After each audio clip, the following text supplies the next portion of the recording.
Chapter 39. Kryvax could feel his exhaustion grow worse as he read through the reports detailing the ongoing war. More specifically, the exhaustion that had been creeping up on him over the past few months grew worse when he read about the demonstrable effect that his actions were having on the course of history. Originally, the Horde would have used the red dragons that they had enslaved to push back the Alliance fleet, and the fact that this had not happened was obviously something that Kryvax was happy about, but his efforts had not been quite as successful as he had hoped. The Horde still managed to find some dragons, although ones that were markedly less alive than they were in canon, and land their troops in Hillsbrad foothills. Not only that, but Dalen Proudmoore had been seriously maimed and had even lost a limb. While the Alliance had come out ahead by not losing as large a portion of their navy, they had still lost one of the most experienced naval minds in the Eastern Kingdoms. It would take quite a while before they could stick a peg leg on Proudmoore, heal him up, and send him back out to sea. It was at times like this that Kryvax wished that he had been reincarnated into a bronze dragon. His life would be much easier if he could freely see the effect that his actions would have on the future. For the most part, Kryvax had felt that he had gotten extremely fortunate in how his actions had turned out for him so far. But this was a stark reminder that his decisions could have unanticipated consequences, and the forces he was working against would not simply lay down and fail to adapt. All of this would be easier if I wasn't so weak. In truth, Kryvax was not weak at all, but that was only when you took his age into account. In between his politicking and scheming, Kryvax had not let up in his magical studies for even a moment, but it was simply not enough. Azeroth was a death world in which the main antagonists were generally extremely powerful creatures that had been around for millennia. Deathwing, and the other aspects, were so old that Kryvax didn't even have a good way to estimate how long they had been around, despite his meta-knowledge. In addition to that, they had all been empowered by cosmic entities powerful enough to destroy worlds with little effort. Compared to Kryvax, Deathwing was so powerful that he might as well be a god. Even Haddix, as unexpectedly powerful as he was showing himself to be, would not last for more than a few moments when faced with Deathwing's true power. When the difference between him and his enemies was so great, Kryvax found it difficult to see how he could possibly become powerful enough to affect the fate of Azeroth. Of course, he did have a few ideas about how he could drastically increase his power. There were many extremely valuable secrets in this world that Kryvax was privy to, after all. However, Warcraft as a franchise tended to gate powerful artifacts or magical items behind equally powerful defenses. Power always came at a price, and Kryvax was reluctant to risk his life to acquire it. He wasn't particularly interested in becoming some super powerful being. His greatest dream was to simply be able to explore the beauty of Azeroth without having to worry about himself or the people he cared about being killed. But Kryvax couldn't help but feel like he wasn't as close to achieving that dream as he wished he was. Most of his days were now filled with diplomacy, politics, and worrying about insane dragons trying to destroy the world. Was this how his life was going to be from now on? After Deathwing was dealt with, was he just going to move on to worrying about the Lich King next? It was all just starting to feel incredibly exhausting. Maybe I should just take a risk? Would it be worth it to risk my life trying to gain more power if it meant that I could live more freely? Kryvax wasn't certain what the correct answer to that was, but it was a question that had been on his mind more and more lately. However, there was nothing he could do about it in the short term, so he forced himself to push these thoughts aside for now. The Second War was still raging and Deathwing was still an active threat that needed to be dealt with. All that was left to him was to use his meta-knowledge to position the good guys in the best position possible to improve the future. And it seems like I'll get a chance to do that soon, Kryvax thought with grim satisfaction. Crashes had finally returned to Dalaran, and Kryvax would make certain to point him straight at Deval Prester. Most of his time since he had informed Haddix about the current situation had been spent assisting Stormwind in gathering evidence. Haddix had assisted by investigating the potential victims for mental influences and had managed to detect faint traces of the void that Stormwind had missed. Kryvax was the one who would be presenting all of this evidence to Dalaran, and he had every intention of incriminating Deval Prester as much as possible. After causing so much trouble, he only wished that he could have the chance to see the look on Deathwing's scaly face when he realized that his human disguise had been discovered and the aspects would be all gathered to tear him to pieces. Kryvax was not usually a particularly vindictive person, but he felt like Deathwing was someone who he could make an exception for. He only hoped that, unlike in canon, they actually managed to finish Deathwing off so that he couldn't come back to cause problems in the future. Kryvax cast a convenient spell that he had learned recently that would tell him the current time and discovered that it was nearly time for his meeting. The Council of Six would not normally gather just because they were asked to, but Azjol-Nerub was simply too powerful and important to the ongoing war effort for them to decline. Honestly, despite this not being his first time meeting with them, Kryvax was feeling a bit nervous. This was the first time that he was trusted enough to meet with such powerful figures without having his hand held by one of his superiors. He had earned that trust by handling Azjol-Nerub's affairs with only minor slip ups. Although, I suppose it helps that there aren't many Nerubians who are particularly interested in doing what I'm doing. He really didn't want to ruin all of his hard work by making a fool of himself in front of the Council of Six. Kryvax spent the next few minutes going over what he intended to say while also preparing his scrying tools. Although the Council of Six had granted him an audience, there was no convenient way for them to hold it in person. Many of the archmages were incredibly busy with their own affairs due to the war and were not currently in Dalaran. Once he was done preparing himself, Kryvax took a deep breath and cast the necessary spell to connect him to the Council of Six. Fortunately, it seemed like the archmages had been waiting and none of them were interested in wasting their time. Soon enough, Kryvax was looking at the images of 5 archmages, with the only missing member being Kel'Thuzad. That was fine with him, the only one that he truly cared about was Crassus. Greetings, Vizier Kryvax, Antonidas immediately said once the scrying connection was made. Kryvax had a feeling that the Grand Magus wanted to get the meeting over with as quickly as possible. I apologize for Archmage Kel'Thuzad's absence, but he had important prior commitments and was unable to join this meeting. It's not a problem, Grand Magus. I understand that you are all very busy, Kryvax said politely. I'm grateful that you were also willing to accept Azjol-Nerub's request for a meeting despite the ongoing difficulties of the war. Well, you all certainly made it sound important, Archmage Madara replied dryly. But you are correct that we are quite busy, so let's get to the heart of the matter. Why have you called for this meeting? Is there an issue with our ongoing trade agreement with Azjol-Nerub? It was becoming increasingly obvious with every report that came from the front lines that beasts being provided by Azjol-Nerub were well worth the price that the Alliance had paid for them. Kryvax wasn't surprised that they would be the first thing that the Archmages would think about. No, as I informed Archmage Runeweaver in our most recent meeting, Azjol-Nerub is completely capable of providing the beasts throughout the war, despite the high rate of attrition, Kryvax assured the council. Then what is the subject of this meeting? Asked Prince Kael'thas. I've called this meeting to bring a matter to your attention that affects the interests of both Azjol-Nerub and Stormwind, said Kryvax. Although he wasn't able to read their body language, Kryvax had no doubt that his words had aroused the interest of the Archmages. I was not aware that Azjol-Nerub and Stormwind were on friendly enough terms that you feel comfortable speaking for them, said Crassus with barely concealed suspicion. We were not until we recently became aware that we were both being targeted by the same malicious actors, said Kryvax, ignoring the dragon's tone. Prince Varian presented us with convincing evidence that someone has been using magic to manipulate the minds of the nobility against our kingdoms. Stormwind even believes that these people are the reason why nobody was willing to respond to their requests for aid when they were fighting against the Horde. There was a stunned silence among the council before Archmage Modera spoke up. That is ludicrous. We would have certainly noticed such widespread manipulation. What you are proposing would only be possible for a mage far more powerful than any single member of this council or an organization of renegade mages that would have not escaped our notice. Who do you claim is responsible for this, and what evidence do you have? Kryvax didn't get upset by the Archmage's fervent denials. He hadn't exactly expected to receive a warm response when he was basically telling the Council of Six that they had failed so badly at their job that an entire human kingdom had been destroyed because of it. He was practically insulting them all to their faces. According to the evidence provided by Stormwind, we believe that House Prester is primarily respawn. Who? I've never heard anything about a House Prester in my life, said Archmage Modera, interrupting Kryvax's explanation. Do you truly expect this council to believe that some no-name noble house in the middle of nowhere was able to use magic on such a vast scale under our noses? Archmage Modera, please allow the Vizier to finish his explanation, said Crassus, sounding grave. Kryvax felt more than a little relieved that the dragon was already taking this seriously. It was likely that the dragon was already reaching the conclusion that Kryvax wanted him to. Crassus was aware of both Deathwing and the Void's natural ability to manipulate the minds of people. Couple that with the extremely suspicious fact that nobody at all sent help for Stormwind, it wasn't exactly a difficult conclusion to reach. Thank you, Archmage Crassus, said Kryvax. As I was saying, Stormwind has managed to gather circumstantial evidence that Lord Deval Prester is responsible for manipulating the minds of nobles in Lordaeron through the use of magic. They have also gathered evidence that House Prester has been making deals to undermine both Stormwind and Azjol-Nerub. The conversation grew quiet once again as the Council of Six considered the seriousness of his claims. Kryvax could tell that they did not believe his claims, but their relationship with Azjol-Nerub was too important for them to risk harming relations by dismissing him out of hand. Tell me everything that you know about this situation, and present your evidence, said Antonidas said firmly. Kryvax did so gladly. It took him a while, but Kryvax did not hesitate to share every little bit of evidence that Stormwind had managed to gather. The evidence about mental manipulations was not as strong as Kryvax would have wished them to be, but House Prester's mundane crimes were already sufficient to implicate them. In the end, it didn't really matter if the evidence was enough to convince the entire Council of Six. As long as Crassus was able to read between the lines, then it was mission accomplished as far as Kryvax was concerned. Once he was done laying everything out to the council, it was surprisingly Prince Kael'thas who was the first to speak. I must admit, while none of your evidence is very convincing on its own, it does become fairly compelling once you look at it from a broader point of view. What? How could you say that? Archmage Modera asked her fellow council member in surprise.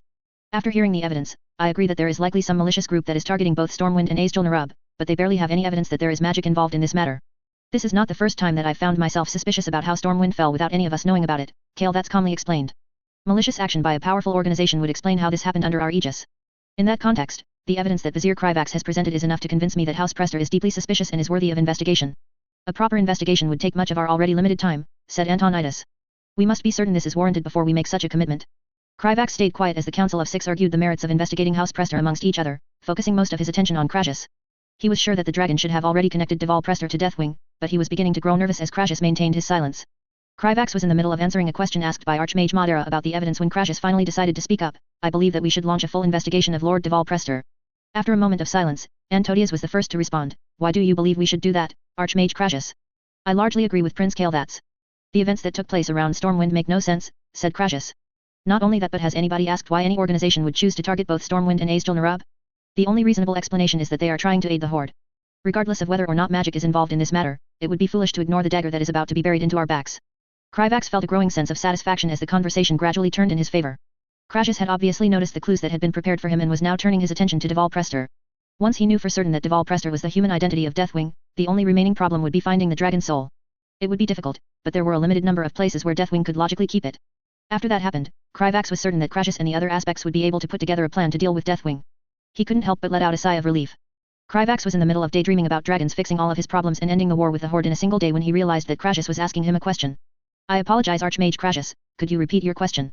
I was asking whether or not Azjol-Nerub and Stormwind were doing anything further to investigate Lord Prester, said Crassus.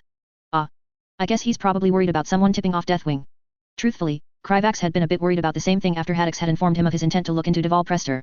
If Deathwing learned that his human disguise was already so heavily suspected, then nothing good would come of it. Kryvax had also grown quite fond of his curmudgeonly mentor and didn't want him to get squashed like a spider being stepped on by a dragon. He had been slightly reassured when Haddix informed him that he didn't intend to confront Prester directly and would instead investigate discreetly. Haddix had been doing stuff like this for centuries, so Kryvax was sure that he knew what he was doing. Kryvax quickly told Crassus that his teacher was looking into House Prester carefully, not that it seemed to reassure him.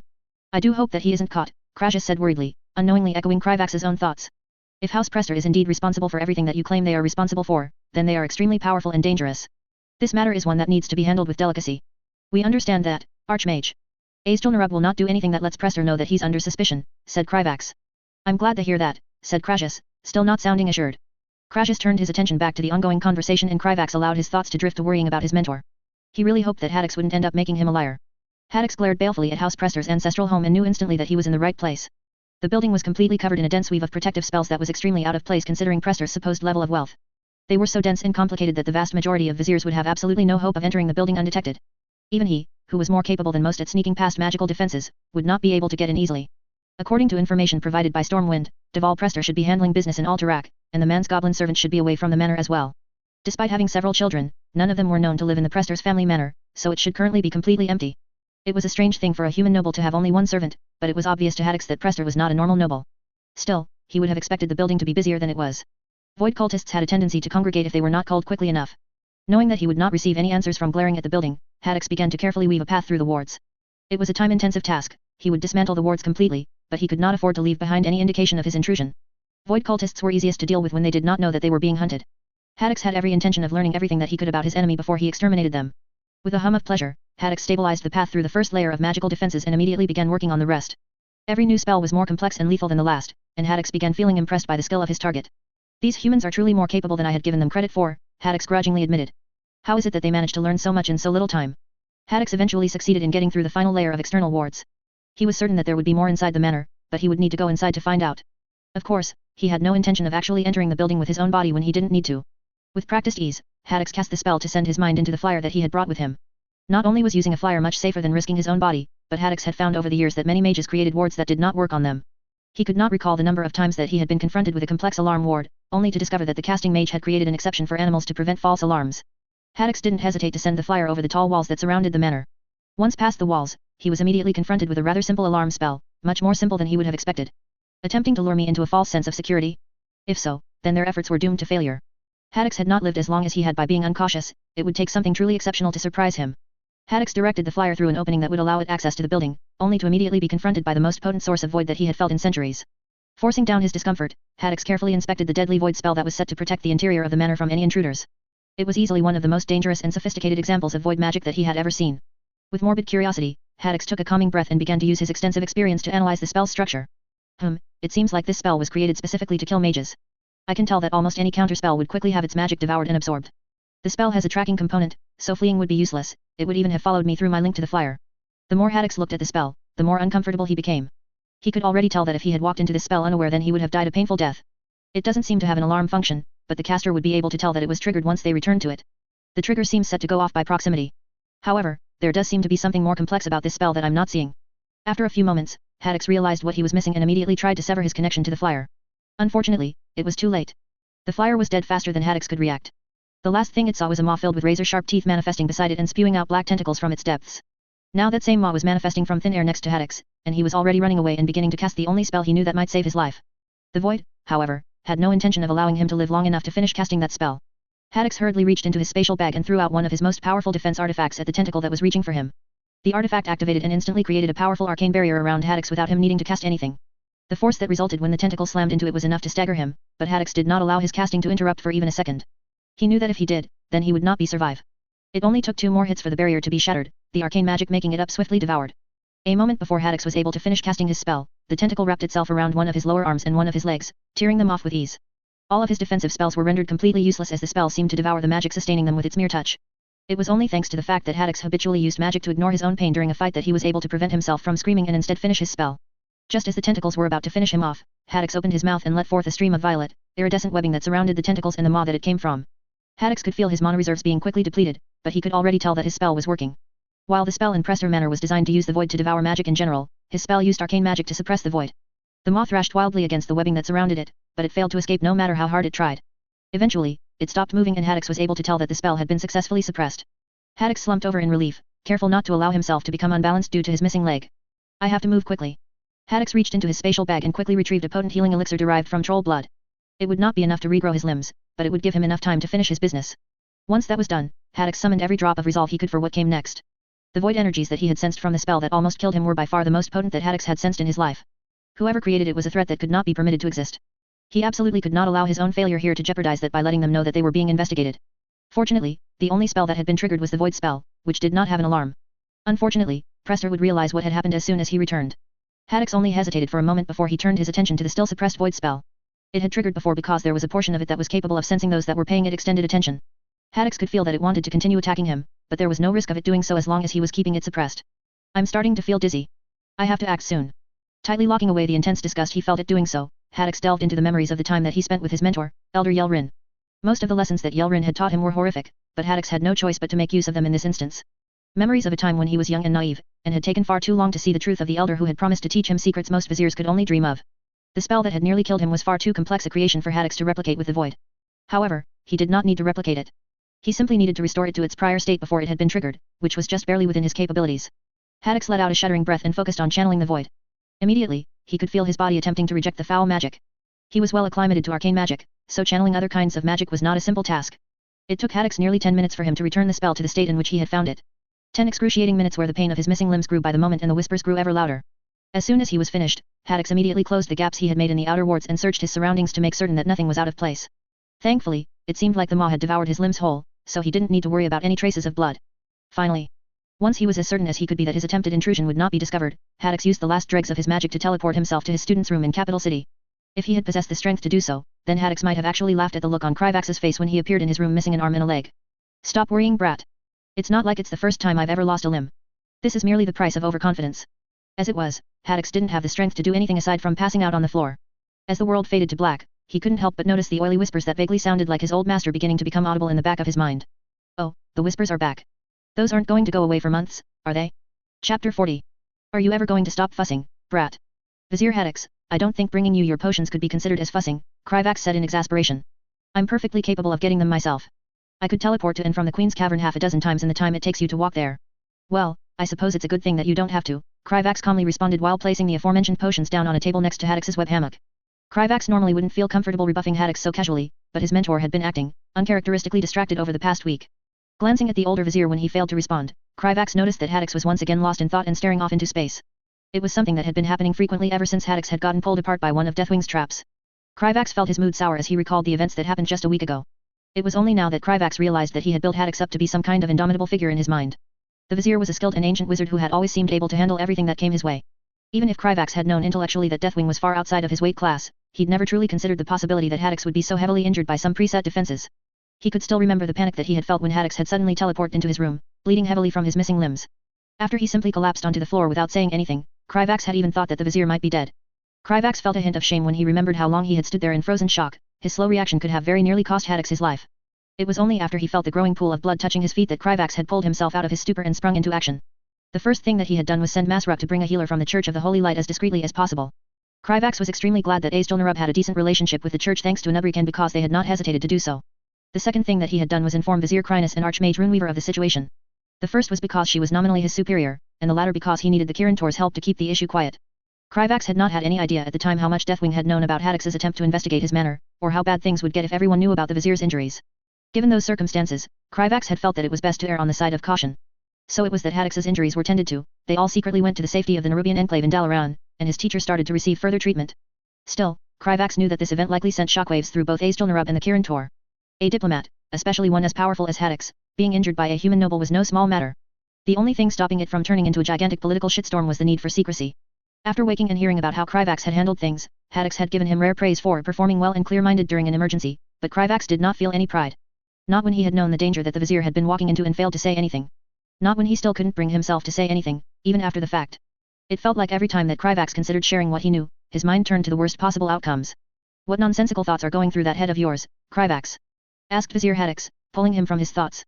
Kryvax turned his attention back to the vizier and was relieved to see that he had finished drinking all of the potions. Most of the potions did normal things like dulling pain or protecting him from infections, but two of them were a bit more esoteric.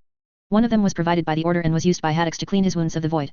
There was absolutely no sign that Haddix was suffering from any kind of magical infection, but the vizier refused to take any chances. The other was from a series of potions that Haddix would need to take over the course of several weeks.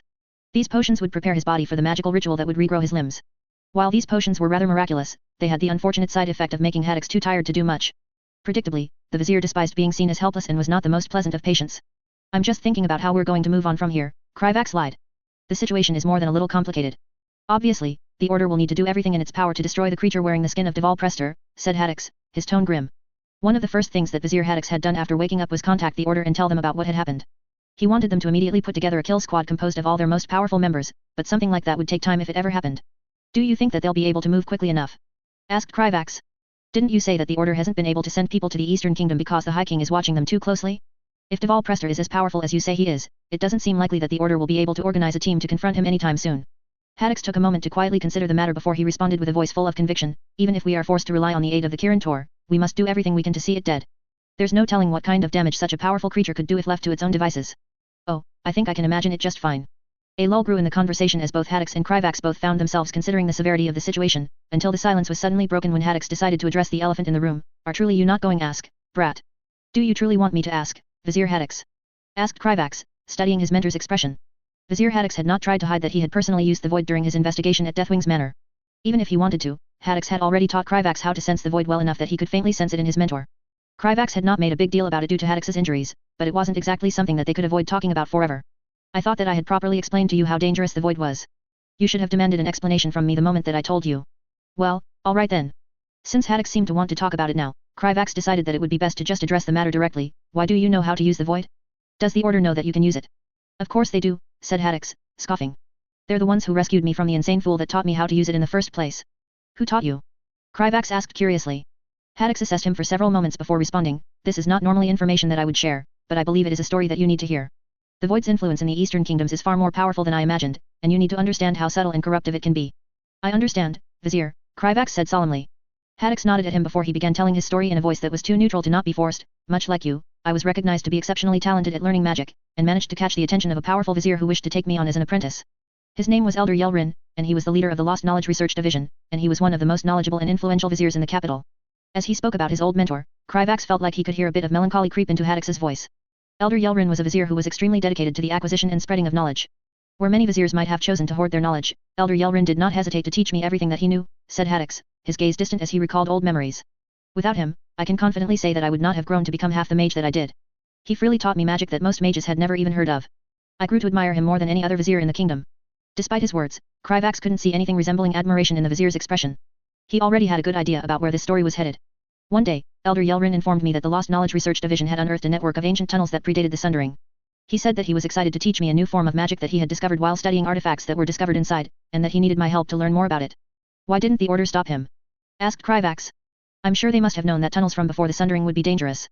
Haddix shook his head, more somber than Kryvax had ever seen him. The Order naturally monitors such old tunnels and the artifacts that come from them, but Elder Yelrin was extremely influential at that time. It was not difficult for him to secretly acquire what he needed without anyone knowing. The Order did not realize what was happening until long after the first sacrifices. Sacrifices? Yes. Artifacts were not the only thing that Elder Yelrin found in those tunnels. At the lowest part of those tunnels was some kind of creature. Even so many centuries later, I still do not know how to describe it, said Haddix. It felt as if it had been birthed from the void itself. Until just a week ago, I had never again felt anything so utterly malevolent. Kryvax shuddered at the description. It was likely that Haddix was talking about a Enraki, or Faceless Ones, a race of eldritch creatures that had been created by the old gods. Whatever it was, it offered knowledge to Elder Yelrin in exchange for either sacrifices or followers, a task that he was entirely too successful at accomplishing, said Haddix, his voice returning to its forced neutrality. I learned how to harness the void from said knowledge, fractionally at least, but despite my misgivings about using it and the effect it had on me at the time, I trusted my teacher above all else. Eventually, the Order learned the truth of what was happening and decided to approach me. I did not believe them, and I foolishly decided to personally confront Elder Yelrin. Kryvax experienced a quick burst of sympathy for Haddix. It was extremely obvious that such a confrontation could not have ended well. I learned that not only were the Order's claims true, but the creature had also told Elder Yelrin how to find more of its kind.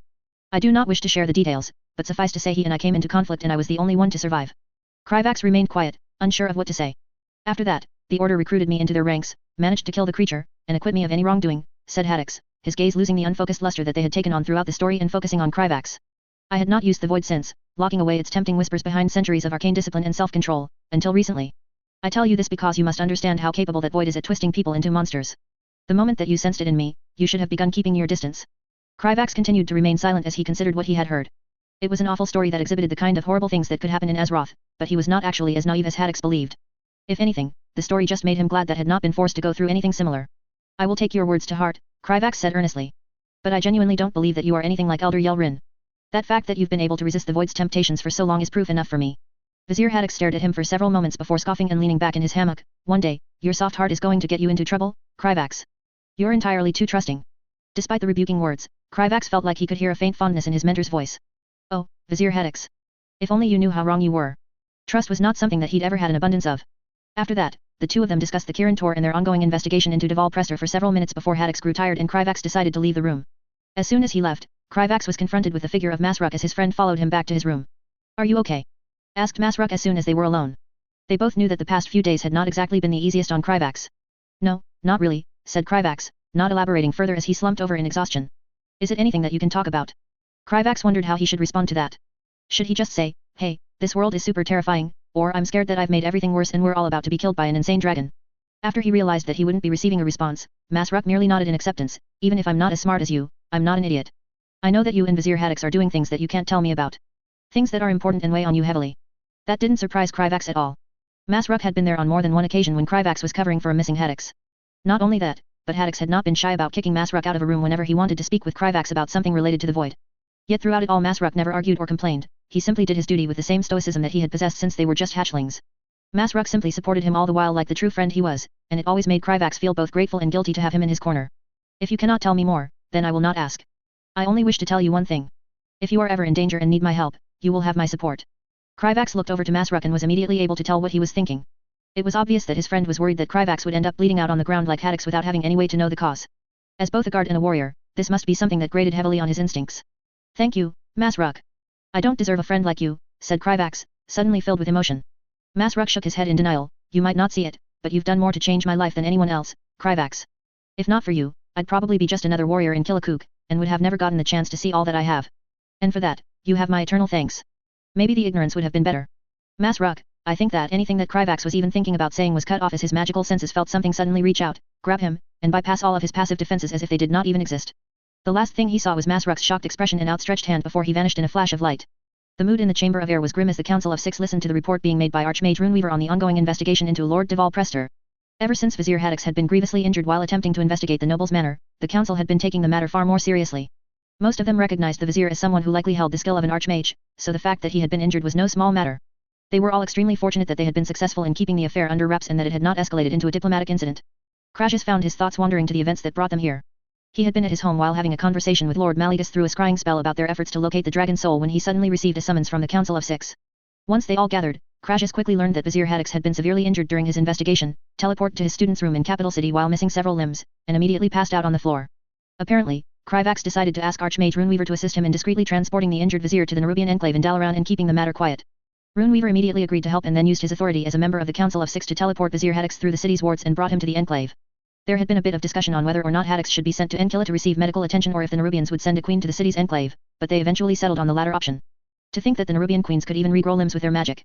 Although it would take a significant amount of time for Vizier Haddix to regain his limbs, it didn't take long for him to wake up after receiving medical treatment.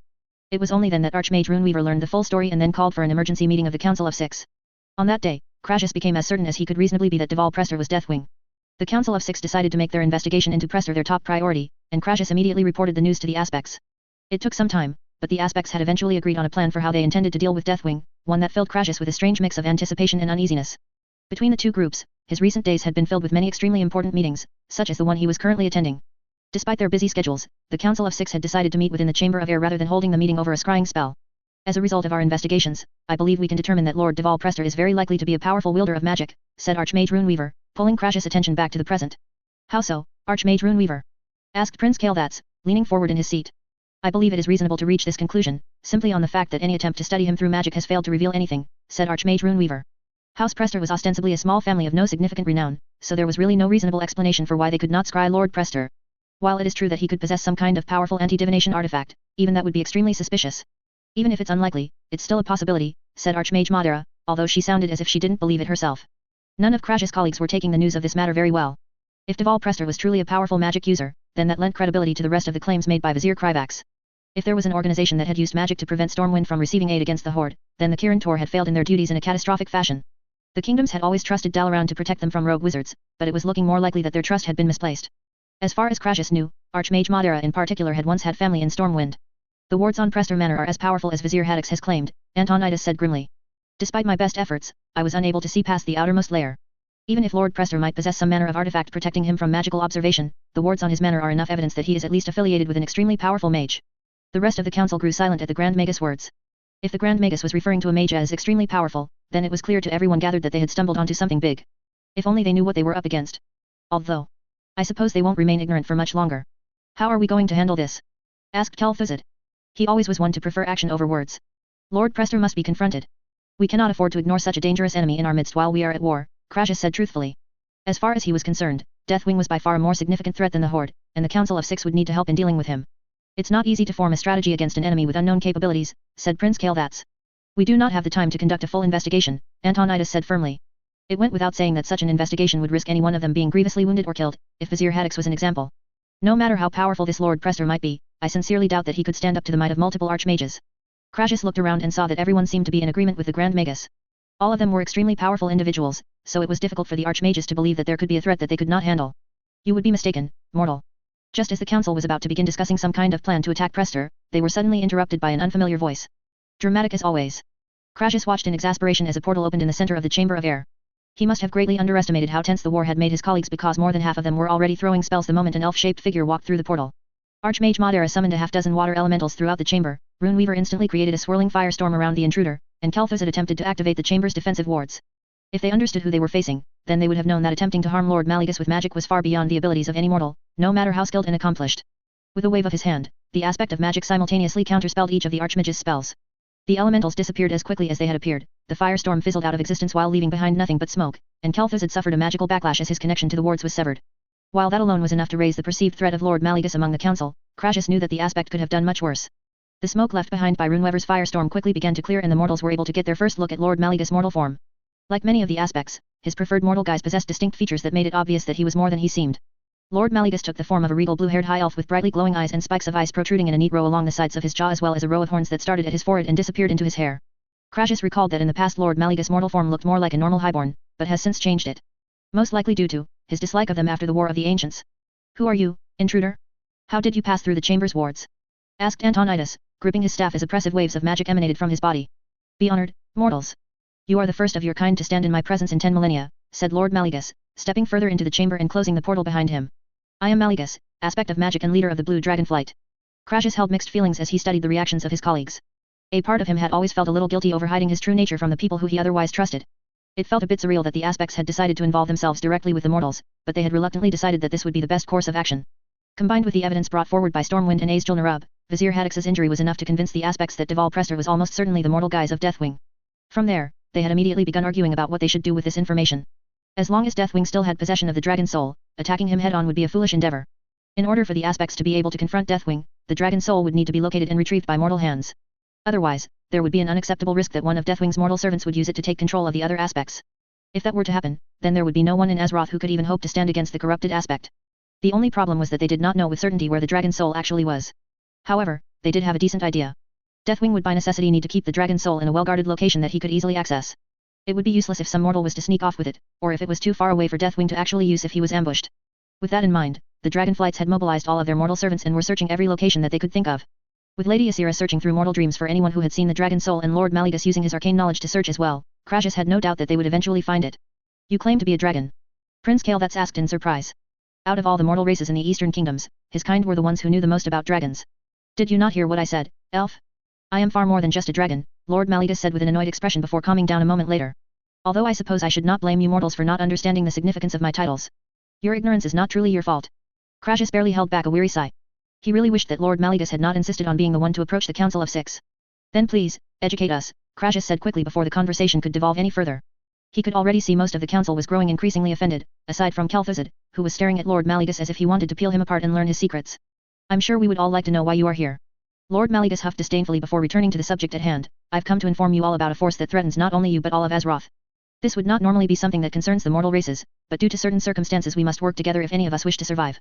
The Council of Six was silent as they processed Lord Maligus' words. While they were skeptical, they had all seen his power firsthand and could not casually dismiss him. Even now the aspect of magic radiated more power than any of them had ever sensed in their life. What threat are you referring to? Antonidas asked after a moment of silence. Why does it threaten all of Azeroth, and why would someone as powerful as you need our aid? Good questions, but I am not fond of repeating myself, said Lord Maligus. This matter needs to be known by the Nerubians as well. We shall continue after I summon one of their representatives. Crassus could tell that the archmages were surprised, and he couldn't help but sympathize. He didn't trust the Nerubians anywhere near as much as he did his colleagues, especially when they were his prime suspects for who sent the anonymous letter. The only reason that Lord Maligus was insisting on their inclusion was that they needed as many powerful individuals as possible to help secure the Dragon Soul, and Azjol-Nerub was a very powerful nation. It also helped that Lord Nozdormu had pushed for this course of action, and when the Master of Time decided to actually give advice about the future, it was wise to listen. Before anyone could object, Lord Maligus casually waved his hand and Vizier Krivax appeared next to him in a flash of bright violet light. Crassus was not an expert in Nerubian body language, but the way that the Vizier was frantically looking around made it clear that he was utterly bewildered. Well, that and the first thing that came out of his mouth. What the hell? Chapter 41. Krivax found himself feeling a bit out of place as he listened to Maligus explain who Deathwing was to the Council of Six. This wasn't his first time meeting with important people, but it did feel strange to be literally magically summoned into a meeting by the aspect of magic himself. Warcraft lore was ambiguous enough that judging the exact strength of its characters was fairly difficult, but it was undeniable that the aspects were among the most powerful entities in Azeroth. When it came to arcane magic specifically, there was probably nobody who could be considered more knowledgeable than Maligus aside from the Titans themselves. Krivax could tell that aside from Crassus, the Council of Six truly had no idea who they were currently talking to. They would not be nearly so calm otherwise, given that Maligus had likely forgotten more magic than the members of the Council would ever know.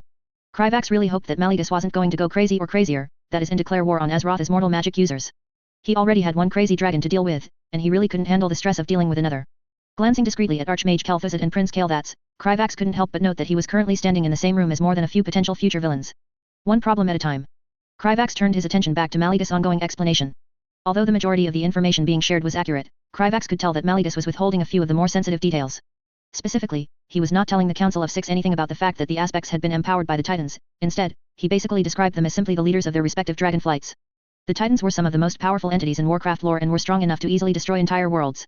It made sense to Krivax that the aspects weren't exactly eager to freely share that kind of information, especially when they didn't need to. Even without taking their special Titan-gifted superpowers into account, the aspects were still far beyond the Council's ability to handle. The Council of Six quickly started to grow skeptical as Maligus continued to describe exactly how out of their league Deathwing was. I don't mean to offend, but you must realize that this is all very difficult to believe, Archmage Modera said doubtfully. Krivax had a feeling that if Maligus wasn't obviously capable of killing her without much effort, her response would be much less polite. Are you truly telling us that you are some kind of ancient dragon that has been alive since before the Sundering? Maligus scoffed and sneered at the Archmage before responding, no. The event that you refer to as the Sundering is still a relatively recent event from my perspective. What I'm telling you is that I am an ancient dragon that has been alive since before the deformed offsprings of the Vragles began referring to themselves as humans, since before a tribe of adventurous trolls became suffused with arcane energies and began referring to themselves as Kaldori, since before the Azjol-Nerub Empire was shattered and some of its remnants began referring to themselves as Nerubians. That is how old I am, mortal. The Chamber of Air was dead silent for several moments before the quiet was suddenly broken by the outraged voice of Prince Kael'thas. You dare to compare my people to trolls of all things. I've never heard a more ridiculous claim in my life. Humph. You elves never change, Maligus said disdainfully. You never enjoy being reminded that you are no different from the rest of the mortal races. Like a hive of slightly larger ants that can't help but feel proud of their insignificant superiority. Kael'thas had always been rather calm and laid back whenever Krivax saw him, so it was rather interesting to watch the prince's face grow red with anger. Thankfully, Archmage Kel'Thuzad was smart enough to interject before the prince could start shouting at the ancient dragon who could probably kill them all easily. You've made many wild claims, but they are rather difficult for us to authenticate, Kel'Thuzad said calmly. If you wish for us to believe your words, then it would be quickest if you simply showed us your true form. We have no real way to verify whether or not Lord Prester is a dragon as you claim, just as we cannot verify the ancient origins of the elves or humanity or corroborate anything you've said. I don't see why you can't when there's a little Nerubian standing in this very room, said Maligus, gesturing carelessly at Krivax. As one of the three kingdoms founded by the remnants of the Akir, Azjol-Nerub is one of the oldest mortal civilizations on Azeroth. The Nerubians should have an adequate understanding of the history of your races. Krivax froze in fright as every eye in the Chamber of Air suddenly turned to him. Vizier Krivax, is there anything that you can do to corroborate the claims made by this individual about the history of our peoples? Asked Antonidas, speaking for the entire council. Well, Krivax said eloquently. From the historical records that I've read, the elves first appeared during the early portion of Azjol-Nerub's history. Before that, it was just us and the trolls. I can confirm that humans descend from the Vragel. Our records of those times are quite extensive. After a moment of stunned silence, it was Ensirem that decided to question Krivax. If you were aware of such a fascinating part of our ancient history, then why didn't you share it until now? Because I forgot. He'd always intended to bring it up at some point, but Krivax had always had more important things to worry about. Well, I was forbidden to do so at first due to concerns that you humans might attempt to wake the Vragel from their slumber. After additional defenses were created, the ongoing war has made it so that I've been preoccupied with my role as a diplomat. It always seemed like there were more important things to worry about. Krivax held back a wince as his words were met with various incredulous looks from the whole council. Even if there wouldn't be much immediate practical benefit to knowing more about the ancient history of their races, mages in general were highly interested in learning more about the world. Kryvax could tell from the looks that he was getting that the archmages would already be bombarding him with questions if not for the dragon in the room. Vizier Kryvax's corroboration does add some legitimacy to your claims, but I still believe we need more, Archmage Kel'Thuzad had said with much more politeness than he had before. Mages respected knowledge almost as much as they respected power. If you are truly a dragon as you claim, then any doubt would be dispelled if you, as said earlier, showed us your true form. Maligus studied the council with an assessing gaze for several seconds before letting an aggrieved sigh. Very well, but once this is done, we will return to the matter at hand. I did not come to this city so that I could waste my time listening to mortals learn about historical events that they'll once again forget within a few millennia. Then why did you bring it up in the first place? Kryvax couldn't help but wonder with annoyance. However, any thoughts that he might have had were lost as Kryvax was suddenly confronted with the most amazing sight that he had ever seen in either one of his lives. One of the things that Warcraft games were unable to properly express was the lore-accurate sizes of its characters. It was one thing to know that the aspects were larger than most dragons, it was another thing entirely to be suddenly staring up at an 80-foot-tall apex predator that radiated incomprehensible amounts of magic. If it weren't for the fact that the Chamber of Air lacked any visible walls and was enchanted to have an artificial sky, there would be no chance that the aspect of magic would be able to fit inside without drastic magical expansions. Maligus' true form looked down at the dumbstruck leaders of Dalaran with a smug arrogance that Kryvax found difficult to fault him for. His entire body was covered with thick azure scales that shimmered with arcane energy, and his eyes glimmered with an ancient intelligence that made Kryvax feel smaller than he already did. Ever since he had woken up in Azeroth, Kryvax had seen all kinds of grand and awe-inspiring beings, but nothing had ever made him feel as utterly insignificant as Maligus. The aspect of magic was so massive that Kryvax had no doubt that the dragon could kill a spider lord simply by stepping on it. Even if he could ignore the aspect's ludicrous size, no mage could ever hope to ignore the magical pressure they'd feel as soon as they entered Maligus' presence. Humph. I can see that you are all beginning to understand, said Maligus, his voice thundering throughout the chamber. Look upon me mortals, and realize how little chance your people would have of surviving Deathwing's wrath should we fail to stop him. Without the aid of me and my siblings, he would sweep you all aside with little effort and there is nothing that any of you could do to stop him. The only reason that he has not done so yet is because he still fears the combined might of me and my fellow aspects should he act too openly. Kryvax could not even begin to imagine how anyone could hope to fight something like Maligus, and to make it even worse, he knew that this wasn't even the aspect's full power. A large portion of his strength was still sealed away in the dragon's soul and would only be returned after it was destroyed. Kryvax tore his gaze away from the aspect of magic and turned to look at the reactions of the Council of Six. Every single one of them, except Crassus, was staring up at Maligus with wide eyes and open mouths that looked out of place on the normally composed archmages. He was used to seeing Antonidas generally looking at everything with an aloof arrogance, and to seeing Kel'Thuzad study the world with cold arrogance, but not even they were able to remain unaffected. Maligus allowed this to continue for several more moments before he suddenly snorted and seamlessly returned to his mortal form. Now that you all have some understanding of what you are dealing with, we can begin discussing the role that you mortals will play in our confrontation with Deathwing. Yes. Maligus said into the dead silent chamber. When the council failed to respond, he simply nodded and continued as if such a response was to be expected. Good. Then, let us begin. The council members glanced at each other with unexpected hesitance before they seemed to decide that their official leader, Antonidas, should be the one to speak for them. If Lord Prester is a being like yourself, then why do he and his dragonflight wish to destroy Azeroth? What is their motivation? Oh, this might be bad. Simple. Both he and his dragonflight have been driven insane by the old gods, said Maligus. The old gods are eldritch and malevolent beings that use the void, what you refer to as shadow magic, to corrupt sapient beings to further their goal of transforming Azeroth in a world of nightmarish death and despair. That earned more than a few shocked and worried looks. It would make sense if Lord Prester, this Deathwing, is some manner of shadow cultist, Kel'Thuzad said thoughtfully. Shadow magic has been noted to be particularly effective at manipulating minds and thus would be the perfect tool in controlling the thoughts of others without them questioning it. Though I do wonder why we are not familiar with these so-called old gods if they are using shadow magic to drive people to insanity. The old gods were sealed away by the Titans in prisons in various locations throughout Azeroth, none of which are on this continent. The nearer one draws to these prisons, the more corruptive the void becomes, said Maligus, before turning his gaze to Kryvax. Given that one of these prisons is located in Northrend, I would expect that Azjol-Nerub would know more about the void than the mortals on this continent. For the second time during the conversation, every eye in the chamber turned to the only Nerubian in the room, and Kryvax struggled not to fidget as Maligus pinned him down with his gaze. Shit. Kryvax was suddenly extremely glad that none of the archmages were able to properly read his expressions or body language.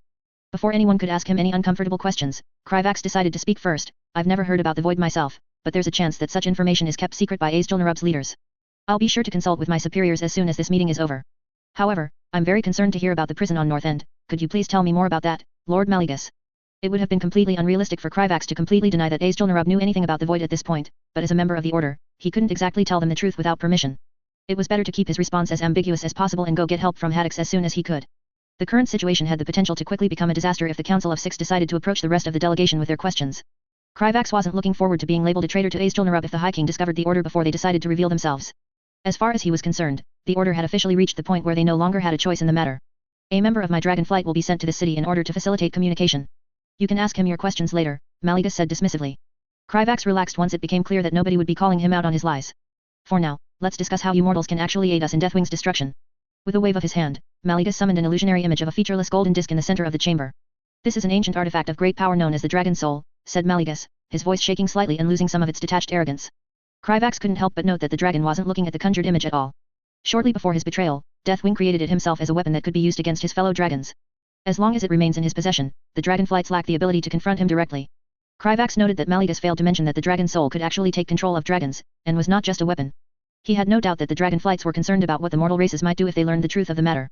The only reason that Malegus had even shared as much as he had was probably only due to necessity. And that's why you've come to us, Prince Kael'thas said shrewdly. If dragons are unable to approach this artifact safely, then it needs to be retrieved by us. Where is this artifact currently? How well guarded is it? Asked Kel'Thuzad. We do not yet know, Malegus said with annoyance. We have reason to believe that it was most recently being held at Grimbatol by an Orcish chieftain by the name of Zolahed, but we've already managed to confirm that it is no longer in the possession of him or his clan. The Horde? Why would Prester give it to them? Archmage Madara asked suspiciously. Wouldn't it make more sense for him to either keep this artifact close or place it in the care of his family? Due to the nature of its magic, it is fundamentally impossible for the dragon soul to be used directly by dragons. The Horde themselves are little more than a weapon that is being used against Azeroth. Kryvax could tell that the council didn't like hearing that the existential threat they were currently waging war against was merely a tool. For a group of archmages who had always believed that they stood at the top of the world, it must sting for them to realize how wrong they were. If you wish for our aid and you truly do not know how well guarded the dragon soul is, then perhaps there's something that you can do to tip the scales in our favor. Kel'Thuzad said with greed in his eyes. I'm certain that a being who refers to himself as the aspect of magic must be in possession of a great deal of magical knowledge and artifacts. Kryvax was almost impressed by Kel'Thuzad's audacity, but he was mostly just terrified as the magical pressure in the room suddenly doubled and Malegus' expression twisted into one of derision. So like mortals to scramble desperately for power even while the safety of the world they live in is at stake. Are you under the impression that you are our only option? Said Malegus, a hint of madness flashing in his eyes. If there is one thing that I've learned since the Sundering, it's that greedy mortal mages should be dealt with quickly before their lust for power causes irreparable consequences. Perhaps I should do so now, and take my chances with soliciting aid from the mortals of Kalimdor.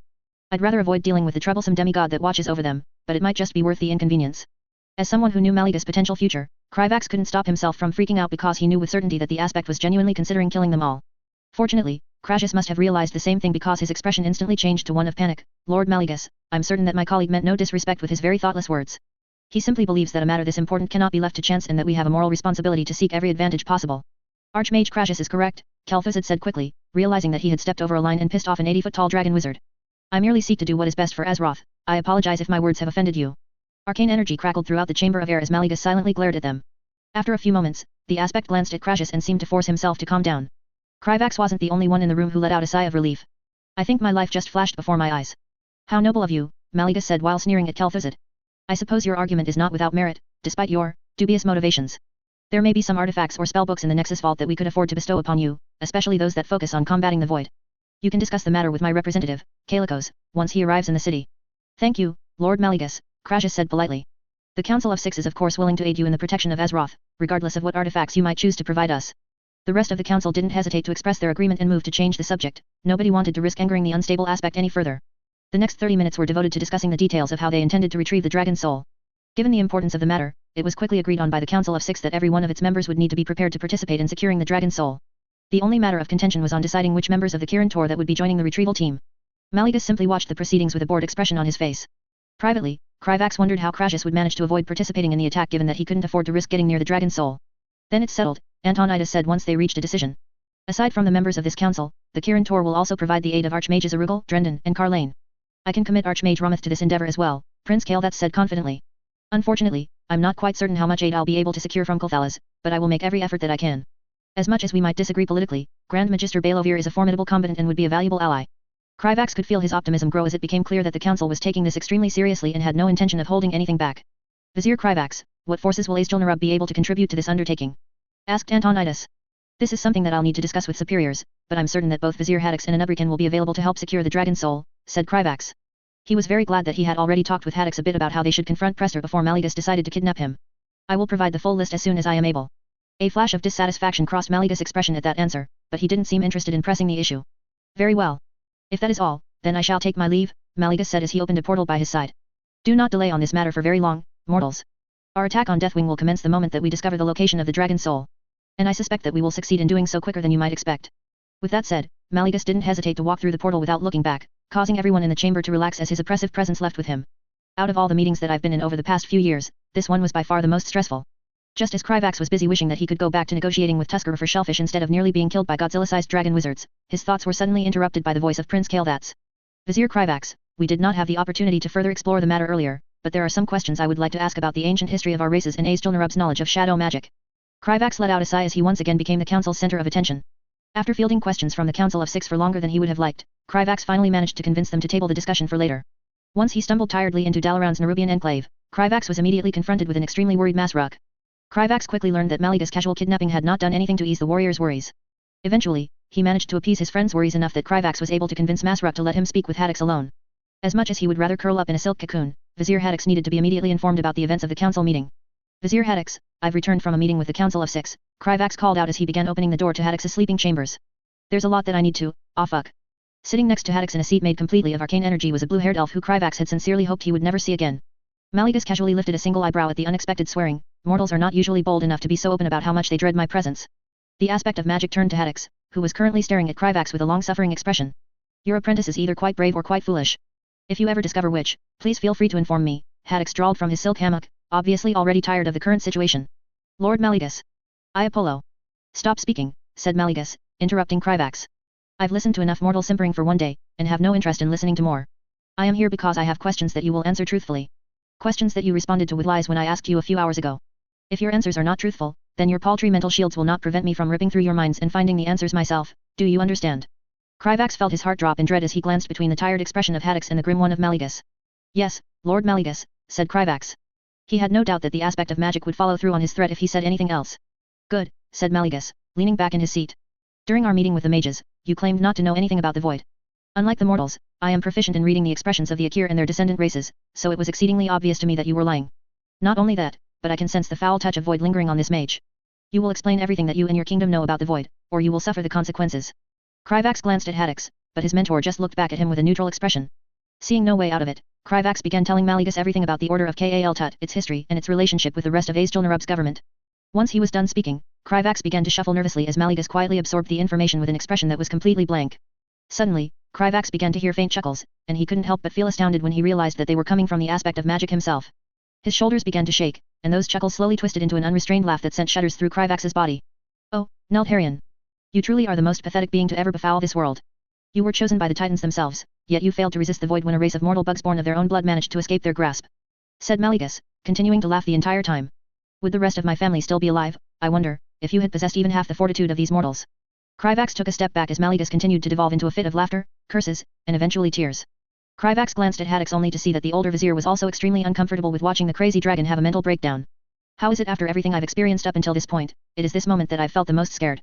After a period of time that was far longer than Kryvax would have wished, Maligas finally began to calm down and turned his attention to Haddix. You are the one who survived one of my fallen brother's traps, correct? Yes, I am, said Haddix after a second of hesitation. I expect you to participate in the retrieval of the dragon's soul, said Maligas, still madly chuckling to himself quietly. Tell your organization that they will contribute their strongest mages to this endeavor. I do not care about your ruler's suspicions. I do not care at all about mortal politics. If Azjol-Nerub does not contribute to its fullest, then your kingdom will be forced to face either Deathwing's wrath or my own. As soon as he finished speaking, Maligas instantly disappeared into nothingness, like a badly cut frame in a movie rather than the traditional flash of light that Kryvax had begun to expect from teleportation. The two Nerubians were silent as they processed their emotions and thoughts over what they just experienced. Eventually, it was Haddix that spoke up first.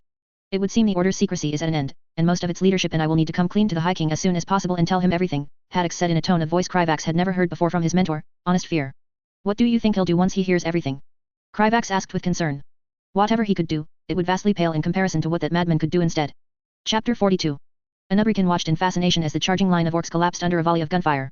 Their bodies were quickly trampled over by the orcs that followed behind them as the horde launched their latest attack against the Alliance forces in Hillsbrad foothills. This battle, however, was already anticipated to be the largest land battle of the war so far. Nerubian had already realized from the first time he heard of them that these guns would be potent tools of war, but it was still something different to see them personally.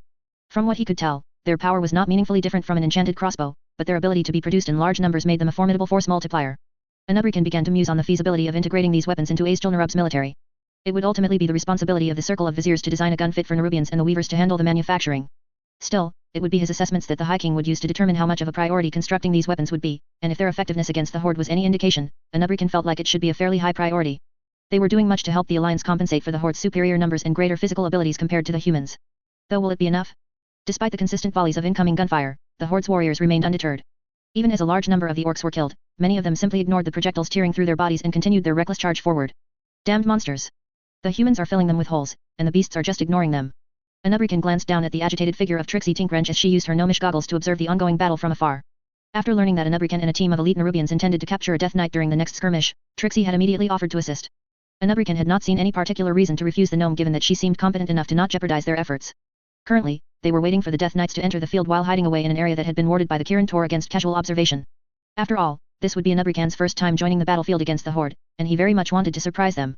Their ability to ignore pain and injury is commendable, although their reckless tactics are worthy of disdain, said Nerubian, turning his gaze back to the battlefield. The human gunmen were beginning to fall back as the Alliance replaced a line of guns for a wall of shields and spears. Why do they keep trying to attack head-on? I get that the orcs aren't the smartest, but they aren't stupid either, said Trixie, her expression one of confusion. According to the intelligence gathered by Alliance, these creatures consider such tactics to be honorable, said Nerubian, not bothering to hold back a scoff. A concept that their current leader seems to value highly. Honor. How could the orcs ever consider themselves to be honorable? Trixie spat out in outrage. Where is the honor in genocide? Damned hypocritical bastard. Nerubian tuned out the gnome as she began letting out a stream of curses against the Horde. Personally, he considered the concept of honor to be a useless one, even if he agreed with Trixie's contempt for the Horde's hypocrisy. The only thing that Nerubians had that even vaguely resembled the concept of honor was their devotion to the defense of Azjol-Nerub. Nerubian knew that when pushed to the point of desperation, sapient beings wouldn't hesitate to cross any line and throw their honor away, much like the Horde had. Since that was the case, why even bother worrying about honor in the first place? Be glad that the Horde is foolish enough to limit themselves, said Nerubian once Trixie finished. Not only are the orcs much stronger than the humans, but they are also more numerous. The Alliance must exploit every advantage that they can find. Trixie continued to grumble but didn't bother to argue. The Horde's long charge was finally about to collide with the Alliance shield wall and neither of them wanted to be distracted. Had they actually managed to freely impact, the orcs' natural strength would have given them a good chance of breaking the human lines. Unfortunately for them, it was hard to breach a shield wall when you were being ambushed from below by a swarm of arachnathids. Nerubian felt satisfaction flow through him as the orcs' charge was broken by the unexpected attack. Arachnathids began emerging from the ground in large numbers and threw themselves at the Horde without the slightest bit of hesitation, tearing at them with their massive claws and injecting them with lethal venom. The Horde was eventually able to recover, but whoever was controlling the arachnathids simply ordered them to fall back. After a moment, the Alliance army began pushing forward spear-first in an attempt to take advantage of the Horde's broken momentum. Any orc that approached was quickly impaled on the human spears, and any weak points in the human formation were swiftly reinforced by highly mobile arachnathids. Mages from the Kirin Tor created localized firestorms throughout the Horde ranks whenever they could, and the few elvish archers that fought with the Alliance killed orcs with pinpoint accuracy. The superior armaments and tactics of the humans allowed them to fare much better against the Horde than they would have otherwise, but Nerubian knew this state of affairs would not last for long.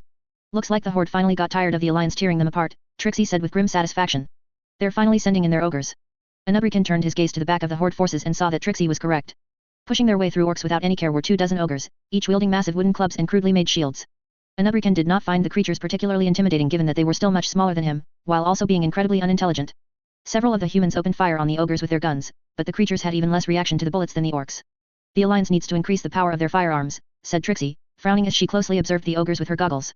Even if the orcs were crazy enough to ignore the pain of being shot, the guns were still doing a lot of damage to them, but these damned ogres barely seemed to care at all. The bullets are punching through their armor, but it's slowing them down enough for their thick muscle and fat to protect their vital organs. It would be better if the mages focused their efforts on the creatures, preferably with fire, said Nerubian, his tone thoughtful. Muscle and fat will melt all the same, even when it is thick. I wonder if the ability of these creatures to ignore pain extends to being cooked alive. Nerubian noticed Trixie turning to look at him strangely, but he ignored her and continued to watch the battle. Despite the Horde's underwhelming performance in terms of tactics, Nerubian found himself slightly concerned about the natural abilities of the orcs and the ogres. As if to punctuate that thought, one of the ogres viciously swept its club through the human shield wall. Several soldiers were turned into a gory mess as the ogre's immense strength smashed through their armor, instantly killing them and creating an opening for the orcs to exploit. Several arachnathids leaped forward and began crawling up the ogre's body, but their claws and stingers had difficulty harming the creatures significantly. If Azjol-Nerub goes to war with the Horde, our forces will need to be instructed to aim for the ogre's vital spots, Nerubian mused to himself. The arachnathids would be much more effective if they aimed their stingers at the ogre's vulnerable parts, such as the eyes or the groin. It was likely that whoever was controlling the arachnathids was smart enough to reach a similar conclusion, but they simply didn't have the ability to control the arachnathids so minutely. This is bad, the ogres are going to completely destroy the Alliance formation. Trixie cried out in worry before turning to Nerubian. I know we're supposed to be waiting for the Death Knights, but a lot of people are going to die to those monsters. Shouldn't we help them out? Unnecessary. The Alliance is more than capable of responding to this, said Nerubian, pointing toward one ogre in particular. Observe. Just as it was beginning to look like the Alliance line was about to collapse, a long figure glowing with a light stepped forward. Nerubian could instantly see the effect that Uther's presence had on the human soldiers as their morale was bolstered and they began zealously fighting off the Horde. The ogre bellowed at the challenge and attempted to bring its club down on Uther's head, but the paladin neatly dodged to the side and swung his hammer into the ogre's knee. The creature immediately fell with a cry of pain as its knee was obliterated by Uther's light-empowered strength before its skull was swiftly caved in by the paladin with a single blow. Nerubian felt a wave of satisfaction flow through him at the display. He looked forward to testing the light's ability to augment his own abilities, as it did for the paladin. Trixie let out an appreciative whistle. Those paladins are a lot stronger than I expected. Still, I don't think they'll be able to handle all of the ogres before the human lines collapse. There are a lot of the beasts left. Before Nerubian was able to respond, the entire battlefield seemed to stumble as the ground began to shake and the ground beneath one of the ogres seemed to fall in on itself. Nerubian chuckled as he heard the telltale screech of a Hormongar before the beast revealed itself by slowly emerging from the earth and spitting out the lower half of the ogre that was unlucky enough to become its first victim. The horde had proven themselves to be brave and reckless warriors, but even they couldn't help but waver as the Hormongar began rampaging through the battlefield, devouring orcs whole and crushing many beneath its massive weight.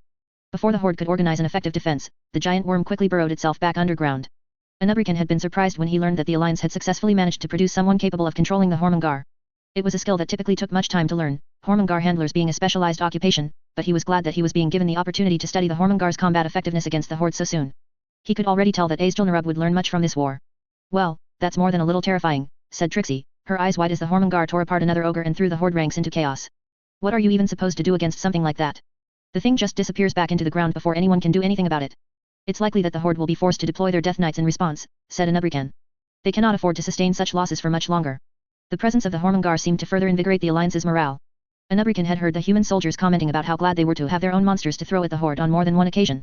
The horde commander must have agreed with Nerubian's assessment of the situation because it wasn't long before the moment that he had been waiting for finally arrived. Flying toward the battlefield was a sight that sent a ripple of dread through the Alliance forces. Finally, Nerubian said gleefully an undead dragon began to pass over the approach. According to reports, one of the dragons had died a second death during the naval battle in Baradin Bay, so the horde still only possessed 2 of the undead for the time being. One of which had been sighted recently far away, in the eastern portions of the Hillsbrad foothills. The Alliance's mages did their best to mitigate the first pass of the dragon's fiery breath with their magical barriers, but many human soldiers were still cooked within their armor as the undead beasts set the battlefield aflame.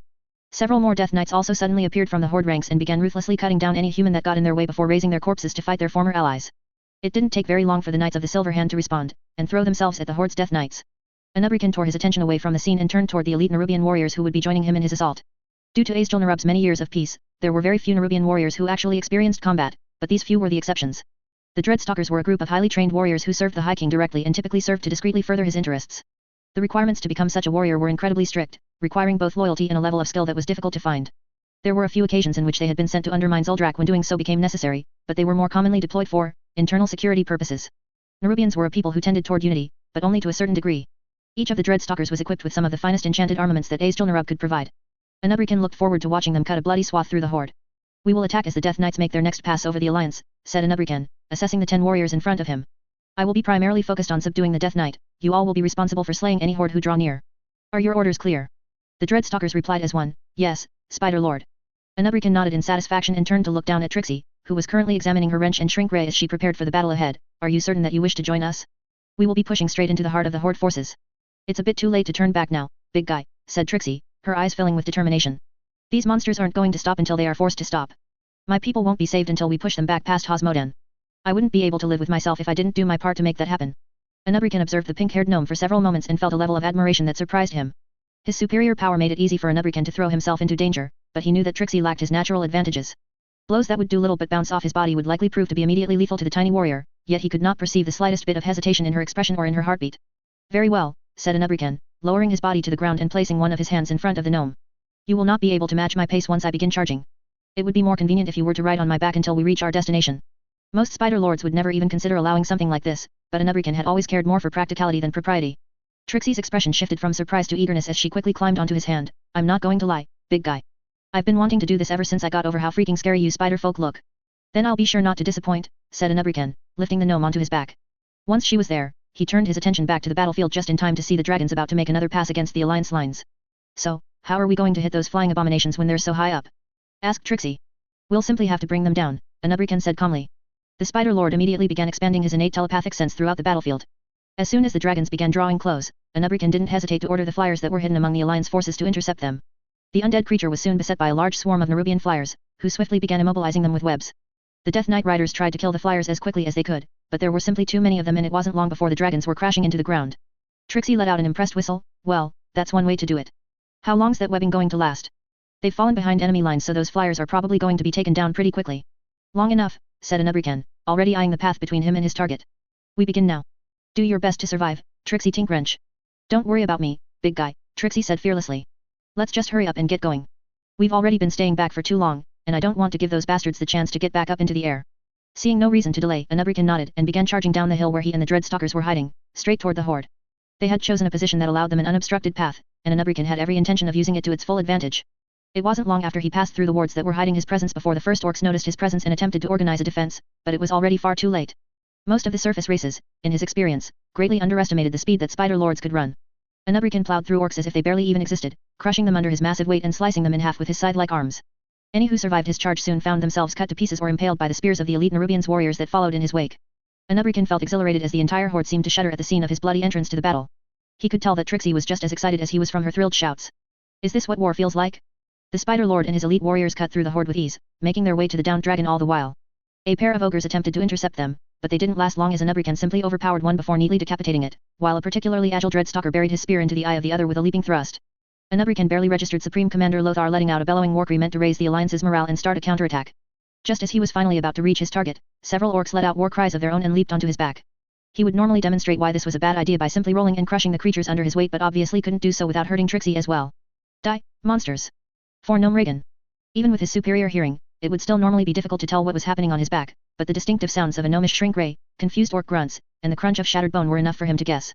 Still, Nerubian knew that the orcs would not stop attempting to climb onto his back to take advantage of his lack of flexibility, and Trixie wouldn't be able to hold them off forever. Thankfully, the queen who created the Spider Lords was smart enough to anticipate such difficulties. The moment that the next group of orcs attempted to jump onto him, Nerubian unfolded the scarab-like carapaces on his back and directed the locusts that lived inside of him to emerge from the nesting area located near his wings. Orc screams resounded through the battlefield as a swarm of locusts emerged from his body and began devouring any orc foolish enough to approach him. The creatures flailed about and attempted to protect themselves from the swarm, but they could do nothing as the locusts bit through their skin and crawled into every orifice that they could find. Nerubian heard Trixie curse out in surprise, but he chose to ignore her in favor of focusing on his target. Despite having killed all the flyers that had brought him down from the sky, the Death Knight had already given up on freeing his thrashing undead mount in time and was instead holding a large sword with both hands and pointing it at Nerubian. You are wise to abandon hopes of escape and instead prepare yourself for battle, as futile as your preparations will be, said Nerubian as he approached the Death Knight. Trixie quickly jumped down from his back and ran off to assist his dreadstalkers in securing a perimeter. If you wish to share your name, then I will hear it. I am Nerubian. My name is Ragnok Bloodreaver, creature, the Death Knight said stoically as powerful waves of dark magic flowed off his body in the form of a black mist that killed any locust that got too near. Without further comment, Nerubian channeled the light into his arm just as Archbishop Fail had taught him and leapt at the Death Knight. The creature proved to be quick on its feet as it avoided having its legs cut from under it by jumping away from Nerubian's glowing arms. The Death Knight swung at him with its sword, but only managed a glancing blow that failed to pierce his carapace. However, Nerubian had his first experience with the Horde's magic once a strange darkness began spreading from the point of impact. It felt to Nerubian as if his body was rotting wherever the magic of the Death Knight spread, and he instantly knew that the level of pain that he was feeling would be debilitating to most creatures. It's a shame Archbishop Fail did not have the time to teach me how to remove curses, Nerubian mused as he ignored the pain and once again threw himself at the Death Knight. Still, it shouldn't be hard to suppress it long enough for me to deal with this troubling little creature. Unfortunately, Nerubian had been ordered to capture the creature alive, and Ragnok Bloodreaver seemed intent on showing why the Alliance seemed to fear the Horde's undead warriors so much. Despite being fully armored, the creature consistently managed to deftly avoid Nerubian's attacks. The Spider Lord knew that the Death Knight was likely planning to leverage its inexhaustible stamina to outlast him, but he had no intention of allowing that to happen. Nerubian was a Nerubian, and his people didn't believe in fighting either fair or in fighting alone. Ragnok Bloodreaver stumbled as the arachnathid burrowed under his feet emerged from the ground and buried its stringer in his necrotic flesh. The Death Knight quickly cut the arachnathid in two, but not fast enough that he was able to avoid a brilliant light-infused blow that tore off his right arm and sent him flying through the air. Durgora. Nerubian didn't understand his enemy's words, but he couldn't really bring himself to care. Does your rotted flesh feel pain, Ragnok Bloodreaver? If so, it would be in your best interest to surrender. Honorless beast. Likely knowing that he had no hope of achieving victory after being maimed, the Death Knight pointed his single remaining arm at Nerubian and desperately released a concentrated stream of death magic. The Spider Lord grunted in pain as the magic began rotting and eating away at his carapace. Focusing on his conviction and desire to serve Azjol-Nerub, Nerubian channeled the light and summoned a radiant shield between him and the Death Knight. Fortunately, Ragnok seemed to be unable to sustain his magical attack for very long. Are you done with your futile struggles? Asked Nerubian, still glowing with the light as he approached the collapsed Death Knight. The difference in strength between you and I is simply too large to be overcome. The outcome of this battle was already decided from the moment that you crashed into the ground. Everything that Nerubian said was the truth as he saw it. He had learned much from fighting the undead warrior, but he was one of the most powerful Spider Lords in Azjol-Nerub and simply far stronger than his opponent. Ragnok Bloodreaver glared at him hatefully as he responded, I'm not done yet, creature. Nerubian was taken by surprise as a stream of dragon fire crashed into his left side. Ah, I failed to notice that it had succeeded in struggling out of its webs. How careless of me. The stream of fire was higher than he had expected, as in there was a chance that it might actually overcome his powerful defenses given enough time. Nerubian had no intention of actually giving his enemy that time, however, and immediately charged through the fire at his highest speed. The Spider Lord crashed horn-first into the undead dragon and used his immense strength to push it off balance. From there, it was a relatively straightforward process to pull the creature apart, starting with smashing apart its skull and then moving on to destroying its wings and ribcage. It was actually much quicker than dealing with the Death Knight because the dragon lacked the ability to avoid his blows. Nerubian only stopped once the bright red glow faded from the undead creature, signifying that it had died its second death. The Spider Lord turned his gaze back to the Death Knight and saw it looking back at him with an expression filled with both shock and fear. Are you done now? It turned out that he wasn't, but the Death Knight wasn't able to adjust so quickly after losing an arm, so Nerubian subdued him relatively easily. Turning away from the limbless figure that continued to glare up at him with hate-filled eyes, Nerubian began to assess the rest of the battlefield. He could tell that most of his dreadstalkers remained uninjured, though one of them was fighting unevenly due to having a broken leg. How careless. He shouldn't have been injured while fighting the Horde's common warriors. Nerubian was relieved to see that Trixie seemed to be uninjured, although he could tell that she was beginning to grow tired. He watched in curiosity as the gnome nimble ducked between the legs of an orc and used one of her inventions to shoot him with a beam of energy that turned the orc into a chicken. He had heard Trixie mention her so-called pool tree Iser, but seeing it for himself was even more ridiculous than hearing about it. The rest of the battle did not last for very long, mostly due to the collapse of the Horde's morale after watching Nerubian and his elite warriors tear through their army and defeat one of their most powerful warriors. The Horde lost many warriors in their retreat, but not as many as Nerubian was hoping. Supreme Commander Lothar refused to chase after them for very long, fearing that his forces would become overextended. Despite losing the battle, the Horde still far outnumbered the Alliance, and more of them were crossing Baradin Bay every day. So this is one of the Horde's Death Knights, said Trixie as she approached Nerubian and the limbless Ragnok. I've got to admit, they live up to their reputation. Why do you even want to capture one of these monsters alive, Ish? My kingdom has reached an agreement with Dalaran to study the Death Knights so that we might learn more of the Horde's magic, Nerubian explained calmly, ignoring the flash of fear that he saw in Ragnok's eyes. Not even the light could compel him to feel sympathy for the creature after witnessing the Horde's actions firsthand. According to what I've been told, Archmage Kel'Thuzad is quite excited to work alongside our viziers to discover the Horde's secrets. Trixie looked to be slightly disturbed by this information, but she seemed to shrug it off after a few moments. Well, glad I'm not him, I suppose. Something in the gnome's tone caught Nerubian's attention and he turned to examine her expression. I expected you to be more excited. The Alliance has achieved victory today, and the Horde is much less likely to succeed in conquering the Hillsbrad foothills. It's a bit hard for me to be happy about this when the battlefield's still littered with corpses, big guy, said Trixie, her voice filled with sadness. Nerubian looked around and suddenly became aware of the many humans that were moaning in pain and mourning over their fallen allies. Before Trixie drew his attention to it, the sounds had been nothing more than idle noise to Nerubian, but he now found it difficult to hear anything else. The battle itself had filled him with a feeling of exhilaration and fulfillment, but the aftermath was, decidedly less pleasant. He couldn't quite tell whether or not the feelings of sorrow that the sounds evoked were caused by the light, or himself. Bring the Death Knight back to the Alliance camp, Nerubian said to the Dreadstalkers, hoping to distract himself by focusing on his duties. Remember to retrieve all of his limbs, and bring the dragon bones as well. Vizier Crinus should be waiting to transport the materials to Dalaran. The walk back to the camp was devoid of conversation, as neither he nor Trixie was in the mood for it.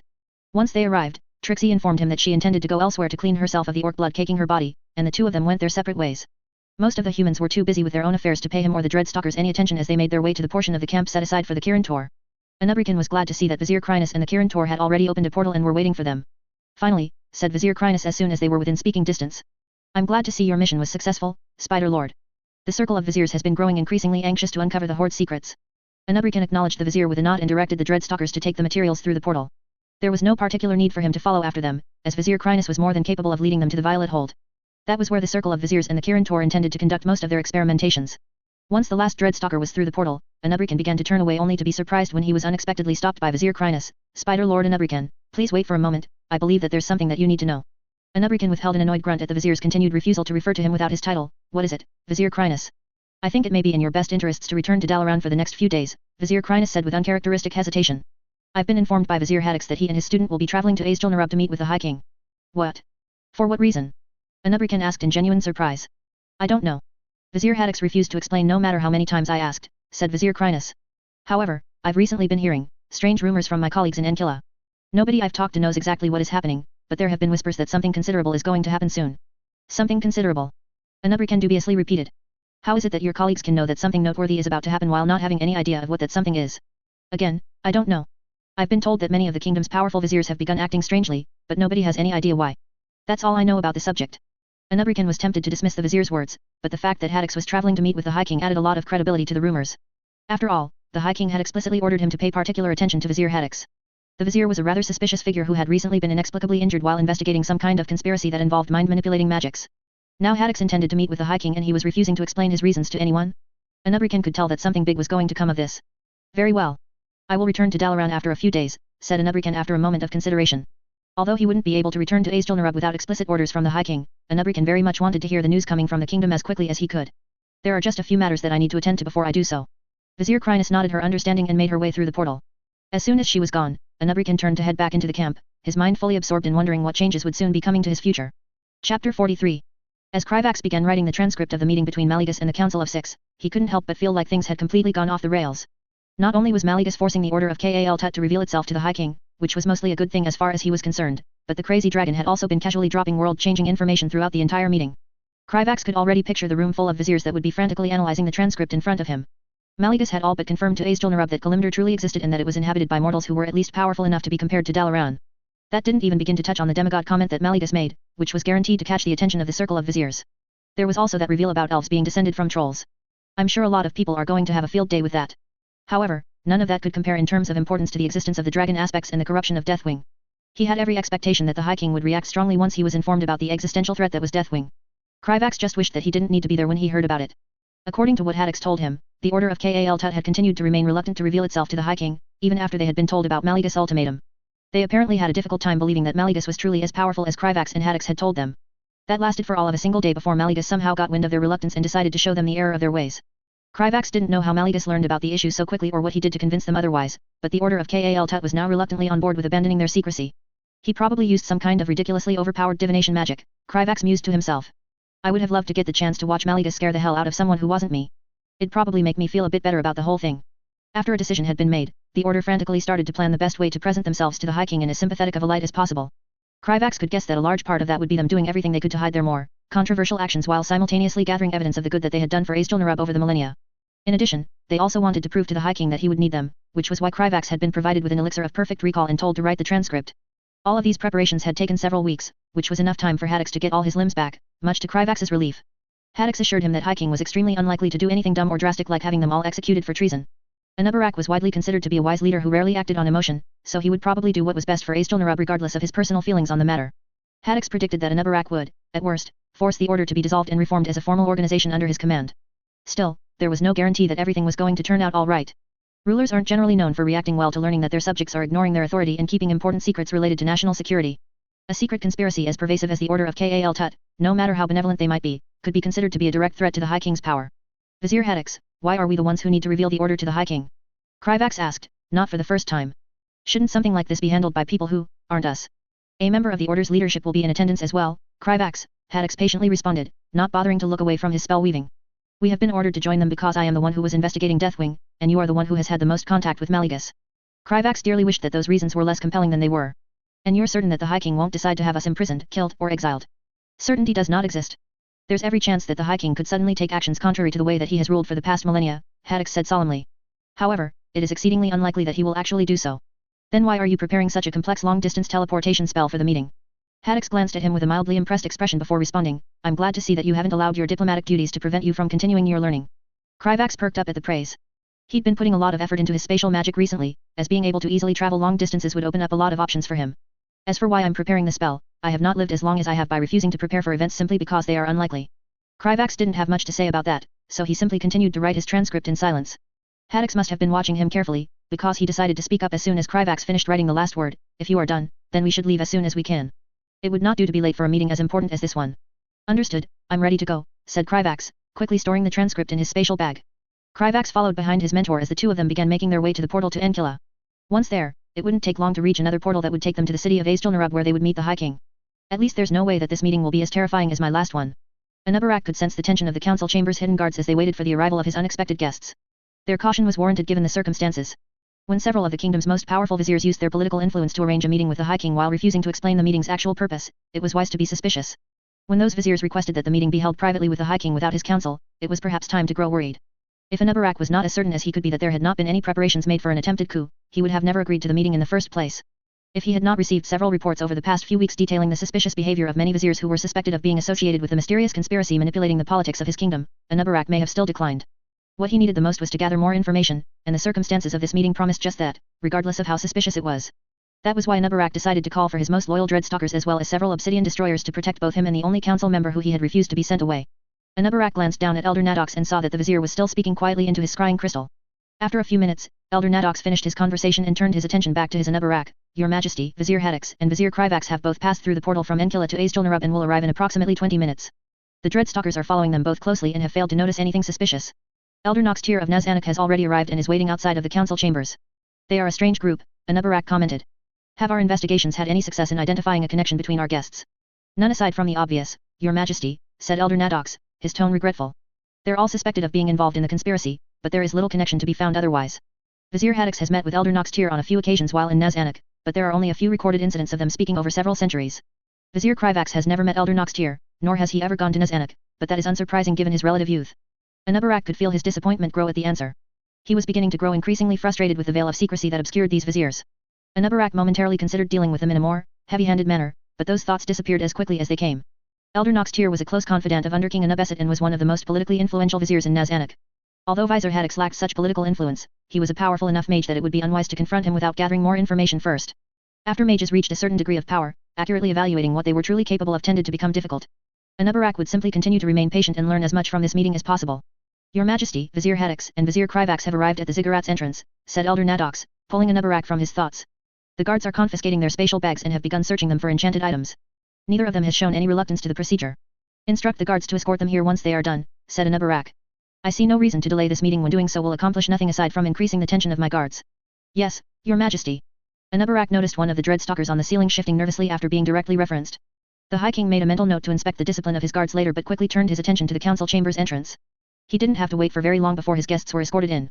Elder Noxtier and Vizier Haddix were both wearing the typical inscrutable expressions that could be found on most experienced viziers, but Vizier Krivax's expression was much more open. Anubarak was easily able to tell that the young vizier was quite nervous, and perhaps even afraid, which was already enough to cause his curiosity to grow. It made little sense to him that the viziers would bring someone whose reactions were so readily apparent. Any lies that they told would be far more obvious with Vizier Krivax in attendance. What are they planning? Anubarak allowed his confusion to show as a guard followed behind them while carrying a stack of documents. Our guests insisted on retrieving those documents from their spatial bags before they were confiscated, Elder Nadox explained quietly. They've already been inspected for potential curses, so I allowed the guards to bring them in. Anubarak nodded to signal his approval. The documents implied that the viziers before him intended to voluntarily share important information. Not what I expected. Seeing no point in continuing to speculate when the answers were right in front of him, Anubarak decided to simply wait for the viziers to begin speaking. Thank you for agreeing to meet with us, Your Majesty, said Elder Noxtier, taking the leading role and speaking for the group. You and your colleagues made it quite difficult to refuse, said Anubarak with obvious censure in his voice. I hope that this meeting is as important as you've implied. You would not like the consequences of wasting my time or requesting that I dismiss my council if this matter is a frivolous one. We would not dare go to such lengths for anything but the most paramount of concerns, Your Majesty, said Elder Noxtier, in a tone of voice that was more deferential than Anubarak would have liked. In his experience, people only acted overly servile when they knew that they were about to tell him something that he didn't want to hear, so Anubarak was already preparing for the worst. I have come here to present to you news of multiple existential threats to the safety of Azjol-Nerub. I sincerely believe that a High King as wise and intelligent as yourself will understand why we took the measures that we did once you have been made fully aware of the situation. Anubarak ignored the blatant flattery and shared a surprised glance with Elder Nadox. Neither of them had known what to expect from the viziers, but they had both anticipated something much more aggressive from the conspirators.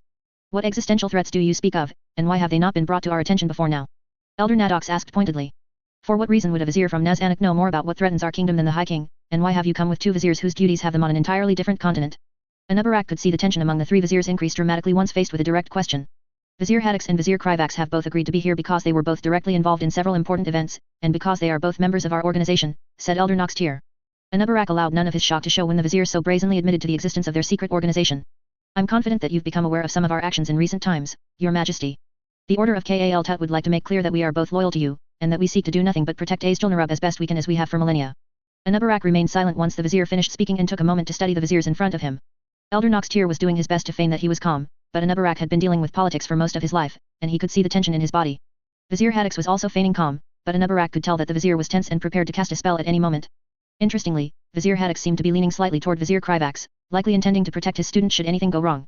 Anubarak couldn't tell whether or not Vizier Krivax was actually attempting to hide his expressions, but the young vizier was clearly extremely nervous. The High King could feel that his dread stalkers were alert and ready to take action the moment he ordered them to do so. After taking a moment to consider his options, Anubarak decided to ease the tension before someone acted foolishly. Explain yourself, now, Anubarak ordered. Elder Noxtier bowed and began to respond with visible relief in his expression. Of course, you. Not you, Anubarak interrupted before turning his gaze to the youngest vizier in the group. Vizier Krivax, you will be the one to explain this Order of Kal Tut to me. Why, Your Majesty? Vizier Krivax is merely a few years old, Shurul. He is the worst liar out of all of you, and I tire of being fed falsehoods, said Anubarak, glaring at Elder Noxtier and interrupting him for the second time. You and your organization have proven yourself willing to deceive me for my entire reign. I have no interest in listening to whatever story you intend to sell me, Elder Noxtier. If you do not believe Vizier Krivax to be sufficiently qualified to speak for your organization, then you should have considered that before bringing him here. Anubarak knew that he made the correct decision once he saw Elder Noxtier glance at Vizier Krivax apprehensively. Vizier Krivax, know that my protection is available to you if you are being coerced, said Anubarak, causing the anxious young vizier to slightly startle. From everything that he had seen so far, he doubted that Vizier Krivax was being forced to do anything against his will, but Anubarak felt compelled to make the offer regardless. Given your relative youth, you could not have been a member of this organization for particularly long. Vizier Krivax looked to his mentor for guidance on how to proceed, but he quickly calmed down and resolved himself once it became clear that he would be receiving none. Your Majesty, I really don't know as much about the order as Elder Noxtier, but I will explain things as best that I can. I think I should start by explaining to you what the Void is, and then share what I was told about the order's history. Anubarak listened patiently as the young vizier did just that. Despite the fact that Vizier Krivax lacked the ability to successfully lie to him, Anubarak didn't actually believe everything that he was being told. Withholding accurate information from younger or less trusted members was common practice for any organization with something to hide. Still, hearing what the Order of Kal Tut told its new members was valuable, even if that information was not necessarily accurate. Or at least, that's what Anubarak thought until he expressed skepticism about the threat of the Void, only for Elder Noxtier to eagerly offer to perform a demonstration that was traditionally given to their new members. Anubarak carefully considered the risks before agreeing and allowing the Vizier to retrieve a bottle of concentrated Void from his spatial bag. The Dreadstalkers positioned themselves so that they could immediately skewer Elder Noxtier at the first sign of treachery, but the Vizier did nothing aside from retrieving a bottle that contained some kind of squirming pitch-black substance. As soon as the bottle's stopper was removed, Anubarak could immediately feel a strange sense of malice emanating from the substance. Elder Noxtier didn't hesitate to throw the bottle at a non-sapient skitter that had been called for the demonstration, causing it to quickly begin screeching in pain. Anubarak would not have considered the Void to be any more dangerous than a common alchemical acid if it wasn't for what happened next. Throughout the entire demonstration, he had been telepathically connected with the skitterer so that he could more accurately determine the effects of this so-called Void.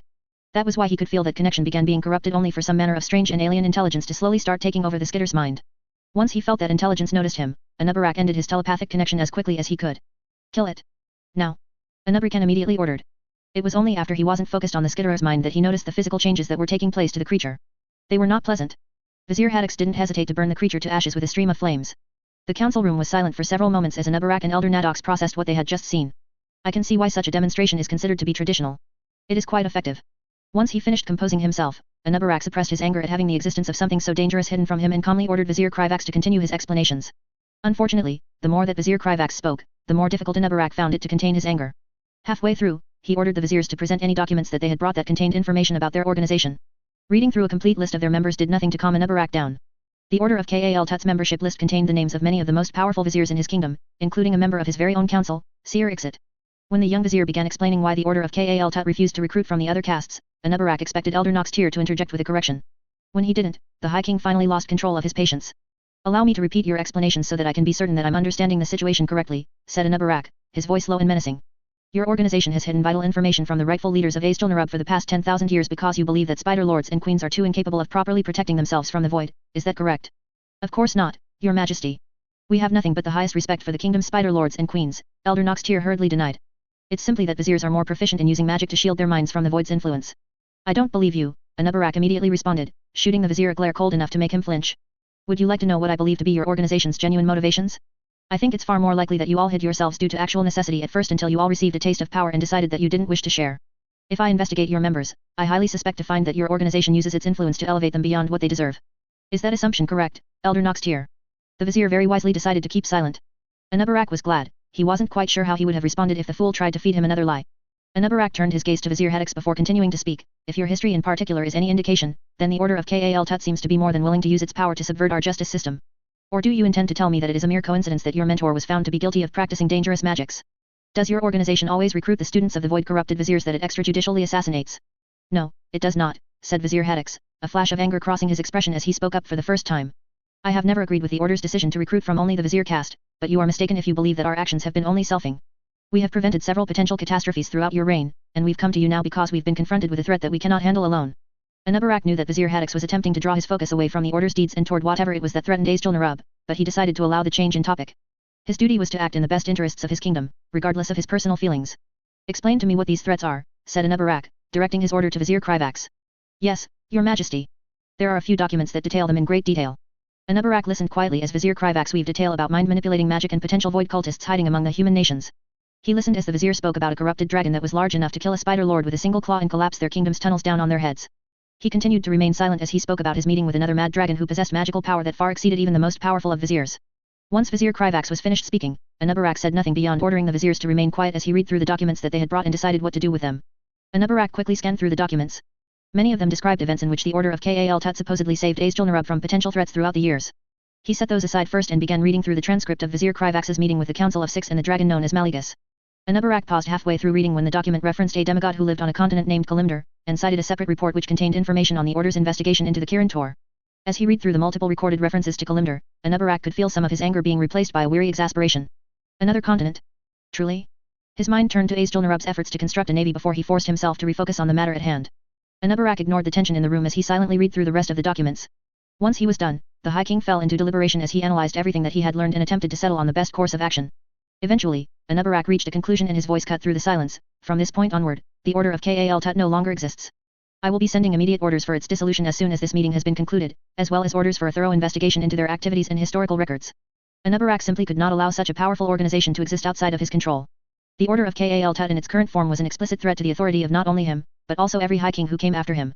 He also needed to know definitively how much of what he had been told was the truth, and that was not something that Anubarak could establish without a full investigation. However, the Void was still a genuine threat to the safety of Azjol-Nerub. If these old gods were not merely legends meant to fool impressionable hatchlings, and his people had originated from their essence, then the Void would always be a unique threat to the safety and autonomy of his people. Anubarak studied the reactions of the viziers.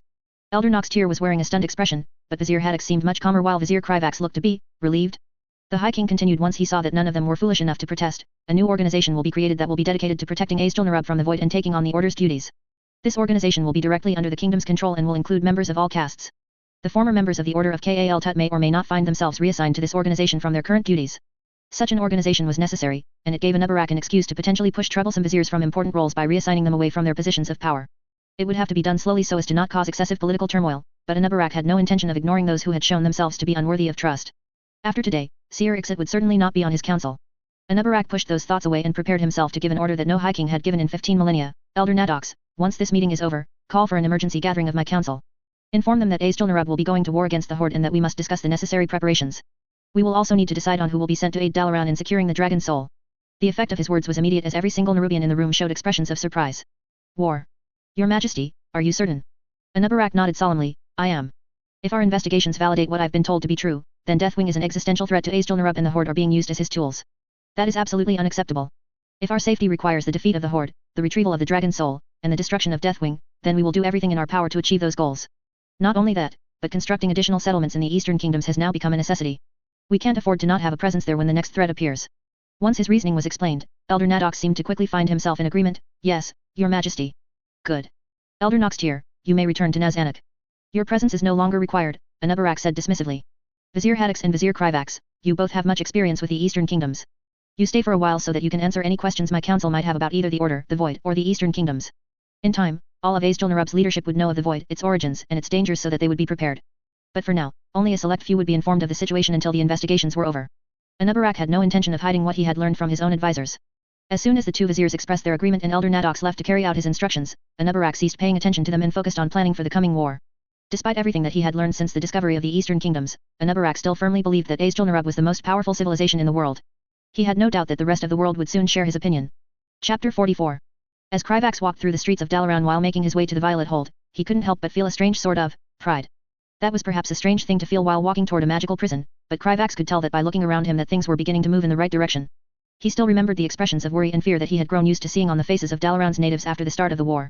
The alliance was more than holding its own and had achieved many successes on the battlefield, but that did little to comfort those who lived in constant fear of losing their loved ones to the Horde. After the Horde seemed to form some kind of alliance with the forest trolls of Zul-Aman, that fear had reached new heights. There had been a brief boost to morale when Azjol-Nerub announced its intention to declare war on the Horde several months ago, but that boost faded when it became clear there would be few immediate changes.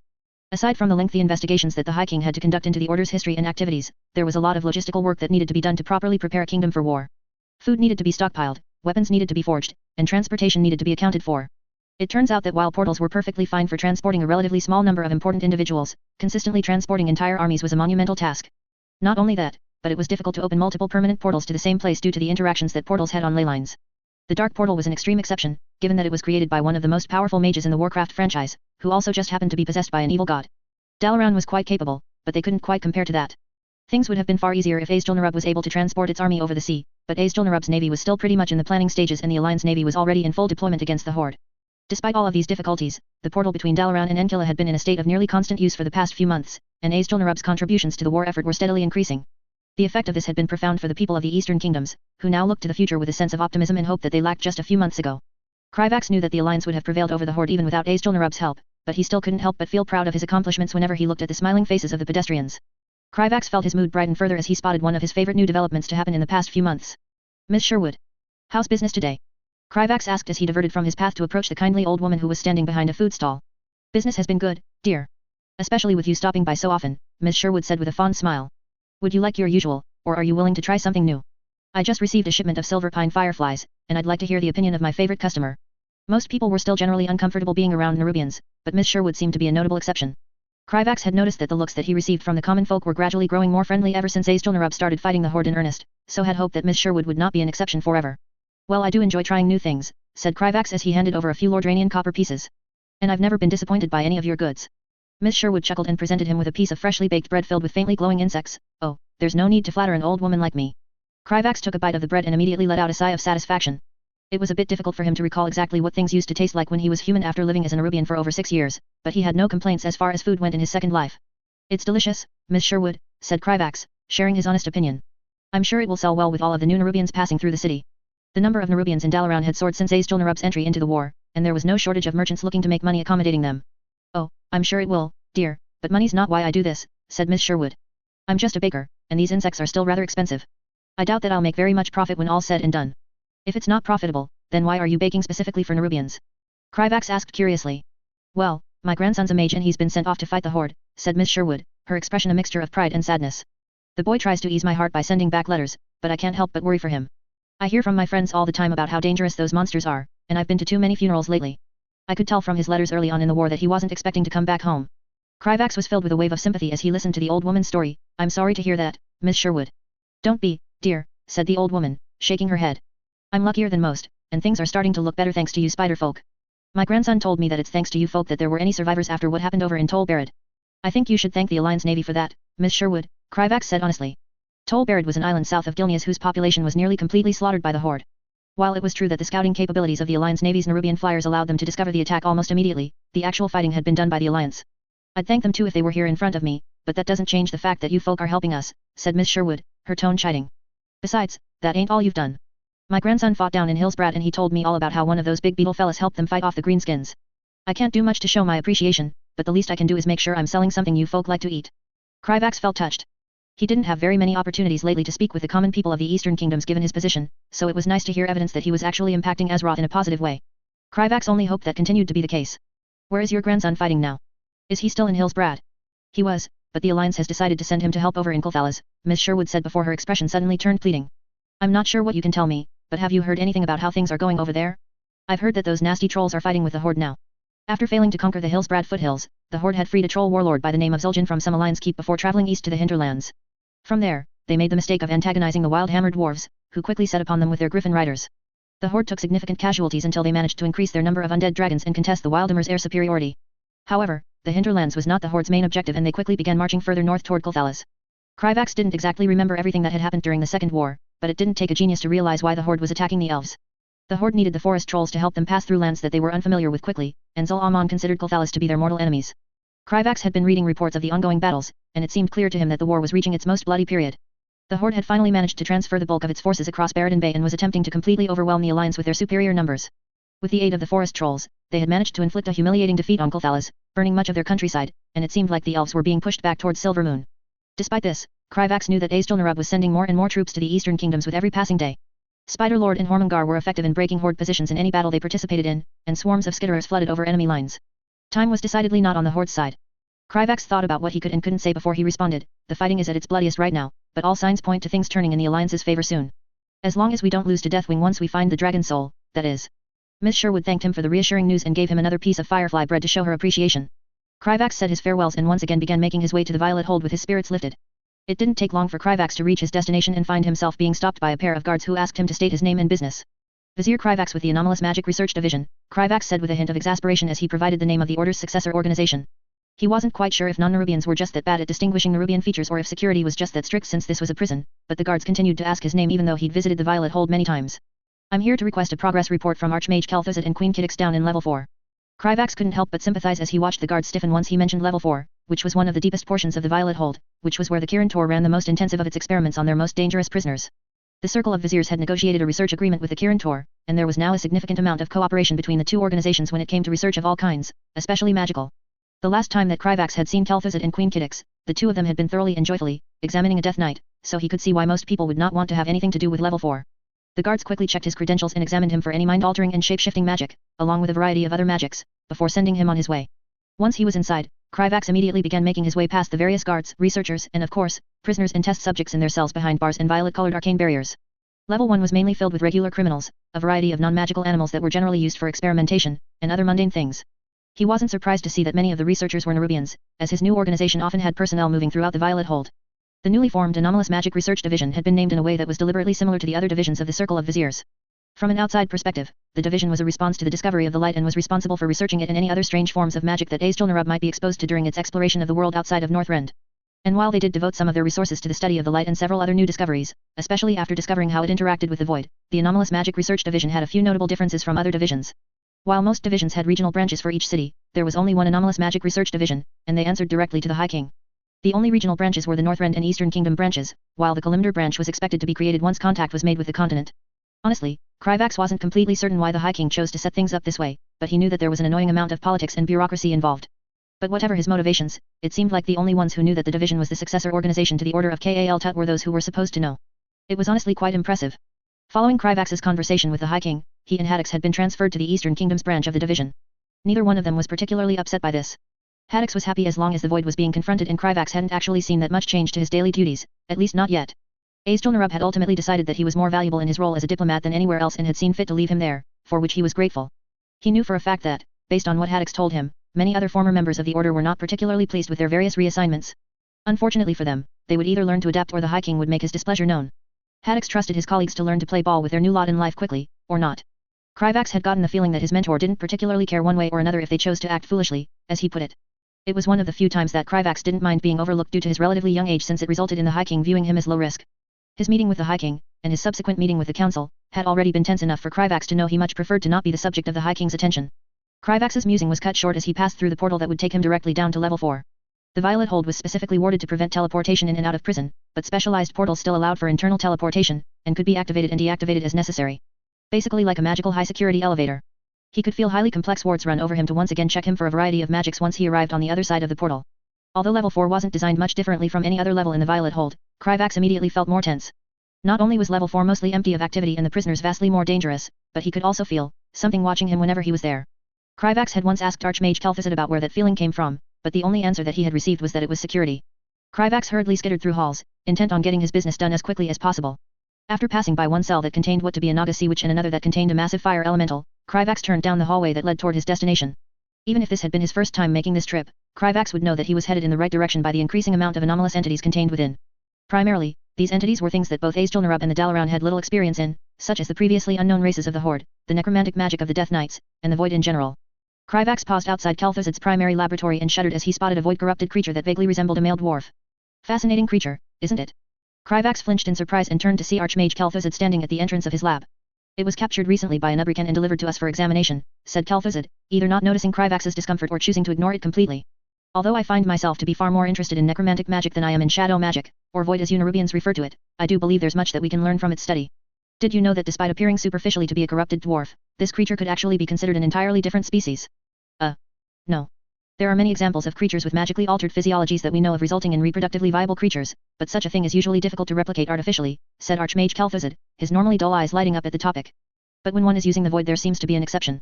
These creatures seem to be entirely capable of reproduction, and their offspring are born similarly corrupted to themselves. Reproducing this result with the void is extremely simple. Queen Kiddix was extremely delighted when we discovered this phenomenon. That's nice, Archmage. I'm glad to hear that your experiments are producing results, said Kryvax, trying his best not to think about how exactly they managed to discover that phenomenon. As my research has been much more productive since the Kirin Tor began cooperating with your people, said Kel'Thuzad. The Archmage abruptly turned and began walking back into his lab with Kryvax quickly following behind him after a moment of hesitation. The laboratory itself was well lit and filled with tools fit for magical research and shelves that contained a variety of spellbooks lined the walls.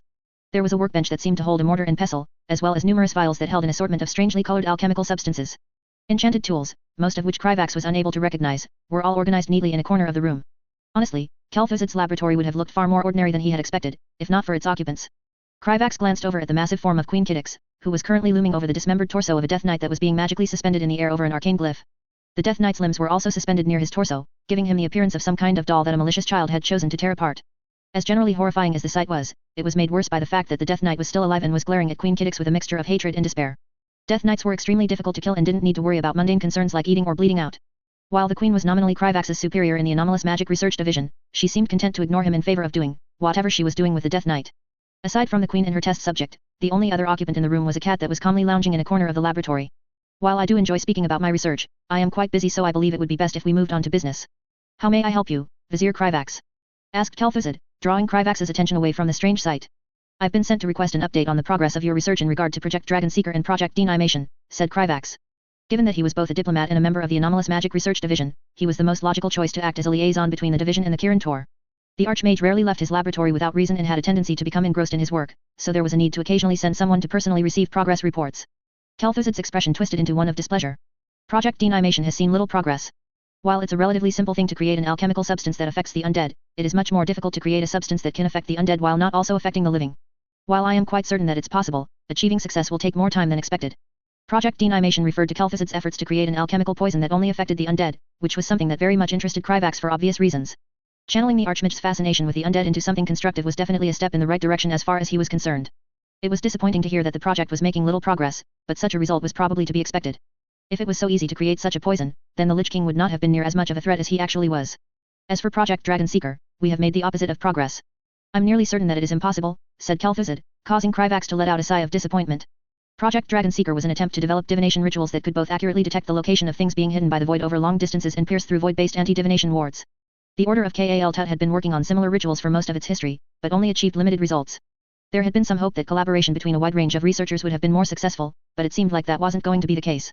According to our experiments, the void seems to naturally gain a certain degree of sentience once it reaches sufficient levels of concentration, Kel'Thuzad continued to explain. Any spells that we create are simply adapted to and overcome. The divination ritual that Azjol-Nerub provided to us is likely already the limit of what is possible. Improving on it further is impossible unless we are somehow able to create arcane spells with similar degrees of intelligence, and that is far beyond our capabilities. The void just seems to be remarkably well suited to this manner of magic. Kryvax was once again disappointed, but still not particularly surprised. As far as he was concerned, attempting to find the dragon soul with arcane magic was a fool's errand given that Maligus would have likely already done so if it were possible. Thank you, Archmage. I'll be sure to pass your words on to Vizier Haddix and the rest of the Council of Six as soon as possible. If there's nothing further, then I'll allow you to return to your research, said Kryvax, more than ready to leave. Before you go, Vizier Kryvax, there is one thing that I'd like to know, said Kel'Thuzad, stopping Kryvax in place. Given the failure of Project Dragon Seeker, I would like to know whether or not any of our other efforts to locate the dragon soul have been met with more success. Together with the dragon flights, we've managed to narrow it down greatly and eliminate a lot of possibilities, but we still haven't found it, Kryvax said grimly. Even though he had always known that his meta-knowledge would gradually become less and less useful, it was still frustrating to not know something so important. Lord Maligus seems to believe that the dragon soul is most likely somewhere with the Horde. According to him, Deathwing would favor keeping it somewhere that is well defended and easily accessible rather than relying purely on subterfuge. There had been a few proposals to send in spies to look for the dragon soul, but there was too great a risk of them being discovered and their memories searched. That is unfortunate, said Kel'Thuzad, a hint of worry creeping into his voice. Regardless of anything else, Deathwing was a threat that everyone in Azeroth needed to worry about. The longer that he remained alive, the worse things were going to get. But I suppose there's nothing more to be done about it. If we've managed to narrow down the location to somewhere within the Horde, then I'm sure it's only a matter of time before we find it. Kryvax hoped that would be the case. He truly didn't know how he would deal with it if his actions actually resulted in a worse outcome for Azeroth. After saying his farewells to the Archmage, Kryvax made his way out of the Violet Hold in a worse mood than when he went in and feeling a bit worried for the future. However, he had one more errand to handle for the day, so Kryvax forced himself to focus on the present instead of on his pessimistic thoughts. During his first visit to the city, he had hired a few goblins from the venture company to go out and find something for him, and Kryvax had just recently received a letter back from them claiming success. Weaving a ward around himself that would allow him to walk through the streets relatively unnoticed, Kryvax quickly began making his way to the underbelly. Situated deep within the Nexus, an ancient fortress that served as the Blue Dragonflight's ancestral home, the aspect of magic listened wearily as an excited young dragon spoke about his time in Dalaran. Maligus found it slightly easier to speak with Kalikos than the other members of his flight. The whelp still looked at him with the same undeserved reverence as the others, but he at least lacked their pity. Even his fellow aspects alternated between treating Maligus like he was a wounded animal or a monobomb that threatened to explode at any moment. Can you really blame them? You spent the past 10,000 years wallowing in sorrow and forsaking your duties. Why would they look at you any other way? As was slowly starting to become a habit since he had left his lair, Maligus quickly cast a spell on himself to search for the void's influence only to find nothing. His aberrant thoughts seemed to be nothing more than the symptoms of a mind that had been deteriorating for millennia. Maligus forced himself not to think about that and focused his attention on Kalikos. The whelp was supposed to be giving him a briefing on the ongoings of that mortal city, but he seemed to be more interested in talking about something else. Maligus listened for a few moments as Kalikos went on about how fascinating the mortals were and how glad he was that he was able to interact with them without hiding the fact that he was a dragon. As interesting as this is, I believe we've veered off topic, said Maligus, interrupting the young dragon and causing an embarrassed expression to grow on his face that reminded Maligus too much of his youngest son, Umbra. Holding back a growl of frustration, Maligus sullenly cast a quick memory recollection spell. As soon as the spell was finished, he was suddenly bombarded with memories of his youngest son Umbreskel, who was currently still alive but sleeping in stasis after suffering the incurable effects of a magical accident. While you indulged in your misery, your own son was forgotten. What would Sindragosa think if she was still alive? Maligus forced himself to ignore the reminder of another family member who he had failed and focused on the present. I apologize, Lord Maligus, Kalikos said guiltily. My thoughts have a tendency to get away from me at times. It is quite all right, young one, said Maligus, struggling to keep his voice gentle. That is quite common among members of our flight and is something that will become easier to control with age. But please, focus on telling me about our efforts to search for the dragon soul. The mere mention of the artifact that had been used to slaughter most of his flight threatened to throw Maligus into a rage, but he forced himself to control his emotions as best he could before young Kalikos. Oh, right. Queen Alexstrasza said that we're pretty close to finding it, Kalikos said seriously. We think the dragon soul is probably being held by the Twilight Hammer clan given that they seem to be void practitioners, but we're not really certain. Maligus thought about it and decided that it sounded like something that Lordaeron would do. The dragon soul needed to be kept within mortal hands in order to be effective, and those who were already corrupted by the void would be the easiest for Lordaeron to control. Have you delivered my proposal to her about the dragon sworn? How did she respond? Said Maligus, his mind sorting through the magical artifacts contained within the Nexus Vault. Alexstrasza had refused at first to send her dragonsworn to search for the dragon soul among the horde, citing concerns that any spies that were sent would be captured and have their minds plundered by Lordaeron. She worried that if their traitorous brother discovered how close they were to finding the dragon soul, then he would move it elsewhere and they would need to spend several more months searching for it. It was a reasonable concern, so Maligus developed a spell that would utterly destroy the soul of the mortal as soon as they were captured. Unfortunately, the existence of necromancy made it necessary to go to such great lengths when keeping secrets. Raising intelligent undead was not perfectly reliable and suicide was not exactly uncommon among spies, so such a spell should not cause undue suspicion. As long as Lordaeron was unable to read their mind, then it would be impossible for him to distinguish the dragonsworn from the rest of the mortals who were undoubtedly spying on the horde. When Kalikos failed to answer, Maligus turned his attention to the younger dragon's hesitant expression and instantly knew that he was about to hear something unpleasant. Speak, Kalikos. Well, Queen Alexstrasza is refusing to send in any dragonsworn. Maligus instantly lost control of his anger and his voice thundered across the nexus. What? Does she not understand how important this is? What reason could she possibly have for such a foolish decision? Queen Alexstrasza said the risk is too high and your methods are too cruel, Kalikos said nervously. Maligus immediately let out a bellowing roar filled with anger and frustration. Alexstrasza was always like this, choosing to hold on to her soft-hearted views when the fate of the world was hanging in the balance. Who cared about the souls of a few mortals? What had they ever done aside from allowing their greed and foolishness to shatter the world?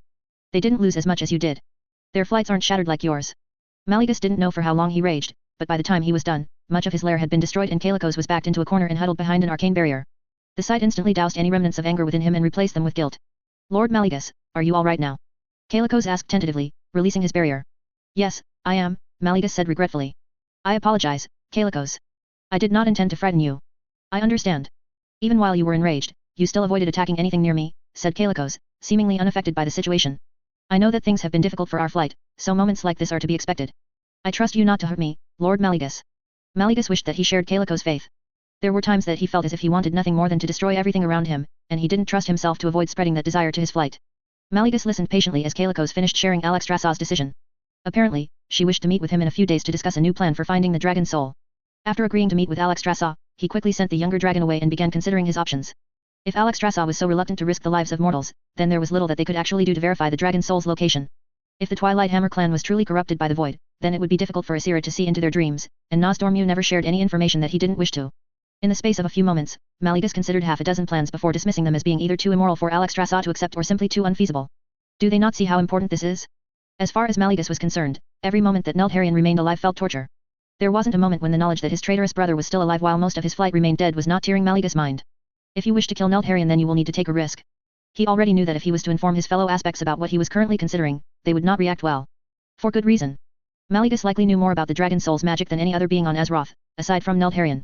He was the one who convinced his siblings to imbue the artifact with their power, something that he had only done after a thorough examination.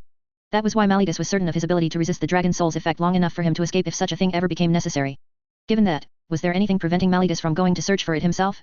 He was perfectly capable of casting an invisibility spell that could fool even the greatest of mortal mages. With reckless plans forming in his mind, he began making his way to the Nexus Vault.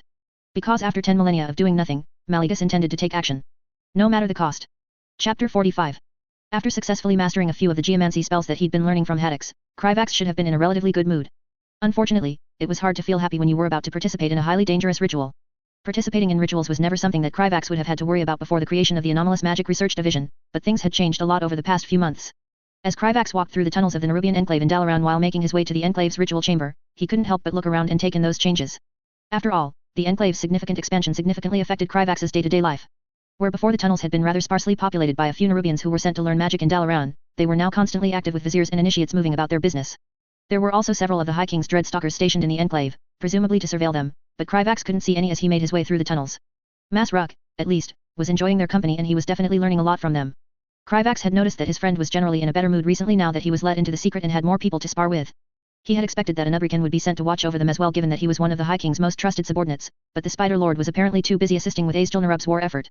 It's a shame he isn't here. I think I'd probably have an easier time getting along with an Ubrican than most of the viziers. It was likely Azjol-Nerub would have preferred to send even more personnel to the enclave, but there was a limit to what Dalaran would accept. If there were too many Nerubians in the enclave, then they would eventually become an unacceptable security risk to the city. The only reason that they had actually been allowed to send so many viziers was probably due to a combination of the ongoing war and the threat of Deathwing. Dalaran's Nerubian enclave had now become the center of Azjol-Nerub's efforts to combat the Void's influence in the eastern kingdoms. Most of those efforts had been dedicated mostly to research for the first few months, given that they needed to avoid attracting Deathwing's attention, but circumstances had changed a few days ago. To be more specific, circumstances changed a few days ago when a massive wave of Void energy suddenly rippled over the eastern kingdoms. Only those who were familiar with what the Void knew what they were sensing, but even people who were magically insensitive reported feeling as if something horrible was going to happen. The feeling of an impending catastrophe had only gotten stronger since that moment, and Azjol-Nerub was working closely with Dalaran and the Dragonflights to figure out what was going on. Several seers had attempted to look into the future in an attempt to gather information, but those who were lucky enough to not be driven insane had simply failed to learn anything definite. Everyone who was in the know could tell that Deathwing was likely responsible for whatever was happening. The predominant belief was that Deathwing had probably managed to release some kind of ancient void-corrupted monstrosity, but it seemed like nobody really knew for certain. Despite his meta-knowledge, Kryvax was just as ignorant as everybody else. The original timeline had already diverted so completely that much of what he knew had become completely useless. I guess hoping that the insane void-corrupted dragon would have been content to just spend the past few months twiddling his thumbs was a bit too optimistic. Deval Prester had failed to do anything beyond what he was already doing, and everyone had started to hope that they would be able to find the dragon's soul and confront him before he could put any of his plans into action. Unfortunately, it seemed like Deathwing was a few steps ahead of them and had managed to secretly pull something off under everyone's collective noses. It felt incredibly unsettling to know that Deathwing might have released some kind of ancient horror due to the choices that he had made. After taking a moment to banish his pessimistic thoughts, Kryvax decided to focus on the things that he could actually do to help rather than worrying about things that he couldn't change. Once it had become clear that their division wasn't making any progress in learning more, Kryvax had made a suggestion to everyone that they should perform one of the more complex divination rituals created by the Order of Kal Tut. The other viziers would not normally listen to the opinions of someone as young as him, but Haddix had agreed with his suggestion and pushed for it as well. They had already previously attempted to use this ritual to find the location of the dragon's soul, but it had rather predictably failed to find anything. It was as if the dragon's soul didn't exist in the first place as far as the magic was concerned. There was no guarantee that the ritual would succeed this time around either, but everyone was starting to get desperate for information despite the obvious dangers of attempting to scry what was likely a powerful void entity. Kryvax had wondered at first why Haddix hadn't used this ritual during all of the other times that he had been investigating the void, but it apparently could only be cast through the cooperation of several mages on top of a powerful leyline nexus. Those things had obviously not been available in the Eastern Kingdoms in the past, but circumstances had obviously changed. It sort of made Kryvax glad that the order had been exposed and that people were now being forced to cooperate openly. Kryvax was pulled out of his thoughts as he finally reached his destination. Previously, Kryvax had been too busy with his diplomatic duties to participate in any rituals, so it was actually his first time seeing a Nerubian ritual chamber. The cavern that had been dug out for the chamber was several times larger than any other room that Kryvax had seen in the enclave. Geometric and carefully placed webbing had been weaved throughout the entire cavern using magic conducting silk, making the whole thing appear like it was some kind of three-dimensional arcane diagram to Kryvax's senses. There were also 4 glowing obelisks in each corner of the room that were being suspended in the air through a combination of webbing and thin spars that looked similar to spider legs. Using his magical senses, Kryvax could tell that the obelisks were drawing arcane energy from Dalaran's leyline nexus and directing it into the ritual web. Kryvax looked up to the roof of the cavern and saw several viziers making minute adjustments to the web. After taking a moment to look around, Kryvax spotted Haddix directing a few of the viziers on the other side of the cavern. As one of the strongest members of the order and the only one who had any experience with the Eastern Kingdoms, it was unsurprising that Haddix had taken up a leadership role in the new division. Haddix called him over the moment that he spotted Kryvax. "Vizier Kryvax, your assistance in spinning the ritual weave would be appreciated over in this section." Kryvax quickly skittered his way onto the webs and began heading in Haddix's direction, using his magical senses to study the ritual weave the entire time. While the ritual weave in its entirety was beyond his ability to understand, Nerubians generally tried to develop their rituals to be as logical and modular as possible. The ritual weave was carefully spun with plenty of spaces within it where different weavings could be added or removed depending on the goal of the ritual without interfering with the base formation. "Vizier Kryvax, I would like for you to take over for these fools in spinning these portions of the arcane modulation weaving," said Haddix, glancing disdainfully at the 2 viziers who he had been directing. "The 2 of you can go wait quietly for the ritual to begin. I don't want to waste any more time fixing your tedious mistakes." Kryvax glanced at the section that Haddix was referring to and found it to be rather simple. Did they really have problems with this? One of the viziers, whose name Kryvax hadn't actually learned, immediately took insult to Haddix's words. "Vizier Haddix, you can't possibly be serious. Are you truly going to replace us with this hatchling?" "I trust this hatchling to correctly spin the weave more than I do you," Haddix said dismissively.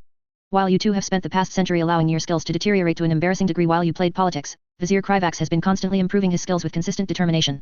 I'll listen to your complaints once you remember how to properly cast magic." The pair of viziers looked like they were about to argue, but a single caustic glare from Haddix sent them both storming off while silently fuming. "Vizier Haddix, are you sure about this?" Kryvax asked with trepidation. "I'm sure that those viziers must be a lot older than me. Shouldn't they be better at this kind of magic than I am?" Haddix snorted in amusement before answering. "What you failed to take into consideration is that there were many members of the order who were recruited for reasons other than their magical ability. Those 2 have spent most of their lives as administrators, and the only magic that they consistently cast is likely a few cleaning spells." Kryvax hadn't actually taken that into account, but he still found their inability difficult to believe. As someone who wasn't really only 6 years old, he could actually conceptualize how much more life experience people who lived for centuries had compared to him. Had they really failed to pick up any magic at all in that time? When he brought up his doubts to his mentor, the older vizier actually had an explanation that Kryvax had never considered before. While the higher castes are given a significantly longer lifespan than most Nerubians, our ability to retain memories is not increased to a proportional degree, Haddix patiently explained. Even we viziers, though shaped for intelligence and problem-solving, lack perfect recall. It's a trait the queens have yet to consistently apply. Kryvax was kind of surprised that he had never thought of that, and it seemed obvious to him in hindsight. Although he had noticed an improvement in his intelligence after being transformed into a vizier, that improvement was actually relatively minor. Magic wasn't like a video game, where once you learned a new spell you were guaranteed to be able to cast it for the rest of your life. Expecting a vizier to successfully cast a spell that he hadn't used in centuries was kind of like expecting someone to be proficient in the calculus skills that they learned in high school after decades of never finding a use for it. Do not misunderstand, Kryvax. Those who have lived for a long time still hold a significant advantage over those with less experience, said Haddix, his words becoming cautionary. There are spells that can assist a mage in retrieving memories, and consistent use of arcane magic has a tendency to increase intelligence and recall. Even the most untalented of mages can become formidable if they consistently work to improve themselves for centuries. Kryvax had no doubt that was the case. After finishing his impromptu lecture, Haddix once again instructed Kryvax to begin working on the weaving and then left to go oversee the work of the other viziers. The work was relatively straightforward, and Kryvax even lost himself to his work until he suddenly realized that the ritual was almost ready to begin. Kryvax watched as the viziers took up specific positions throughout the cavern and began preparing themselves and nervously moved to do the same. Haddix had already explained how things would work, and most of them would simply be providing their own power to the ritual while also helping to properly guide the magic. There were only a few who would be doing the actual work of casting the divination ritual. Specifically, the difficult portions would be handled by a seer in the center of the ritual weave as well as a few of the more experienced viziers, which naturally included Haddix. If everyone is prepared and has taken their positions, then I will begin the ritual, called out the seer in the center of the weave. Kryvax could feel his anxiety growing by the moment now that the ritual was actually about to begin. The purpose of this ritual is to divine information about the surge in void energy that has been slowly growing over the past month. While these are not our lands, the void is a threat to all Nerubians, and this new threat must be handled for the safety of our people. I expect you all to do everything that you can to ensure this ritual is successful. With his speech concluded, the seer didn't hesitate to begin the ritual. Every vizier in the room, including Kryvax, immediately started channeling their magic into the weave, causing the entire cavern to light up with a violet glow. Although Kryvax wasn't able to understand what spells the more experienced viziers near the center were casting, he could tell that they were extremely complex divination spells. The seer looked as if he was just staring off into space, but Kryvax could sense waves of intense magical energy flowing from him. This process went on for several minutes until Kryvax suddenly noticed inexplicable images forming in his mind, much to his surprise. He had already been informed that something like this would happen and that it was simply a sign of the ritual working, so Kryvax only panicked a little. The ritual was designed to show scenes of the past, present, and future of their void-corrupted target, and although the vast majority of those scenes would be directed toward the seer, every mage participating in the ritual would occasionally see a few as well. It made Kryvax sort of glad that he wasn't actually a seer because he couldn't imagine the training that they would have to go through to handle being bombarded with so much information. Kryvax tried to focus on them, but the images flashed by too quickly for him to accurately interpret any of them. As the ritual progressed, however, they began to appear with more frequency and stay around for much longer. Be warned. We approach the most dangerous portion of the ritual, the seer called out, pulling Kryvax away from his thoughts. The entity whose nature we are attempting to divine has noticed our efforts and is beginning to probe our defenses. Sure enough, Kryvax felt his heart drop as he saw several portions of the ritual weave growing dark with the void. According to Haddix, this was one of the primary reasons that the Order rarely chose to use these kinds of rituals. Large portions of the weave were dedicated purely to intercepting any incoming attacks and preventing the ritual from being interrupted. Kryvax could sense the incoming images growing in frequency and clarity, all the while something on the other side was gradually increasing the strength of its attacks. He distantly noted that the chamber was beginning to grow darker due to the increasing presence of the void. Kryvax could feel a malevolent gaze settle over him and the other viziers, and he knew without a doubt that whatever they were looking for was now looking back at them. Thankfully, it seemed like their defenses were powerful enough to hold it back for now. After a few more minutes of this, the images being produced by the ritual became clear enough that even Kryvax was able to understand a little of what he was seeing. He almost immediately wished that wasn't the case. Almost immediately, Kryvax felt like someone was trying to push a knife into his brain and he was forced to look away. He wasn't able to make out much in that short moment, but he could tell that their target was large, and it had been involved in some kind of war. It was also incredibly powerful and felt as if it had been made from the void itself. Kryvax could tell from the expressions of the other viziers that they were having similar difficulties. What the hell has Deathwing unleashed? Just as he finished strengthening his mental shields and was preparing himself to look again, Kryvax was interrupted as the ritual suddenly ended. The source of the problem was obvious once he looked to the center of the ritual weave and saw the seer convulsing on the web with streams of blood pouring from his orifices. Although he wasn't particularly surprised, the macabre scene didn't fail to fill Kryvax with an intense feeling of dread. Once he realized how powerful their target was, he knew that they had gotten in over their heads and things were going to go incredibly wrong. Kryvax had almost expected the walls to start sprouting tentacles and for mind-destroying terrors to pop out of thin air. The chamber turned into a flurry of movement as soon as everyone realized what had happened and started implementing their contingency plans. The seer was swiftly taken away to see Queen Kythix in order to receive medical attention, but Haddix doubted that there was much that could be done to help them. According to him, it was likely that the seer's mind had already been destroyed long before they started convulsing. Almost immediately after the seer was taken away, the participating viziers gathered together and shared what they saw during the ritual in hopes that they could put together a coherent picture while memories were still fresh. Unfortunately, it quickly became clear that their efforts wouldn't be producing many useful results.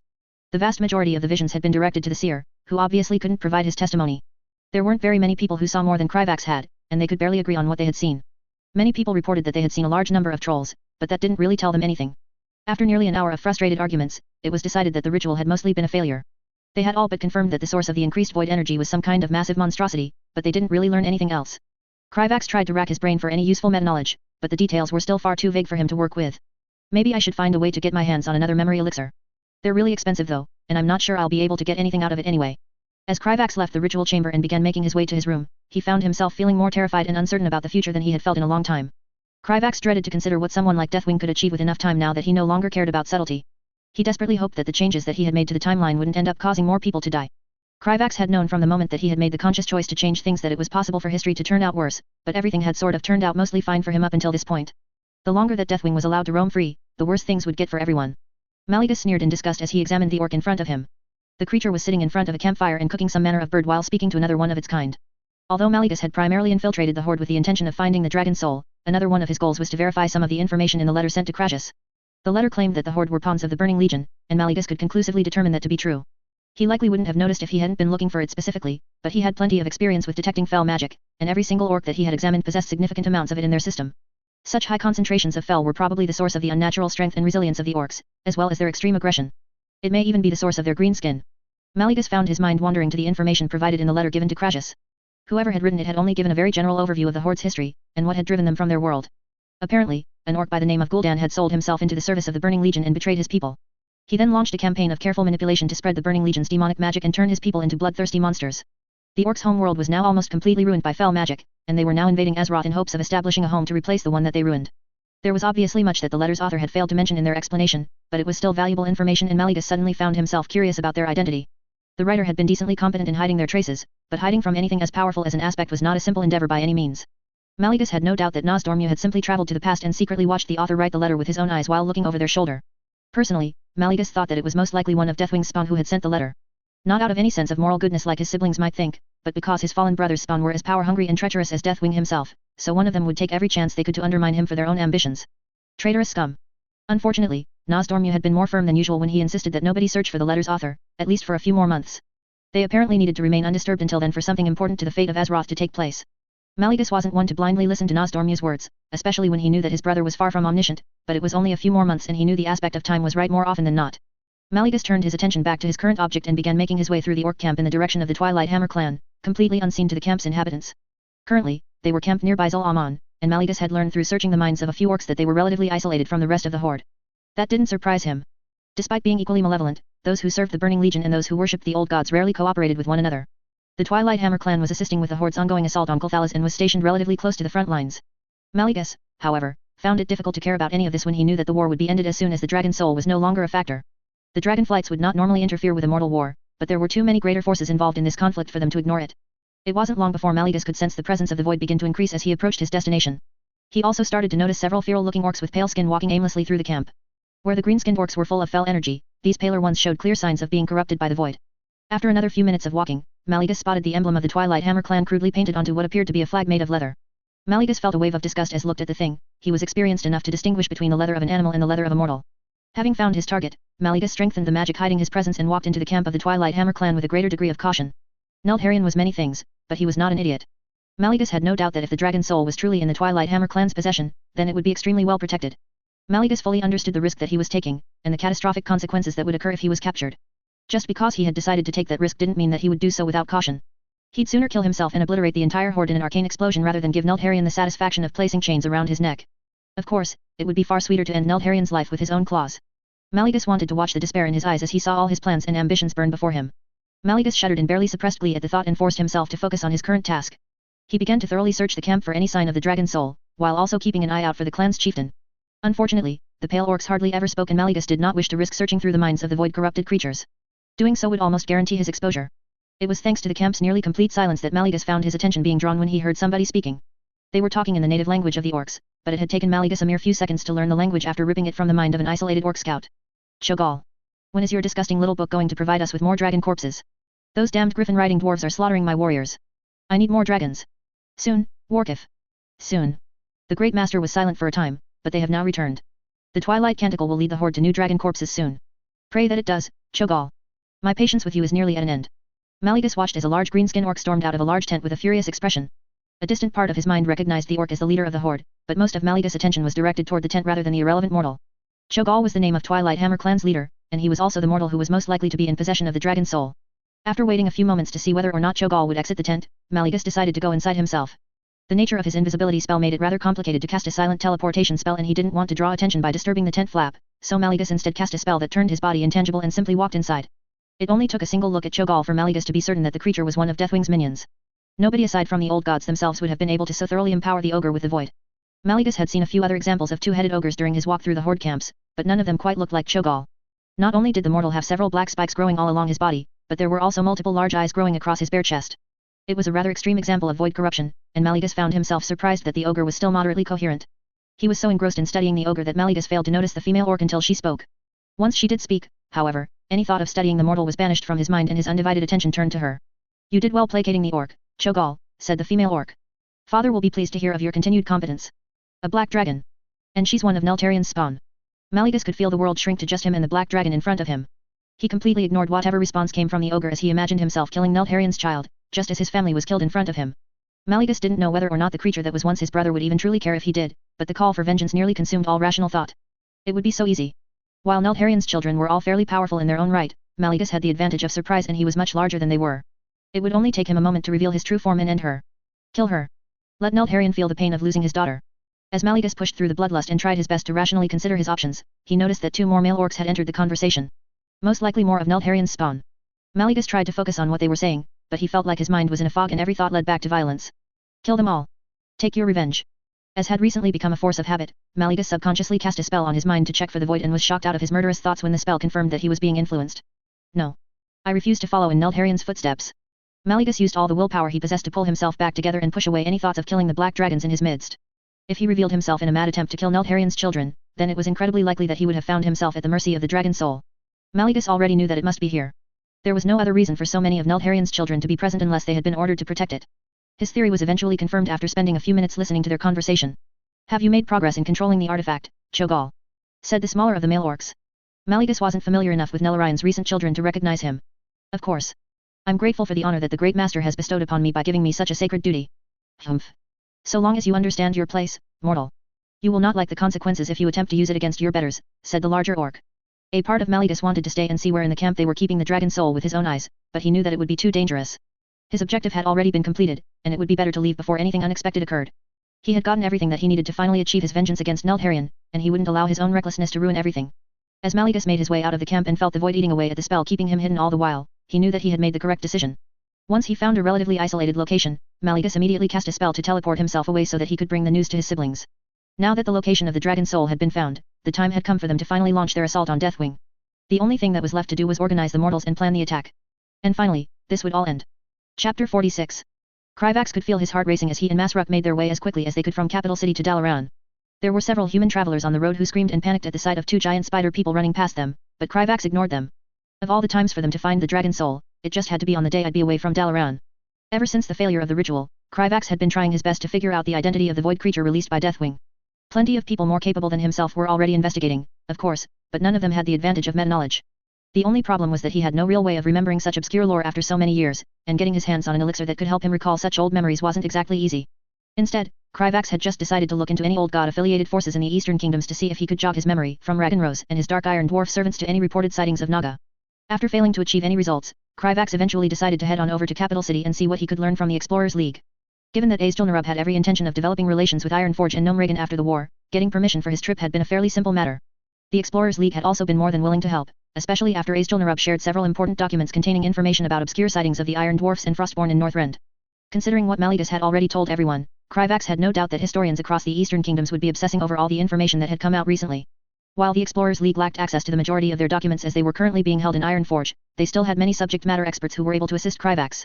He had spent hours going over several subjects, but it was only when he began to read old legends about Tyrusfal that Kryvax felt like he was close to remembering something important. Unfortunately, Masruk had chosen that exact moment to inform him that the Council of Six was calling for an emergency meeting. The location of the Dragon Soul had apparently been found and everyone who had been informed of the situation was headed back to Dalaran so they could begin planning the assault on Deathwing.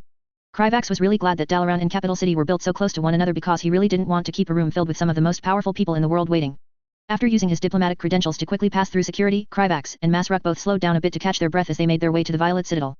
Someone must have sent word ahead that he would be coming because the receptionist quickly let him through and a few tense guards escorted the two of them to the portal leading to the Chamber of Air.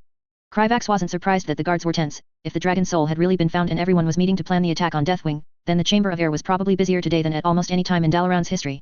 Not only would the entire Council of Six be in attendance, but also several more archmages as well as many viziers. It wouldn't be long before rumors started spreading that something significant was happening in Dalaran. This is as far as I will go, said Masruk once they reached the portal. I've received instructions from the division to go to a heavily warded building near the Violet Hold and wait with the Dreadstalkers for further orders. I don't know what exactly they have planned, but it feels like they intend for things to happen quickly and I need to meet with them soon. Kryvax felt like that was likely to be the case. Now that they had found the dragon soul, it was important that they act swiftly and discreetly in order to minimize the possibility that Deathwing's agents would catch wind of something and inform him. I understand, said Kryvax, nodding to his closest friend. We'll probably get the chance to speak again before everything starts, but if we don't, just be sure to take care of yourself, Masruk. Haddix had made it explicitly clear that Kryvax was more than likely going to be participating in whatever plan they came up with. His mastery of magic had reached a point where Kryvax wouldn't make himself a hindrance, and this was important enough that everyone involved would be expected to help. If Masruk was going with the Dreadstalkers, then there was no doubt that he would also be fighting. It was very likely that the two of them were both approaching the most dangerous moment of their lives. I will, Masruk said solemnly. You take care of yourself as well, Kryvax. Kryvax watched Masruk leave until he disappeared around the staircase leading to the Violet Citadel's exit. After taking a moment to pull himself together and calm down, Kryvax stepped through the portal and entered the Chamber of Air. It took a few seconds for him to shake off the typical disorientation that came with teleportation and take a look around the room. Kryvax almost immediately froze once he realized that he had become the center of attention of everyone present, but that thankfully didn't last for very long. After all, everyone seemed to be much more interested in listening to Alexstrasza and Maligus, both in mortal form, yelling at each other in the center of the room than in paying attention to a random vizier who just arrived. The other two aspects were also wearing their mortal forms as they stood to the side. Ysira quietly stared at Maligus with a judgmental expression on her face while Nozdormu simply took everything in with a serene smile. Kryvax felt a shudder go through his body as Nozdormu seemed to study him longer than everyone else, but the moment passed once the aspect of time eventually turned his attention back to the argument. I don't understand why you can't acknowledge that your actions were completely and utterly irresponsible, Maligus. Did I not succeed in finding the dragon soul? You should be thanking me, Alexstrasza. We couldn't afford to wait for whatever half-hearted measures you would have eventually decided on. And what if you hadn't succeeded, brother? Asked Alexstrasza, her voice filled with exasperation. Are you truly so willing to risk the fate of Azeroth for your vengeance? If something had happened to you while you were searching for the dragon soul, then there's little that we could have done to save you. I wouldn't have needed to take such risks if you had simply agreed with my initial proposal, said Maligus, glaring at his fellow aspect. It was your soft-heartedness that made this necessary. Kryvax felt distinctly like he was watching something that he shouldn't be and discreetly made his way over to where the few Nerubians participating in the meeting were gathered. Aside from Vizier Haddix, Vizier Krynus, and Anubrican, there were a few other vaguely familiar members of the division. Azjol-Nerub was taking the Deathwing situation very seriously and had sent a few of its most combat-capable viziers to assist Dalaran's archmages in securing the dragon soul. Have I missed anything important? Kryvax quietly asked Haddix as soon as he was in speaking range. What are they arguing about? From what I've been able to gather, Maligus apparently decided to go find the dragon soul himself without informing anyone, Haddix drawled, not pulling his eyes away from the arguing dragons. They've been yelling at each other for nearly half an hour, but nobody wants to be the one to interrupt them. After Maligus' last meeting with the Council of Six, Kryvax wasn't surprised that nobody wanted to do anything that might set the mad dragon off. Seeing as the meeting had yet to truly begin, he decided to use the opportunity to look around and take note of who would be participating. After taking a quick glance around the chamber, Kryvax saw that every member of the Council of Six was already present, as well as 3 humans and an elf, none of whom Kryvax recognized. The humans must be the other archmages that Antonidas mentioned would be joining in the attack, Kryvax mused to himself. The elf is probably Prince Kael'thas's right-hand man, Magister Romoth. It was a shame that Kulthalas apparently hadn't sent anyone else, but given that the Horde had recently forced the elves to activate the impenetrable shield that protected Silvermoon, it was to be expected. King Anastarion probably couldn't afford to send out his most important mages right now. After he finished looking over the mages provided by Dalaran, Kryvax turned his attention to the dragons. So that's what a night elf looks like. Logically, Kryvax would have expected the aspects to take on forms most similar to the night elves given that they were the oldest variety of elves and were much longer lived than trolls, but most of them actually looked similar to the high elves of Kulthalas. Ysira, however, chose to take on a tall, horned, muscled form that was based on her most ardent followers, the night elves of Kalimdor. I'm pretty sure most night elves don't actually have horns, Kryvax thought to himself as he took in Ysira's form. Kryvax quickly glanced at Haddix before turning his attention back to the dragons. He had no doubt that everyone had noticed the discrepancy and was forming their own theories. After all, the elves of Kalimdor looked significantly different than Kryvax had expected from their cousins in the eastern kingdoms. Although he would never say it to their faces, Kryvax could immediately believe that the night elves had evolved from trolls. Aside from their purplish skin tone which was fairly similar to that of many troll tribes, the night elves were also significantly taller and appeared more muscular than both humans and high elves. Kryvax really hoped that Azjol-Nerub would establish good relations with the night elves when they sent an expedition to Kalimdor. He really didn't want to fight an army of muscular 7-foot-tall Amazonians. Nozdormu's appearance was simpler in comparison, as he just looked like a high elf. Kryvax wasn't sure who the male elves standing beside Ysira and Alexstrasza were, but they were most likely their various consorts. Enough, Alexstrasza. If you must continue berating me for something that has already been done, then do it when we are alone, said Maligus, looking thoroughly frustrated with the situation. There's no need to continue putting on such a display in front of the mortals. We have more important things to be discussing. Very well, Maligus. But this discussion isn't over, said Alexstrasza, much to the relief of everyone in the chamber. Finally. Good, said Maligus as he turned his attention back to the rest of the chamber. I can see that everyone has already arrived, so I think it's about time that we began. Time is of the essence, and we will need to move quickly if we wish to minimize risks to our plan. I agree, said Alexstrasza, still sounding faintly exasperated. Kryvax could feel the tension in the room increase as everyone realized that they were finally about to get to the matter at hand. For those of you who are not aware, the dragon soul was recently found to be in the possession of the chieftain of the Twilight Hammer clan, the two-headed ogre known as Cho'Gall. The Twilight Hammer, they are the ones who have been using shadow magic to attack my people, correct? Prince Kael'thas asked solemnly. That's correct, elf, said Maligus, conjuring an image of Cho'Gall with a wave of his hand. Their leader is a two-headed ogre whom Neltharion has apparently empowered with the void. He will not be easily killed by you mortals, especially with several black dragons guarding both him and the dragon soul. However, I believe that our current plans have a good chance of succeeding. Although there were many details that couldn't be finalized until we found the dragon soul, we've been planning for this assault from the moment that we became aware of the situation, said Crassus, his tone polite as he spoke to his secret superior and mate. I believe that it would be best to go over our general plan for those who are unaware of it before moving on to specifics, Queen Alexstrasza. That sounds wise, Archmage Crassus, said Alexstrasza, sounding equally as polite. Kryvax stifled a chuckle as he watched the two lovers act as if they had never met before. Our attack will happen simultaneously in two different locations. My fellow aspects, consorts, and I will be attacking Deathwing in his mortal guise of Deval Prester. According to reports, he should currently be in his manor located in northern Lordaeron. I assume that you wish to attack him at the same time that we are securing the dragon soul so that he cannot intervene. Asked Haddix. That is one reason, but there is also another, said Alexstrasza. When Neltharion created the dragon soul he did so in such a way that made sure it could never be used against him, but Maligus was able to discover while studying it short after its creation that doing so created an unintentional vulnerability. Our goal is to use the fight to acquire a fragment of his body and then transport it to your location so that you are able to destroy the dragon soul once and for all. Once that has been done, then our full power will be restored to us and we will be more than capable of defeating him.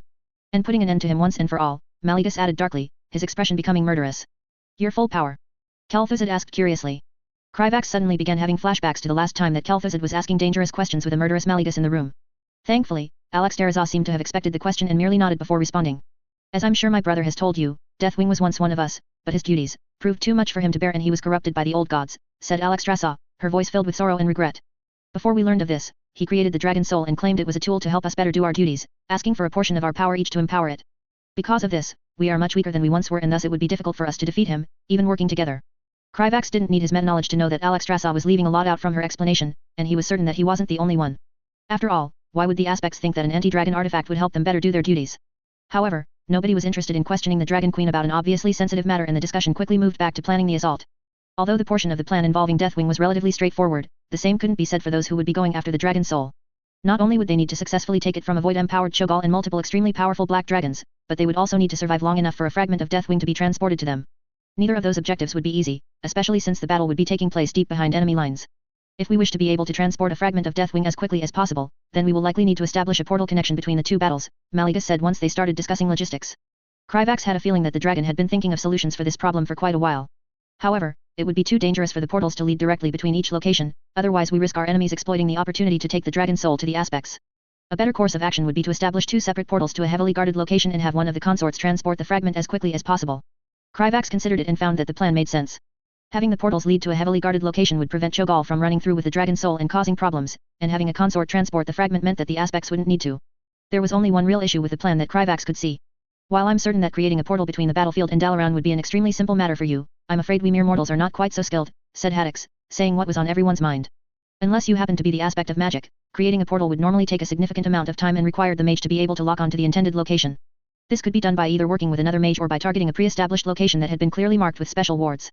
While Maligus could probably instantly create a portal from his location to the heavily guarded location, the Dragon Soul retrieval team would need a decent amount of time to accomplish the same thing. You mortals will simply have to manage if you wish to have any hope of saving this world, Maligus said with an annoyed expression. Whichever mortal is assigned to create the portal will need to be protected long enough to succeed in doing so, all while several black dragons as well as waves of void-corrupted orcs are trying to kill them. I understand that this won't be an easy endeavor, but you should have already known that to be the case before you came here. The room fell quiet at the Maligus words, but it wasn't long before Kryvax could see a wave of determination fill everyone present. Although they all valued vastly different things, Deathwing was an existential threat to everything they held dear. Since that was the case, there was nothing that they could do other than fight with everything they had to put an end to him. Maligus must have liked what he saw because he nodded with a satisfied look on his face before continuing. Good. Now that you mortals have gotten over your useless complaints, let us discuss the actual details of the attack. The forces protecting the Dragon Soul are considerable, so the battlefield will need to be tilted as much as possible in your favor. The next 20 minutes of the discussion were dedicated to planning on how they would actually get their people to the Twilight Hammer clan without having to fight the entire horde. Several plans were proposed, from simply having everyone walk there from the Alliance camps under a giant invisibility spell to having the Blue Dragonflight provide everyone with flying carpets from their vault. The Horde has yet to show that they have any way to effectively detect the tunnels, and the underground tunnels would be a defensible position from which the assault team can create the portal, a Nerubian proposed. There are few races in Azeroth more deadly than Nerubians when fighting in tunnels. Although Cho'Gall or the Black Dragons would almost certainly detect the portal and figure out what was going on as soon as they actually started to create it, the assault team would have ample time to lay traps beforehand in the tunnels. Correct me if I'm wrong, but I was led to believe that these Black Dragons have some manner of control over the earth, said Archmage Madara, her voice filled with skepticism. They do, Mallegus quickly confirmed. Although they've rarely used those abilities since they became corrupted, according to what I've been told by members of my flight. Haddock scoffed disdainfully before responding, our kingdom wouldn't have lasted as long as it has if we couldn't prevent any random quake or upset geomancer from collapsing our tunnels and cities. If our protections were strong enough for us to survive the sundering, then I think we can protect ourselves against the geomancy of a few dragons. If you're so confident, mortal, then show me, said Mallegus.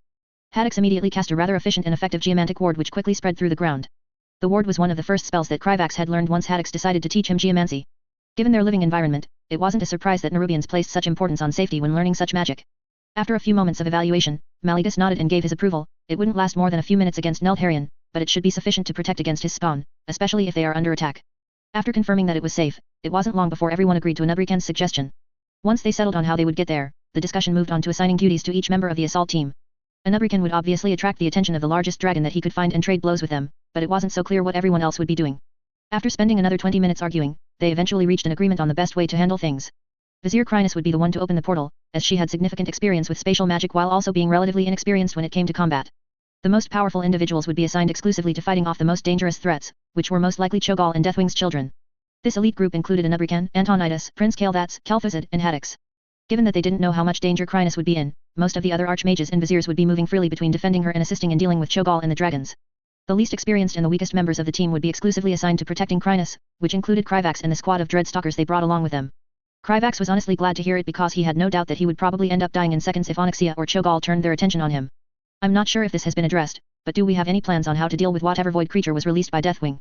Asked Kryvax, forcing himself not to flinch when every eye in the room turned to him. If he can control it, then it seems likely that he'll send it to start causing problems once we attack him. Kryvax didn't actually know how likely that was, but it seemed like something that would happen once everyone ran off to fight the big bad. We have indeed thought of that, Vizier Kryvax, which is why I will be staying in Dalaran, said Crassus.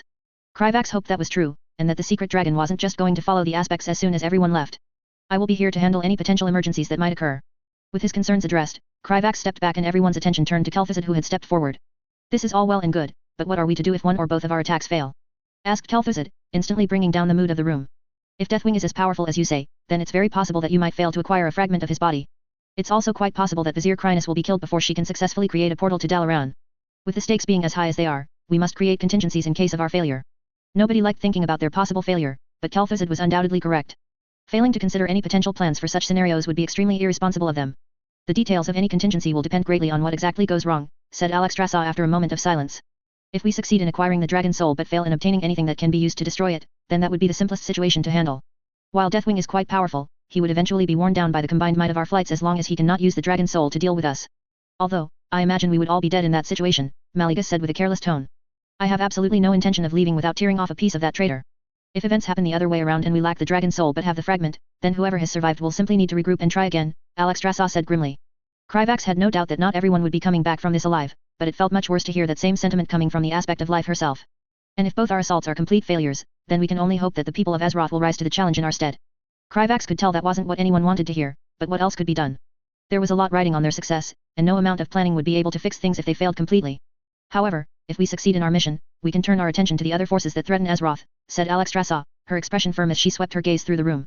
While my people rarely interfere in the matters of mortals, I swear to you that the Horde will no longer threaten your people once the dragon soul is no longer a concern. Not only will we owe you all a great debt for aiding us against Lordaeron, but the Horde itself is being directed by malign powers wishing to weaken Azeroth. Our flights will make certain that they are driven back to the Dark Portal and see this war is ended as soon as possible. The Dragon Queen's promise quickly raised back the spirits of almost everyone. It was difficult to overstate how much damage the Second War already had done to the Eastern Kingdoms thus far, and everyone was eager to see it end. With most of the major points already agreed upon, the rest of the meeting went relatively quickly. It wasn't long after that before everyone began filing out of the Chamber of Air and Kryvax and the assault team started making their way to the portals that would take them to the Alliance's front line. Given how quickly they needed to move and how far the Hormongar needed to take them, it was decided that they would begin the assault as quickly as possible. Most of the group took separate paths so that they would draw as little attention as possible, but Haddox insisted that the two of them walk to the portal room together. He only found out why once Haddox pulled him to the side and presented Kryvax with a plain-looking bracelet that radiated potent arcane magic. A vizier as young as yourself would not normally participate in a battle as dangerous as this one, but circumstances are not always as we would prefer, said Haddox, handing the bracelet over to Kryvax. This artifact is enchanted with a variety of potent defensive spells that should hopefully keep you alive. Use it wisely, apprentice. As Kryvax put the bracelet on one of his lower arms, he could instantly feel a powerful arcane shield surrounding him. While the artifact wouldn't make him invincible, it would significantly increase his odds of survival and was incredibly valuable. Kryvax knew that Haddix wasn't the kind of person who would appreciate a big show of emotions, so he simply filled his voice with as much sincerity as he could before thanking his mentor. Thank you for this, Vizier Haddix. I understand the value of this artifact and I'll do everything I can to survive this battle. Haddix simply nodded to Kryvax stoically before turning around and continuing to the portals. After taking a moment to gather his resolve and look at the artifact that had been gifted to him, Kryvax followed after him, fully prepared to face the dangers ahead. I have to be. Not just for me, but for everyone, Kryvax resolved in his mind as he moved forward with his usual worry, but also with a determination to see things through. Chapter 47. Deathwing found himself lost in memories as he examined the weapon that had recently been hung on the walls of his manor. The masterfully crafted greatsword was covered in potent elvish enchantments that he was unable to recognize. It was also thoroughly imbued with void magic, which wasn't a surprise given where it had been for the past few millennia. Deathwing couldn't help but wonder how the sword came to be buried in the brain of the being he had been looking for, but he supposed it didn't matter in the end. Despite being an immensely powerful weapon, it wasn't the great sword itself that filled Deathwing with nostalgia. No, the fact that he had taken it from the tomb of Tyr was the true reason for that. It had been a long time since he had last thought of the person responsible for convincing the Titans to empower him and his siblings. He could remember a time when he had once looked up to Tyr with nothing but reverence and admiration, but such memories were tainted by the knowledge that Tyr was responsible for the suffocating burden that had set Deathwing on his path. It's their fault. They're the ones who placed such a burden on you. We freed you from the Titans' chains. As had long become habit, Deathwing forced away any thoughts of his life before he had surrendered himself to his current masters and focused on more recent matters. When his masters had first whispered to him the location of the tomb so that he could resurrect one of the creatures that had killed Tyr, Deathwing had expected it to be a relatively simple matter. Of course, as one of the 9 constructs who the Titans had empowered and given orders to watch over Azeroth in their stead, Tyr was an enormously powerful being and his tomb had once possessed defenses worthy of a being that many mortals had once worshipped as a god. In fact, the tomb seals and wards were very familiar, though he didn't bother looking deep into those memories. However, those defenses had degraded significantly over the long years and the only thing left had been a few powerful wards and an order of mortals who had been entirely unprepared to defend themselves against a being like Deathwing. Despite this, the entire affair had been far more tedious than he had expected. The humans had been studying Tyr's hammer, the Silver Hand, and had become annoyingly proficient in wielding the light as a result.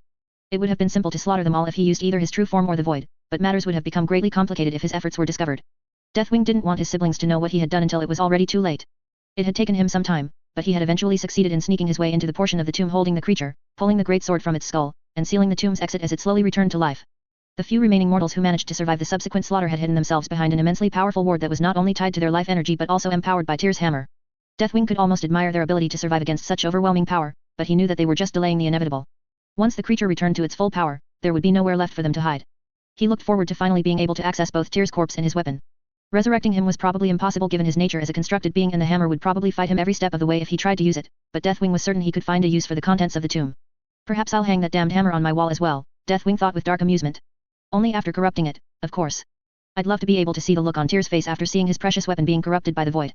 Of course, the greatest prize of his little expedition was the being that he had brought back to life. The creature would be fully capable of keeping the dragon's soul completely and utterly safe from the other aspects, especially in their weakened states.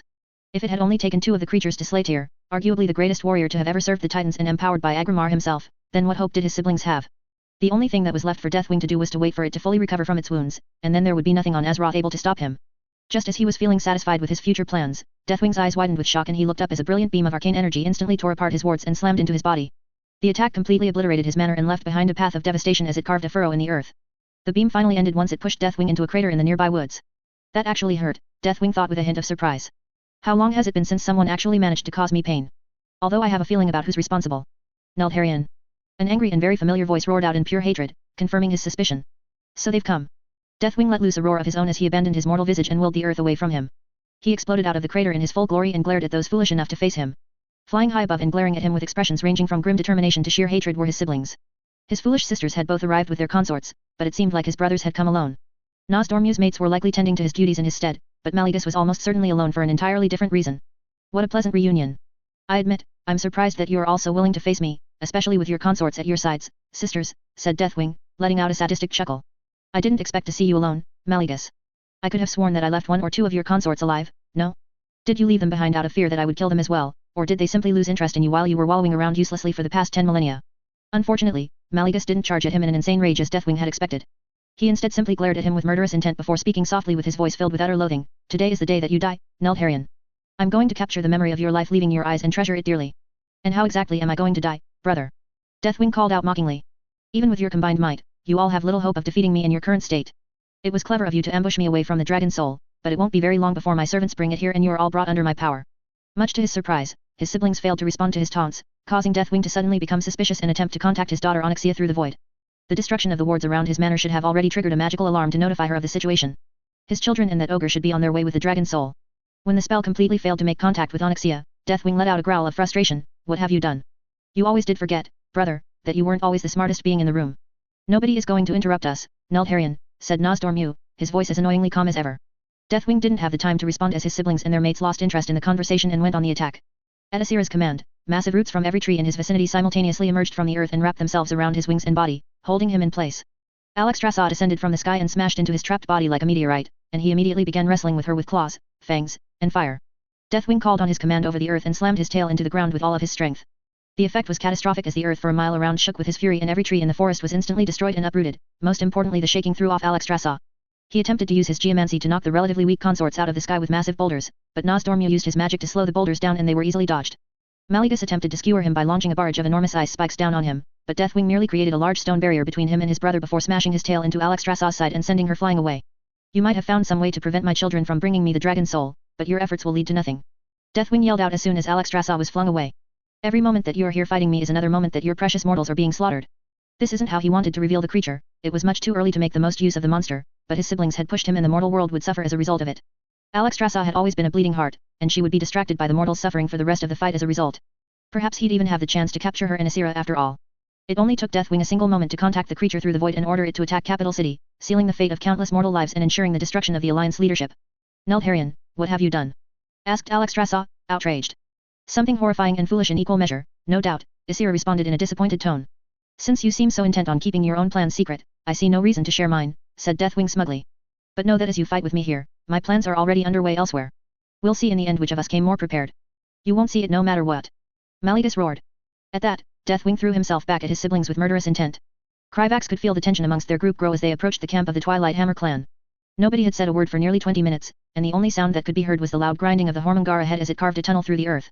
One of the archmages had summoned a floating ball of light that followed the group, and another had created a ward around them that produced fresh air. Kryvax had expected that the long trip from the Alliance's front line to their destination would have been a bit more difficult, but one of the archmages whom he had never met had given everyone an elixir of endless stamina. An elixir like that would normally cost a small fortune, but nobody had any intention of going into this without using every resource at their disposal. Pretty much everyone was covered in powerful enchanted artifacts in preparation for the battle ahead of them. Kryvax himself was wearing robes that had been made from some of the most valuable silks that Azjol-Nerub could produce. Kryvax glanced at his friend and was satisfied to see that even Masruk was also equipped with the expensive artifacts that were standard issue for Dreadstalkers. Eventually, the silence was broken once they got close enough to their target for them to begin making preparations. I can sense the void's foul blight directly above us, Haddock said with disgust before turning to address Nerubian. We should be beneath the Twilight Hammer clan's main camp. The Spider Lord had been chosen as the leader of the operation due to him possessing the most experience against the Horde as well as familiarity with Nerubian tactics and underground assaults. Understood, Nerubian said before turning to address the group. Worm Handler Krutzok, order the Hormongar to begin digging defensive tunnels immediately. Viziers and archmages will follow behind you laying out traps. We likely won't have much time before the Black Dragons sense our approach.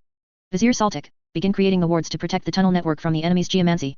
Vizier Crinus, wait for the assault to commence before you begin creating the portal, we want to be as prepared as possible before we alert them. A part of Kryvax had been expecting Nerubian to give some kind of inspirational speech before the big battle, but it seemed like the time for that was long past. Now was the time for them to prepare to fight for the fate of their world. Everyone immediately moved to carry out their respective tasks. It only took a few moments for the Hormongar to finish expanding the main chamber in which Crinus would be opening the portal, and Kryvax quickly found himself a corner, climbed to the ceiling, and began spinning a defensive web. Against what was likely to be overwhelming numbers, exploiting his advantage in mobility as a Nerubian and creating a defensible position would be essential. Many of the Dreadstalkers were doing so as well, and he had no doubt that more than a few orcs would be suddenly killed by Nerubians falling down on top of them. The archmages followed behind the Hormongar and thoroughly covered the tunnels with magical traps set to activate when anyone who wasn't a member of their group passed by. Once he finished spinning his web, Kryvax quickly followed after them, intent on memorizing the path of the tunnels. After nearly a minute of extensive trap setting and tunnel digging, the loud bellow of a Nerubian echoed throughout the tunnels. Our presence has been discovered and the dragons are assaulting the wards. Gather at the Hormongar. Crinus, start opening the portal. Kryvax immediately stopped what he was doing in alarm and began sprinting through the tunnels toward the distinctive sound of the Hormongar. It didn't take long before he arrived at the same chamber as the rest of the group, most of whom were looking up as the earth began to shake around them. The assault will begin now, Nerubian said solemnly as a thin sheen of light began to grow around his body. The attacking team will follow the Hormongar to the surface and engage the dragons while searching for the dragon soul. The defending team will follow behind us after a few moments, engage the rest of the Twilight Hammer clan, and carry out a fighting retreat into the tunnels if necessary. Any questions? The chamber was silent. Everyone had already known what to expect. Good, then we begin. Worm Handler Krutzok, open a path to the surface. Everyone, drink whichever elixir was provided to you by Archmage Carlane. The Hormongar promptly started tunneling to the surface as everyone prepared for the coming fight. Archmage Carlane happened to be an alchemist and had personally created a variety of invaluable elixirs that would help tip the scales in their favor. Kryvax could feel his mind expand and reaction speed increase dramatically as soon as he drank his own elixir of alacrity. Seconds later, he heard the hissing of the Hormongar and the bone-chilling roar of an enraged dragon as their tunnel connected to the surface. Attacking team, follow behind me. Defending team, wait 30 seconds before ascending, said a Nerubian, immediately charging up the tunnel with startling speed afterward. Antonidas, Prince Kael'thas, Kel'Thuzad, and Haddix quickly followed after him, each of them glowing with potent arcane energies as they prepared for the fight of their lives.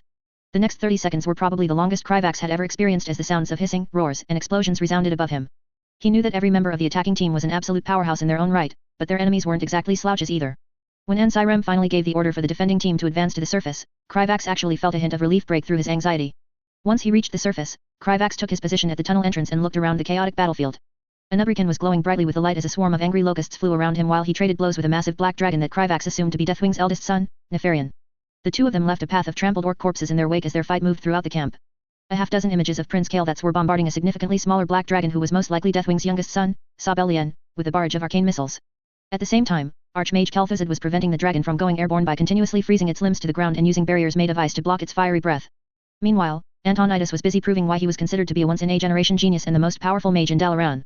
Kryvax watched in awe as the Grand Magus simultaneously cast multiple spells at the airborne figure of Onyxia, Deathwing's eldest daughter. Massive orbs of violet fire chased after the dragon as a summoned water elemental created long spikes of ice that erupted from the ground in an attempt to disrupt her flight path. Onyxia attempted to bury Antonidas in magma with her breath, but the Grand Magus simply teleported to the side without interrupting any of his spells. Kryvax forced himself to pull his attention away from Antonidas and check on his mentor. Haddix was fighting Cho'Gall and was currently attempting to turn the ogre to ash by bathing him in a whirlwind of flames. Unfortunately, the ogre had been exceedingly empowered by the void and was merely laughing insanely as his skin melted in the heat and quickly regenerated. Grotesque tentacles were beginning to grow all along his body and his immediate vicinity was utterly drenched with waves of corrosive void magic. Kryvax was more than a little surprised to see that Cho'Gall was actually carrying the dragon soul on his person. The ogre must have been afraid of someone sneaking by and stealing it once it became clear that their camp was being assaulted. Incoming. Kryvax had to pull his attention away from the attacking team once Ansirem yelled out in warning as a veritable tide of pale orcs, a few two-headed ogres, and many of the strange void-mutated dwarves charged at them from every direction. The Dreadstalkers had already taken a defensive formation around the entrance to the tunnel with their spears out while the Kryvax and the mages began casting their spells. A vast array of fire, ice, and arcane spells flew from their position and painted the battlefield in gore. His alchemically enhanced sense of perception allowed Kryvax to see in great detail as one of his own bolts of ice pierced through the chest of a charging orc. The battle continued in this fashion for several minutes with the horde force struggling to advance against a line of elite Nerubian warriors and several extremely powerful mages. One of the viziers even used his geomancy to create a spiked trench around their position that slowly started to be filled with corpses. Despite taking such severe losses, the Twilight Hammer clan was utterly relentless and didn't hesitate to step over the corpses of their comrades to get to them. At one point, several of the orcs managed to get close to their flanks and Kryvax promptly created an ice barrier around himself and turned the ground in front of the Dreadstalkers into mud. Masruk in front of him used the opportunity to impale one of the creatures on the end of his spear with a quick thrust. Kryvax lost himself to the tide of battle as everyone around him frantically killed as much of the enemy forces as possible.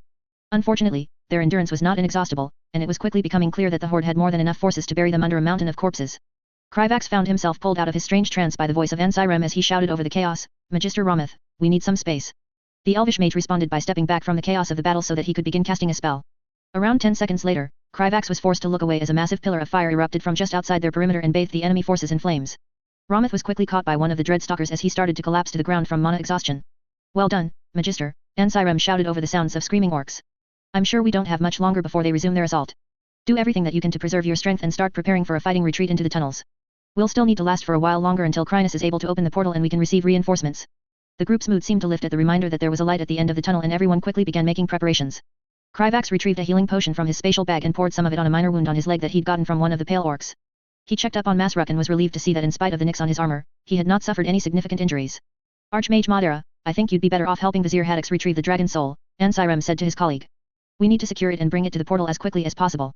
With the advantage of the tunnels, I'm confident that we'll be able to hold out without you." Madara nodded and set off for Haddix and Cho'Gall without another word, summoning a deluge of water elementals that quickly began sweeping away any enemy in her path. Soon after that, the horde forces managed to regroup and resumed their ferocious attack. The group continued to kill wave after wave as they slowly retreated toward the tunnel entrance. Once it became clear that they couldn't hold any longer, Ansirem ordered them to fully retreat and Archmage Carlane threw a flask at the tunnel entrance that exploded into violet fire that streamed toward any living creature that drew close. "I'm starting to get way too used to the smell of cooking orcs," Kryvax thought as he descended the tunnels, feeling slightly nauseous. Haddix teleported out of the way as the void-corrupted abomination attempted to cave in his skull with its huge hammer. The void's interference made it slightly difficult to cast spatial magic, but Haddix was more than accustomed to dealing with such inconveniences. As soon as he was out of the way, Haddix activated the spell that he had left behind, causing a spike of earth to erupt from the ground and lift the creature into the air as it was impaled. Haddix didn't let his guard down for a moment, as he knew how difficult it was to kill anything that had been so thoroughly infused with the void. His assumptions were proved accurate as it promptly smashed through the pillar in its stomach with its weapon and threw a stream of shadowy flame in Haddix's direction that splashed against his already prepared shield. It's even stronger than I had expected, Haddix mused to himself as he watched the creature's wound heal itself before turning his attention to the dragon soul hanging from its armor. Completing this mission is going to be difficult. While it seemed like his allies were fairly successful in distracting their designated enemies, none of them would be able to provide aid anytime soon. Thankfully, the fight between a Nerubian and the largest dragon was causing so much destruction that most of the enemy forces decided to focus on the other groups, which meant that the abomination wouldn't be receiving any aid either. Why do you fight me, Nerubian? I can feel the presence of the old ones within you. You should be helping me in carrying out their will, said the abomination through its twin mouths, pulling Haddix out of his thoughts with its insane ramblings. Your actions are futile. Only through serving us can you protect your people from what is prophesied to come. With practiced ease, Haddix fortified his mind with magical defenses and pushed the whispers away. Your masters offer nothing that I want, you ignorant fool, said Haddix, deciding to indulge the creature while he considered his next course of action. The old gods want nothing more than to bring death and destruction to everything that they touch. The creatures are akin to parasites that serve no greater purpose other than to be a blight on the world. How am I the fool when you are the one who fights uselessly against the inevitable? Cho'Gall snarled in anger as his second head babbled incoherently. I know you felt their power. Do you really believe that this world has any hope of standing against them? Perhaps we don't, Haddix calmly admitted. But I have every intention of fighting your masters to my last breath, and I know that I'm not the only one. Seeing his chance, Haddix instantly cast a spell that caused the earth to rise from underneath the creature and clutch onto his legs. It was only a moment later that a streak of arcane energy smashed into the dragon soul from the creature's flank, breaking the piece of armor it was attached to just enough and sending it flying away. Haddix released the geomantic spell holding the ogre in place as a tide of water collided with the creature and swept it away from the dragon soul. By the time he finished running over to the artifact and picking it up off the ground, Archmage Madara had already emerged from her invisibility spell and was standing by his side. So, this is what the fate of the world rests on then? Mallegus had already shown us what it looks like, but I still can't help but feel a tad bit disappointed. As much as he might wish otherwise, Haddix found himself agreeing. The dragon soul looked like nothing more than a flat golden disc connected to a golden chain, which was hardly what one would expect from such a powerful artifact. It was only his magical senses that revealed the object to be anything more than it looked, as Haddix could sense ancient and powerful magic radiating from the artifact in his hands. And what exactly were you hoping to accomplish with that? The abomination growled out as it shuffled towards the two of them. Neither one of you could ever hope to damage the master's artifact, nor will you be taking it away from here alive. The creature had seemingly given up any hope of recruiting him and channeled its foul magic into the ground, causing a writhing forest of tentacles to rise all around them.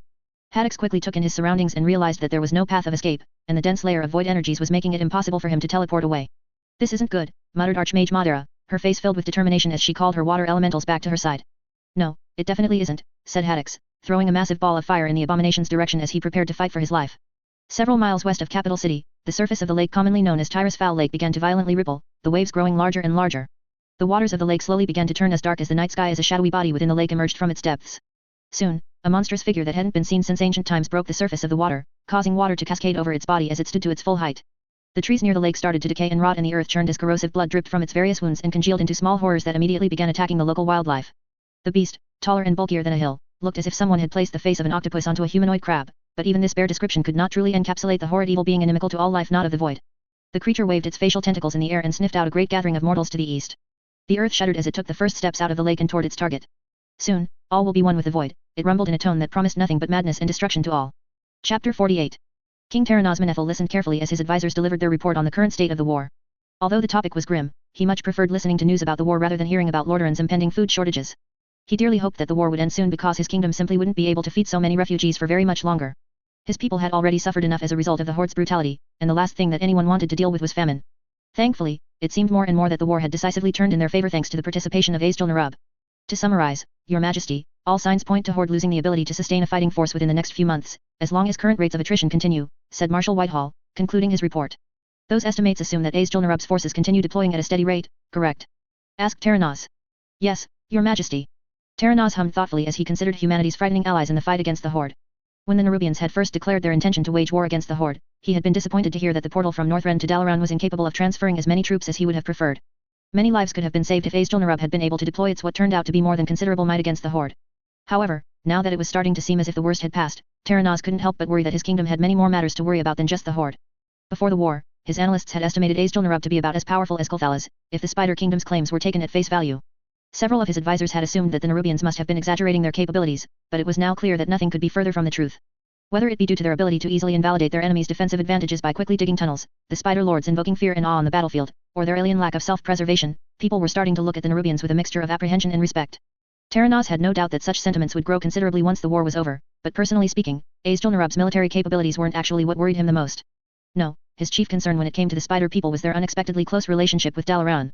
Terenaz had spent the past few months listening to reports about the Council of Six having a suspicious number of private meetings with the Nerubian diplomats, and none of his spies were able to actually tell him what they were discussing. He had long grown accustomed to the Kirin Tor being excessively secretive in their dealings, but something about the matter just set Terenaz on edge. It didn't help that the Council of Six were the only ones to meet with the Nerubian High King. Terenaz was especially concerned that Azjol-Nerub and Lordaeron had inexplicably reached an agreement to study shadow magic and necromancy and were devoting a significant amount of resources to do so. Terenaz had once tried to listen as his court conjurer attempted to explain the differences between shadow magic, necromancy, and demon summoning, but he had been unable to understand the complicated jargon. Ultimately, he had simply come to the conclusion that they were all evil magics that should not be trifled with. Lordaeron had always seemed to share a similar opinion, but some unknown factor was causing them to rapidly change their mind, and Terenaz didn't enjoy not knowing what that was. Experience had taught him that the topics that he was least informed on were the ones that tended to cause the most problems. While the horde and the threat of famine were both extremely troublesome problems, they at least could be planned around. Terenaz was just about to ask his spymaster for an update on their investigation into Lordaeron's activities when he was suddenly interrupted by the sounds of commotion outside of his imperial chamber. His guards knew not to allow anyone to bother him while he was in a closed session meeting with his advisors, so whoever was causing the disturbance must be quite serious. His suspicions were all but confirmed when Archmage Crassus of the Council of Six burst open the door to his throne room and strode inside with a grave expression on his face. Several of his King's Guard promptly moved to intercept the Archmage, and the one who had been posted outside the chamber tried to excuse the disturbance. "My deepest apologies, Your Majesty, we attempted to stop him, Buletin. There's no time for any of this. King Manethil, this city needs to be evacuated at once, or hundreds of thousands of people are going to die." Archmage Crassus yelled over the guards' protests, immediately causing everyone to freeze in shock. Terenaz was the first to recover and quickly order his guards to stand down and let the mage speak. "What is the meaning of this, Archmage? I trust that you understand the severity of your claims." "I do, and I wouldn't do this if the circumstances weren't quite so dire." "Please, just give me a moment to explain," said the Archmage. Terenaz studied the man for a few moments before giving the man permission to speak with a nod. "Thank you, Your Majesty. Around 20 minutes ago, several of our mages reported sensing a massive surge in shadow magic somewhere to the west of Capital City." Terenaz hummed thoughtfully before deciding to use this opportunity to probe a member of the Council of Six for answers. Would these mages happen to be among those who were assigned to work with Azjol-Nerub to study shadow magic? If Archmage Crassus was surprised or offended to be questioned on a matter that was supposed to be confidential, he didn't show it. "That is correct, Your Majesty. After receiving their reports, I immediately looked into the matter personally and discovered a calamity headed toward Capital City. Although it's not safe to scry the source of the problem directly, I can create an illusion of it so that you have some understanding of how much danger your people are in." With his explanation delivered, Archmage Crassus didn't wait for permission before casting an illusion that completely banished the Imperial chambers and replaced it with an empty field containing a massive monstrous creature that was difficult to look at without feeling a strange pressure pushing against his mind. Terenaz had seen many horrific things in his decades of kingship, but something about the illusionary entity filled him with a strange sense of dread that he found hard to put into words. It wasn't just that the creature was large enough to breach the capital city's outer walls, but the monster felt antithetical to all life as Terenaz knew it. Judging by the panicked and disgusted expressions of his advisors, he wasn't the only one who felt this way. "It feels opposite to how I feel when in the presence of the light," Terenaz suddenly realized. "By the light, what is that thing?" asked Marshal Whitehall, more disturbed than Terenaz had ever seen him. "According to our records, it's an ancient monster born of shadow magic known as a Seathrax, and it will be arriving at the outskirts of the capital city in little more than an hour," Archmage Crassus said grimly as he banished the illusions. "And when it does, the monster will start slaughtering everyone in the city and corrupting them into unthinking abominations. If the situation is so dire, then I need actual information, Archmage," said Terenaz, his voice fierce as he turned to look at the mage. "This is the most populous city in the Eastern Kingdoms. I can't just decide to evacuate it simply on the word of a foreign mage, and an hour is not nearly enough time to get everyone out of the city even if we tried. Where did this creature come from and why is it attacking Capital City?" A flash of frustration passed through the mage's expression, but he must have decided that answering Terenaz's questions was the quickest way to get anything done. "We've managed to trace its path back to a lake in the westernmost parts of Tyrus Foul Glades. I don't know for certain why it has chosen to attack Capital City specifically, but I imagine it's because this city is simultaneously the most populous in the area, while also being incredibly vulnerable." Something about the current situation seemed incredibly suspicious to Terenaz, and it took him a few moments to identify why that was. "Why are you delivering this news, and not Antonidas?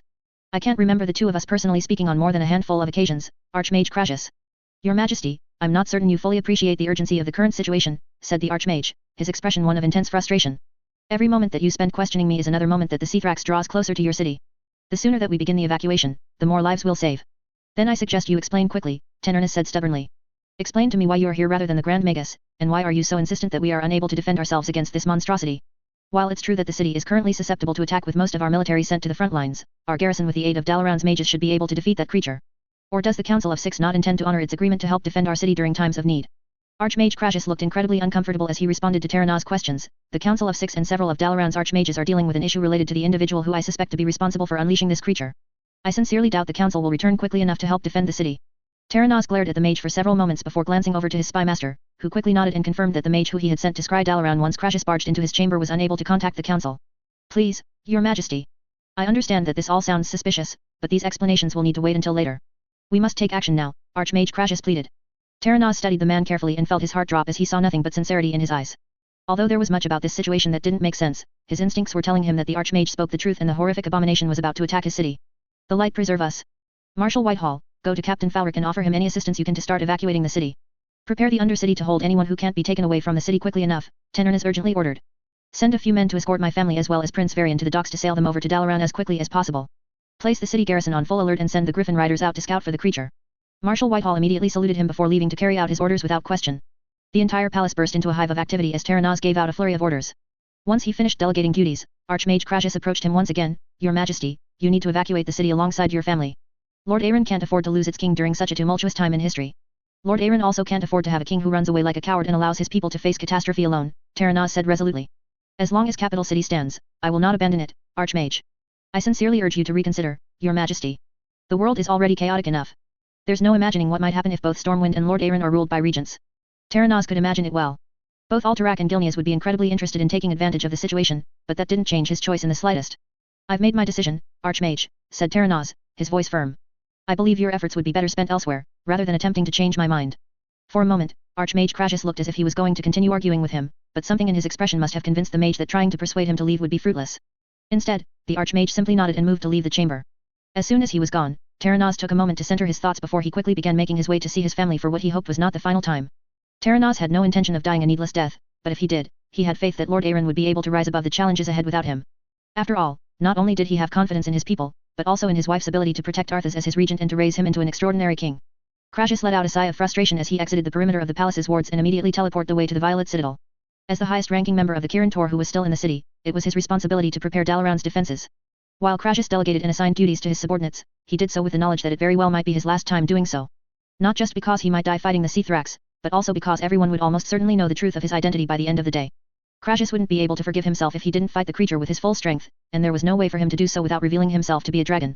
There would be significant political consequences for doing so in the future, but that was something to worry about at a later time. This truly isn't how I expected this to happen. Forcing such thoughts away, Crassus decided to focus on more immediate concerns. His meeting with King Manethil could have gone worse, but it could have also gone much better as well. As honorable as the monarch's decision was, the world would truly have been better off if the human king had chosen to be a little more selfish. No matter how much he thought about it, Crassus wasn't particularly confident in his ability to save Capital City from the Seathrax. The only glimmer of hope was that the creature seemed to be injured and Azjol-Nerub was offering to help fend it off.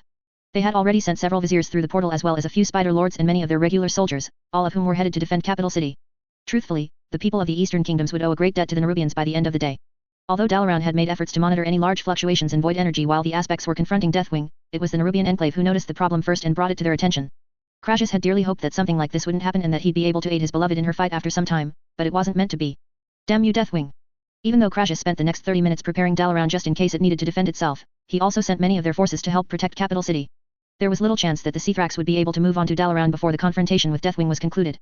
Once that happened, they would either already be doomed or the aspects would be fully empowered and able to deal with the monster themselves. Crassus was gratified to see that a substantial number of mages were quite eager to help defend Capital City against the coming monstrosity. One of the most promising among them was a talented young mage with red hair and a broken nose who had recently been placed on probation due to some kind of accident that had happened on the battlefield. I believe his name was Ronan. He remembered the young man as being quite skilled, so Crassus assigned him to the defense of the city's walls. They needed all the help they could get. Crassus decided to return to Capital City once he received word that the Seathrax was close enough for the city's defenders to see it with their own eyes. Much to the surprise of the city garrison, he teleported directly onto Capital City's outer walls. Ignoring the exclamations of the surrounding soldiers, Crassus cast a quick vision improvement spell on his eyes and studied the Seathrax, an ancient old god abomination that Deathwing must have unleashed on a city full of mortals. Although he had already seen the creature before when he personally verified that it was headed in the direction of Capital City, it wasn't any easier seeing it a second time. The Seathrax took long awkward strides and moved with unexpected swiftness, all the while it constantly leaked blood from its wounds and corrupted the land in its wake. Even if they managed to stop it from killing a single person in Capital City, this was already a catastrophe. Not only had the void spawn most likely destroyed any settlements that happened to be in its path, but it was also causing an ecological disaster that would have significant consequences well into the future. It would take a very long time before the corrupted land returned to normal. Any farmland in the Seathrax's path would produce nothing but tainted crops for years to come and Lordaeron would be dealing with void-corrupted wildlife as well. You must be Archmage Crassus. Crassus was pulled from his thoughts by a young man wearing the distinctive armor worn by members of Lordaeron's King's Guard. Crassus nodded and said, I am. Well met, Archmage. I'm Captain Falric of the King's Guard, and I'm also in charge of organizing the city's defense, said the young man. I'll admit, this is a bit beyond my realm of knowledge, so I'd appreciate any insight into the threat that you could provide. The mortal was a bit younger than Crassus had expected, but he seemed to be calm and steady despite the dire situation. The Seathrax will be nearly impossible to kill through mundane means, said Crassus after a moment of consideration. Not only is it far too large for your men to fight directly, but it will also be constantly creating monsters in its vicinity. It would be different if your men had access to powerful enchanted weapons, but the best use for them as it stands is for them to either protect the civilians from being attacked by the smaller abominations or help with the evacuation. Crassus had long since learned not to underestimate mortals, but there simply wasn't much that these men could do to actually harm the Seathrax with their current resources. Captain Falric must have reached a similar conclusion after studying the growing figure in the distance because he merely nodded and signaled for Crassus to continue. While it is incredibly powerful, the creature is born of shadow magic and is thus weak to the light. I sincerely recommend that you work closely with Archbishop Fail and entreat the Church of the Holy Light for any aid that they can offer. No need. The priests have already sworn to help any way they can, said Captain Falric. Last I heard, the Archbishop was helping heal the folks who've gotten injured in the panic. We're trying to get people to safety however we can, whether that's by boat, land, or by herding them into the Undercity, but it's not easy and a fair amount of people have gotten hurt in the process. Sadly, panic was a natural reaction in the face of such a monstrous force. It would slow down the evacuation efforts quite a bit, which could mean life or death when each second counted. Crassus wasn't sure how many people would be able to evacuate from the city in time, but he doubted if it would be even a third of the city's population. Captain Falric paused for a moment in thought before speaking up again. I've heard of instances in which the priests bless the weapons of warriors to better slay the undead and other unholy creatures. Could they do the same to our artillery? He asked curiously while staring at the cannons, catapults, bolt throwers, and other siege weapons that lined the outer wall of the city. If the monster is weak against the light, even if it's too large to kill, we can at least make it bleed and stall it for as long as we can. I don't see any reason why that wouldn't work, said Crassus, surprised by the man's creativity. While it was possible for skilled priests to permanently bless a weapon, most such examples simply temporarily saturated the weapon with the light. However, the blessings will have to be applied to the ammunition rather than the weapons themselves. Captain Falric immediately sent one of his men to escort a few priests to the wall so that they could do just that. Crassus spent the rest of his time waiting for the Seathrax to draw closer to the city and discussing strategies with the captain until they were informed that the creature was within artillery range. Now that the time had finally come, Crassus couldn't help but feel a little melancholy for the life he had built among the mortals that he was about to lose.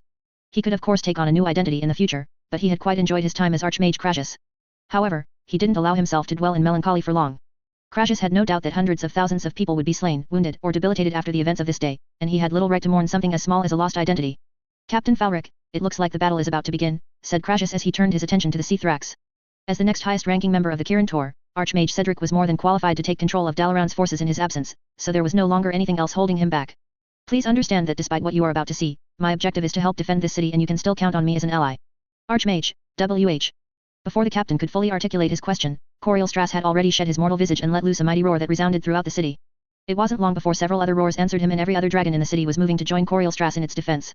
Most of them had been assigned to the city after their flight discovered the identity of Deval Prester, but a few had simply been living mortal lives and were now willing to fight to protect their homes.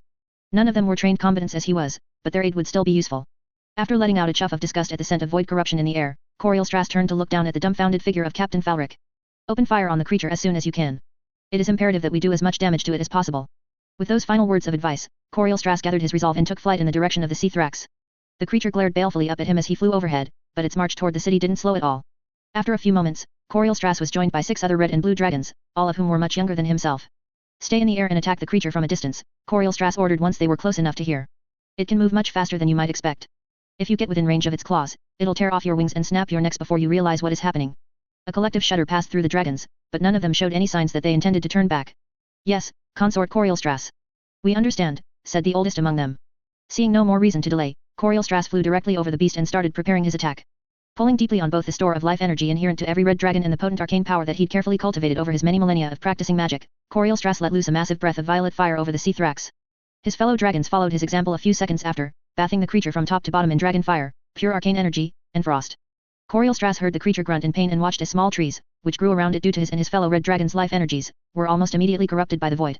A deluge of blood leaked from its wounds onto the ground, corrupting the land and creating smaller void monstrosities with too many eyes and tentacles that charged the city's walls. Despite this, the Seathrax didn't allow the pain to slow its advance for even a moment and the gathered dragons were eventually forced to cease their attack as their endurance failed. Aspects preserve us, the monster was barely hurt. Corielstrass's estimate of the creature's power grew as he realized that his fellow dragon was correct. While there were a few more wounds littering its body, the Seathrax shrugged off the attack and continued on inexorably. Continue the attack. Be careful to conserve your stamina and be prepared for any sudden counterattacks. The next few minutes were spent periodically bathing the creature in dragon breath, which accomplished little more than adding a few more cracks along its carapace. Corielstrass and the blue dragons occasionally attempted to slow it down with spells of ice, but their efforts were futile as the Seathrax simply ignored them. This pattern of attacks was eventually disrupted by the thundering sound of cannon fire in the distance. Small chunks of the creature were blown apart as light-infused cannonballs slammed into its body. The mages of Dalaran under Archmage Cedric joined in with a barrage of arcane, frost, and fire spells, but the humans were similarly ineffective in slowing down its approach. In fact, the Seathrax must have decided to close the final distance as quickly as possible once it entered artillery range because it suddenly began charging capital city's wall faster than any creature with so many injuries had any right to move. Corielstrass tried to do everything that he could to slow down its charge, but the Seathrax smashed through his strongest barriers as if they weren't even there and eventually slammed directly into the capital city's west gate. Coriolstras had genuinely hoped that the city's outer defenses would last longer, but it only took a single hit for the Seathrax to destroy the gate and send the remains of the stone and wood structure flying into the city. The creature then turned its attention to the cannons that continued to fire on it and lobbed a sphere of concentrated void onto the ramparts. Dozens of soldiers, priests, and mages were instantly killed, and the rest were left fighting for their life as a multitude of eldritch monstrosities emerged from the point of impact and set upon them. Consort Coriolstras, it's too powerful. What can we do? One of the red dragons asked helplessly as the Seathrax casually demolished the remaining obstructions and began making his way into the city. Don't despair, the monster is not as unharmed as it might seem, Coriolstras said encouragingly, his sharp eyes examining the abomination's wounds. While it wasn't slowing down as it became more injured as most creatures would, the Seathrax was undeniably in a worse state than when they had first started to attack it. Unfortunately, he had no idea if the Seathrax would succumb to its wounds before it could slaughter the entire city. I'll attempt to distract the creature from attacking the mortals by engaging it at close range, said Coriolstras after a moment of consideration. The rest of you continue wearing it down from a distance. With his orders given, Coriolstras flew to a considerable height directly over the Seathrax before folding in his wings and diving down onto the creature's back at high speed. For the first time since they started attacking it, the monster was forced to pause its march as several tons of dragon smashed into it and began tearing at its body with claws and fangs. The Seathrax finally reacted and immediately grabbed at Coriolstras's neck with its massive pincer claws, forcing him back to prevent the creature from killing him. Although Coriolstras was glad that he had successfully drawn the monster's attention from the mortals, it didn't take very long for him to realize that he was outmatched in a contest of physical might. Not only was the Seathrax far older than him, but it also seemed to have a wealth of combat experience. Coriolstras tore at the creature's body whenever he could, but the damage that he did was minimal and he was frequently forced to dodge and then occasionally teleport away from blows that he otherwise couldn't avoid. His fellow dragons continued to attack the Seathrax, but were forced to be much more careful now that they were inside the city to avoid harming the nearby mortals. Coriolstras could hear the sounds of terrified mortals all around him as their fight progressed through the city. Much of the westernmost portion of the city had already been evacuated, but many mortals were still killed when they were caught underfoot as the monster trampled through the streets and destroyed entire buildings with a single swing of its arms or stomp of its feet. All the while, any injuries that they managed to inflict on the Seathrax resulted in its blood spilling onto the streets, corrupting any mortal unfortunate enough to make contact with the foul substance and spawning twisted abominations. The Kingsguard and city garrison fought ferociously to prevent these monsters from running off into the city or entering the sewers to kill those taking refuge in the Undercity. Ronan and several other mages summoned water elementals and cast powerful arcane wards to support the soldiers. Their efforts were limited, however, because the flow of monsters being created wouldn't end until the Seathrax was finally defeated. This foul creature has to be defeated soon or else there won't be a city to save, Coriolstras thought to himself as he took in the damage their fight was doing to the city. Almost immediately, Coriolstras found himself punished for his distraction as the Seathrax landed a blow to his side that broke several of his ribs and sent him crashing through several buildings. After taking several moments to pull himself together, Coriolstras looked up just in time to see that Seathrax seemed to have lost its patience with the attacks of his fellow dragons as it let loose a massive explosive wave of void energy. Coriolstras watched in horror as every dragon was knocked from the sky, not knowing whether they were merely injured or dead, and the majority of Capital City's western quarter was instantly destroyed. He had no idea how many mortals had failed to evacuate in time, but he had no doubt that the monster's attack had killed several thousands of people. Just as Coriolstras was beginning to lose hope in their ability to prevent the destruction of the rest of the city, his attention was suddenly captured by a bone-chilling chittering sound reverberating through the city. Turning his gaze to the east, Coriolstras was stunned to see a truly massive spider with Nerubians clinging to its abdomen climbing over the city walls. Azjol-Nerub had informed him that they would be sending their most powerful creature to help fight against the Seathrax, but it was much larger than he had expected. While the arachnid was apparently a giant non-sapient spider that they referred to as Maexna, Coriolstras found it hard to believe that he wasn't looking at a wild god. He had no doubt that it would be able to easily kill most dragons and suddenly felt truly grateful that Azjol-Nerub was an ally and not an enemy. With his hope renewed, Coriolstras ignored the protests of his body and lifted himself back into the air just as Maexna began charging across the city. The Seathrax attempted to end the fight quickly with a blow toward the spider's head, but Maexna instantly jumped to the side and back toward the abomination in a display of extraordinary agility.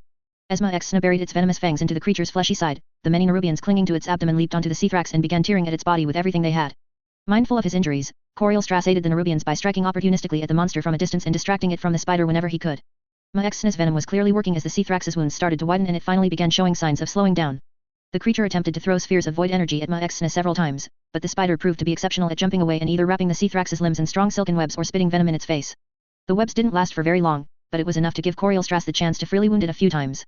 There were even several mages who joined in and cast frost and arcane bolts at the monster's sides as their fight progressed through the city. In a display of what was either malicious spite or an attempt to demoralize them, the Seathrax began throwing void bolts throughout the city. Everywhere that they impacted, a small tear in reality opened up and monstrous creatures immediately began streaming out. Coriolstras could hear screams of terror reverberating through the city as the creature's attacks struck the harbor, the cathedral, and the palace. Each of those locations was highly populated, and Coriolstras didn't want to think about how many people would be dead by the time this was all over. Instead, he simply threw himself back into the fight with even greater ferocity. Coriolstras wasn't certain how long he had been fighting when he abruptly noticed the Seathrax glancing toward the ruins of the west gate and waving its remaining facial tentacles in the direction.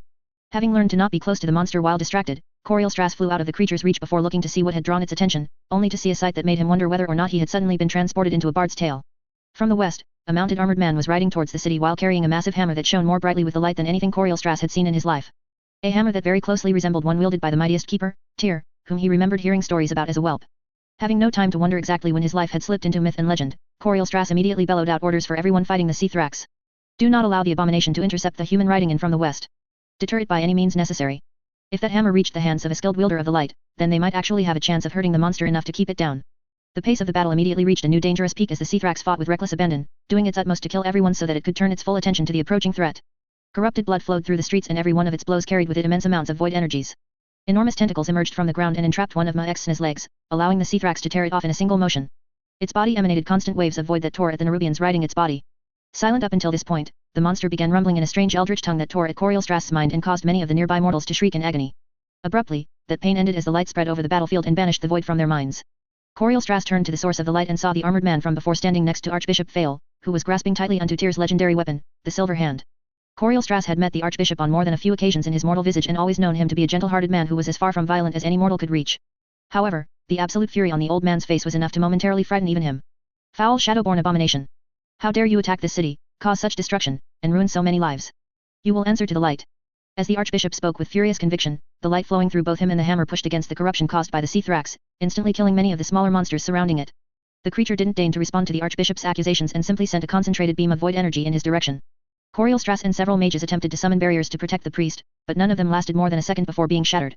Fortunately, they needn't have bothered. The light rose around the Archbishop like a beacon in the night and pushed down against the Seathrax in a blinding display of power.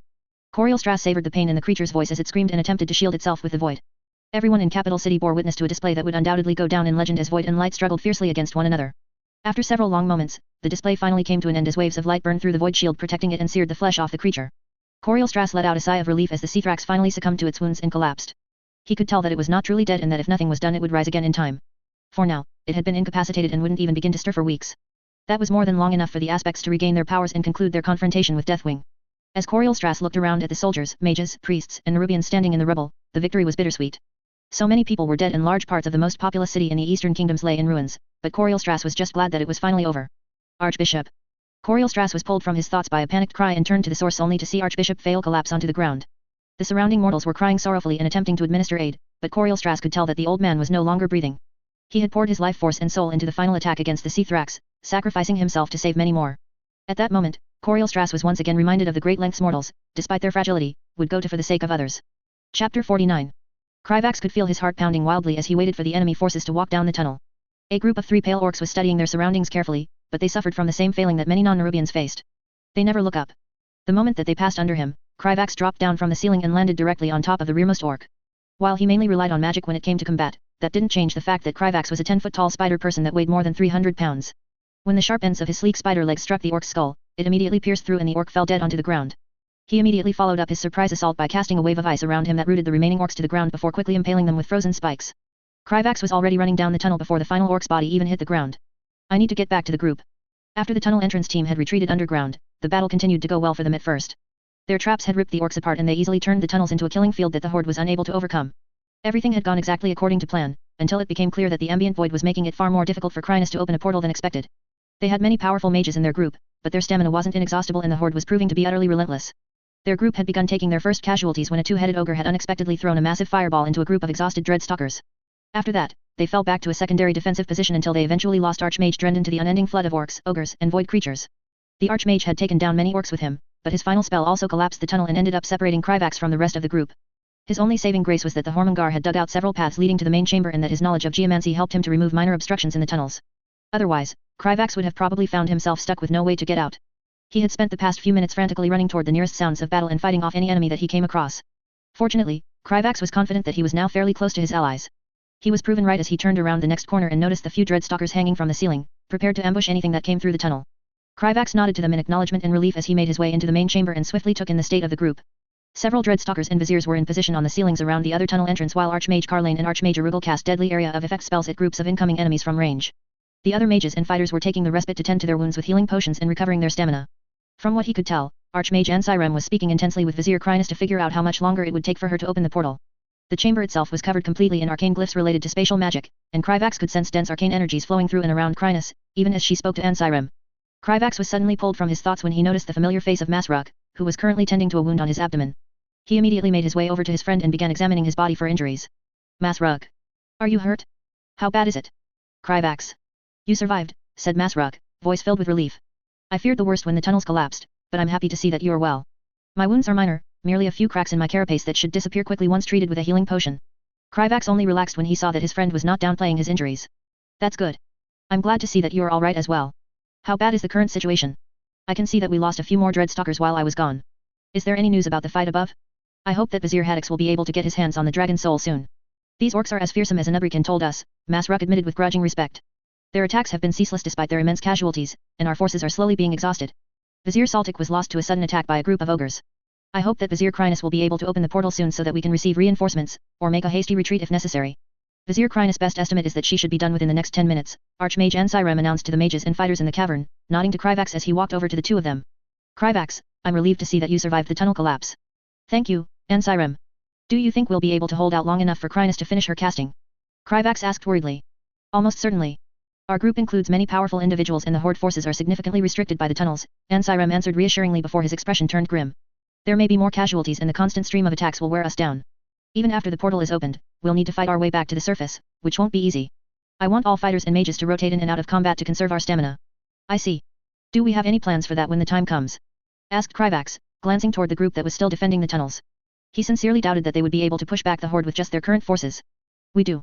Archmage Carlane has been saving a few of his more potent alchemical concoctions. I'm also hoping that whichever dragon comes to deliver the fragment of Deathwing will be able to help, said Ansirem, causing Kryvax to let out a breath of relief. But enough of that. Anyone who has recovered should join the group at the tunnel entrance. I suspect that the Black Dragons can sense Vizier Crinus casting nearing completion, and are likely to send even more of their forces to stop us. Kryvax nodded to Ansirem and began making his way with Masruk at his side over to the tunnel entrance to join the rest of the defenders. After taking a moment to create a few webs that he could use to climb up to the ceiling if he needed to, he took position next to the other mages. Kryvax immediately launched a bolt of ice at one of the orcs in the distance, only to let out a grunt of frustration when the creature hid behind one of the corpses littering the tunnel. I'm really glad I can't smell anything through the wards. All of these corpses must smell absolutely disgusting. Kryvax lost himself in the rhythm of battle as a constant stream of Horde forces made their way down the tunnels. The Nerubians frequently used the terrain to their advantage, causing stone spikes to erupt from the sides with their geomancy and using their webs to slow down the enemy's advance. Whenever the Horde grew too numerous, Archmage Carlane threw out some kind of terrifying alchemical bomb to kill large numbers of them, which were doubly effective within the close confines of the tunnel. One seemed to release a lingering gas that turned any flesh that it touched into stone while another released a burst of arcane energy that caused violet crystals to grow from the enemy's bodies. At one point, Ansirem pulled out a gem from his spatial bag that produced a thin beam of fire that melted through an ogre's torso, quickly bisecting it. Archmages are really scary, Kryvax thought to himself as he threw a ball of silk at an orc that immediately exploded with arcane energy and blew a hole in its chest. Despite this, the Horde's assault started to increase in intensity. When a group of two-headed ogres began charging down the tunnel with a flood of orcs following behind them, Kryvax gulped nervously and felt his hands start to shake. Many of the orcs were killed by a particularly nasty geomancy spell that shredded them with a volley of rocks that tore through them like bullets, but the ogres protected themselves with crudely made arcane barriers. Unfortunately, one of them got close enough to hit their front lines with a massive burst of arcane magic that sent a few of the Dreadstalkers flying and knocked Kryvax to the ground. Kryvax pulled himself together just in time to see one of the two-headed ogres snarling down at him and swinging its enormous club at his side. Taking full advantage of his alchemically enhanced reaction time, Kryvax quickly created a barrier of ice around his body that was promptly smashed apart as he was knocked several feet back. Thankfully, the protective bracelet that was given to him by Haddix as well as his highly enchanted robes meant that the blow merely broke the carapace on one of his arms rather than turn him into Nerubian paste. The chamber had broken out into a disorganized free-for-all. Kryvax briefly glanced around him to keep track of any other opponents near him, before turning his full attention back to the ogre. He was confident that the Archmages and Dreadstalkers would be able to kill off the enemy eventually and restore order, but he couldn't afford to allow himself to become distracted. As the ogre charged at him, Kryvax turned the ground beneath their feet into thick mud and launched a lance of ice at their knee once they began to sink down. The spell accurately hit the target and the two-headed ogre bellowed in pain as the magic pierced their knee and froze the mud around their leg. Before Kryvax could celebrate, the two-headed ogre launched a missile of arcane energy in his direction and easily pulled its leg from the frozen earth with an impressive display of strength. Surprised by the unexpected attack, Kryvax frantically created a barrier of stone and ice to block the arcane missile and only barely had enough time to jump back as the ogre swung his club at his head. The ogre attempted to chase after him, but Kryvax took advantage of his superior maneuverability to climb up a nearby web and avoid the creature. Once he wasn't in imminent danger of being smashed to pieces, Kryvax reached to his abdomen and grabbed one of his spell weaves. Let's see how well this one works. Once the ogre had drawn close enough, Kryvax channeled his magic through the silk and activated the spell weave. A large net of silk immediately erupted from his hand and wrapped itself around the ogre's entire body before beginning to glow with arcane magic. Kryvax watched as the ogre's flesh turned grey as all of the heat was sucked out of its body and funneled into the net wrapped around its body. Not bad. While the spell weave wasn't one that Kryvax had invented himself, it was still fairly advanced and it had taken him a decent amount of time to properly learn it. Once the victim was ensnared by the web, it was extremely difficult for them to free themselves in time as they lost energy and were rapidly frozen solid. Confident that the ogre wouldn't be escaping, Kryvax turned his attention to the rest of the battlefield. Both of the other ogres had already been killed by the Archmages and the rest of the Horde was in the process of being pushed back. A few of the Dreadstalkers had been killed, but Masruk looked to be alright and was currently spearing through a void-corrupted monster that had jumped at Archmage Carlane. Kryvax was just about to join them when his attention was suddenly drawn to Vizier Crinus as a massive pulse of arcane magic flowed through the chamber. Finally. Kryvax felt a surge of relief as several squads of Kirin Tor war mages immediately poured through the portal and joined the fight. The war mages were both experienced and well rested, so it didn't take long before they slaughtered every enemy in the chamber and began pushing them back into the tunnels. Kryvax walked over to the tunnel defenders, who were all taking the opportunity to catch their breath, and began drinking a healing potion that he had retrieved from his spatial bag. It wasn't exactly healthy to continuously use so many alchemical items in such a short amount of time, but he couldn't exactly afford to leave one of his arms broken. Once the situation was under control, the leader of the war mages broke off and made his way over to Ansirem before saluting the archmage. Sir. I am Arcanist Commander Nathaniel Blackwood. I and my men were ordered to provide assistance as soon as the portal was opened and receive a briefing on the mission objectives from the highest-ranking member of the Kirin Tor available. Well met, Commander Blackwood. You have no idea how glad we are to see you and your war mages, Ansirem said in relief before his expression turned to confusion. I'll give you a briefing as quickly as I can, but I'm somewhat confused. I was under the impression that Archmage Cedric would be the one leading our reinforcements. Commander Blackwood visibly hesitated for a moment but eventually responded. Archmage Cedric was called away to assist with some kind of emergency in Capital City. I'm not certain about the details, but some of my mages have heard people saying that the city is under attack. Things were beginning to grow very chaotic once I left, sir. Kryvax felt his heart drop at the news. It couldn't be the Horde, so Deathwing must have sent whatever void monster he unleashed to attack Capital City. There wasn't anything that they could do to help, so he simply hoped that Crassus would be able to prevent the monster from causing too many casualties. I see. Then we should finish this mission as quickly as possible so that we can return to help Capital City, Ansirem said solemnly. Listen carefully, Commander. We don't have much time. Ansirem hurriedly gave the commander an overview of the situation. He didn't go too deeply into the details, but he explained enough for the commander to know what needed to be done and the kind of forces that his mages would be facing. Although he was visibly taken aback by what he was hearing, the man was obviously a professional and quickly accepted his circumstances. Understood, sir. My mages and I will help clear you a path to the surface. Ansirem nodded in approval before responding, good. Please do so, Commander. There's no sense in way. Kryvax's attention was pulled away from the conversation as the figure of an injured night elf in green clothes stumbled through the portal and into the chamber. The sight initially confused him until he suddenly realized that the night elf must be a green dragon. Kryvax looked down and saw that the night elf was grasping tightly onto a black half-broken scale. One of the nearby mages tried to offer the injured dragon a healing potion, but he quickly brushed them off and used nature magic to close his own wounds before turning to address Ansirem. Greetings mortals. I am Irenicus, consort of Asira, and I've brought with me one of Deathwing's scales. Have you secured the dragon's soul? We don't know. Our most powerful members are still on the surface fighting Cho'Gall and the Black Dragons. Cho'Gall was still in possession of the dragon's soul when we were forced to retreat, but that may have changed, Ansirem said solemnly. Then we must retrieve it as quickly as possible, said Irenicus, his voice filled with urgency. Deathwing realized our intentions once I took his scale and began escaping toward the portal. The aspects are doing everything in their power to hold him off, but he is extremely powerful. I fear that time is not in our favor. Understood. The war mages are already pushing back the horde and clearing a path, but many of us have been wounded and exhausted. Is there anything that you can do to help? Asked Ansirem, his expression hopeful. Much of my magic has been expended, but I should be able to aid you, said Irenicus after a moment of hesitation. The dragon then closed his eyes and began casting a spell that filled the entire chamber with potent nature magic and glitters of moonlight. Kryvax could feel a sense of tranquility flow through him as his aches were washed away and any injuries that he had left were healed. A quick glance confirmed that everyone else was also being healed by Irenicus' magic, much to his amazement. This level far outstripped anything that they would have gotten from a potion and seemed like something that only someone like Archbishop Fail could have done. After casting the rejuvenation spell, Irenicus immediately slumped over with visible exhaustion. It is done, mortals. Your wounds should be healed and your stamina restored. I will do my best to assist you in destroying the dragon's soul, but the majority of the fighting will have to be done by your forces. Once that was done, Irenicus handed the scale to Ansirem as he intended to help fight the black dragons in his true form once they reached the surface. It would obviously be too much of a risk for them to bring the scale where it could potentially be stolen from them, so it would need to be kept in the tunnels near the surface. Ansirem thanked the green dragon for his assistance and passed the scale over to Archmage Carlane for safekeeping. He then hurried to organize everyone into two groups. One group was assigned to stay behind to secure the chamber and another group was assigned to push through the tunnels back toward the surface. It wasn't long after that Kryvax was fighting alongside everyone else as they ascended through the tunnels while killing everything that got in their way. With the end of their mission finally in sight, the archmages no longer had any reason to continue conserving their stamina. The path in front of them turned into a blazing inferno as the mages let loose a constant stream of fire that melted everything in their path. Kryvax contributed to this with his geomancy while doing his best to step over the many half-melted corpses that they passed along the way. There were a few ogres who attempted to charge through the inferno, but each of them was swiftly dispatched by a flurry of arcane missiles. After several minutes of this, Kryvax eventually spotted the exit to the surface and heard the loud roars of dragons over the commotion of battle. Once they made the final push and finally stepped foot back into the Twilight Hammer camp, Kryvax was greeted by the sight of a hellscape. Much of the camp had been reduced to rubble and was littered with corpses. Huge portions of it were currently on fire, but everything around Grand Magus Antonidas had been completely flooded by a massive water elemental that was doing its best to drown Onyxia, who was covered with wounds. Anubrican was glowing brightly with the light as he continued to trade blows with Nefarian, but one of his arms lay limply to his side and the Hormongar had been torn completely in half, its acidic blood pooling on the ground. Nefarian was limping badly and his tail looked crooked. Sabellian, who was attempting to drown out Prince Kael'thas and Archmage Kel'Thuzad in magma, was badly scorched with cracked scales. Prince Kael'thas and Archmage Kel'Thuzad were shielding themselves with powerful arcane wards, but both of them were obviously growing tired. And to top it all off, there was a massive field of flailing tentacles coming out of the ground in the direction that Kryvax had last seen Haddix. He was barely able to sense the occasional flare of arcane magic through the sea of void magic being produced by whatever Cho'Gall had done. Ansirem, I can sense bursts of magic coming from Vizier Hedix in that direction, said Kryvax, pointing toward the tentacles. The rest of the group spread out as they left the tunnels and began taking defensive formations. If he doesn't already have the dragon soul, then it will still be with Cho'Gall. I agree. Fighting our way through all of that won't be easy, but it needs to be done, said Ansirem after taking a moment to study the void-corrupted area before turning to the leader of the war mages. Commander Blackwood, split up your war mages into 2 groups. One to defend our rear from the horde and the other to help us carve a path through those damned tentacles. Yes, sir.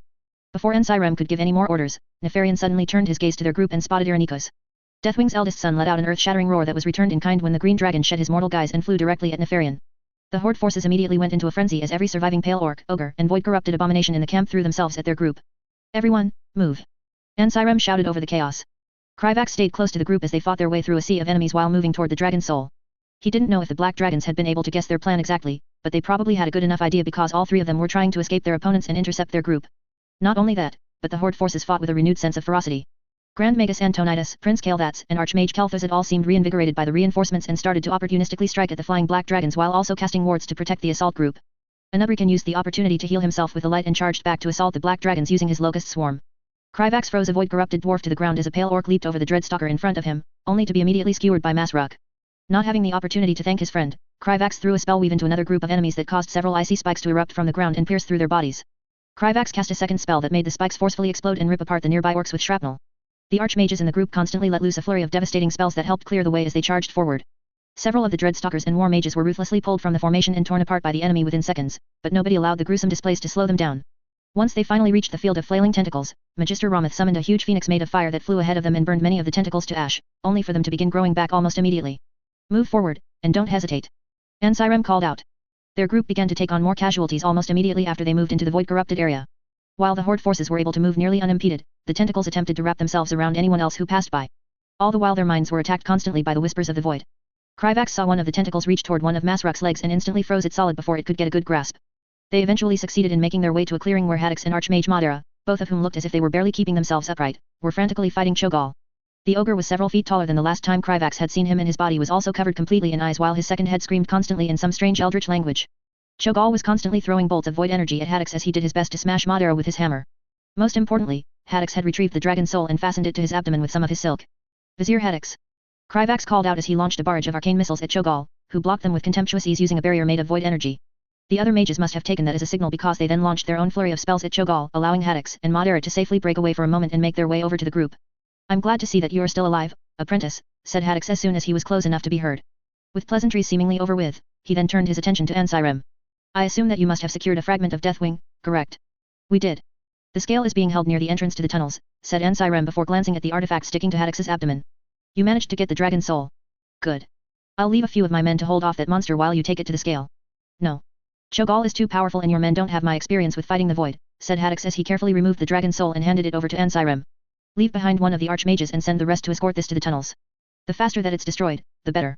Without waiting for a response, Hedix left them behind and returned to his fight with Cho'Gall. Ansirem ordered Archmage Arugel to assist Hedix and Madara before sending the rest of the group back in the direction that they came. The second trip through the tentacle forest was worse than the first as they had already suffered significant casualties and had one less archmage to help them keep the path clear. The most powerful mages that they had left were Ansirem and Magister Romoth, both of whom were starting to grow tired. We're nearly there. It's not much farther now. Ansirem yelled in an attempt to motivate them. The horde's numbers were beginning to dwindle and the path ahead was clearer than it was previously. Unfortunately, Nefarian chose that moment to send Irenicus crashing into Anubrican with a swipe of his tail and break away toward them. Shit. Kryvax felt his life flash before his eyes as Deathwing's eldest son opened his maw and spat a massive stream of lava in their direction that was only barely blocked by an arcane barrier created by Ansirem and Magister Romoth. The two of them visibly struggled against the onslaught, but they succeeded in holding it off once the war mages added their power. Vizier Kryvax. Take the dragon soul and bring it to Archmage Carlane with the rest of the Nerubians. Ansirem called out, shocking Kryvax out of his immobility. Your people are much faster than the rest of us and have the best chance of making it. Kryvax very much wanted to argue and question the wisdom of this decision out of fear, but he didn't. There was no time for hesitation. Instead, he took the dragon soul from Ansirem, ignored the powerful ancient magic flowing through the artifact, and began sprinting across the battlefield with Masruk and the remaining dreadstalkers by his side. Although viziers weren't quite as fast as the Nerubian warrior caste, they were still much faster than any human.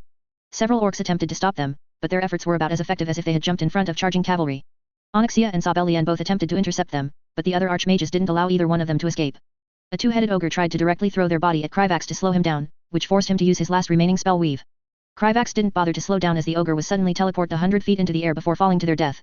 Just as Kryvax was beginning to believe that he would be able to make it unimpeded, he suddenly found himself falling to the ground as Nefarian slammed his tail into the ground and shook the earth. It was only thanks to his own training with geomancy and enhanced reflexes that Kryvax was able to leap to the side and avoid being skewered by the massive earth spike that erupted beneath him. Unfortunately, he wasn't quite quick enough to prevent one of his legs from being crushed by the next one. If it weren't for a Nerubian smashing into Nefarian's side horn first, Kryvax had no doubt that the next spike would have finished him off. He wished that he could say that he handled losing one of his limbs gracefully, but anyone close enough to hear him scream would have known that was a lie.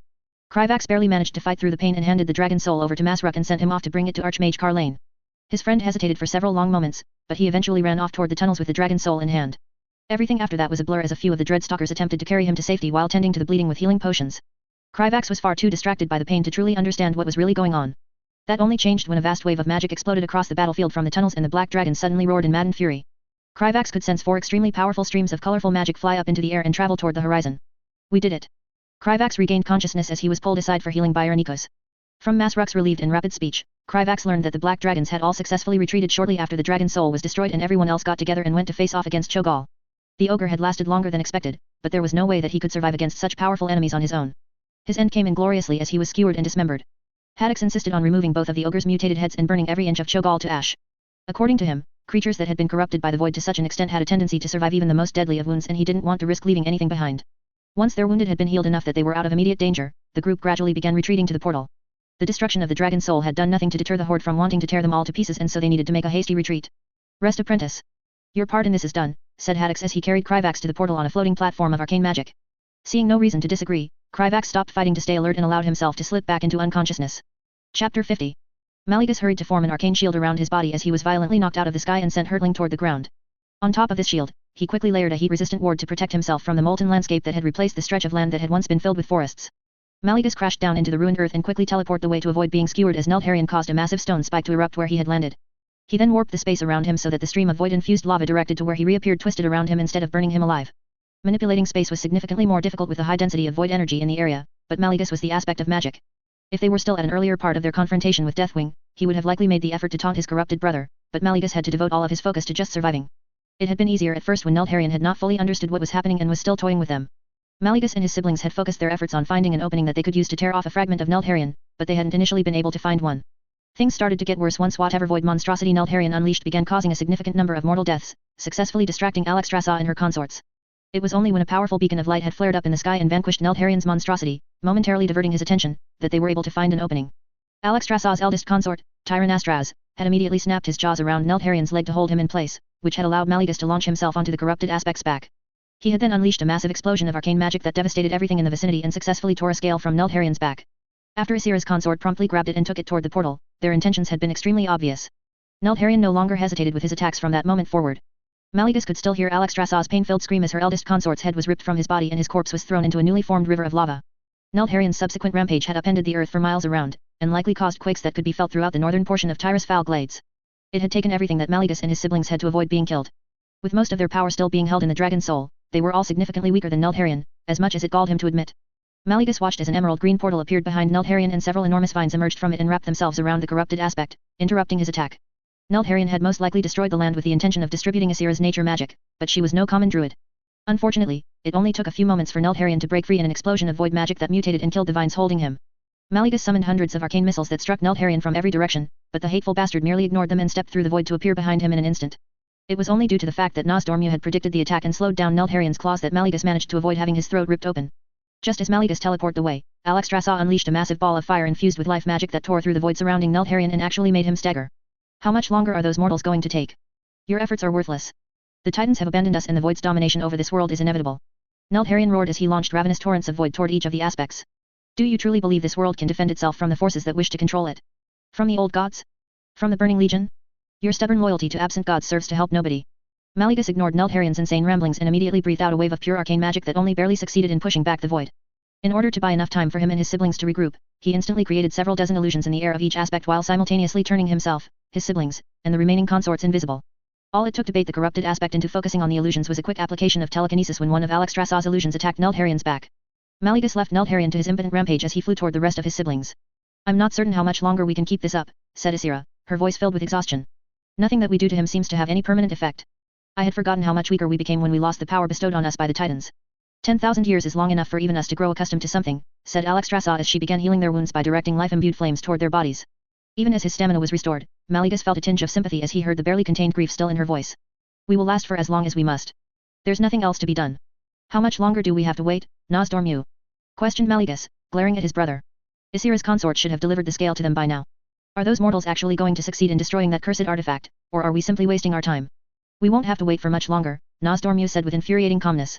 The void is going to great lengths to obscure my vision by drowning me in possible futures, but the time ways have been solidifying toward a favorable outcome. And if you're wrong? Malgeos asked challengingly. I have been before, but I doubt that is the case now. I'm confident everything will unfold as it should, said Azeroth, his eyes gazing off into the distance in the same way they always did whenever he was looking into the time ways. Though if I am wrong, then I suppose Azeroth's fate will be a dire one, so let's hope that isn't the case. As usual, Maligus found himself annoyed by Azeroth's perpetual lack of concern. Unfortunately, he didn't have enough time to continue questioning the aspect of time, because Lordaeron seemed to lose patience with the illusions before he could. Maligus winced in pain at the magical backlash as all of his illusions were destroyed by the explosive burst of void energy released by Lordaeron. The void assaulted his mind and ripped apart the spell hiding himself in the other aspects seconds before Lordaeron was launching himself at them while screaming more of his insane ramblings. I hope this works. Despite how it might have seemed to his siblings, Maligus hadn't only spent the past few minutes recovering, but also preparing his unconventional attack. Throughout the entire fight, he had been gradually funneling his magic deep into the closest ley line and slowly seized control of its energies. It was only in the past few minutes that Maligus had taken enough control that he could successfully implement his plan. Such a thing would normally be impossible for even the most powerful of mages, but there was not a single soul on Azeroth more familiar with the world's ley lines than Maligus. Just as Lordaeron was about to reach them, Maligus pulled against the arcane magic flowing through the earth with all of his magical might. Suddenly, with a deafening roar, the land beneath them shuddered and cracked as the ley line erupted upwards and unleashed an unfathomable amount of arcane energy that could likely be seen from miles around directly at Lordaeron. Maligus was filled with malicious glee as his corrupted brother screamed in pain at the constant torrent of arcane energy ripping into his body and launching him half a mile away. He knew that this wouldn't be enough to kill Lordaeron, but it should be enough to buy them all some time until the dragon soul was destroyed. Maligus, what did you do? Alexstrasza asked in astonishment. We never had any chance to defeat him in a straight fight. That being the case, it should be obvious that I would plan something like this, said Maligus, feeling more than a little smug.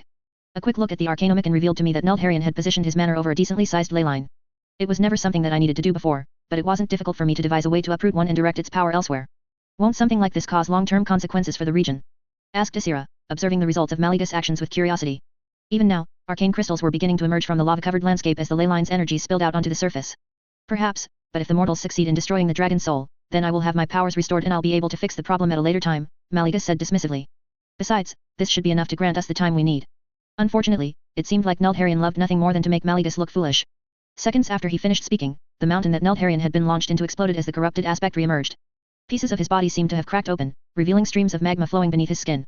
His eyes were completely aflame and he glared at Maligus with unending hatred. It reminded him too much of how Lordaeron looked when he had betrayed them all during the War of the Ancients, and Maligus barely prevented himself from losing his mind in an unwelcome depressive spiral. He also noticed that Lordaeron's body had begun to twist and deform as he pulled deeper from the void, causing strange writhing appendages to emerge from random locations. A part of Maligus expected Lordaeron to continue his demented ravings, but that didn't happen. Instead, Lordaeron let out a guttural roar that echoed throughout the ravaged landscape to announce his unrelenting fury. The corrupted aspects surged toward them with renewed ferocity, his molten body glowing brightly as he flew through the air. Lordaeron's following onslaught was relentless. He tore through any barrier that Maligus could conjure as if they were mere annoyances and barreled through Ysira's conjured vines like they didn't exist. Azeroth focused on creating openings wherever he could and slowing down Lordaeron when he came close to landing a lethal blow, but Maligus could tell that his efforts were gradually growing less effective. If Alexstrasza had not been constantly healing them, there was no doubt that Lordaeron would have killed them all within a few minutes. Maligus winced as a jagged shard of molten rock pierced through his wing, the heat searing his flesh. Holding himself aloft with magic, he pushed the pain aside and focused entirely on the battle. Another one of Alexstrasza's consorts had been incapacitated and knocked out of the sky as his wings were ripped from his body. Just as Maligus was beginning to believe that none of them were going to survive to see the next day, his attention was drawn to the sound of Azeroth releasing a breath of relief. Before Maligus could question his brother, his attention was suddenly drawn to the feeling of familiar thick ribbons of magic headed toward them from the east. Judging by the sudden hush that had fallen over the battlefield, Maligus wasn't the only one to sense what had happened. No. Lordaeron's roar was filled with a mix of rage and disbelief as a pulse of magical energy swept through the land. The dragon soul had been destroyed, and the power that had been stolen from the aspects was returning to them. Maligus watched as the four streams of power connected and strengthened them in ways that they had not felt for millennia, healing their wounds, and empowering them to great heights. I almost forgot what this felt like, Maligus thought as the strength bestowed upon him by the Titans surged through his body. Seeing no reason to wait for his siblings to adjust to their regained power, Maligus instantly created a powerful ward around the battlefield before anyone could react. Space twisted inward as everything within the ward was suddenly trapped in an isolated bubble of reality from which nothing could escape. Lordaeron was instantly snapped out of his disbelief as he sensed what Maligus had done and turned his gaze toward the aspect of magic. Do you remember what I promised you, Lordaeron? Maligus asked malevolently. The moment that he had been waiting for had finally arrived, and he could barely hold himself together as hatred and the desire for vengeance surged within him. I told you that I would capture the memory of your life leaving your eyes and treasure it dearly. Please struggle, brother. I want this moment to last for as long as possible. Where before Lordaeron was able to easily shrug off his attacks, this time his barrage of arcane missiles struck with devastating force, tearing through Lordaeron's molten hide and causing the corrupted aspect to recoil in pain. Mallegus grinned savagely as his siblings, now bolstered by their regained power, joined in the assault. Alexstrasza flew toward Lordaeron with speed far beyond what she could muster just a few moments ago and plunged her claws into his eye before ripping it out. It wasn't like her to be so ruthless, but Mallegus knew well the kind of pain that came with losing a consort, so he paid it no mind. Lordaeron roared in pain and attempted to breathe a stream of lava into Alexstrasza's face, but his attack barely traveled a few feet before it was sent away to another period in time by Azjol-Nerub. Despite the lava and arcane crystals still covering the battlefield, Ysera used her power to easily seed life into the landscape and cause an enormous jungle to emerge from the ground. This time, Lordaeron found it much more difficult to escape the vines entrapping him, and Mallegus gleefully decided to use the opportunity to taunt him. How does it feel to finally face an enemy who is your equal after so long, Lordaeron? How does it feel to know that this will be your last day alive? Do you feel helpless? Do you feel powerless? Mallegus quickly summoned a spear of ice and launched it into Lordaeron's regenerating eye, destroying it once again. Whatever pain you feel pales in comparison to what I felt as I watched helplessly as my brother betrayed me and killed my family. Mallegus screamed, unleashing the repressed despair that had eaten at him for the past 10 millennia as he continued to skewer Lordaeron with an endless barrage of frozen spikes. I trusted you. I'm the one who convinced our siblings to follow your plan and infuse our power into the dragon soul. And you used that same artifact to kill everyone I loved. Lordaeron escaped from the vines holding him in a burst of fire before attempting to flee from the battlefield through the void. His attempts failed as the ward isolating them from the rest of reality rebuffed him. As Mallegus and the other aspects continued to tear into Lordaeron, he savored the growing panic he could see in his corrupted brother's eyes. Throughout the entire bloody ordeal, Mallegus continued to yell out his hatred. Eventually, he noticed that Lordaeron's wounds were beginning to regenerate much slower and that the battle likely wouldn't be lasting for much longer. Not wanting to deal with Alexstrasza's soft heart if matters continued this way for much longer, Mallegus teleported above Lordaeron and prepared to end it. Reaching deep within himself, Mallegus summoned every drop of power he could muster and unleashed it as a blinding beam of arcane energy toward Lordaeron similar to the one he started the fight with. However, instead of merely carving through the earth and leaving the corrupted aspect in a crater, this time the attack cleanly pierced through Lordaeron's throat and caused an explosion that seemed to rip the world apart. For a moment, Mallegus was afraid the attack had actually managed to kill the traitor. After all, he had sworn that he would watch the life leave his brother's eyes and he had meant it. Much to his relief, Mallegus was able to spot Lordaeron laying in a pool of his own foul blood once the dust began to clear, injured yet still very much alive. The hole in his throat would probably heal itself after some time, but Mallegus had no intention of allowing that to happen. Finally, the time has come. Slowly descending from the sky with his siblings around him, Mallegus landed harshly on top of his fallen brother and bent down to look him in the eyes. Lordaeron coughed and spat blood that splattered on Mallegus' face, but he ignored it as he stared balefully at the person who had caused him more pain than anyone else on Azeroth. Do you have anything to say to me, brother? Mallegus asked, wondering what Lordaeron would say in his last moments. Would he beg? Would he curse Mallegus with his final breath? Would he perhaps offer some form of insincere apology for everything that he had done? Unfortunately, life proved to be anticlimactic as Lordaeron was able to do nothing besides cough up blood when he attempted to speak. Mallegus regretted that his attack had not hit somewhere else on the traitor's body, but he was unwilling to allow Lordaeron the time to recover. I suppose this is an appropriately pitiful death for you, brother, said Mallegus as he raised his claw up high to deliver the finishing blow. Mallegus swung down with the intent to rip out the corrupted aspect's throat, but was suddenly caught off guard as Lordaeron suddenly spat a glob of his corrosive void-corrupted blood into his eye. Mallegus found himself being thrown backward as Lordaeron pushed him away with an unexpected burst of strength before slamming his tail into the ground, shaking the earth and sending a massive cloud of dust into the air. Mallegus' reaction was nearly instantaneous as he summoned a powerful gale of wind to disperse the dust, but neither he nor his siblings were quick enough to prevent Lordaeron from diving into the earth as if he were a fish swimming through water. Despite the traitor's apparent escape, Mallegus didn't panic. His mind was not damaged enough for him to have forgotten Lordaeron's command over the earth. Naturally, the ward that he had cast to isolate this portion of reality extended into the ground. You merely delay the inevitable, brother, Mallegus muttered as he sent a pulse of arcane magic through the earth in search of Lordaeron. It took several moments, but the spell eventually informed Mallegus that his brother was still tunneling deep into the earth. I found you. Now let's bring you ba. Just as he was about to cast a spell that would have violently pulled Lordaeron from the earth and back to the surface, Mallegus was suddenly struck dumb as his brother seemed to abruptly disappear. In complete disbelief, Mallegus sent another pulse of arcane magic into the earth in search of Lordaeron, only for the spell to find nothing. Becoming increasingly frantic, Mallegus ignored the concerned words of his sisters as he cast the same spell several more times before working his way through every scrying spell he could remember. When everything that he tried failed to produce any results, Mallegus resorted to tearing apart the ground beneath him by bombarding it with magic and fury. By the time he had recovered from his hysteria, Ysera's newly created forest had completely disappeared in the wake of his rampage. Did he truly escape? How? Mallegus' mind ran through every possibility, but he couldn't think of anything that his ward should have been able to prevent. When he turned his gaze to Azjol-Nerub and saw the aspect of time watching him with a neutral expression, Mallegus knew then that Lordaeron had indeed escaped, and Azjol-Nerub had known that such a thing would happen. Where is he? Asked Mallegus, his voice promising violence if he didn't receive a satisfactory answer. Deep home, Azjol-Nerub answered, unperturbed by Mallegus' implied threats. It took several moments for Mallegus to sift through his fractured mind and recall everything he knew about Deep Home. It was the elemental plane that had been created by the Keepers to imprison Azeroth's earth elementals. It was ruled over by Therazane the Stone Mother and should be completely inaccessible to anyone from the outside. Mallegus had actually forgotten that Lordaeron was capable of accessing this realm through his connection to the earth. He had only ever done so a few times throughout their entire lives, as there was little of interest there aside from bitter earth elementals. After realizing that he could not safely reach Deathwing in Deep Home, Malegus immediately felt a wave of anger grow within him. And you let him escape? Malegus bellowed as he stomped toward Nozdormu. Why didn't you warn us that this could happen? His abilities always meant that it was unlikely that we, even with our restored power, could have successfully prevented him from escaping to Deep Home if he wanted to, Nozdormu explained. Besides, you were the one who made the decision to prolong his death, brother. Nozdormu. If your machinations prevent me from watching Lordaeron die, then I swear upon my flight that I'll make you regret this, said Malegus, glaring at his brother. It's not often that I find myself in agreement with Malegus, but he is right, said Alexstrasza, making her way to his side with her remaining consorts at her side as she confronted the aspect of time. Lordaeron is far too significant of a threat to this world. I find it hard to believe that Azeroth's future is better served with his survival today. Then you will be pleased to know that it won't be long before a path to Deep Home becomes available to us, said Nozdormu, his gaze drifting off to look at something only he could see. Now that I have regained my full power, there is much that I can see that was previously beyond me. I'm more confident than ever that this decision was the correct one, and I'm sure you all will share my opinion when the time is right. Until then, Lordaeron is in no condition to act against us or Azeroth, needing time to recover from his wounds. How long until this path is revealed to us? Asked Malegus, pushing down his anger at the promise of being able to finally end Lordaeron in the near future. Not long. Merely a few more months, Nozdormu said reassuringly. I intend to hold you to that, Malegus promised. It ate away at him to have his immediate vengeance stolen away from him, but a few months was nothing more than a short nap for someone as old as him. Nozdormu nodded to him in acceptance before turning his gaze toward the rest of their siblings. In the meantime, there are quite a few matters that require our attention. And what are those? Ysera asked curiously.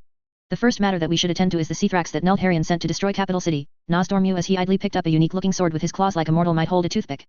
And this will make our task quite a bit easier. A Seathrax? How much damage has it done? Asked Alexstrasza, concerned for the lives of the mortals who had to face such a being. Lordaeron was forced to release it early, so it still hadn't fully recovered by the time it reached Capital City. Corielstrass and the mortals were able to successfully fell the monster through great sacrifice, but they lacked the means to permanently slay it, Nozdormu explained. This sword was buried in its brain for millennia, which prevented it from recovering. The fact that the mortals were able to defeat even a weakened Seathrax was surprising to Malegus. Such beings were the epitome of the forces of the old gods and could not be underestimated. Malegus studied the enchantments of the sword and was reluctantly impressed by the weapon. The conversation turned to Nozdormu giving an account of the Seathrax's attack on the mortal city before moving on to plans to deal with its body, and what they would do afterward. Nozdormu was insistent that he needed to return to his duties after noticing several plots being carried out by the infinite dragonflight that he hadn't previously noticed. Ysera felt similarly about the Emerald Dream, as the old god's corruption had crept up in ways she wasn't previously aware of. They would go to Capital City to assist with the Seathrax's containment but would leave soon after. That only left Malegus and Alexstrasza to deal with everything else and put an end to the mortal war currently ravaging the continent. One consolation of the current situation was that the mortals had become much more exposed to dragons due to Corielstrass's defense of their city. That meant that there was nothing to stop Malegus from simply teleporting them all into Capital City so that they could quickly deal with the Seathrax. He had always found Alexstrasza's insistence on non-interference to be troublesome, so he was glad that such a policy no longer had any point. Just as they finished their discussion and were about to leave, Alexstrasza stopped them. Wait a moment. Let me gather up Tyranastraz's remains. I will take him to his final rest, said Alexstrasza, her voice consumed with sorrow. Malegus nodded silently as he felt his own eyes begin to grow wet when his mind recalled memories of his own consort's body lying on the frozen ground so long ago. Alexstrasza and her remaining consorts carefully gathered the remains of the dragon who had stood by her side for millennia before nodding toward Malegus to signal her readiness. In a flash of violet light, the aspects disappeared from the ravaged land. Kryvax carefully hobbled into his room on 3 legs, feeling absolutely exhausted. After learning that they had successfully destroyed the dragon's soul, he had expected his following days to be bright and filled with celebration for saving the world from Lordaeron. That expectation was thoroughly crushed once he learned that large portions of Capital City had been destroyed by a giant void abomination. Archbishop Fael was dead, King Terenaz had been heavily injured and was currently being tended to by the most skilled priests still alive, and casualties were estimated to be somewhere over 100,000. Many of the kingdom's nobles had been killed, and Lordaeron would be feeling the consequences of this event for a generation. It was already bad enough that so many people had died, but Kryvax knew with certainty that something like this had never happened in the original timeline. Without the changes that he had made, everyone who died in the attack would still be alive. When Kryvax thought about that, he could feel his thoughts begin to spiral with guilt and worry, so he just did his best not to think about it at all. Instead, he intended to focus on what he could actually do. Masruk was off helping with the emergency rescue operations happening throughout the city, and Kryvax wished that he could find a way to help out as well. Unfortunately, that wasn't very possible given the fact that he could barely even stand with one of his legs missing, but circumstances meant that he needed to begin planning immediately. The aspects had abruptly returned from their confrontation with Deathwing and killed the Seathrax in a slightly more permanent fashion by stabbing a strange sword into its brain and doing some kind of complicated ritual before Ysera and Nozdormu suddenly left. Malegus had claimed that the sword would prevent the Seathrax from awakening and the ritual would keep it from spreading its influence, but he needed to do some more research into the matter in order to deal with it completely. The 2 remaining aspects had informed the Kirin Tor and the Nerubians that Deathwing had been defeated but had successfully escaped to Deep Home, the elemental plane of Earth. When Kryvax heard that, he was filled with a sense of dread almost as bad as when he learned of the attack on Capital City. In the original timeline, Deathwing had also managed to escape to Deep Home at some point, only to return explosively after being further empowered by the old gods. That return had resulted in him tearing apart the world in an event referred to as the Cataclysm, something Kryvax had no doubt would kill millions of people across Azeroth if it was allowed to happen. The only thing preventing him from falling into a debilitating panic was the fact that Kryvax had made efforts to prepare for this possibility. No matter how much he had thought about it, there was never any way to guarantee that Deathwing would be killed before he could escape. Once he had come to that conclusion, Kryvax had suddenly remembered that Deathwing wasn't the only being around who could freely access Deepholm. It had taken a lot of money to convince the venture company to go searching through the mountains of Hosmodan given the ongoing war, but Azjol-Nerub was obscenely wealthy and Kryvax didn't find it very hard to quietly direct funds towards research and search for facilities similar to Uldur in the Eastern Kingdoms. He had almost expected that the general directions he had given them wouldn't be enough, but the goblins had eventually succeeded. Kryvax quickly made certain that he was alone and reached into his spatial bag before pulling out a nondescript scroll of parchment. After taking a moment to carefully unroll the map that had cost Azjol-Nerub a small fortune, Kryvax began making plans for his trip to the only Titan facility in the Eastern Kingdoms, Uldaman, and the meeting with the keeper that lay within. Chapter 51. Kryvax wondered if there had ever been a time in capital city's history during which the cathedral of Lordaeron had been so occupied. The Nerubian delegation had been given prime seating near the front of the cathedral, a testament to how crucial Azjol-Nerub's efforts were in fighting against the Horde. He was certainly glad for it because there was no chance that Kryvax would have been able to get decent seating otherwise. Every single seat in the massive cathedral had been taken as the people of capital city arrived to attend Archbishop Fael's funeral. The man had already been revered in life, but the sacrifice he had made to kill the Seathrax had turned him into a legend. The cathedral, which was already the largest in the Eastern Kingdoms, had actually needed to be spatially expanded to allow more people to pay their last respects to the Archbishop. There were even people gathered outside in the square in front of the cathedral who were listening in on the sermon and the funeral rites fervently through the open door. Kryvax had no doubt that processions of ordinary citizens would continue through the church to pay their last respects to the Archbishop for several days. Every important person in capital city, from the founding members of the Knights of the Silver Hand to the various rulers of the Eastern Kingdoms, made speeches after the funeral rites. Currently, the newly appointed Archbishop Benedictus was giving his own passionate speech as he sang praises about his predecessor and mentor. It was a miracle that the Church of Holy Light had been repaired and cleansed of any void corruption in time for the funeral. The effort involved clearly showed that the rulers and bishops were deeply concerned about the morale of the citizens of Lordaeron. After suffering an attack severe enough to shake the foundations of the kingdom, Kryvax assumed that the leadership was searching desperately for a way to reassure the people. Countless lives had been lost, Lordaeron's economy was nearing a state of collapse, and King Manethil was still comatose and unable to lead his people. Apparently, he had become severely contaminated by the spheres of concentrated void thrown at the palace when the Seathrax attacked the city, and he had then become further injured by one of the many eldritch monstrosities it had created. The efforts to heal him were inhibited by the void contamination, but he was lucky enough to have survived thanks to specially prepared potions supplied by Azjol-Nerub and the careful administration by priests wielding the light. Kryvax was glad that the Order of Kal Tut had put a lot of effort into creating methods of healing void-inflicted injuries, but there was a limit to what could be done. Kryvax was also affected by the low morale of the citizens in the city and had mixed feelings about the consequences of his decisions. He had kept going over what he could have done differently in his head and had been unable to come up with a clear answer. Kryvax. Hey. Kryvax snapped out of his thoughts and turned to see the troubled gaze of Masruk staring up at him. I was going to ask for your opinion of Archbishop Benedictus, but you failed to respond despite several attempts to gain your attention, said Masruk, his expression one of worry. You have been very inattentive recently. Are you unwell? Kryvax didn't really want to think about Archbishop Benedictus. He was another person who had become a villain in the original timeline, but as far as Kryvax was concerned, he would handle the Archbishop in the same way he had handled Kalthazad, Kalthats, and Maligus. Keep an eye on him and only worry about him when he actually became a problem. Kryvax already had enough on his plate as it was. Besides, considering all the changes in the timeline, there was no guarantee that the Archbishop would be corrupted by the void cults. I'm fine, Masruk. I've just found it hard to sleep lately, said Kryvax, attempting to reassure his friend. Queen Kithix has forbidden me from using any enchantments or alchemical products on myself until she performs the ritual to regrow my missing leg. Once that is done, I'll be able to get a full night's sleep again and I'll be as good as new. It's not good that you require such things to properly sleep, Kryvax, Masruk said disapprovingly. During my training, I was taught that warriors shouldn't become reliant on items or external forces that we might not always possess. I believe that lesson applies here. I know that, but it's not like there's much that I can do about it. You're right, Masruk. I'll try my best to use them sparingly, Kryvax lied. He appreciated that his friend was worried, but he had more important things to worry about than unhealthy sleeping habits. Kryvax could tell that his words hadn't convinced Masruk at all, but he was thankfully spared from having to talk about the matter further once Queen Regent Liane Manethil stepped up to the podium and the cathedral fell utterly silent. This was the first public appearance of Lordaeron's new ruler since she had taken on the regency, and everyone wanted to hear what she would say. Her hair was silver with age and her face showed signs of deep weariness, but she also held an air of dignity that had been cultivated over several decades of being a queen. Young Arthas, the future king of Lordaeron, was seated next to the podium with red eyes from tears. Kryvax didn't know much about Liane Manethil as she was a character who hadn't been particularly expanded upon in the lore, but he could see the determination in her eyes. He couldn't imagine what it must feel like to be called upon to rule over a kingdom facing such catastrophic circumstances, but he hoped she would be able to rise to the challenge. Dear citizens of Lordaeron and honored guests from across the Eastern Kingdoms and beyond, the Queen Regent began, her voice steady and regal. We are here to mourn the loss of a great man, Archbishop Alensis Fael, who gave his life to protect this city from a threat that would have been unimaginable to us a mere few weeks ago. His compassion, courage, and faith in the Holy Light will be forever remembered and honored by the people of Lordaeron. Similar words had already been spoken several times during the ceremony, but Kryvax could still see many people being deeply moved every time. He could even feel the light surge around Nerubian faintly at times during the speeches. He was a man who dedicated a lifetime of service to the people of the Eastern Kingdoms, regardless of what nation or land they may have hailed from, Liane Manethil continued solemnly. Whether that service took the form of providing aid to the refugees of Stormwind or forming the Knights of the Silver Hand so the faithful might have the means to fight back against the Horde, his influence can be felt throughout these lands. Although the Horde has now been defeated, there are many who would not have lived to see this day without the efforts of Archbishop Alensis Fael.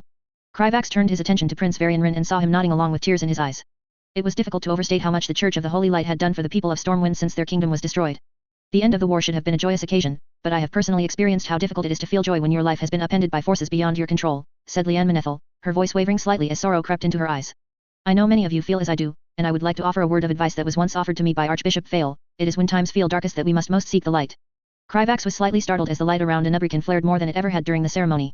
Ever since the mission to secure the Dragon Soul, the Spider Lord had been much more attuned to the light, and Kryvax couldn't help but find it distracting. If you cannot find the light, then find your neighbors, because it is during times like these that the people of Lordaeron must stand united, the Queen Regent said with determination in her voice. I knew Archbishop Fail for my entire life, and I know he would believe in our ability to rise above these challenges. As your Queen Regent, I intend to do everything I can to honor his memory, protect my people from harm, and help those hurt by the Horde's cruelty. I intend to live my life such that when I rejoin the light, I can greet Archbishop Fail and truthfully say I did all that I could, and I know the people of Lordaeron will do the same. Thank you all. As the Queen Regent retreated from the podium, the audience immediately broke out into cheers. Kryvax could see many people crying throughout the cathedral, from the poorest of peasants to the richest of nobles. The Seathrax's attack on Capital City was one of the most devastating events in Lordaeron's history, and there were few people who hadn't suffered as a result. She's a talented speaker, Haddix observed as he scanned his gaze over the crowd. I wonder if she will be as skilled a politician.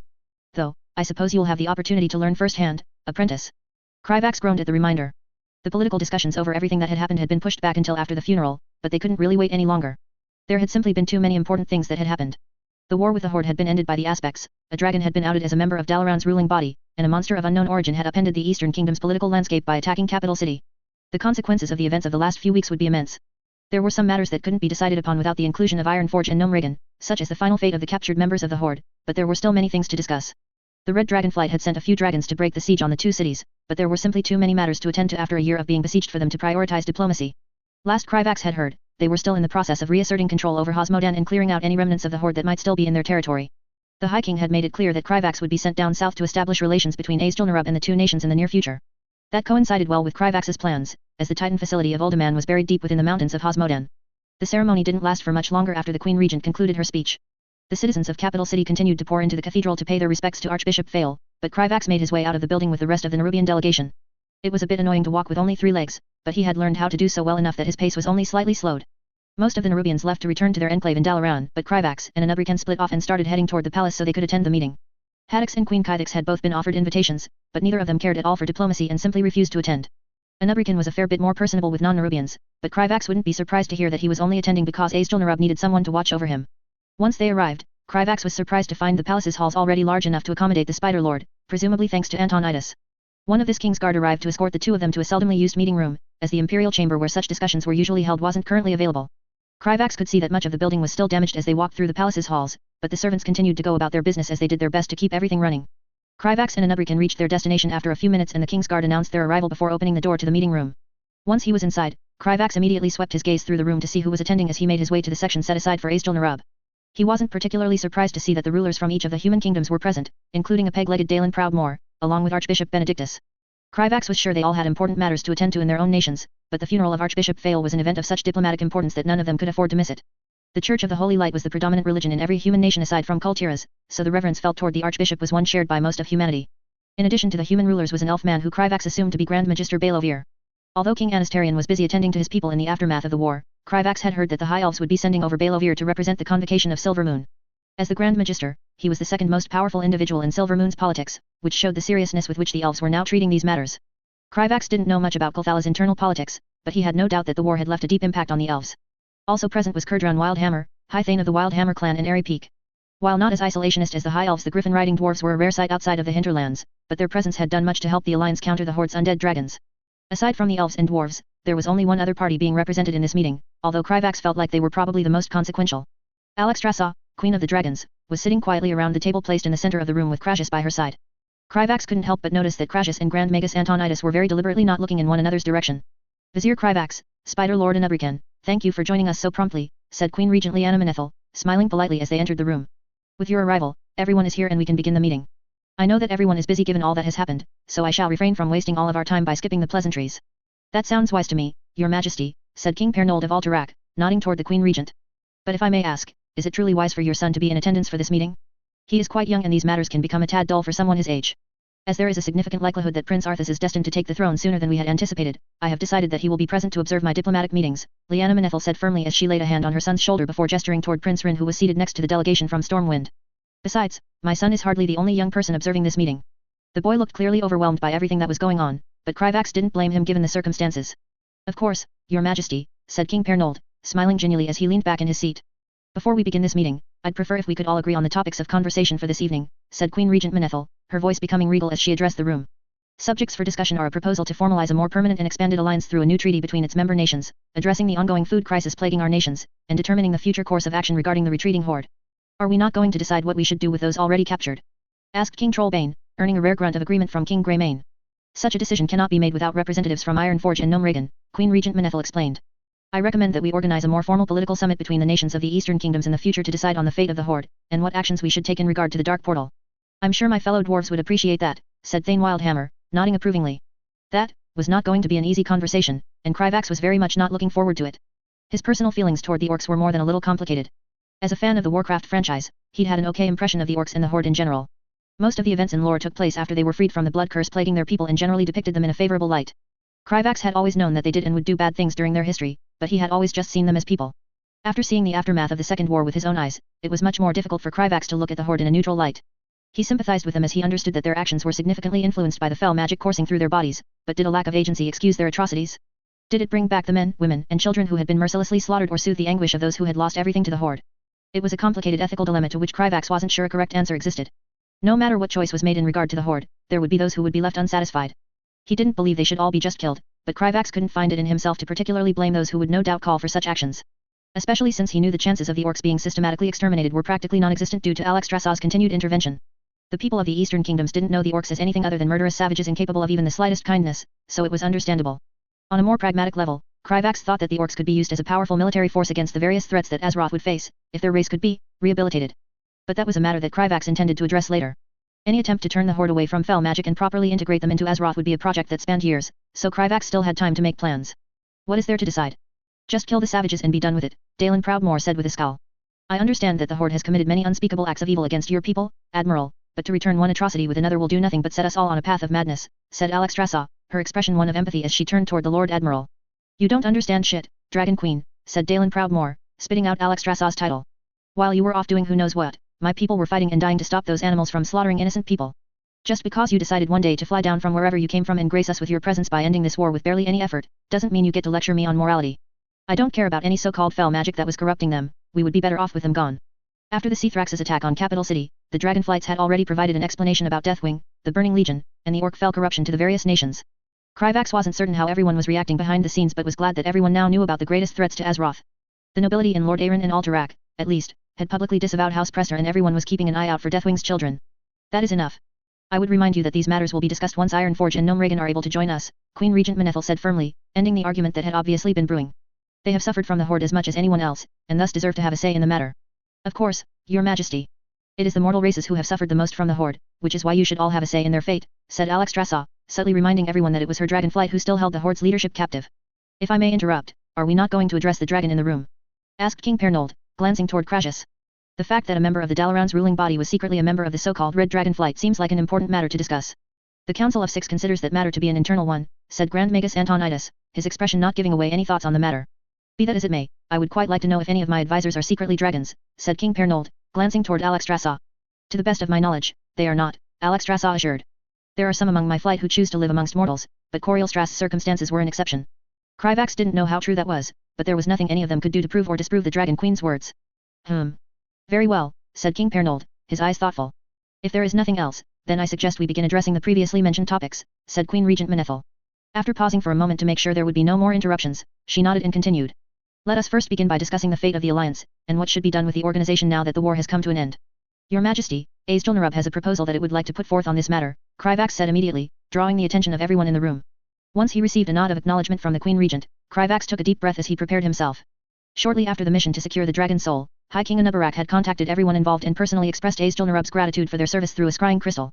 When he spoke to Kryvax, the High King had specifically informed him of his intention to create a dedicated department for diplomacy and that Kryvax would be assigned there as a high-ranking member. Azjol-Nerub was highly meritocratic and wasn't shy about rewarding those who performed exceptional deeds in service of the kingdom. Apparently, participating in a mission that helped save the Azjol-Nerub from an insane dragon powerful enough to collapse their underground kingdom around them was a big deal. At least, Kryvax had gotten the impression that it was significant enough to wash away any residual distrust that came from being exposed as a member of the Order of Kal Tut. It was sort of annoying that he would be transferred to a new department again so quickly, but the High King had made it clear that he would still be working closely with the Anomalous Magic Research Division. The best part of it all, however, was that Kryvax's position as a diplomat was now much more formal and he could send regular proposals to the High King. Now that his political power was much more secure, there were many options that had opened up for him that were previously impossible, his plan to change the alliance for the better being one of them. With the war won and the Horde's threat drastically diminished, Azjol-Nerub believes it best if the alliance was repurposed into an organization that would benefit us all in the long term, Kryvax said once he finished gathering his thoughts. To be more specific, we propose to create a regular council in which we can exchange information on any threats, determine solutions to crises faced by multiple nations, and negotiate future defense treaties if such a thing ever becomes needed. Kryvax knew that if left to its own devices, the alliance in its current form would inevitably break apart without an external threat to justify its existence. In the original timeline, the alliance had continued on for a few more years due to the worry that those who had escaped through the dark portal into Draenor would launch a second invasion.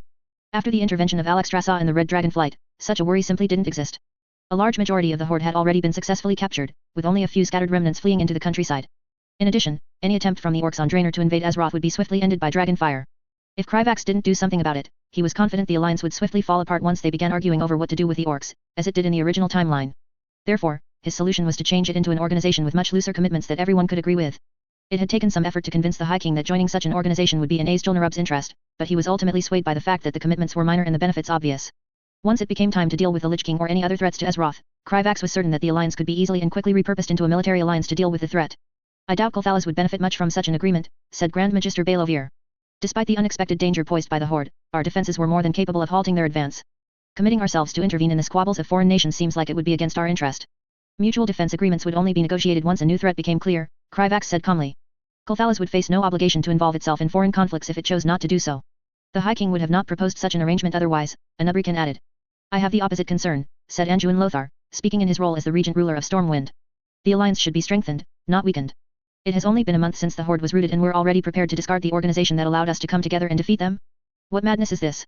The Nerubians are merely being proactive, Supreme Commander, said King Pernold, sounding pleased.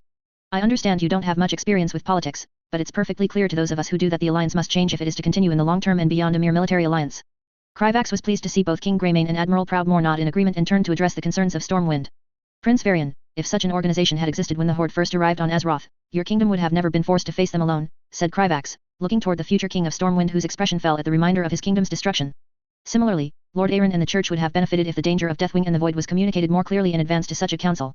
I firmly believe that Azjol-Nerub would have intervened in this war far sooner if we had been informed of such an existential threat. Grand Magister Balovir must surely agree that the news of Zul'jin's escape and alliance with Horde would have enabled Kulthalas to better prepare for their invasion of your lands. After he had presented his case, Kryvax could tell that many of the rulers seemed receptive to his arguments, and those who previously weren't at least looked thoughtful. The discussion got heated at times as they argued over the details, but the various rulers at least seemed favorable to the changes and agreed to negotiate the matter further through their diplomats. Alexstrasza in particular seemed interested in having a method to easily keep informed on matters happening throughout the Eastern Kingdoms, and share information with the mortal races if necessary. Kryvax was happy with the progress, even if nothing definitive had been agreed upon. Such a significant matter couldn't be decided in a single day, after all. Afterward, the discussion quickly moved on to the ongoing food crisis, which was already dire even without taking the Horde into account. Predictably, many of the rulers were more than a little reluctant to spend their citizen taxes on feeding the orcs while their own people were going hungry. Alexstrasza and Archbishop Benedictus offered to use their resources to cleanse the void corruption left behind by the Seathrax during its rampage toward Capital City. In addition, the Dragon Queen would send her flight to promote the upcoming harvests of the various kingdoms, although she made it clear this wasn't a permanent solution. There were a lot of people to feed, and the dragons weren't going to suddenly dedicate themselves to being farmers. I believe that the harvest witches and thorn speakers contacted by Dalaran to control the Hormongar can also help improve the harvest, Kryvax suggested. There weren't all that many of them, but every little bit helped. Archmage Antonidas nodded with agreement and said, there are also several specialists in Dalaran in nature magic and conjuring food who can help research a more long-term solution. Some of my folk practice shamanism, so we can help make the soil better for growing crops, Thane Wildhammer spoke up. Kulthalas has long been self-sufficient by feeding its people with food created through arcane magic, Grand Magister Balovir said pridefully. We can perhaps open our food to foreign trade in light of these trying times. It was fairly easy to get everyone to agree on promoting any method that might improve food security across the continent. Nobody wanted to experience the chaos that would occur if a famine swept through the Eastern Kingdoms while they were still reeling from the effects of the Second War. The final topic of discussion was how everyone intended to deal with the Horde forces that had not yet been captured. Alexstrasza categorically refused to deploy her dragon flight against the trolls, explaining that they were natives of Azeroth and not corrupted by the Burning Legion as the orcs were. She was willing to help with any particularly large groups of Horde remnants, but it was the Alliance who would actually need to find them. The kingdoms quickly agreed to organize scouting parties that would be dedicated to searching for any groups of orcs, which reminded Kryvax of another matter he wanted to mention.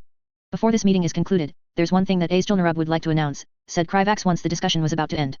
Our kingdom has decided to create 2 settlements in the Eastern Kingdoms, and has negotiated agreements with Alterac and Stormwind to do so.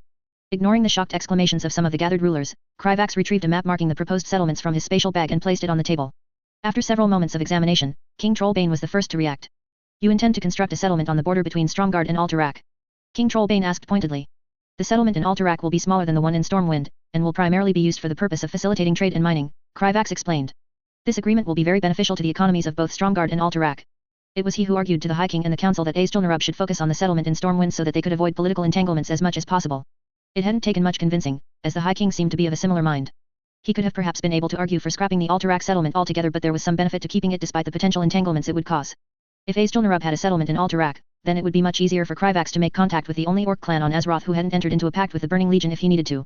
After all, he knew that the Frostwolf clan had abandoned the Horde early on and settled in the mountains of Alterac without anyone noticing. Kryvax could tell that a few of the rulers were dissatisfied by the news, Trollbane most of all, but there wasn't anything they could really do about it. Azjol-Nerub had already concluded negotiations with Stormwind and Alterac, plus they had earned a significant amount of political capital through their contributions to the war effort. As everyone said their farewells and agreed to continue the relevant discussions through their diplomats, Kryvax couldn't help but feel a little bit good about how things were going. Until now, he'd been unable to implement many of his ideas due to his lack of official diplomatic status. Now that Kryvax had more solid authority and a direct line of communication with the High King, there were suddenly many more options available to him. Chapter 51.5 Travart and the other remaining members of Tiersgard, their ancient and now much reduced order, watched as the deepest vault and bastion of the Silver Hand in Stratholm was closed and tightly locked. 5 fiendishly clever gnomish locks kept a dwarven forged vault door secured. The keys to these locks were given over to 5 of the most honorable and trusted people that Travart could think of to hold them. From within the vault Lord Tyr's body rested once more, hopefully forevermore. Thank you again for doing this, and taking us in. Travart and his fellows bowed slightly to the 5 men before him. It is an honor, and the least we can do for your order's long vigil to protect our world, Sir Uther said, his fellow founding members nodding along as they stood with them. And coming to Capital City's aid while we could not. And fighting alongside our teacher in his final moments, Sir Turoline thanked them, sadness still tinging his voice even after so long after the Archbishop's funeral. I simply wish we had been able to do more, Travart admitted in shame. We failed in our duties and it cost so many lives. You did all you could in the face of such great evil and suffered greatly for it, Sir Gavinrad assured him. You went above and beyond the call of duty rushing to Capital City's aid after the beast, this Zakaj, was broken free from his prison by Deathwing and most of your order was slain. It is thanks to your efforts that the Archbishop was able to lay it low. He died like a true hero, and the light holds him now, Sir Seddon continued. And now part of your ancient mission is done too, or at least you don't have to shoulder it alone. I'm sure that soon they'll find a way to get rid of that eyesore of a corpse and will heal the damage it has done in time. The light gives us strength after all. Travat grimaced at the reminder of the not quite dead remains of the corruptor in Capital City. The region around the Seathrax had been quarantined through the combined efforts of the Church, Kirin Tor, and the dragons to prevent the spread of its dark influence. Thoradin's sword was plunged once again through the creature to keep it from rising again, and the former king's spirit, who dwelled in the sword, kept vigil over the remains of the foul creature. That was to speak nothing of the Void Scar, as it was being called. The corruptor traveled a wide, straight path from its place of confinement beneath Tyr's Fall, more commonly known as Tyrus Foul Lake, to Capital City. As it journeyed, its flowing blood tainted the landscape, causing mutations and changes. In addition, it unleashed a horde of repugnant, lesser abominations. Like with the corruptor's corpse, efforts were being taken to quarantine the scar and cleanse it with the aid of the so-called Dragon Queen, but the void was insidious and the damage done was great.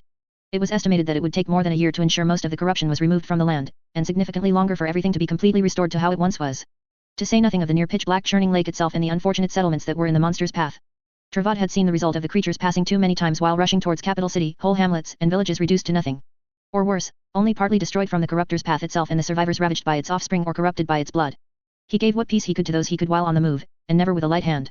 Worry not, for our newest allies will heal the harm that has been done, and we will be there to help them, Sir Tyrion, likely guessing his thoughts, assured him. And now our order will hold and defend Tyr's body as yours did for so long. Oddly fitting, given our order's name, he finished with a chuckle. Travat couldn't help but agree given the symbolism.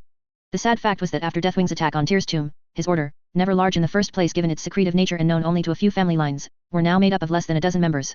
In addition, when they took Tyr's hand with them to Capital City, the tomb had collapsed, a part of its ancient fail-safe system to deny its secrets to Tyr's enemies. Now the tomb was gone, Tyr's body had been securely moved to the Silver Hands headquarters, and their prisoner was now in quarantine in Capital City. Thankfully the Knights of the Silver Hands' kindness knew no bounds and had happily welcomed them within their ranks if they so chose. They were happy to take up the offer.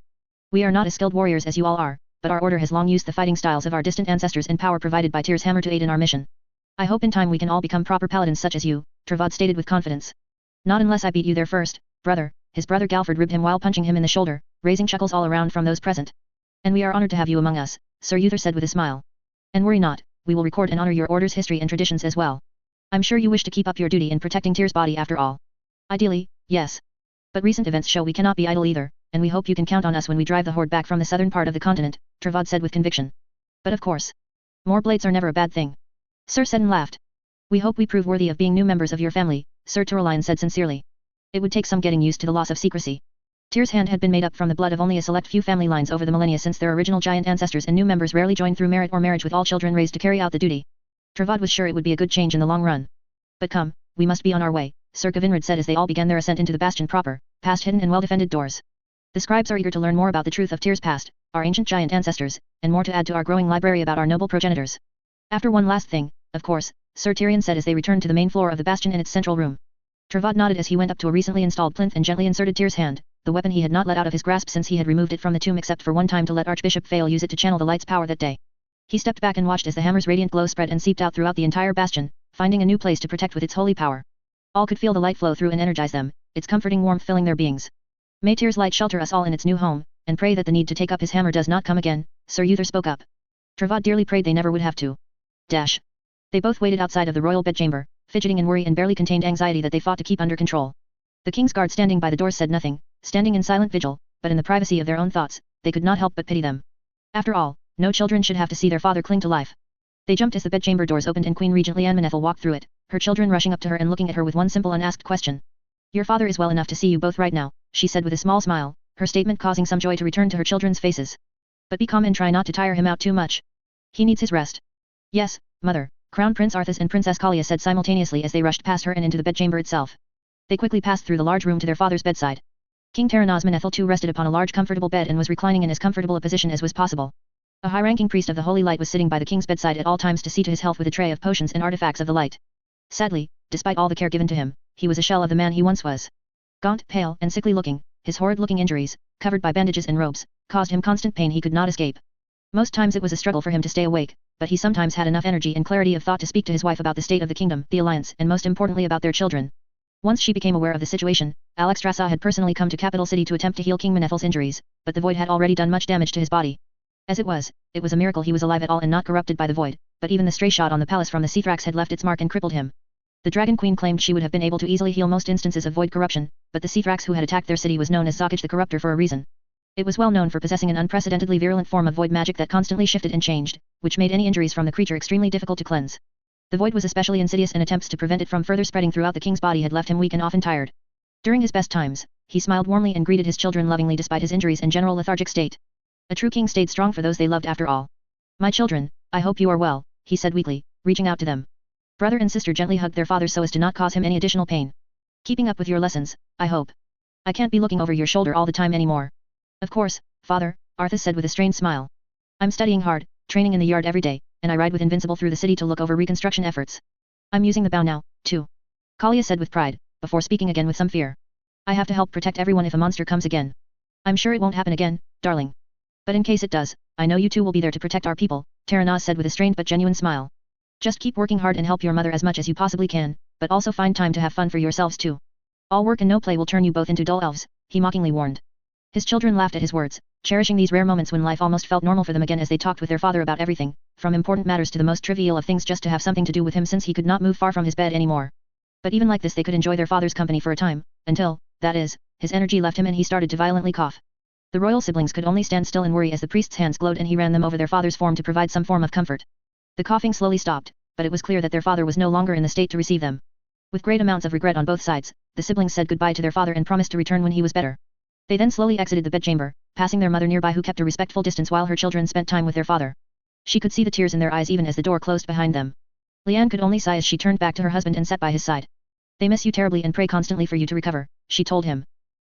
I'm afraid that if a being as powerful as Alexstrasza cannot fix me then there isn't much that can, Terenaz laughed sardonically, which turned into a wheezing cough. Ah, worse than death but better than what could have been. I'm so sorry to put all the responsibility on you and Arthas now. He shouldn't have had to bear the duties of a king so early. Life rarely makes things convenient for us all, Liane pointed out. Still, despite everything I am glad you still live and I promise to look after Lordaeron in your stead until you recover or Arthas is able to take the throne. He is working harder than ever these days. He and Varian practically live in the courtyard now sparring. Arthas wants to make you proud and he'll be a great ruler one day. Since he has you as a mother I'm sure he will be a better king than I ever was, Terenaz chuckled lightly. One can only hope our children take most after me, she agreed with a smirk. Hehe, the queen knows best. Now, what news about everything else? He asked seriously. Are you sure? Maybe after you rest for a bit. I'm not dead yet, and if my wife has to shoulder the whole kingdom for me the least I can do is stay informed and offer what counsel I can when able, he interrupted her while taking her hand. Please let this worthless bag of bones be of use to you for as long as I'm able. Of course, my love, she returned as she started updating him about the state of the world and decisions going forward. For no matter how much pain he suffered, the world moved forward and it was still the job of a monarch and a father to leave behind a better life for his subjects and his children, something he was determined to do even from a sickbed. With the end of what scholars were already calling the Second Great War or just the Second War for short, preparations to re-establish control over the southern half of the continent was beginning to take place. Part of the Alliance military had been sent off to help repair the damage done by the Horde during its destructive invasion through the various lands and kingdoms. Although the Horde had failed in its objective to break the Alliance and most of its leadership and forces were defeated or captured, they had devastated the villages, roads, and the farmlands along their path and much work had to be done to restore them. Many noble sons and daughters, who joined the Alliance's military, also received special leave of absence to return home and help in rebuilding efforts on their family lands which had been heavily affected by the Horde's passing. Othmar Garithos, knight and heir to House Garithos, found himself returning to Eastweald and his hometown of Blackwood built along a lake of the same name. Sadly, it was far from a joyful return, but it wasn't the worst that it could have been. Othmar had asked his father's permission to leave home and join the alliance of Lordaeron's war effort against the Horde to uphold the honor of his house. He left with dreams of stopping this evil force, protecting the innocent, and defending places like his home. All of which he did, but at a terrible cost. While he was away, the Horde had come for Blackwood. By all accounts, it wasn't even their main target. Rather a random band of orcs, ogres, trolls, and whatever other foul monsters saw an easy mark while the rest of the Horde invaded Kulthalas and the alliance focused its efforts on fighting them and aiding the High Elves. His father, the brave and noble man that he was, had rallied the few remaining defenders to protect their people, and had fallen in doing so. Blackwood as a whole would have met the same fate, its defenders nearly overwhelmed, were it not for timely reinforcements from an unlikely source. Before the war, Othmar would have admitted that he didn't care much for spiders at all, especially the giant variety. But when he returned home to see Nerubians, those strange Spiders from Northrend, aiding in Blackwood's defense and restoration, he was quite gobsmacked. More so when his mother explained the situation to him. He mourned his father and those who died defending his home, but thanked the light profusely for preserving the rest of his family and the people under his family's protection. Most of all, he profusely thanked the Nerubians who came to their aid, even when they tried to write it off as part of their mission to perform reconnaissance of enemy raiding forces. And now he helped direct the rebuilding of Blackwood alongside his newest allies and getting to know the spider folk better, finding them pleasant company. I recommend that the human known as Kristoff be appointed as your clerk and handle other administrative duties, the female weaver, the one in charge of this group and aiding in Blackwood's reconstruction, known as Kamet Kavid suggested. His skills in such things would have likely made him a vizier if he were Nerubian. I will speak with the man first, but trust your assessment, Othmar noted as he looked over the most recent reports on his desk. Blackwood's reconstruction is going well. Soon it will be as it once was, perhaps even better. I'm sure my father would have been pleased, he said with a grunt of pride. It is natural for each generation to seek to improve upon the last, Kamet, as he had taken to calling her for ease of use, agreed. Soon this settlement will be productive again and can add its resources to the growing need of the alliance as a whole. Fat, using our food to feed murderous prisoners? Such a waste, Othmar growled. It does seem like an ill use of feedstock, but it has been made clear that exterminating the Horde is not an option the Red Dragons will agree with, Kamet seemed to shrug carelessly. Thus the best course of action is to concentrate and contain them so that they are properly controlled. Mayhaps in time they can be put to productive use to make up for the resource drain. Least they can do after burning our homes, Othmar agreed. What were a few decades of indentured servitude to those who caused such damage after all? At least the magical ability of the Red Dragons and High Elves will stem the worst of the predicted famine and merely turn it into a lean year or two, Kamet added. How magnanimous of them to come in and save the day after all the fighting is over, Othmar growled. First, the High Elves insulted the Alliance as a whole by sending a pathetically minor force to aid the army and then they relied on the Alliance troops to save them when the Horde finally reached their front door. The Dragons had defeated the Horde in a single day, but why did they wait until so many Alliance lives had been lost, countless homes destroyed, innocent people slain, and his home nearly overrun? He had trembled with anger at the news that the capital city had been assaulted by a giant monster and nearly destroyed. Garithos had wept at the death of the Archbishop who had helped so many over his long life. Why did the rest of them have to sacrifice so much for the sake of others who barely seemed to care? At least the Nerubians, strange as they may be at times, were upfront and honest about things. They had not joined the Alliance's war with the Horde right away. They were still new after all and still trying to understand their suddenly expanded world, but they did provide access to their war beasts and specialists. Once they did join the war, they moved as fast as they could to get soldiers and powerful spider lords to the eastern kingdoms to assist despite the difficulties in moving their troops all the way from Northrend. Compared to the uppity High Elves, who only cared to send their main army after the war affected them personally, and the Dragons, who made demands for ending the war, the Nerubians had acted in good faith with the Alliance. Now that the fighting here in the north was over, he had no doubt that the High Elves were attempting to wiggle out of any future responsibility. Self-important cowards. There is still much work to be done, and defenses should be strengthened to account for future threats such as Horde remnants, forest trolls, gnolls, bandits, and other potential issues that could plague a post-war environment, Kamet listed. You should also attempt to expand farming and other industries here in Blackwood and surrounding lands under your control to improve overall production. We'll get to it then, Othmar confirmed. While our soldiers go to reclaim the south we must be here to support them. Indeed, Kamet said simply. We hope to continue our mutually beneficial relationship with each other, Baron Garithos. And I, the same, Othmar said honestly. If the war had taught him anything, it was that in the face of crisis, you learned who were your true allies, who were the enemies that had to be destroyed, and who were the snakes in the grass ready to use you until you had nothing left to provide and then tossed you aside. It had been humanity who helped save the High Elves during the Trolls' Wars and most recently, it was the dwarves and gnomes who helped occupy the Horde in the south, and the Nerubians who fought with the eastern kingdoms without taking the easy option of staying back at home. Othmar Garithos intended to take this lesson to heart. While most of the Horde and its leadership were defeated and captured thanks to the efforts of the Alliance and its allies, that did not mean that the fighting was done. There were still large numbers of the Horde soldiers squatting in the ruins of the Kingdom of Stormwind, and naturally, the dark portal itself that connected their homeworld to Azeroth in the first place. Already the Alliance was preparing a combined military force made up of the Seven Kingdoms, Airy Peak, Kulthalas, the Church of the Holy Light and their paladins, Azjol-Nerub, and even a few of the dragonflights to help reclaim it all and push the horde back to the portal. But there was much to be done at home still, such as dealing with other threats within their borders. Namely in the form of bands of horde remnants who escaped capture into the countryside of various kingdoms that needed to be hunted down and dealt with one way or another. The last thing the Alliance wanted was threats at their backs while their forces were away, something Capital City had dealt with to terrible effect.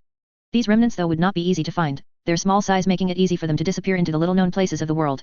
Which is why specialized task forces and groups were made to track them down, utilizing the skills and abilities of all the members of the Alliance while also encouraging inter-kingdom cooperation. One of said groups would become legends in time, but for now were some of the most effective hunters of the Horde's remnants throughout the eastern kingdoms. Ronan of Dalaran, Varisa Windrunner of Kulthalas, and Falstad Wildhammer of Airy Peak. 3 unlikely people made allies, fast friends, and for at least 2 of them, something more. Ronan still felt like a man who had to prove himself and make up for his mistakes. The Kirin Tor and the Council of 6, or 4 as it currently was with Archmage Crash's leave of absence due to conflicting loyalties and Archmage Runeweaver still recovering from his injuries, had released him from his probation due to his brave actions in aiding in the defense of Capital City during the Cthrax attack. As an up-and-coming member of the Kirin Tor, Ronan was as headstrong, reckless, and eager to prove himself as he was skilled in magic. Which is why early on in the war, his foolishness directly led to the death of several comrades. His actions were only forgiven due to the fact they helped prevent a group of orcs from using dark magic to summon a demon and cause more deaths. Then came the Cthrax attack. Archmage Crashus or Corielstras, as he now preferred to be called, had commanded all available mages from Dalaran to defend the capital city. He had yet to fully process that one of his teachers was secretly a dragon of all things for centuries. The fighting had been tough and he had found his magical spells barely sufficient in defeating the voidling creatures spawned by the monster. Still, the whole series of recent events made it clear to him that he had much to learn, and not just about magic. Thus when the Kirin Tor asked for volunteers among its members to assist in efforts to track down remnants of the Horde he had jumped at the chance, as a personal penance and further learning experience. Which is why in recent weeks he had been traveling all over the eastern kingdoms alongside 2 companions, Varisa Windrunner and Falstad Wildhammer. Their task was to track down various bands of orcs, trolls, and ogres who had escaped capture and either inform the closest army units or handle it themselves if they could. Despite his newly acquired respect for caution and clear thinking, he and his companions were usually able to deal with the Horde remnants themselves due to their not insignificant combined skill. Such as now. Warlock. He yelled out in warning as he unleashed a bolt of fire at the dark magic user, which was sadly blocked with a fell shield. Ronan parried another orc's axe with his staff before blasting him in the face with an arcane missile. If someone could do something about that, that would be great. Did you suddenly run out of spells, human? Varisa said as she fired off an arrow at a charging orc, downing it in a single shot. No, but it's rather hard to cast anything complex while fighting for our lives. Ronan pointed out as he let out a cone of frost to give them some space. Though fighting alongside a woman as deadly as she is beautiful certainly helps encourage me to try better. Will a wounding shot encourage you more? Varisa sneered as she dodged another strike and flashed out in retaliation with a dagger. Depends on the wound. Ronan admitted. Thankfully, before they could be completely surrounded or the warlock could unleash any potent spells, lightning came down from the sky all around them as their third and arguably 4th companion finally arrived. Sorry to keep you both waiting, but it seemed like you had it handled. Falstad Wildhammer laughed atop his mount and partner Swiftwing. The griffin shrieked in agreement as it slashed through the orcs with his talons, while Falstad's Stormhammer unleashed small storm bolts into them as well. Taking advantage of the momentary chaos, Ronan finally had time to cast a proper spell and unleashed his own lightning bolt at the warlock, breaking through its shield and slaying it instantly. After that, all that was left was the clean-up. Varisa Windrunner did not expect her first official assignment as a ranger of Kulthalas to be as an escort to a human wizard and a griffin-riding dwarf. She'd much rather be with her sister, Alyria, as the Alliance prepared to push into the southern part of the continent and drive back the Horde still located there. But hunting down the foul monsters that were most likely a part of the force that attacked Kulthalas was a close second. As for the why, beyond the fact they did so at all, well. The Horde killed my mother, my younger brother, and many extended family members when they burned through Eversong, she stated in a deadpan voice as she sat around the fire with her companions, the arrogant human and the savage dwarf. Silence greeted her declaration. Well. I'm sorry for your loss, Ronan, in one of the few times since she had met him, said with no wit or sarcasm. And that I asked, honestly. Last thing I wanted was to bring up such fresh wounds. I was just curious why you were so willing to work with us and not other rangers, is all. Although you vex me, I cannot deny your skill and both of your willingness to go into the deep wild places to hunt down our prey, Varisa admitted. So you at least deserve the truth as to my motivations. No need to explain yourself to us, lass. We get wanting to avenge kith and kin wrongly taken from us, Falstad said as he brushed Swiftwing's fur and feathers. Just don't be overly eager to join them, is all. I rather think they'd want to see you again after living a long and happy life. Indeed, Ronan said. Your family wouldn't want you to destroy yourself seeking revenge on their behalf, but at least you are among friends and comrades who will support and back you up when you need it. We will help make sure their spirits and the spirits of countless others can rest well as we bring those responsible to justice. Just don't be too willing to throw yourself into danger is all. Speaking from personal experience, that is a fast way to getting yourself or others killed. I will keep both your advice in mind, Varisa said quietly as she cared for her bow and arrows. Maybe he isn't as vexing as I thought, she thought in the privacy of her own mind. On the right. I see them. I got both your backs. With each successful hunt, they grew more and more skilled as a team. Ronan as their magical fire support, Varisa their tracker and sniper, and Falstad as their lightning-fast hammer and scout. Orcs, ogres, trolls, gnolls, bandits, feral beasts, none could stand against them. Of course, from Falstad's perspective it was more than just their fighting ability and friendship that grew over time, however. Watch yourself, human. I just had to save your life again, Verisama complained. I am honored that you think of me so dearly that you are keeping track of each time, Lady Windrunner, Ronan fired back with a smirk. Only because who else would care about your petty life? Verisama countered, which was only betrayed by a slight blush on her face. Like two alphas courting each other, these two, Falstad muttered so softly to himself that only his companion Swiftwing could hear him over the din of battle, the griffin screeching in agreement as they both dispatched an ogre magi with talon and hammer. Still, despite the ridiculousness of their courtship, Falstad was near certain the two would officially hit it off by year's end, while Swiftwing was betting that it would be less than that. And the bird was very good at gambling in his experience. Chapter 52. Kryvax listened quietly as High King Anubarak gave a speech thanking every Nerubian who participated in the Dragon Soul mission for their service to Azjol-Nerub. Kryvax was truly glad that his second visit to the High King's ziggurat was significantly less tense than his first. There was not a large audience for the speech and ceremony. The only ones present were the High King, his council, and the actual participants of the mission, but Kryvax could tell from the expressions of those involved that the small audience did nothing to diminish the weight of this moment. There were few things that could make a Nerubian emotional, but serving their people and being commemorated for doing so by the High King was one of them. Kryvax turned his attention to Masruk and the Dreadstalkers. Most of them were being rewarded by receiving higher positions within Azjol-Nerub's military, and would be assigned to more important tasks to serve the kingdom's interests.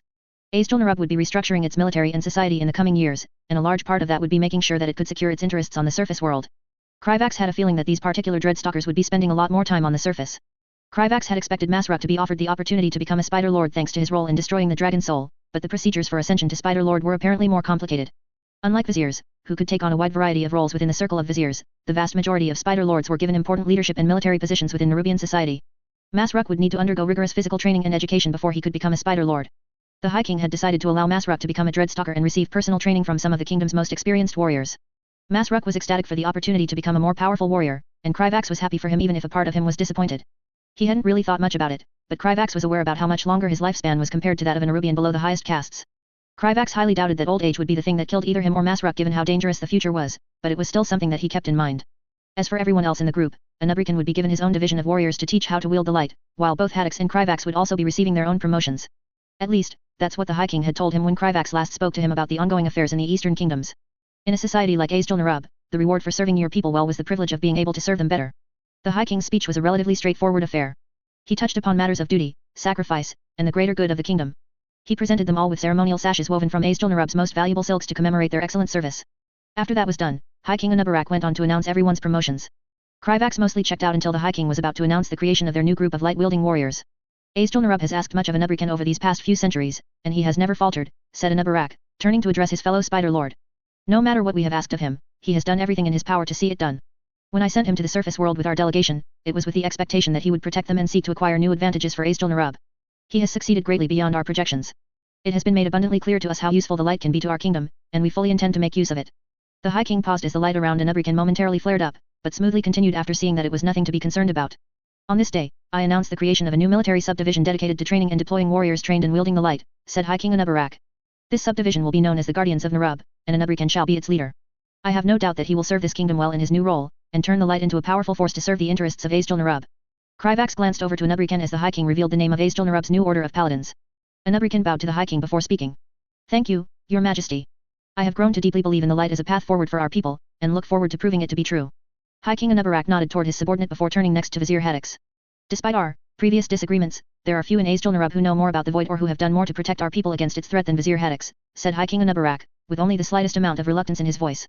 He has done so for most of his life, and he risked his life to do so again when he successfully retrieved the Dragon Soul from the two-headed ogre who held it. Such service merits recognition, and as a fitting reward, he will be granted the authority to spearhead the Anomalous Magic Research Division's efforts on the surface world. Thank you, Your Majesty, said Vizier Haddix before bowing to the High King. I will do everything in my power to ensure I do not fall short of your expectations. See that you do not, said the High King, his many eyes firm as he looked down at Vizier Haddix. This role has been given to you as an acknowledgement of your competence and resolute efforts to combat the Void, but I have not forgotten your role as a member of an organization that directly undermined my authority. If I see any sign that you are acting against the interests of Azjol-Nerub, then you will not enjoy the consequences. Am I understood? You are understood, Your Majesty, said Vizier Haddix, his voice calm and steady.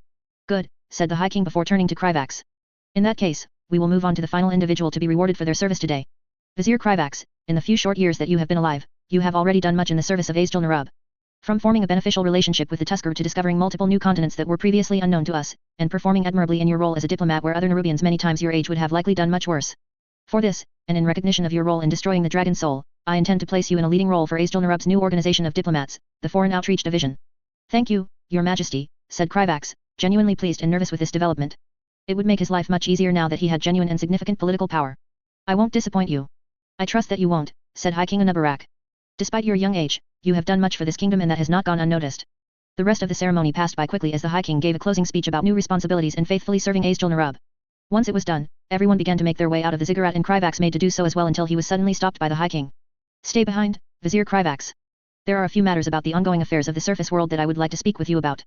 Kryvax stopped short, turning to look towards Haddix and Masruk. Haddix looked at him and nodded before filing out of the room alongside the others. Masruk gave him a look of support before following along. Yes, Your Majesty. How can I help you? Asked Kryvax as he approached the High King. The only ones left in the room aside from the two of them were a few dreadstalkers standing stoically to the side, so he couldn't help but feel nervous. I wanted to take this opportunity to speak with you about Azjol-Nerub's future priorities on the surface world, High King Anubarak explained. As our kingdom's leading diplomat, we will be relying on you to keep us abreast of any developments. I would also like to hear about your conversation with the Dragon Queen, and how she answered the questions we agreed to pose to her. One of the best things about the dragons becoming involved in mortal affairs was that Kryvax now had an easy way to make Azjol-Nerub aware of important information. A single conversation with Alexstrasza was enough for Kryvax to have an explanation for how he knew about several important matters. I had assumed that we would be discussing these matters with the rest of the council, Your Majesty, said Kryvax, confused as to why the High King had chosen to speak to him alone. Isn't this something that they all need to be made aware of as well? It is, the High King quickly confirmed. However, I have learned over the years that I am best served by receiving important information in a manner that is as unbiased as possible. My advisors are all wise in matters related to their domains, but they also all have their own interests and agendas and are much more skilled at lying than you, Vizier Kryvax. Well, excuse me for not having centuries of political experience, Kryvax thought to himself indignantly. I understand, Your Majesty, Kryvax said politely. What would you like to know first, specifically? You were instructed to ask the Dragon Queen about any other old god prisons that they might be aware of, High King Anubarak said immediately, a hint of anticipation in his voice. After receiving reports of the Seathrax's attack on Capital City, I am convinced more than ever that the Void is our kingdom's primary threat. What did she say? According to Alexstrasza, another one of the old gods' prisons can be found in southern Kalimdor, Kryvax said before hesitating. He wasn't certain what would come of sharing the next detail, but there was no way around it. The entity's prison rests beneath the city of Kirij, which was created by the Kiriji. It seems like they also survived the sundering. Kryvax watched as High King Anubarak suddenly stopped all movement as he absorbed the information. After a few moments, the High King let out a hum of consideration and replied. I see, that is a vexing complication. I have no doubt given the location of their city that the Kiriji still worship the old gods, and that they would view our people as traitors. Why have the dragons not exterminated them? Alexstrasza claimed that the dragonflights helped the Night Elves fight them back a few centuries ago when they attempted to leave their city, said Kryvax, neatly ignoring the casual call for the genocide of a similar Akir descendant species. Kirij has been sealed away from the rest of the world, but I don't know exactly why the aspects haven't killed them. I assume that the costs and risks of doing so just outweigh the benefits. Kryvax then went on to explain what Alexstrasza had been willing to share about the Night Elves and their powerful empire. Although his meta-knowledge wasn't exactly clear on the matter, Kryvax would rate the Night Elves as being significantly stronger than Kulthalas, and more of a threat. The fact that the Night Elves were under the protection of a literal demigod in the form of Cenarius only made the situation more delicate. There was a significant risk that contact between the Night Elves and Azjol-Nerub could turn into a disaster if things were not handled properly, especially given their recent war with the Kiriji. Once Kryvax was finished, the High King took a moment to ponder his words before finally asking about Azjol-Nerub's other sister kingdom. Did she mention anything about Mantives? She didn't, Kryvax quickly replied. The dragonflights haven't seen anything to suggest that the Mantid survived the sundering. It was interesting to learn that not even the aspects knew anything about Pandaria and what was happening within. Chances were that Nozdormu was aware of the magically hidden continent, but Kryvax hadn't seen any sign that he had shared that information with his siblings. This implied that the magic hiding Pandaria from the rest of the world was extremely powerful and wouldn't be breached anytime soon. In the original timeline, the hidden continent was only revealed after Deathwing attempted to destroy the world in the Cataclysm, which Kryvax had no intention of allowing to happen. As far as he was concerned, that was nothing but good news. Kryvax still had the headaches of Kalimdor to look forward to, and he really didn't want to deal with any more new continents until things were more settled. Good. That is one less threat to Azjol-Nerub that we need to be concerned with, said the High King, his voice filled with satisfaction. Did the Dragon Queen agree to give us a map of Kalimdor, as we requested? She did, Your Majesty. Although she made a request of us in return, Kryvax said hesitantly, unsure of how the High King would respond to the request. Alexstrasza would like us to take on a lenient position in regard to the Horde during the upcoming political summit. The High King spent a moment to consider the matter before asking a question. Would such a position harm our diplomatic position with the other surface races? Well, Kultiras, Gilneas, and Stormguard would react the worst, Kryvax said quickly, surprised that the High King was so open to the idea. But there is little that any of them can actually do about it. Besides, I think it would be more advantageous for Azjol-Nerub to foster a good relationship with the dragonflights. They're stronger and much closer than any of the human kingdoms. I agree. I care nothing about what happens to the Horde, so the Dragon Queen's price is relatively insignificant, said High King Anubarak. In retrospect, Kryvax shouldn't have been particularly surprised. Nerubians tended to approach the world in a more logical way than most people, and the Horde never actually did any significant damage to Azjol-Nerub. That being the case, there was really no reason for them to really care about the orcs or their fate. As you say, Your Majesty. I will convey our agreement to Alexstrasza the next time that I see her. Do so. It will be useful for Azjol-Nerub to have a good relationship with the dragonflights. If these night elves are as powerful as she claims, then perhaps one of the dragons could act as an intermediary, the High King said thoughtfully. I think that would be wise, Your Majesty. The green dragons in particular took on the form of night elves and are thus likely to have a close connection to them, said Kryvax, using some of his meta-knowledge to point the High King in the right direction. I will keep that in mind, Vizier Kryvax. If there is nothing else, then you are dismissed.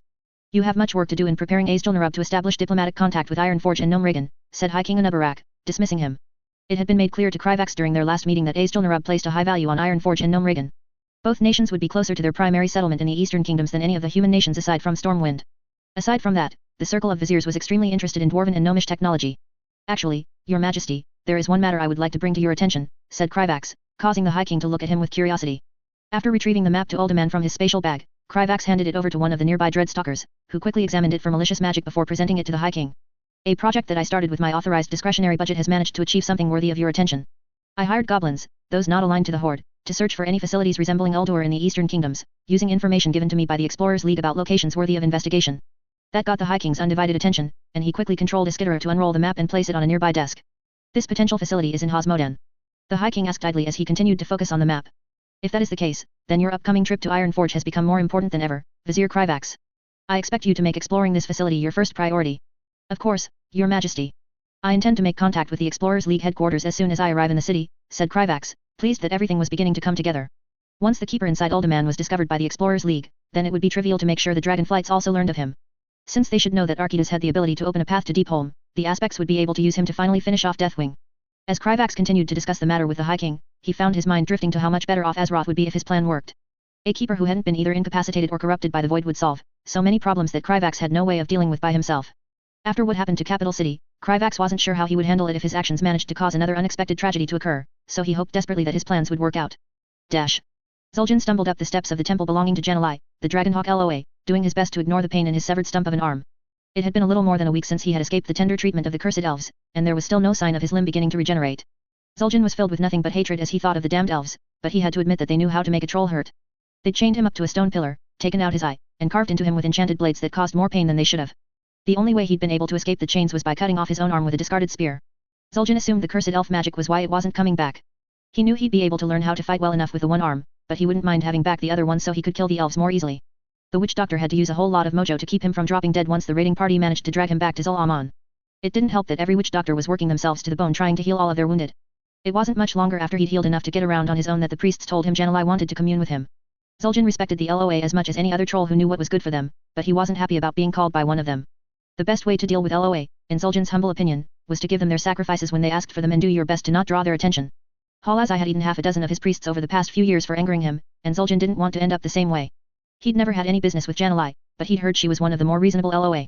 The Dragonhawk usually only ate the elves they sacrificed to her, and she didn't mind paying them back when she was in a good mood. The LOA be waitin' for you, Zul'jin, said the priestess as he got to the top of the temple. I hope so. Didn't walk up here for my health.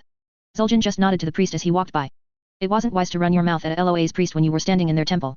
That's a good way for a troll to end up screaming in their belly. The inside of the temple was filled with shiny gold trinkets, statues carved in the shape of Dragonhawks, and all the other things that LOA liked to see. Although he couldn't see them, Zul'jin could feel eyes watching him from every direction as soon as he passed through the entrance. He knew that those eyes most likely belonged to the spirits of the trolls who swore to serve Jan'alai in both life and death. Zul'jin didn't pay much attention to all of that though when the massive spectral form of the LOA was right in front of him. Dragonhawks were weird-looking things, with the head of a hawk, the body of a serpent, and two large feathered wings coming out the side of their bodies. Jan'alai herself was covered in green and red feathers and was at least 3 times bigger than any natural Dragonhawk Zul'jin had ever seen. Zul'jin, you've arrived, said Jan'alai, her beaked mouth staying still as her voice echoed through the temple. As you commanded, said Zul'jin after bowing respectfully to the LOA. Your priests didn't say what you be needing me for, mighty Jan'alai. They didn't say, because I didn't tell them, said Jan'alai as she carefully studied him. Zul'jin was careful not to react as she circled around him, her serpentine body blocking any path he might have used to escape. I've heard much about you from my worshippers, little troll. The people speak of the hero who managed to escape from the elves and even cut off his own arm to do so. I decided that I wanted to get a good look at you for myself. And what is it that you see, great Jan'alai? Zul'jin said politely, even as he felt his muscles grow stiff with tension. Nothing that I haven't seen before. A troll filled with hatred and resentment, said Jan'alai, her gaze knowing as she looked down on him. You're far more cunning than most, and I can see a deep determination within you to right the things in the world you think are wrong. You could have perhaps made for a good priest at one time, but you are good for nothing more than being a warlord as you are now. Sorry that I not be up to your standards then, mighty Jan'alai, said Zul'jin, forcing himself to keep the bitterness out of his voice. Oh, you misunderstand me, little troll. A warlord is exactly what I am looking for, said Jan'alai, her tone one of satisfaction before turning into something more conversational. Tell me, Zul'jin. What do you know about the Forbidden Temple of Ulatek? It be a temple near the coast that the LOA forbid anyone but their priests from approaching, said Zul'jin, confused by the LOA's question. Every troll in Zul-Aman knows not to go there. Yes, but you do not know why, said Jan'alai, her voice growing solemn. Within the temple is the corpse of a creature we killed long ago before the world was shattered apart by the foolish elves. It was a Sithrax, one that led the armies of Azjol-Nerub in a war against the ancient troll empires of old for nearly a century. After the creature was slain, Azjol-Nerub broke apart into 3 separate kingdoms and the trolls became the uncontested mortal rulers of this world. Until the elves overthrew you, at least. These weren't stories that Zul'jin had ever heard from any of the priests, so he assumed they weren't ones the LOA had a habit of sharing. They were interesting in their own way, but hearing about his people's glorious past only made their present failures more clear. Why are you telling me this, mighty Jan'alai? Because, Zul'jin. A Sithrax was brought back to life several weeks ago and went on to attack a human city to the west, said Jan'alai, her eyes growing distant as she gazed at something Zul'jin couldn't see. Not only that, but the descendants of the Akir are expanding their kingdom to this continent. My peers might be content to stand by and ignore the happenings of the world, but I find these developments extremely concerning.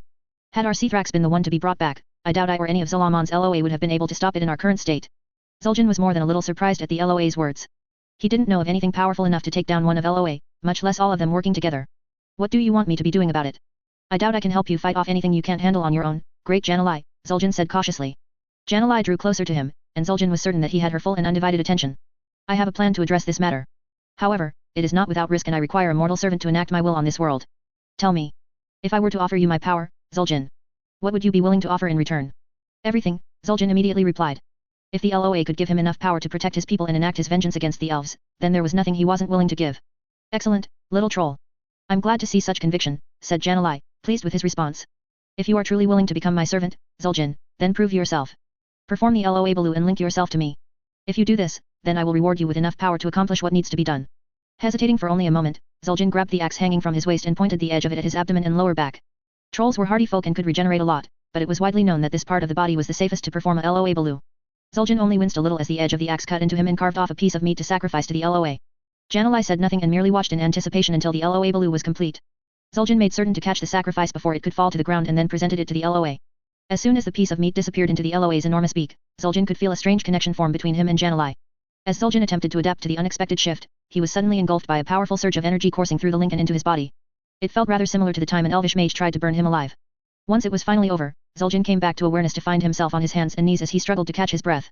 It took far longer than he would have liked for Zul'jin to notice that he once again saw with both eyes and had both of his arms, although the one he had just regained was changed. Zul'jin carefully studied his new arm and ran his fingers along the scales that covered it. His left arm reminded him of something he would see on a hawk and ended with wickedly sharp talons that Zul'jin was eager to put to use. The priest left a mirror around if you would like to study the rest of your changes, said Jan'alai, her voice audibly more tired than it was before. When I funnel my power into you, I decided to fix some of your deficiencies. Zul'jin looked to where the LOA was pointing and saw the mirror she had mentioned. After bowing the Jan'alai with more respect than he had ever bowed to anyone before, Zul'jin quickly made his way over to see what had changed. The first thing that he noticed was that the eye he had lost to the elves had also changed. Much like the LOA's own eyes, the pupil was a faintly glowing yellow, but it was there and worked better than ever. Zul'jin was certain he would now be able to see the elves coming far before they saw him, which would make it much easier to kill them. He was glad to see that most of his body remained unchanged, aside from seeming noticeably younger than the last time he looked. Zul'jin was not an old troll, but he'd begun to feel the effects of time beginning to dull his reactions and slow him down. After the LOA's empowerment, Zul'jin felt stronger than he ever had before. Feeling a source of power dwelling deep within him, Zul'jin marveled as he suddenly let loose a stream of fire from his mouth that rivaled that of any dragon hawk. Slowly, Zul'jin got his new abilities back under control and turned to the LOA who had given to him. I would have done more, but you mortals haven't been offering enough worship or sacrifices in recent times, said Jan'alai, her tone one of irritation. If you can change that, Zul'jin, then we will both benefit greatly.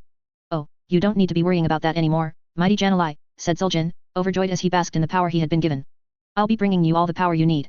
I'm going to enjoy capturing those elves and sacrificing them on your altar. Once my reign is secure, Zul'Aman will venerate you above all LOA.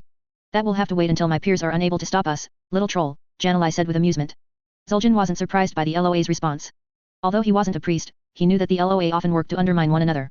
However, attacking Kulthalas is not quite what I had in mind. What? Why not?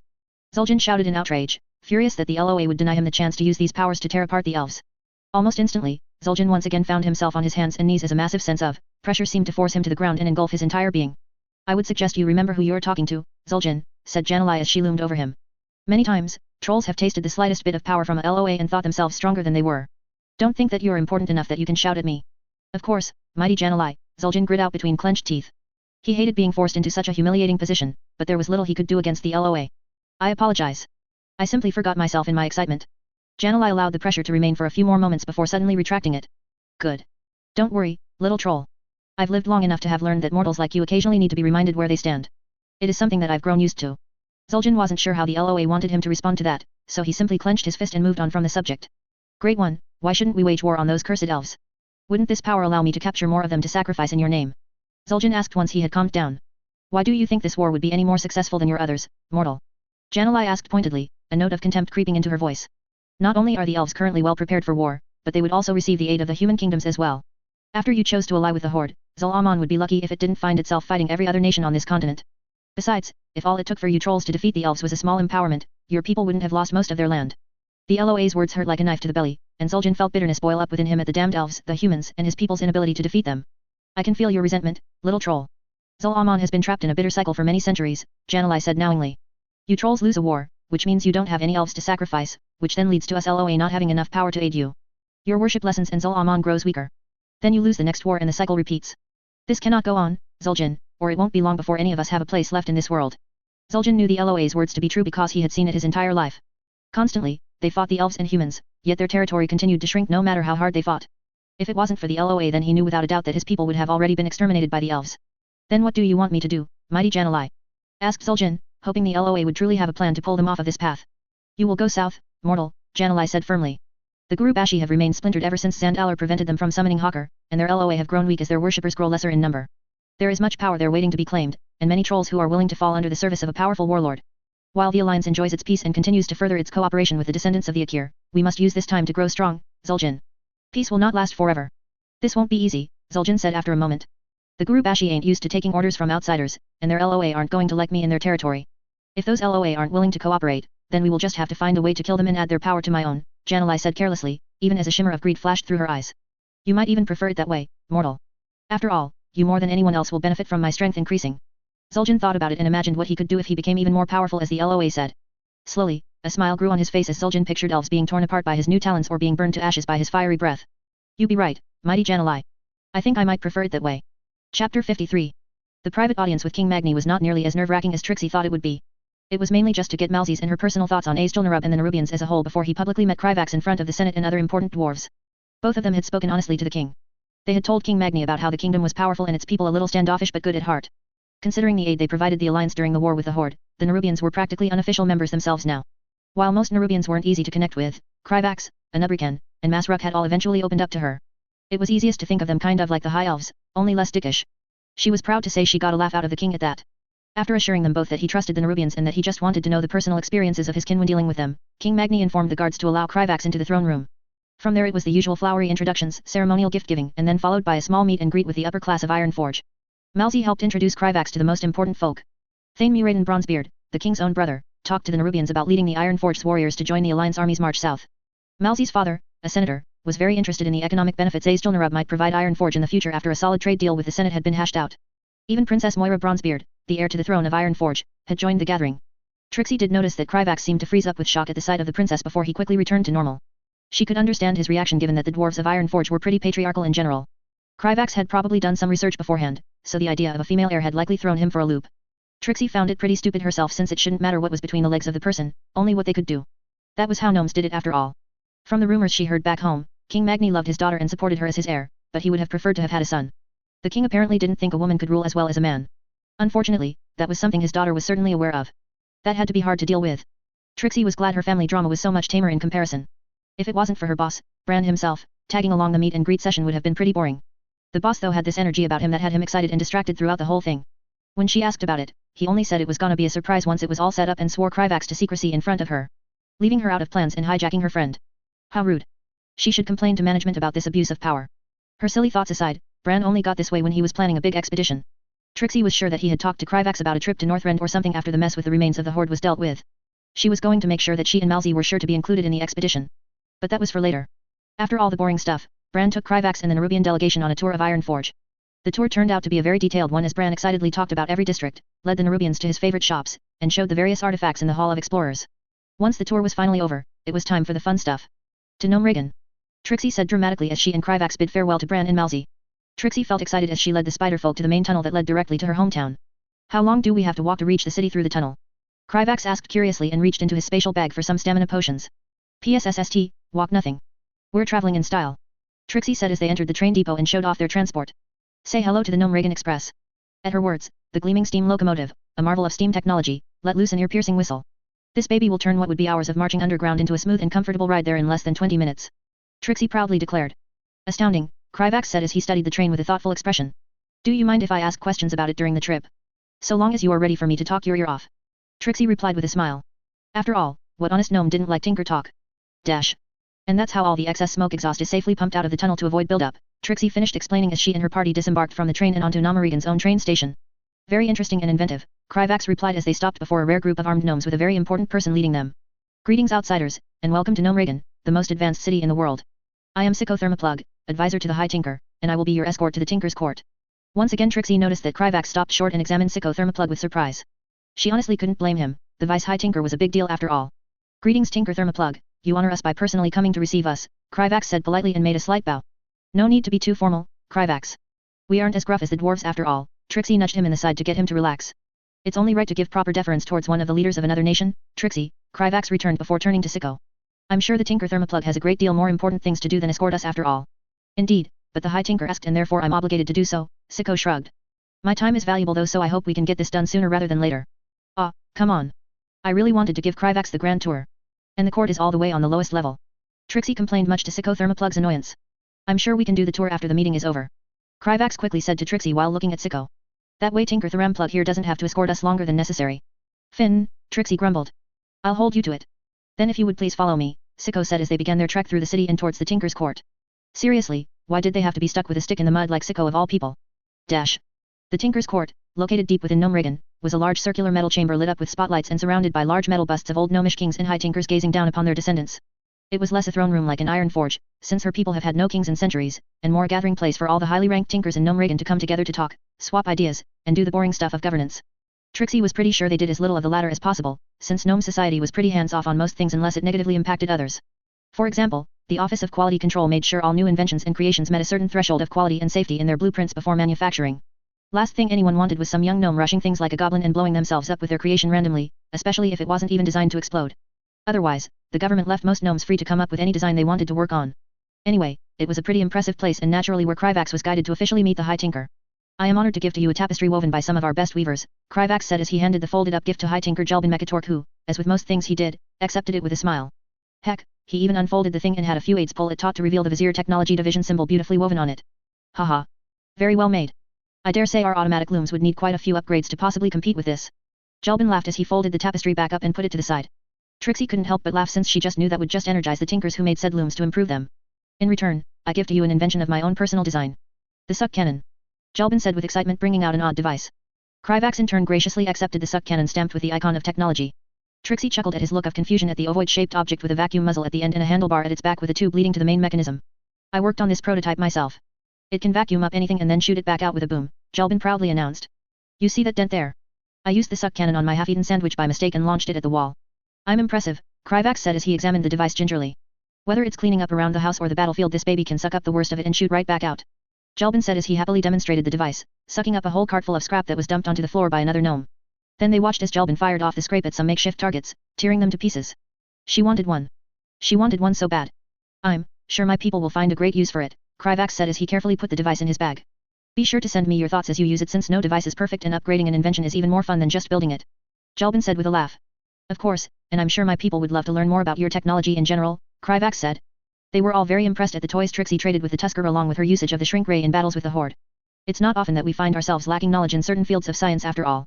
And we'll be happy to teach you. Jelbin said easily enough. Having more heads around to tinker talk is only a good thing after all. Indeed, Kryvax said before becoming more somber. While I would love to talk about nice things all day, there are a few political matters to go over. Ah, of course.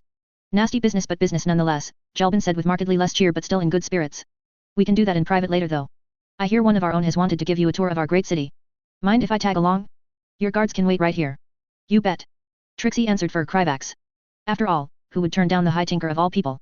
Dash. Their first stop was naturally her family home, who were all very excited to be hosting Jelbin and slightly less so Kryvax, but her folks warmed up to him real quick once they realized how nice he was. Not that she blamed them since she had been scared when she had first laid eyes on Kryvax in Masruk, and now she could call several Nerubians as some of her closest friends. Thankfully despite being cooped up for over a year her folks and most of the people in the city were just fine. After all, the city of Gnomeragan was well stocked with devices to handle its basic needs and protected with deadly technology.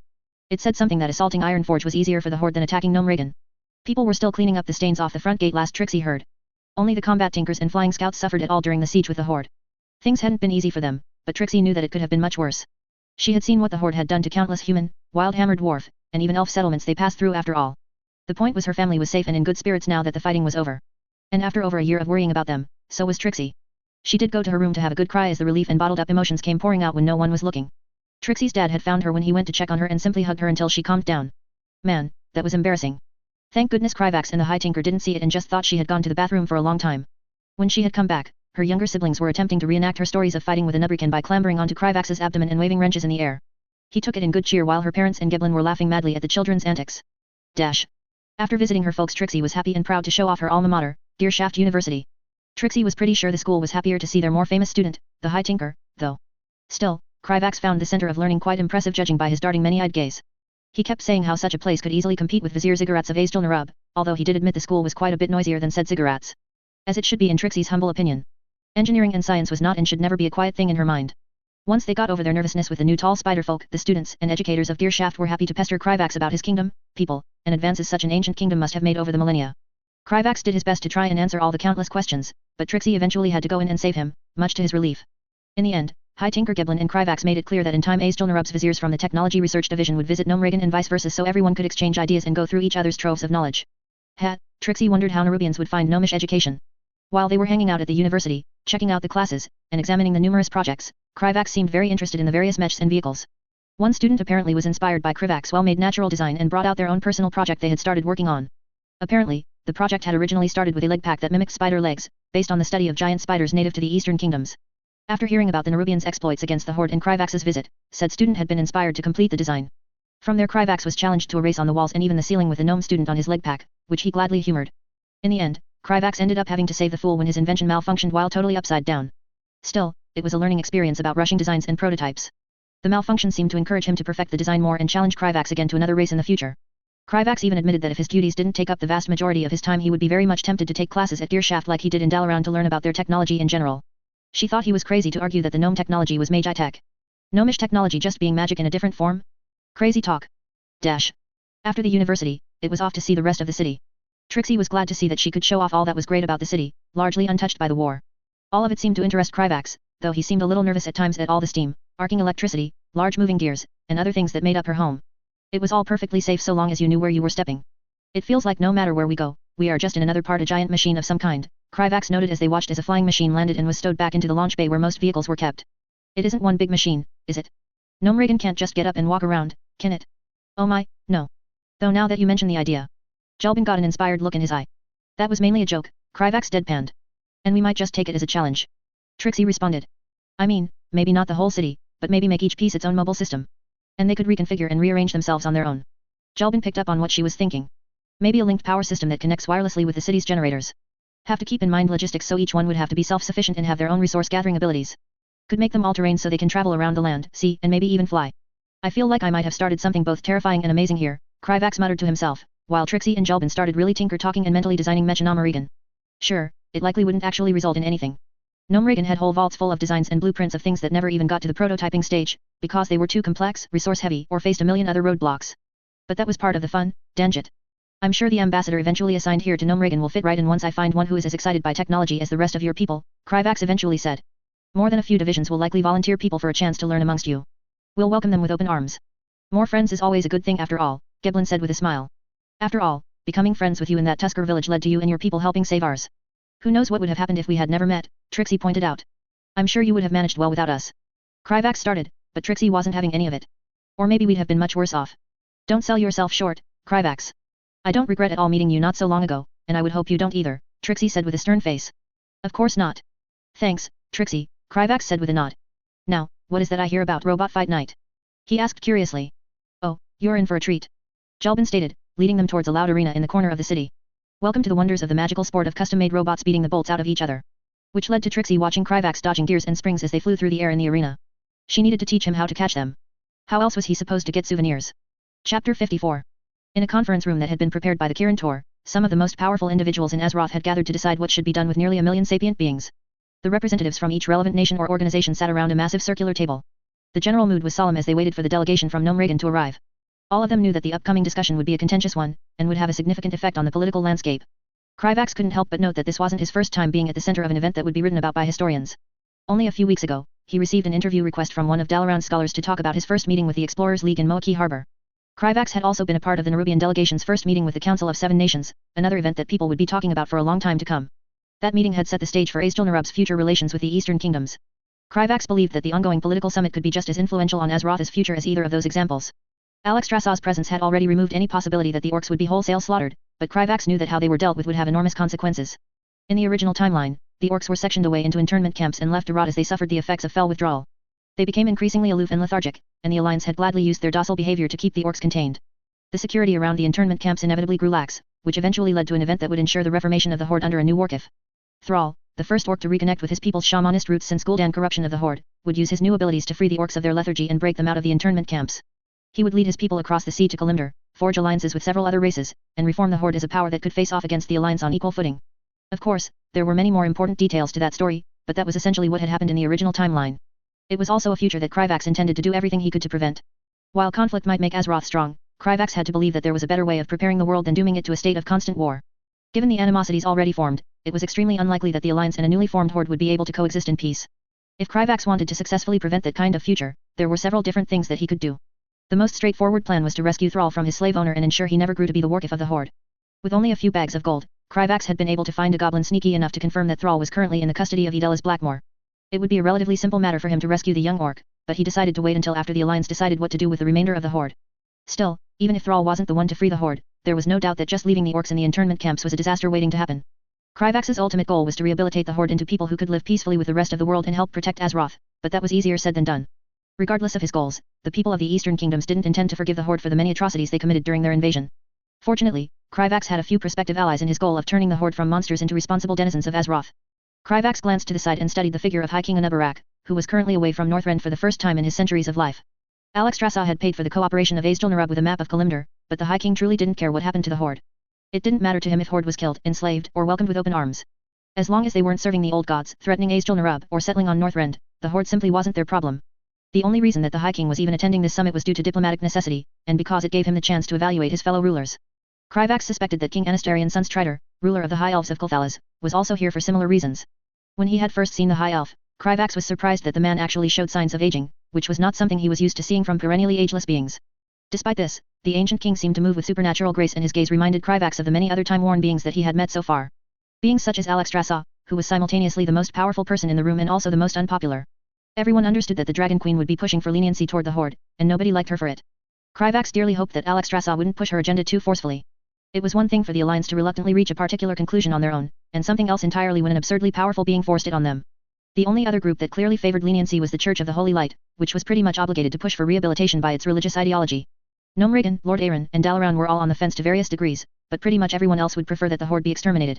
Even if that possibility was taken off the table by Alexstrasza, it would be a Herculean task to convince the various kingdoms to spend the taxes of their citizens on maintaining the Horde internment camps. This summit would be a difficult one, especially given the hardships and food crises that they were already facing. Plans had been made to cleanse the land, bolster food production, and repair the ravages of war, but all of those things would take a lot of time and effort. Unlike the original timeline, Lordaeron was certainly not in a position to heavily fund the camps themselves. Glancing over at the hardened expression of Lord Admiral Proudmoore, Kryvax knew that this wasn't going to be easy. Aside from the Horde, they also needed to make a decision on the Dark Portal and Draenor. Kryvax had no idea whether or not Draenor was salvageable, but he was pessimistic on that front.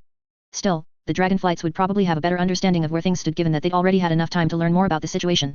There were several important plans that Kryvax had in regard to Draenor, so he hoped the Alliance would decide against immediately destroying the Dark Portal. Kryvax was pulled from his thoughts as High Tinker Mekatork entered the conference room with his entourage following close behind. The High Tinker looked much the same as when Kryvax had first met him, an older gnome with a cleanly shaven head and a bushy grey mustache. Even while attending an important political summit, he carried a wrench around his waist and wore a pair of engineering goggles. Although his apparel was rather strange, Kryvax had long since learned to ignore the eccentricities of Azeroth's people. Once the High Tinker took his seat next to King Magni, Grand Magus Antonidas stood from his seat and addressed the room. Given that Dalaran was hosting the summit, it went without saying that the Grand Magus was expected to serve as the moderator for the discussions. Antonidas cleared his throat and began, "Esteemed leaders and representatives of Azeroth, I would like to welcome you all to Dalaran on such an important day. As we all know, the matters we discuss today will have far-reaching consequences for our world and the future of our various peoples." Antonidas swept his gaze through the room as they all remained silent. "We have gathered here to determine the fate of the captured members of the Horde. The enormity of their transgressions is not something that bears repeating. We all know what they have done and all of us are still suffering the consequences of their decisions. Yet our war against them has been won and we leaders must decide on a path forward. Let us be guided by wisdom as we seek to do what is best for our respective nations." Kryvax could already tell by the reactions of those present that some of them had very divergent ideas of what was best for their nations. "In addition to the Horde, we must also decide what is to be done about the Dark Portal and the foreign world that lies beyond," Antonidas continued solemnly. The portal itself has reportedly been secured by the dragonflights, and its magic has been examined by the leader of the blue dragonflight, Mallegus. According to him, destroying the dark portal would successfully destabilize it, but a permanent link between our world and theirs will always remain. After being destroyed, the dark portal could be reopened on either world by any powerful enough force. This was another change that came about due to Kryvax's actions. Originally, the Alliance would only learn that the connection between Azeroth and Draenor still existed once the orc shaman Azul reopened it from their side years later. Thanks to Mallegus having studied it, they now understood that just destroying the portal wouldn't get rid of it permanently. The nations at today's summit would need to develop a more comprehensive strategy to handle the link between worlds in the long term. With that said, I welcome you all to share your concerns and opinions, said Antonidas as he returned to his seat. The room was quiet for several more moments as everyone looked to see who would speak first. Fine. I'm sure you all already know how I feel, so I'll say my piece first, said Admiral Proudmoore, already glaring toward Alexstrasza as he leaned forward in his seat. These animals came to this world and brought nothing but savagery and destruction. I have studied these orcs throughout the war and I see not a single redeeming quality within them. We have all heard by now that the orcs are under the influence of some kind of blood curse, but were we not also told that their leaders had willingly drunk the blood of a powerful demon? These creatures ruined their own world and now you wish to give them the chance to ruin our own? How does that make any sense? By the time he was done speaking, Lord Admiral Proudmoore, his face red with anger, had stood up on his prosthetic leg and was practically shouting. Kryvax's heart fell as he saw many of the other rulers nodding along to the Admiral's speech. Here's my proposal. If you all are too soft-hearted to do the deed yourself, I say we drive them back through the portal and allow them to live or die in the world they doomed themselves. Let them suffer the consequences of their actions. Would that be mercy enough? The Admiral sat back in his seat, his gaze challenging anyone to argue against him. Archbishop Benedictus was the first to do so. Admiral Proudmoore, I will not argue against you from a position of fate, as I know you and several others here do not share my beliefs. I will instead simply say this. What you are suggesting, whether it be done directly or not, is the wholesale slaughter of orc men, women, and children who are incapable of defending themselves. This war has already cost us all dearly. We should not allow it to take any more by setting us all on this dark path. You're asking us to do far more than spare their worthless lives, King Greymane said gruffly, sounding just as enthusiastic about helping the Horde as Admiral Proudmoore. You want us to feed, clothe, and shelter the beasts while we're struggling to do the same for our own people. I say without exaggeration that my subjects would sooner overthrow me than allow that to happen. If we are all willing to work together, the burden on any one nation wouldn't be too severe, said Kryvax, hoping to move the conversation in a more positive direction. Azjol-Nerub is perfectly willing to offer its fair share of gold and resources to contain the threat of the Horde. Their kingdom was probably the least economically affected by the war, as none of their territories had been damaged and they had made a sizable profit from selling war beasts to the Alliance. Azjol-Nerub also expected to further profit from the subsequent peace by selling the materials that the eastern kingdoms would need to rebuild. Although the kingdom had lost many soldiers once they had formally joined the war, Azjol-Nerub could rebuild their population far quicker than everyone else. That assumes that we are all willing to pay for this, but I see no reason to do so, said King Trollbane. After quickly looking around the room, Kryvax came to the conclusion that nobody would be persuaded by arguments of morality. The war was too recent and the scars left behind were too severe, so Kryvax instead decided to try a different tactic. I think we are all lacking some crucial information necessary to make this decision, said Kryvax, drawing everyone's attention to himself. We need to first know more about the magic that is affecting the orcs, and whether or not there is any hope of freeing them from their curse. It would also be helpful to know more about the state of Draenor and Kalimdor. I'm sure many of us would feel more comfortable with the Horde if they were settled far away from our nations. At his words, the growing tension in the room seemed to settle down and everyone turned their attention to the Dragon Queen, who had remained quiet up to this point. Given that a lot of the animosity was directed toward her, that had probably been a good idea. My brother has thoroughly examined the curse, and it is extremely powerful magic, said Alexstrasza, her voice calm and assured despite hostility in the room. It works by establishing a sympathetic link between one of the Burning Legion's more powerful demons and those who drank their blood.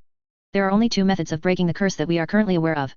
The first is to slay the demon sustaining the link, which is impossible given that they likely reside within the Twisting Nether. The second method is, significantly more complicated. The Dragon Queen took a moment to consider her words before she continued. According to my brother, the curse functions by heightening the physical abilities and bloodlust of the orcs while in combat. If they are left deprived of combat and new sources of fell energies, then they will begin to show symptoms of withdrawal as the curse begins to weaken its hold on their people. It should then be possible to replace the curse with another form of magic, triggering a cascading effect that would free the orcs permanently. Some of those gathered looked very interested in Alexstrasza's explanation. What kind of symptoms? Queen Regent Manethil asked curiously. Weakness, apathy, and a general lethargy that would gradually spread across their entire populations, said Alexstrasza. If those are the symptoms, then why would we ever want to cure them of it? Asked Admiral Proudmoore, genuinely dumbfounded. A weak and lethargic Horde would be far easier to contain if you truly insist on us doing so. Logically speaking, should we not want the Horde to be rehabilitated? High Tinker Mekatork asked thoughtfully. Kryvax had not been able to stay in Gnomeregan for very long, but he had a feeling that the High Tinker was more interested in making the most rational decisions for his people. If we leave them in that state, then they can never do anything to fix the damage they've done. It also means any clever warlock could pass by and create a new army. But, I agree with Vizier Kryvax that we need more data before we can move forward with this discussion. Please continue, Dragon Queen. Thank you, High Tinker, said Alexstrasza, offering the gnomish leader a faint smile. The cure for the orcs would need to be both magical and spiritual in nature. What I mean by that is the orcs would both need to be exposed to a new form of magic, and they would also need to consciously reject their old path and set out on a new one. This could be done in any number of ways, from devoting themselves to the light or embracing nature magic, but given their historical connection to shamanism, I suspect that would be the most effective path. I haven't been convinced that letting these orcs live is the wisest thing, but Airy Peak could send some of its shamans to help reconnect them to the land, said Thane Curtin Wildhammer. The Wildhammer dwarves were the only members of the alliance who actually practiced shamanism on a large scale, so their help would be necessary. The church would also be willing to lead these orcs to the light, said Archbishop Benedictus to nobody's surprise. The church would never let go of an opportunity to spread their religion, although Kryvax had doubts as to whether or not they would be effective in this case. After thanking the two leaders, Alexstrasza continued her explanation. As for your questions regarding Draenor and Kalimdor, they both hold their own challenges. We were able to discover that a warlock by the name of Gul'dan had thoroughly corrupted the Draenor's elements with fell magic. Its environment will continue to gradually degrade, and purifying it would be a Herculean endeavor. None of that even begins to take into account the orcs still living on the world and the threat of any potential traps left behind by the Burning Legion. At the mention of the orcs still on Draenor, the mood grew even grimmer than it already was. If the dark portal couldn't be permanently destroyed, then it would always be a threat to Azeroth. The magical connection would need to be constantly watched and a garrison would have to be built around it, just in case the Horde or the Burning Legion attempted to pass through the portal. Draenor was eventually obliterated by Nazul as a side effect of his attempts to open multiple portals away from his world in the original timeline, but that was incredibly unlikely now. The magical artifacts that he would need to destroy Draenor were no longer within reach. As for Kalimdor, the Night Elves are unwilling to allow the orcs to settle on their continent so long as they remain corrupted by fell magic. They would also be likely to come into conflict with the Centaur, who have already killed much of the continent's native Tauren, said Alexstrasza, her voice growing sad toward the end. Admiral Proudmoore scoffed derisively before speaking. For someone who considers themselves to be the guardian of life on Azeroth, you certainly have no problem allowing savages to kill innocent people. Contrary to Kryvax's expectations, Alexstrasza didn't grow insulted or defensive at the accusation. Instead, she simply looked at Admiral Proudmoore with immeasurable weariness in her eyes. My duty is to the living beings of Azeroth, and that includes the Centaur, the Trolls, or any number of people who you would consider to be savage, Admiral Proudmoore. If not for the extraterrestrial origin of the Horde and the Burning Legion's involvement, then I would have never intervened in a mortal war. As much as it might have pained me, I would have allowed them to continue sweeping over this continent, because I cannot allow myself to favor one race over another. From the perspective of my duties, none of your lives are any more valuable than that of a random Murloc. The Dragon Queen's words were enough to bring everyone up short, including Kryvax. He had no idea what it must be like to look at the world from that kind of perspective, and it made it harder to predict Alexstrasza's actions. All of the aspects seemed a bit warped from the weight of their responsibilities, but the Dragon Queen had always come off as the most normal and empathetic. Perhaps she still was, but her duties compelled her to take actions that Kryvax couldn't comprehend. So to summarize, we can't send the orcs to Draenor without them either dying or rejoining the rest of their kin and launching another invasion. We can't send them to Kalimdor without angering some strange elves that I've never heard of, and we can't kill the animals off because you won't allow it, asked Admiral Proudmoore, his voice level as he summarized the situation. Therefore we need to clothe, feed, and shelter them while also going through the effort of rehabilitating them from their demonic corruption. Is that correct, Dragon Queen? It is. I would not normally intervene in mortal affairs, but I have no intention of allowing a genocide now that I have, said Alexstrasza, her voice firm as she made her position clear. Could the Horde perhaps be kept on Northrend while they undergo their rehabilitation? Asked Queen Regent Menethil. No, they cannot, said High King Anubarak, speaking up for the first time before Kryvax could respond. The only territory capable of safely sustaining such a large population would be the Howling Fjord. Azjol-Nerub will not allow any outside power to settle that land so long as there exists a risk of them awakening the Vrykul. The possibility of that happening was admittedly very small, but Nerubian still held very strong feelings toward the Vrykul even after so much time. When they learned that there was actually a significant Vrykul civilization on the Broken Isles, Azjol-Nerub's leadership had not been happy, to say the least. The best course of action would be to construct camps within the Eastern Kingdom to hold the orcs while we seek to free them from their curse. Orgrim Doomhammer and the rest of the Horde leadership should be tried by a Council of Nations, said Kryvax, deciding that it was time to put forward a proposal now that everyone fully understood the situation. We can choose where to resettle them after we've done that, whether it be on Draenor, Kalimdor, or elsewhere. In addition, it would be in all of our interests to fortify the area around the Dark Portal and also make efforts to learn more about the situation on Draenor. Discussions on Kryvax's proposal became intense as everyone argued over the details. Everyone easily agreed that the Alliance should construct fortifications around the Dark Portal to prevent any further invasions and was willing to contribute money and guards. However, the rulers disagreed on how to fund the internment camps and where to establish them. Alexstrasza was not so subtly pushed to help pay for the camps herself, to which she eventually agreed. Much of that gold could be used to purchase supplies from the goblin cartels that hadn't participated in the war, greatly alleviating the burden on everyone. There was also a lot of disagreement over where exactly these camps would be built. Nobody dared to ask Supreme Commander Lothar if Stormwind would be willing to host the orcs, and several other kingdoms were obviously off the table. Kultiras, Stromgarde, and Gilneas hadn't seemed to soften their positions in the slightest, and Lordaeron was too damaged from the attack on Capital City to offer much help. Much to Kryvax's surprise, King Anastarion remained mostly quiet during the discussion, but the elves were also opposed to hosting the orcs near Kulthalas. After much discussion, Alterac eventually said that they were willing to host the internment camps in the Hillsbrad foothills, for a significant amount of gold. That wasn't much different from the original timeline, so Kryvax wasn't particularly surprised. Despite that particular hurdle being cleared, they still needed to decide how to provide the guards needed for the camps. Honestly, it was all very frustrating to Kryvax. Azjol-Nerub could easily field the manpower to guard the internment camps, but things would be much easier if everyone was willing to pitch in. Unfortunately, many of the rulers seemed to have an ideological opposition to helping the Horde. No matter how much he tried to frame it as something that would be in their own interests, they remained immovable. Thankfully, Gnome Regan had agreed to help once everything was laid out, and Ironforge reluctantly chose to side with their ally. Airy Peak was also swayed once their fellow dwarves agreed, and Dalaran eventually came around as well, but nobody else was changing their minds. Everyone else was only willing to give a minimum amount, and it was clear to everyone that they would prefer to not contribute at all. They didn't really have much of a choice given the way things had progressed. Admiral Proudmoore could storm out in anger and refuse to cooperate, but that would just mean that Kultiras wouldn't have any say in the matter. In the end, it was decided the orcs would be kept in internment camps within Hillsbrad foothills. Unlike in the original timeline, the Alliance would separate a group of orcs into a separate camp and attempt to cure them of the blood curse. The Church of Holy Light and the Wild Hammer Dwarves would be the ones primarily responsible for doing so. If they both failed, then Kryvax always had the option to expose the existence of the Frostwolf clan, as they should have a few Orcish shamans of their own.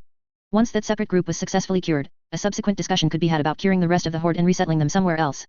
Kryvax could already tell that such a conversation would be more than a little complicated. Now that a preliminary agreement has been reached on these camps, I believe there is another important matter for us to discuss, said King Anastarian, directing his gaze toward Alexstrasza. Kulthalas will endure your desire to spare the lives of the common grunts, but my people demand justice. The leaders of the Horde must answer for their decisions.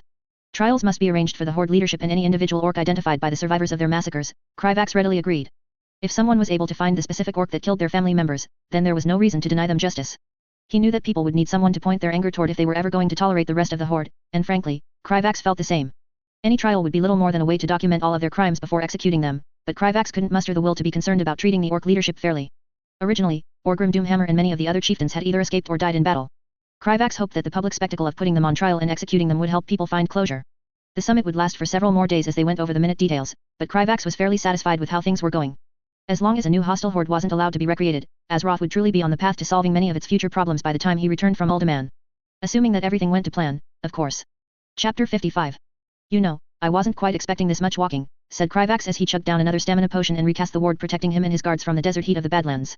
Blame yourself for being too big to ride the rams. Trixie called out from atop a large pink mechanostrider, the ostrich-shaped machine easily keeping pace with the dwarven rams. We'd be making better time if you hadn't brought so many guards. Yeah, well, Azjol-Nerub can't just let me run around without any guards, Kryvax grumbled as he stepped over debris from a broken Orcish catapult. Especially not when there might be Horde running around and I'm about to enter a potentially dangerous Titan facility. Where's your sense of adventure, Kryvax? Weren't you excited to get away from all your diplomatic stuff? Trixie asked teasingly. My sense of adventure died when I realized we would have to walk through several miles of desert, Kryvax deadpanned. Ha! You best get used to it, lad. The life of an explorer isn't glamorous, chuckled Bran Bronzebeard from the front of the caravan. Along with Kryvax's 8 guards, Bran had brought along several Explorers League researchers and wagons carrying important surveying equipment. Since much of the equipment had very sensitive enchantments, they couldn't be carried along in a spatial bag. Besides, it's not like you'll be here for long. I'm sure you need to get back to your important business. What with the trials going on and all that? Kryvax groaned at the reminder.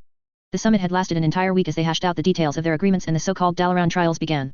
One by one, the Horde leadership was being pulled out in chains from the Violet Hold and brought before an Alliance tribunal to answer for their actions. It was a necessary process, but it had already been a month since they started and Kryvax wasn't interested in sitting through the rest of them. Do you know how much farther we have to go, Bran? Asked Kryvax, hoping that he didn't sound like an impatient kid. If I have to keep drinking these potions, I'm going to end up with alchemical poisoning. Shouldn't be too much longer now, said Bran, retrieving the map to Uldaman from his saddlebag. According to the goblins you hired, we just need to head west as soon as we enter the Badlands from Loch Modan and look for a cave. Kryvax hoped that he was right. Have you been to many locations left behind by the Titans before? A few times, but only a few of them had anything we could work out, Bran admitted. One of them was why my brothers and I started the Explorers League. We found some hints that the Titans were related to our people's origins. I see. Well, I'm glad to be traveling with someone with your experience, Kryvax said, genuinely relieved. Considering how dangerous Titan facilities could be, Uldaman was one location in which he didn't fully trust his meta-knowledge. Lad. There's no need to worry, I've brought a lot of useful gadgets to make sure we don't get done in by any nasty surprises, said Bran, gesturing toward the wagon hauling the equipment. Plus we've got those scary guards of yours. I hear you Nerubians are really good fighters underground, so we should all be safe. That was true enough. Azjol-Nerub took his safety very seriously and decided to send some very capable warriors to escort Kryvax. If he had not argued that he needed to be part of the expedition due to his experience with sensing and countering void magic, Kryvax wasn't sure the council would have allowed him to go at all. So, what are those gadgets actually for? Kryvax asked curiously. Oh, it's just a wee collection o' contraptions our pals in Gnome Reagan whipped up, Bran explained, his eyes gleaming with excitement. Last time we stumbled into a Titan-related site, we faced some terrifying defenses. They really didn't want folks digging into their secrets. These gadgets ought to help us detect them early on and deal with them when needed. I made this one so that we can monitor our path back to the camp, Dolink, one of the gnome tinkers who had joined the expedition, said as he pulled out a gnome artifact that looked like a cross between a camera and a ray gun. This one detects any motion and automatically freezes them solid. Kryvax glanced dubiously over at the wagon filled with strange machines. Warcraft was a setting that frequently delved into things that would be more fitting in a sci-fi novel, which often made things very confusing. He had already given up on figuring out how gnomish technology worked a long time ago, but he knew it tended to be unpredictable at best. The less said about goblin technology the better. Well, I hope they work the way that you expect them to. If this place is anything like the facility in Northrend, then we'll be needing them, said Kryvax, knowing full well that Uldaman contained many potential dangers. Hey! Are you doubting gnomish technology? Trixie protested indignantly. Yes, was his deadpan reply. Trixie huffed at Kryvax's response, while Bran just laughed. Oh, don't be so hard on the lad, Trixie. He'll learn to appreciate gnomish inventions soon enough. The two of them continued to bicker until they finally closed in on their destination. When they did, Kryvax was surprised by how unremarkable the entrance to the Titan facility actually was. If not for the enchanted marker left behind by the goblins, he wouldn't be able to distinguish it from any other hole in the side of a rocky cliff. Deciding that it would be a good idea to scout ahead before running blindly into a dark cave, Kryvax established control over one of the skitterers he had brought for this exact purpose. After casting the spell that would allow him to look through its eyes, Kryvax slowly sent the skitterer forward into the cavern entrance in search of any dangers. Well? Spotted anything yet? Asked Bran after waiting for several minutes. You're going to need to give me a little more time than that. The caverns are expansive and I'm taking things slowly, Kryvax replied, his voice distant as he focused on the skitterer's vision. He could already tell that this place was different from what his meta-knowledge suggested, as these caverns only had a single path in Warcraft. However, I've already passed by a few dangerous beasts down here. A lot of giant bats, and even a pack of basilisks. The skitterer was lucky that it was too fast for the six-legged lizard creatures to catch, or it would already be sitting in one of their stomachs. Basilisks? Don't they need to eat a lot? What are they doing just sitting in an uninhabited cave? Asked Trixie, her voice filled with confusion. Notice anything odd about those beasties, lad? Bran asked, concerned. Basilisks in particular are prone to being changed by magic. Kryvax quickly directed his skitterer to the closest pack of the beasts and checked. Most of them have giant stone spikes growing out of their backs. One of them looks like it's mostly made of jade. We can be certain we've found the right spot. Why see, critters like those tend to sustain themselves on magic and stick close to spots filled with it, Bran said excitedly. The other researchers from the Explorers League were just as excited and began eagerly talking among themselves, but Kryvax didn't allow it to distract him. He knew that they were about to walk into somewhere incredibly dangerous, and he intended to scout every nook and cranny so they didn't stumble onto anything they couldn't handle. The caverns were mostly empty and quiet, but Kryvax felt his caution had been proven warranted when he spotted a half-dozen goblin skeletons in one of the tunnels. He had enough experience with fire spells that he could tell that they had all died by a concentrated gout of flame. After repeating his findings to the rest of the expedition, the mood among the group quickly sobered. Any sign of what killed them? Trixie asked, her expression solemn. Instead of answering, Kryvax directed the skitterer down the tunnel where the goblin remains were found. As the skitterer advanced, it came upon a large cavern containing two crumbling and worn-down statues carved in such a way that they appeared to be holding up the ceiling. In between the two statues stood a gate made of a material that resembled marble. Strange arcane runes covered the front of the gate, but only half of them still glowed with any magic, their light flickering weakly. The rest had long since faded, leaving the runes barely legible. Kryvax couldn't help but wonder what the gate to the Titan facility had looked like when it was still in a state of good repair. In the heart of the cavern stood an unmoving figure, a large humanoid golem made of stone and metal. It stood at around 8 feet tall, had proportions far bulkier than any human, and had rune-covered arms. Kryvax recognized several of the runes as being related to fire. It was clear to him that the golem was the one responsible for killing the goblins and would likely attack anyone who tried to enter Uldaman. Kryvax reported his findings back to Bran, who seemed torn between excitement and solemnity. By the gods, a Titan golem! Bran exclaimed, eyes wide with wonder. He wasn't the only one, as the rest of the expedition was similarly amazed. I've seen similar constructs before, but they're usually dormant or broken down. This one's still functioning and guarding the entrance. Imagine how much we could learn from it if we took it back to Gnome Regan, Trixie mused, her voice nearly reverent. We'll have to be careful if we want to get past it without taking any casualties, said Kryvax as he directed the skitterer back to the surface. I don't want any of us ending up like those goblins. The captain of Kryvax's guards, Rotap, asked, can the golem reach the ceiling? If so, we can clamber onto the cavern's walls and attempt to web its joints from a safe distance. Kryvax replied, unfortunately, I think the golem's arms can send flames at anyone on the ceiling. However, I think jamming the spears into its joints can immobilize the golem. I can cast a barrier to protect you briefly from the flames. Very well, Vizier Kryvax, Rotap replied and turned to command the guards.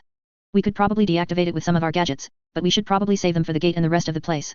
I don't want to have come all this way just to get stopped by a door, said Trixie. I think we should tackle the golem head-on, Bran said, thoughtfully stroking his beard. It'll give us a good idea of the state of Uldaman's defenses. We can always retreat if the golem is too powerful and come back with more equipment and bodies if needed. After all, we're not that far away from Ironforge. Once the preliminary plan to deal with the golem was decided, Kryvax summoned a ball of light to illuminate the way and directed his guards to the front as they all began making their way carefully down the caverns. There were a few occasions in which they were attacked by the giant bats Kryvax had noticed earlier, but his guards easily skewered them as soon as they got close.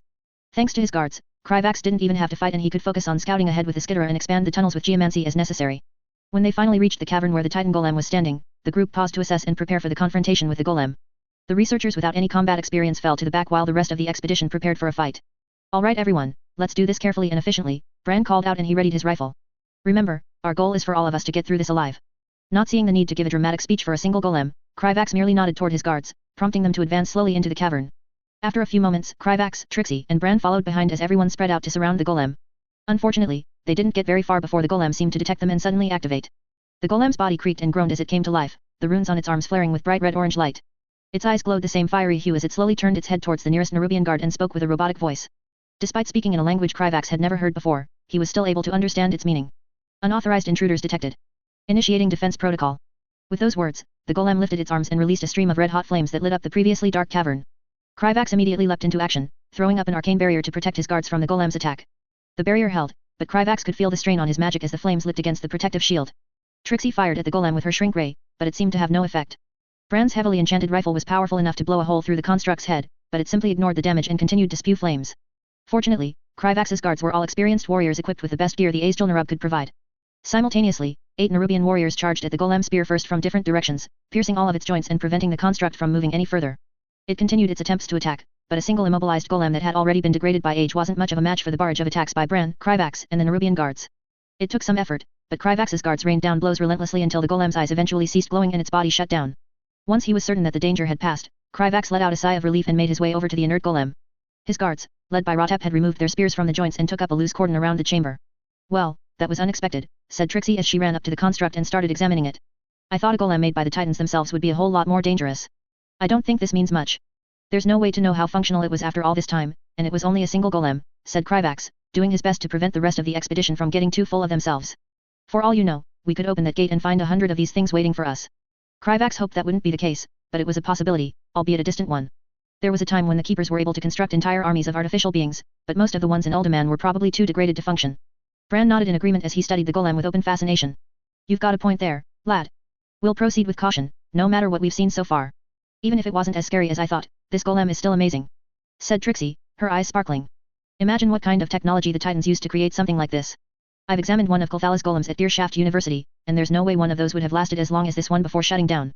I'm sure the High Tinker will enjoy studying it when we send it back to Gnome Regan, but I think we should move on," said Kryvax, approaching the gate to Uldaman and looking at the flickering runes. "You said one of your gadgets should be able to open the way forward." I think so," Bran replied, running back to the wagon filled with equipment. Kryvax was surprised that the rams hadn't made a fuss during all the fighting, but any ram given to King Magni's brother must be very well trained. High Tinker Mechatork personally made me something just for this. He called the contraption an arcane magic disruptor, so it should do the trick. Now here it is. The device looked like nothing more than a plain black cube with a series of buttons and dials on one side. Bran fiddled with it for a few moments before aiming the cub at the gate. With a flick of a switch, the device emitted a beam of energy that struck the runes of the gate. The air in the cavern crackled with arcane energy as the runes grew brightly before suddenly dissipating completely. A low rumbling filled the cave as the massive doors parted, revealing a dimly lit passage ahead. The expedition exchanged glances, their enthusiasm tempered by the unknown dangers that lay ahead. "All right everyone," Bran said, his voice serious. "Keep your eyes peeled once we enter the facility. Remember, we're here to learn about the Titans and their history, not to become history ourselves. Kryvax, you send one of your little skitterers ahead just in case." With a nod of agreement, Kryvax did so and was immediately taken in by what he was seeing. Much of the facility was worn down by time, but it was actually in a far better state than he would have expected. In Warcraft, Titan architecture tended to vary wildly and was based on cultures that existed back on Earth. If Kryvax was to describe Uldaman, he would say it resembled a fantasy version of an ancient Greek temple. The halls were filled with large columns and intricate friezes depicting scenes of the Titans and their many creations adorned the walls. The high roof and the large furnishings made it clear that Uldaman had been built for humanoid beings far larger than Kryvax had ever seen. Despite there being no obvious light source, the entire structure was illuminated by an eerie light that made Kryvax feel uncomfortable. As he directed the skitterer forward, it quickly became clear to him that Uldaman was much larger in reality than it was depicted in Warcraft. "I think we're safe to move forward," Kryvax said once it became clear that there wasn't an army of constructs waiting for them. As the expedition ventured into the ancient facility, Bran, Trixie, and the other researchers marveled at everything they saw. There were many times that the group had to stop for them to take notes and sketches of the various structures they found. Kryvax continued to scout for threats ahead with his skitterer and stumbled upon several more golems. Thankfully, they were rather few in number and simple to dispatch with a little planning and preparation. At some point, the group stumbled on the inert form of what Kryvax recognized to be a Titanic Watcher, which were giant humanoid constructs created by the Titans to lead their armies and run their facilities. It was around 15 feet tall, looked to be made completely out of stone, and was slumped over in a corner of the room with an oversized book and a strange staff at its feet. Thankfully, the being didn't suddenly wake up and attack them, even when Bran eagerly ran over to the book and tried to read what was inside. Kryvax wasn't willing to take any chances and he quickly grabbed the staff before ushering the group along when it became obvious that the book wasn't written in any modern language. The rest of the exploration continued in that manner, with them occasionally destroying golems, Bran disabling traps before Kryvax could clumsily activate them, and Trixie gushing over every piece of broken Titan technology they found. Kryvax was enjoying himself just as much as he expected he would. Exploring the wonders of Azeroth was something that he had always wanted to do, but his duties had always gotten in the way. Unfortunately, it wasn't long before his skitterer stumbled on a room that sharply reminded Kryvax how dangerous this place truly was. "Everyone stay together and don't run ahead. We need to be extremely careful when we enter the next room," Kryvax said solemnly. "Another golem, lad?" Bran asked, gripping his rifle. "No. There shouldn't be a fight, but I'm not sure how to explain it to you," Kryvax said after a moment of hesitation. "I think you need to see this for yourself." Everyone exchanged worried glances, but they trusted Kryvax's judgment and followed his instructions. As they entered the room, they were met with a sight that was both awe-inspiring and terrifying. The chamber was vast and circular with numerous doors and passageways branching off in every direction. The most striking feature of the room, however, was the seemingly endless amounts of unmoving malformed creatures being held behind barriers of arcane magic. They were humanoid and about the same size as a dwarf, but far more bestial in appearance. What are these things? Trixie whispered as if she were afraid to awaken the creatures surrounding them. I don't know, lass, but I think we'd be better off avoiding them, said Bran, his voice uncharacteristically quiet. I think you're right. We should leave this place and move on, Kryvax agreed. He knew exactly what these creatures were, and his companions were right to fear them. Uldaman was created for the express purpose of containing the Trogs, which were the Keeper's first attempt at creating sentient life. In the original timeline, the group that first discovered Uldaman inadvertently released the Trogs, who then poured out of the facility and launched an attack on Gnome Regan. This would start a chain of events that resulted in Gnome Regan being completely irradiated and a large portion of the gnomish population being killed. As they ventured deeper, they came upon several more rooms dedicated exclusively to storing the Trogs. It wasn't until they stumbled into a cavern with a large model map of Uldaman in all its former glory embedded in the floor that Kryvax finally found what he was looking for. His true purpose for going to Uldaman was always so that they could, hopefully, make peaceful contact with the Keeper inside, and this model map was the key to doing so if his meta-knowledge was accurate. While the rest of the group was gushing over the map and discussing amongst themselves, Kryvax walked over to one of the model structures and gestured toward the keystone embedded into it. Bran, I think this might be some kind of key. It's shaped exactly like the staff we found earlier. Trixie and Bran quickly made their way over and saw that he was right. There's a good chance that it opens that gate, said Trixie, glancing nervously toward the 40-foot-tall gate on the other side of the cavern. It looked exactly like the one at the entrance to Uldaman, except the runes carved into its surface were still glowing brightly with magic. Are you sure it's a good idea to open it, though? We have no idea what's on the other side. If Kryvax actually had no idea what was on the other side, then he would be the first to agree with Trixie. However, this was crucial to making peaceful contact with the Keeper, so he quickly moved to soothe her fears. I know it's a risk, Kryvax acknowledged. But this is also our best chance to learn more about the Titans in this facility. We need to know more about where those creatures came from and what kind of danger they are. We've been able to handle everything that we've come across so far, so I'm sure it'll be fine. The lad has a point, Bran agreed, stroking his bushy beard thoughtfully. This place is the grandest archaeological find in our people's history. We've come this far, and we can't let fear hold us back now. If there's a chance that opening this gate will give us the answers we seek, then we have to take it. Trixie hesitated for a moment but eventually nodded in agreement. All right, let's do it. Just, be ready for anything, okay? Kryvax nodded, gripping the staff tightly. He'd been preparing for this from the moment that he learned that Deathwing had escaped, and the time had finally come. As long as he succeeded here today, Azeroth would be saved from one of the most devastating events in its history. Kryvax directed Rotep and his guards to take up defensive positions before pushing the staff into the keystone with a click. The model map of Uldaman immediately lit up as streams of magic flowed into the staff. After a few moments, it emitted a beam of magic into the nearby gate. Just like at the gate at Uldaman's entrance, the runes glowed brightly before suddenly dissipating altogether. As the gates swung open, Kryvax felt the ground shake from the footsteps of the being that emerged. Unlike the Titanic Watcher that they had come across before, this one was very much active. She stood at an imposing 30 feet tall and looked like a beautifully carved marble statue of antiquity. She carried a large maul and wore a robe of seemingly flowing bronze robe and metal greaves. None may steal the secrets of the makers. Who dares disturb these halls? Said the Titanic Watcher, her voice reverberating strangely as she swept her gaze over the expedition. Her eyes softened minutely when landing on the dwarves and gnomes present but immediately turned hostile the second she noticed Kryvax and his fellow Nerubians. Akir. Disgusting spawn of the old gods. You dare befoul Uldaman with your presence. Before anyone could react, the Titanic Watcher was already charging toward them with its weapon raised. Kryvax was barely able to conjure a barrier of ice around them before it swung down with murderous intent. Although he had grown much stronger since he first came to the Eastern Kingdoms, Kryvax still felt as if his barrier was stuck by an angry spider lord. Retrieving a flask from his spatial bag, he quickly threw it onto the ground and watched as a living, silvery liquid surrounded the expedition and formed a secondary shield between them and the Titanic Watcher. Kryvax was extremely glad that he had purchased the flask from Archmage Carlane because his wall of ice shattered completely from the next attack. Bran. Try talking to her. She seems to think we're her enemy but she might listen to you. Kryvax yelled over the noise of their barrier being literally hammered. Bran hesitated for a moment, but soon stepped forward and raised his hands in a placating gesture. Wait. Please, listen to us. We're just explorers here to learn about our history. Silence, traitor. I'll not listen to one corrupted by the curse of flesh as they consort with the Akir. Bran continued trying to plead his case and Kryvax tried to explain that they weren't Akir, but the Titanic Watcher didn't seem interested in listening. Eventually, Kryvax realized that this wasn't going anywhere and he decided to move on to his contingency plan. As he reached into his spatial bag, Kryvax could tell that she was watching him warily, which made his next actions much easier. Channeling his magic into the light-infused scepter that he had borrowed from the Church of the Holy Light, Kryvax watched as the Titanic Watcher suddenly reeled back in surprise as she faced the entirely unexpected action. He had known there was a chance that the Keeper and the Titanic Watchers would associate him with the old gods, so Kryvax had made sure to bring something that could prove otherwise. Kryvax heavily favored arcane magic and only had limited experience channeling the light from practicing with a Nerubian. Without such a powerful object of light, he probably wouldn't have been able to do so at all. That meant that it basically did nothing to the Titanic Watcher, but that wasn't his intention. A true Akir would never be able to even hold an object of light, let alone use it.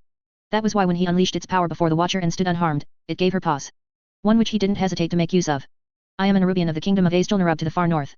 It is true we are descended from the ancient Akir, but we are not them. Kryvax shouted out. We have abandoned our ancestors' ways and freed ourselves from the old gods and the Void's influence. We are not here to harm the legacy and works of the Titans, but to learn from it alongside its descendants. Kryvax stepped forward with his arms raised beseechingly, hoping dearly that his plan would work out. The Titanic Watcher stared down at him searchingly, studying Kryvax and the other Nerubians with a critical eye that seemed to see through them. After several terrifying moments, she stepped back and lowered her weapon, the anger in her expression replaced by curiosity. I believe your words, creature, she said slowly. The void clings not to your forms and no Akir I have ever known has spoken to me with such resolve, nor have they channeled the light without sustaining great injury. Explain to me why you have come to Uldaman and how you have bypassed the facility's defenses. Kryvax took a deep breath, grateful for the reprieve. Thank you. My name is Kryvax, and we are part of an expedition led by Brand Bronzebeard. We've come from Ironforge and Gnome Reagan to learn more about the Titans and the ancient history of the dwarves. We have no intention of causing harm or taking anything without permission. They had already picked up several items during their exploration, but it was obviously better to leave them behind than get squashed by an angry stone giant. The Titanic Watcher considered his words, her gaze shifting between the members of the expedition.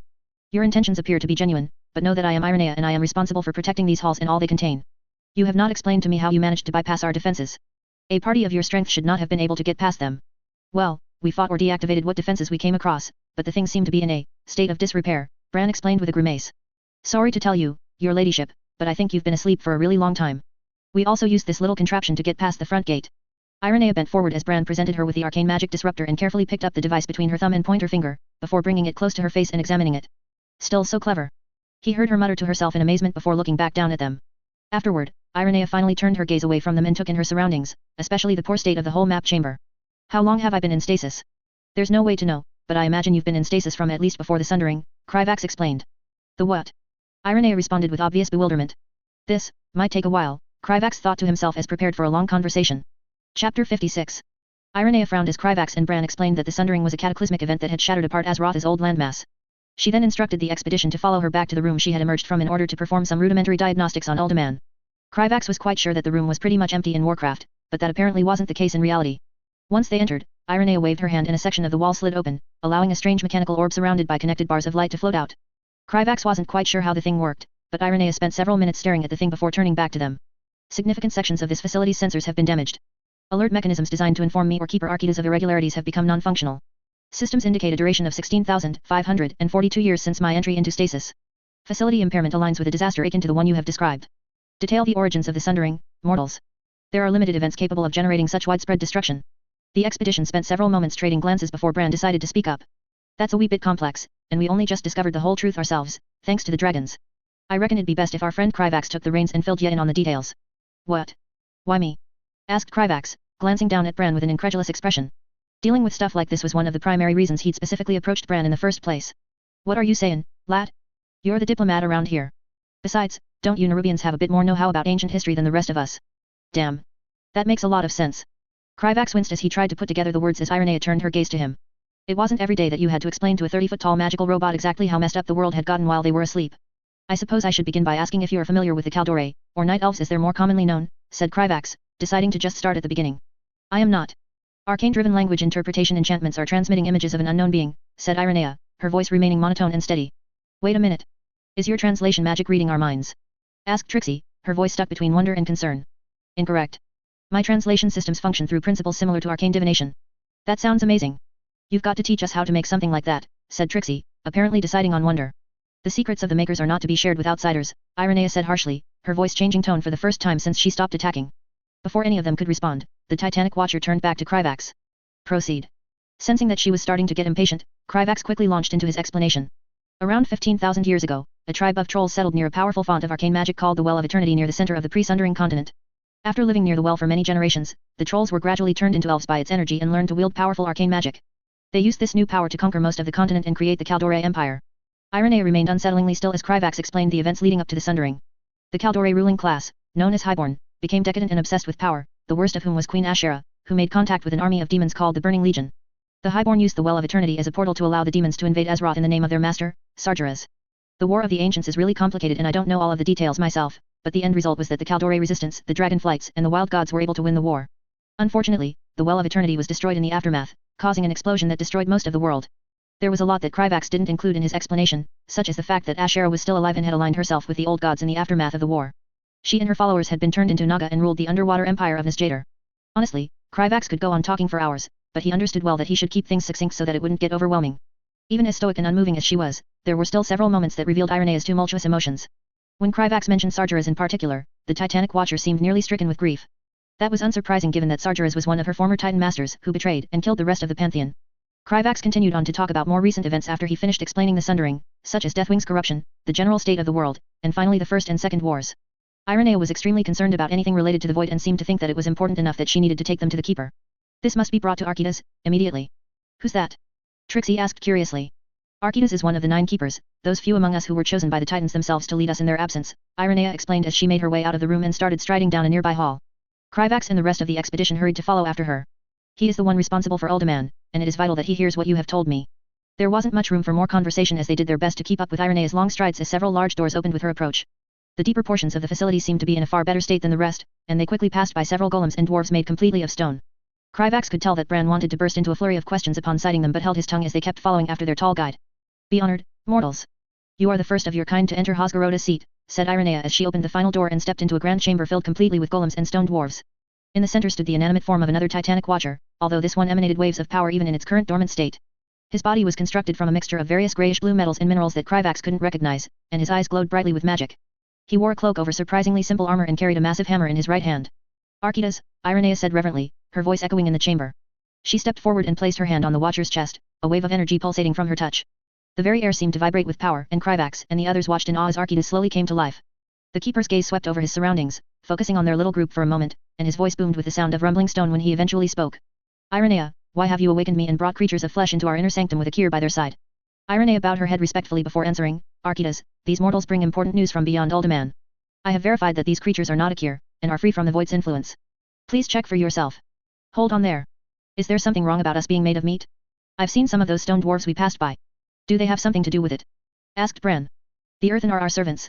Created by myself and the other keepers for the purpose of shaping the subterranean regions of this world, said Archidas, looking down at Bran with an inscrutable gaze.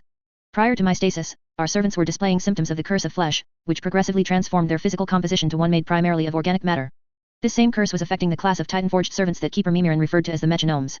Wait, are you telling us that our bodies are the result of a curse? Trixie interjected, her voice filled with disbelief. In a sense, yes, Archidas replied, his voice unwavering. The curse of flesh is a corruption originating from the old gods, who sought to weaken our Titan-forged creations. It was theorized by myself and Keeper Mimiran that flesh would render our servants more susceptible to void corruption. Your current state is a threat to the security of this facility. To ensure the safety of Uldaman, comprehensive scans will be required to verify the absence of void corruption within your beings. Kryvax was suddenly extremely glad that he had never decided to mess with the void. He had no doubt that Archidas would absolutely kill them if he detected even the slightest amount of corruption. None of them feeling like they had anything to hide, the expedition quickly agreed to be thoroughly examined by Archidas.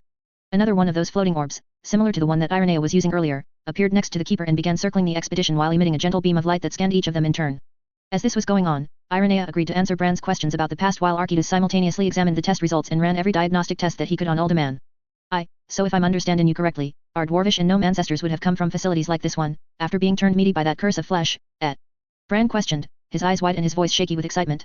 The rest of the expedition was equally enthralled by the revelations, listening intently as Ironea continued to share the ancient history of their people. Correct.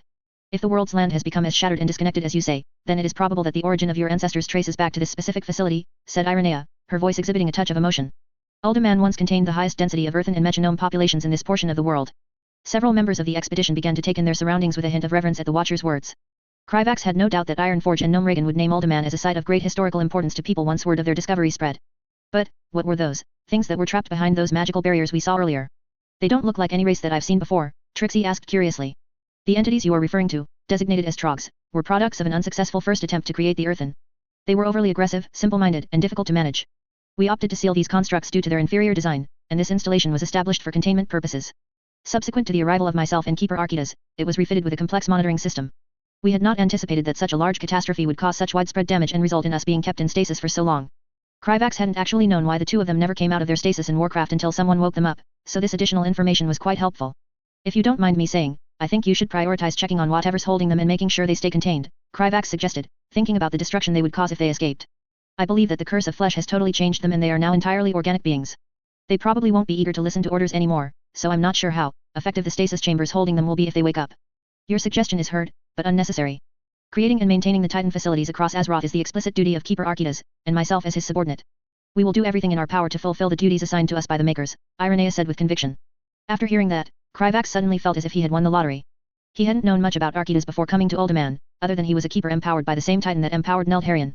Getting him on their side would already be great, but if he was actually responsible for creating and maintaining the various Titan facilities, then so many problems could be solved. Many of Azeroth's future problems were caused by malfunctions in these facilities. The old gods breaking free from the prisons being the most urgent example. There was even a possibility that Archidas would be able to do something about the Dark Portal, which was never resolved in canon. My scans are complete. None of them show any sign of being corrupted by the void, Archidas announced, turning his attention back to the group and pulling Kryvax out of his gleeful thoughts. Explain to me why you chose to awaken me from stasis. Specify the catastrophic event that you were previously alluding to. Once the Keeper was done scanning them, he seemed to instantly lose any hostility he had to the Nerubian members of the expedition. Kryvax was a bit surprised by how quickly Archidas' prejudice disappeared, but it made sense in retrospect. The Keepers and Watchers were essentially sapient magical machines and probably looked at the world in a much more single-minded and logical fashion. There were a lot of reasons why that could be detrimental, but it also meant that they wouldn't hold on to grudges in the face of evidence. Feeling reassured, Kryvax immediately began recounting everything that he had previously told Irenea about the state of the world. The Keeper was not happy in the slightest to hear about the Sundering, or what the Kaldore did to the Well of Eternity. Kryvax couldn't remember the specific lore surrounding the Well's origin, but there was a good chance that it had something to do with the Keepers. Pretty much everything in Azeroth had been shaped by what the Titans and their servants had done in the world's ancient history. Archidas was very disturbed and upset on hearing of Deathwing's corruption and betrayal. Kryvax thought that Archidas probably felt that betrayal on a more personal level, given that he was the one responsible for channeling Hosgaroda's power into Deathwing and empowering the corrupted aspect. The Keeper even had a similar reaction to Irenea when he was told about Sargeras, which Bran quickly picked up on. Do either of you know a thing or two about this Sargeras fellow? The Burning Legion seems awfully set on storming Azeroth, said Bran, his keen eyes watching the two of them for any reaction. Archidas and Irenea's expressions both seemed to darken at the question. After several moments of silence, it was the Keeper who decided to answer. Sargeras was a member of the Pantheon, although not one that we have ever met, as he did not participate in the ordering of Azeroth. The Makers referred to him several times in their records. I find it difficult to believe that a member of the Pantheon would betray the rest, but all evidence seems to support this conclusion. There is no known force in the universe equal to the Makers. Yet we know that they are dead, and only a Titan would be capable of creating a force akin to the Burning Legion. In addition, sensors indicate that you believe your words to be the truth. Surprised at the Keeper's words, Kryvax stretched his magical senses in an attempt to find the truth spell surrounding them. A sense of caution grew within him as he failed to find anything, and he resolved to be careful with his words for the rest of the conversation. The expedition wasn't happy at all to hear that a Titan was responsible for creating the Burning Legion. Titan worship wasn't widespread amongst the dwarves, but it wasn't non-existent, and most held a sort of reverence toward the Pantheon. Kryvax suspected that such sentiments would grow significantly in the near future. Once everyone calmed down a bit, Kryvax continued explaining things to Archidas. After he finished explaining the Sundering and why they chose to wake him up, the Keeper decided that he wanted to verify their story further. After all, their story might not be necessarily accurate if they did not have full knowledge of the events. How's he going to do that? Asked Trixie as the Keeper disappeared behind a door on the other side of the chamber. That is not information that you need to know, Irenea responded. Unknown to the Watcher, Kryvax already knew exactly how Archidas would be verifying their story. The Discs of Norganon was an artifact that the two of them had spirited away with them to Uldaman. Its primary purpose was to record everything that transpired in Azeroth and would be enough to get them up to speed. Kryvax sincerely doubted that it actually recorded everything, as that would be ridiculous, but it probably had all of the major events. In the meantime, the expedition didn't hesitate to pepper Irenea with questions, which she patiently answered so long as the topic wasn't too sensitive. When Archidas eventually returned after nearly half an hour, his expression was far more solemn than when he had left. The mortal's claims are true, Archidas said to Irenea once he drew close. The Well of Eternity has imploded and caused catastrophic damage to Azeroth's landmass and most of the Titan facilities across Azeroth. Reports indicate that the Titan-forged caretakers of Uldum have activated the facility's illusory defense system. Attempts to contact Uldaz, Uldavek, and Uldur have all met with failures. Fortunately, sensor readings seem to indicate these facilities as being uncompromised. Uncompromised? They're all very much compromised. Also, what the hell are Uldaz, Uldavek, Uldur? Kryvax wondered incredulously. He really hoped that Azeroth didn't have even more dangerous Titan facilities than the ones he knew about.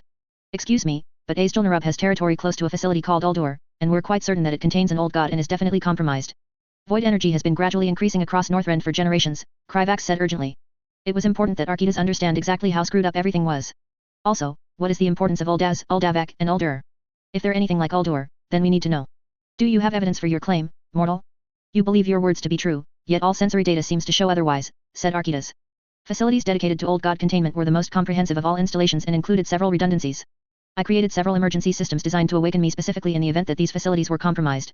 Fortunately for Kryvax, he had prepared physical proof in advance that demonstrated that Yogg-Saron wasn't completely contained. Azjol-Nerub had recently finalized a research agreement with Ironforge and Gnome Reagan, and Kryvax had quickly suggested that they study the effects of Sorrow Night together. The two nations knew far more about magical metals than even the Kirin Tor or the Circle of Viziers after all. The void-corrupted ore was the result of Yogg-Saron slowly breaking free of his prison, and could only be found in Northrend. Kryvax retrieved the Sorrow Night sample from his spatial bag, which was contained in an enchanted lockbox designed to insulate void energy, and carefully presented the substance to Archidas after warning him. The last thing he wanted was to be smited after showing he was carrying void-corrupted material, after all. The Keeper seemed skeptical at first but agreed to examine the Sorrow Night and compare it to records that they had of Yogg-Saron's corruption. When it came back as a positive match, Archidas' expression grew grimmer than it had been since their conversation began. You are correct. This substance carries the corruption of Yogg-Saron, and implies that sensor readings of old god containment facilities cannot be trusted. It seems likely that they have been subverted. Each of the facilities must be manually examined and their functions restored, as all life on Azeroth will be under threat if they were to escape, said Archidas, his expressions more lively than ever before. Then we must act as swiftly as we can, Irenea said with determination in her gaze. Wait just a minute.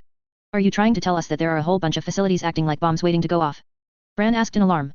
Azjol-Nerub had shared a bit about their suspicions regarding Uldur, but it still wasn't a widely known issue, as people didn't fully understand the magnitude of the threat.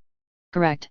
Uldaz, Uldavek, and Uldur are the facilities responsible for containing the void entities known as Enzot, Sithun, and Jihyun respectively. Any single one of these beings would be capable of freeing the rest of their kind and conquering Azeroth, should they escape their prisons, Archidas explained, most of his attention on one of the floating orbs. Then you better get to fixing them so that doesn't happen. Trixie said emphatically, fear growing in her expression. I saw what that void monster did to Capital City. I don't want to wake up one day to scary monsters and tentacles everywhere. I'm sure that there won't be a ruler in the Eastern Kingdoms unwilling to help you out once they hear about this. Your assistance is appreciated, but this matter is beyond you, mortals, said Irenea. I wouldn't be so sure. Records indicate that the mortals recently slew a Thrax, one of the two that was responsible for killing Tyr, said Archidas, sounding as if he barely believed what he was saying himself. Irenea raised her eyebrows, visibly impressed. Truly? How did they manage to accomplish such a feat? Archidas went on to explain Uldaman's records, probably the discs of Norganon, had recorded a Thrax as being defeated near Immortal City. Kryvax and Trixie went on to give more details about the event after Irenea asked for them. Despite the fact that it was heavily injured and that the Alliance had the aid of the dragons, actually bringing it down was a great feat. Irenea seemed surprised that the mortal races had managed to defeat the Thrax at all. The two of them also seemed particularly appreciative that they slayed Tyr's murderer and that Tyr's guard had stood vigil over the fallen keeper's tomb for millennia. Without the Forge of Wills, we lack the capacity to create new servants and there are few left within Uldaman. Cooperation with the mortals will be necessary to properly repair damaged facilities and ensure that the old gods remain contained, Archidas explained. I recommend instead that we seek to contact the aspects. Despite one of their members being corrupted by the old gods, they are much more suited to assist us in this endeavor, said Irenea, disagreeing with the keeper. Although dealing with the Titan facilities was very important, the Watcher's words remind Kryvax that it wasn't actually the primary reason that he had wanted to go to Uldaman. He didn't want to get so caught up with dealing with the facilities, they forgot to address Deathwing at all. If you intend to contact the aspects, that's something that I could help with, Kryvax offered, drawing the attention of the two giant beings. I actually serve as the lead diplomat for Azjol-Nerub and have regular contact with Alexstrasza. Also, I believe that you might want to talk to them about Deathwing. The aspects mentioned that he had escaped to a place called Deepholm and that they were having difficulties getting there. Accessing Deepholm would be prohibitively difficult under most scenarios. However, Uldum contains a portal to the elemental plane which can be used to access Deepholm, Irenea said thoughtfully before turning to Archidas. I recommend accepting the mortal's offer. Facility repair is our primary duty, but a void-corrupted aspect is an existential threat to Azeroth. Kryvax was glad for Irenea's endorsement and expected the keeper to agree. As Archidas merely continued to study him with an inscrutable gaze, Kryvax began to get the feeling that something was wrong. After several more moments of silent consideration, his fears were soon proven right. We will contact the aspects, but we shall do so on our own. It should not be a difficult matter and I do not trust you sufficiently for this task, said Archidas, his voice carrying a sense of finality that made Kryvax's heart drop. He thought that the keeper had gotten over the whole Akir thing, but that didn't seem to be the case. I understand that you don't trust me due to our heritage, but I swear to you that Azjol-Nerub has turned away from the void, said Kryvax, hoping to change the keeper's mind. You misunderstand. I don't trust you in particular. Not only due to your heritage but also due to your anomalous qualities, said Archidas, staring down at him with a suspicious gaze. The expedition turned to him with confusion in their eyes. Several of them asked what the keeper was talking about, but Kryvax didn't actually have any idea himself. Noticing their incomprehension, Archidas decided to offer an explanation. Void corruption can be extremely subtle, and our most thorough scans to detect it involve searching for any anomalies with the subject's body and soul. Although you show no signs of corruption, your soul shows signs of transplantation and is significantly older than your body, said Archidas, shocking Kryvax to his core and terrifying him. Strangely, there is no evidence of the magic responsible for this phenomenon. I have suffered from the deceptive nature of the void before, and do not intend to receive any aid from you without an explanation for this discrepancy. Kryvax had no idea what to say. He'd considered sharing his meta-knowledge with people before but always found excuses not to do so. Now his secret had been discovered in a way that hadn't planned for, and in front of several people that he barely even knew. Kryvax turned to offer Bran and Trixie whatever explanation he could come up with, but he was once again shocked when he discovered that the two of them were completely still and looking off into space with unblinking eyes. Kryvax turned to the rest of the expedition and his guards, only to find that they were all frozen and slowly turning a dull shade of bronze. Archidas and Irenea both seemed unaffected by what was going on and were staring at a particular corner of the room. Before he could fully understand the situation, Kryvax's attention was suddenly drawn to a voice that he had only heard on a few occasions. I apologize for the interruption, but Vizier Kryvax was about to offer an explanation that I believe my siblings and I should be present for. In the corner that Archidas and Irenea were focused on, Nozdormu and the remaining uncorrupted aspects appeared from thin air. Nozdormu merely looked quietly amused while Mallegus and Alexstrasza were studying Kryvax with odd expressions. Ysera had her eyes closed and most likely had half of her mind within the Emerald Dream, but Kryvax could tell that even she was curious about what all of this was about. I told you that you could search for the one who sent the letter to Crassus after a few months, brother. I bet that you didn't expect that they would also be the one to secure our access to Deepholm, Nozdormu said to Mallegus, who merely grunted in response. Kryvax froze at the aspect of Time's words. It had been so long since he had sent that letter to Crassus that he had been fully convinced that he had gotten away with it, or that Nozdormu never intended to confront him. The Bronze Dragonflight had never once intervened despite all of the changes that Kryvax had made to the timeline, so he had begun to think that his transmigration had somehow obscured him from their vision. It never occurred to Kryvax that Nozdormu would just be waiting for a specific moment to confront him. I do hope you forgive our intrusion, Architas, Nozdormu said to the keeper. But the situation being what it is, I figured it was better to ask for forgiveness than permission. It is important to the fate of Azeroth that we all be here for this discussion. You are forgiven, Aspect. I am quite curious to learn what prompted this, said Architas, turning his gaze back to Kryvax. Stuck under the inquisitive gazes of several godlike beings, Kryvax hadn't felt this out of his depth since the day he had hatched from his egg and realized where he was. And much like that day, there was only a single thought going through his mind. Fuck. Chapter 57. Kryvax felt like his brain must have stopped working from the shock because he remained silent for an awkwardly long time before coming up with a response. And when he did, it wasn't exactly the height of diplomatic eloquence. What's going on here? You understand what is happening perfectly well, Vizier Kryvax, said Nozdormu, his expression amused and indulgent as if he were talking to a particularly slow whelp. I have already watched this conversation play out, but my siblings aren't quite so fortunate. We heard what the keeper said about your soul, mortal, and we know that you are the one who sent that letter to Crassus, said Maligus, staring at Kryvax with suspicion in his eyes. You obviously know far more than someone like you should. Given that Nozdormu insisted on our presence for this conversation, I assume your strange knowledge is more comprehensive than what you placed in the letter. Explain how you know what you do and why your soul is older than your body. Kryvax pushed his mind to the limits trying to think of a way out of this situation but kept reaching the same conclusions. Every single person in the room was stronger than him, was able to detect his lies, and would be unwilling to accept him holding back relevant information. Fortunately for him, they at least seemed reasonable enough to hear him out rather than just taking the information forcefully. Kryvax was under no illusions that he could prevent them from doing so if they decided to stop playing nice. Vizier Kryvax, please take a deep breath and calm yourself, Alexstrasza said soothingly, noticing his panic. All we want is to understand how you know as much as you do. If you truly are the one who sent that letter to Crassus, then I owe you an immense debt of gratitude. I won't allow you to suffer any undue harm. It didn't escape Kryvax's notice that the Dragon Queen specified harm that was undue, but her words still helped calm him down regardless. That's complicated, and a bit of a long story, said Kryvax, speaking between deep breaths as he focused on calming his nerves. If you'd prefer, I could always just pull the information from your mind, said Maligus. The half-mad dragon's tone was completely flat, and Kryvax couldn't tell if his words were supposed to be a threat or a genuine offer. Either way, Kryvax very much didn't want Maligus rummaging through his mind. Not only because of general privacy concerns, but Kryvax wanted to avoid dealing with the whole fictional world thing. Maligus was unpredictable enough on a good day without adding existential questions on the nature of reality to the mix. Well, mortal? Asked Maligus, scowling impatiently. No. Just, give me a moment to get my thoughts in order, said Kryvax. He half expected to receive a sharp rebuke or an annoyed response, but Maligus merely huffed and kept his silence, much to Kryvax's relief. After several moments of contemplation, Kryvax took a deep breath and just decided to stick as close to the truth as he could, addressing each problem as it came. There wasn't much else that he could do, given the circumstances. Maybe, this will turn out all right? Kryvax thought to himself, trying to remain optimistic. There's a lot that they could help with that I can't do on my own. If you've heard what Keeper Architas said about my soul, then you can probably guess that this isn't my first life, said Kryvax, deciding to just start at the beginning. Are any of you familiar with the concept of reincarnation? We are. I've never experienced it myself, but there are several different methods to reincarnate oneself with magic, said Alexstrasza, her expression becoming pointedly neutral. Were you a necromancer prior to your reincarnation? Perhaps a shaman? No traces of death magic were detected in the anomaly's soul, said Architas, his gravelly voice echoing throughout the room. No. I was just a regular human who had never used magic in his life. I remember dying and then waking up in an egg, said Kryvax, speaking slowly and he chose each word carefully.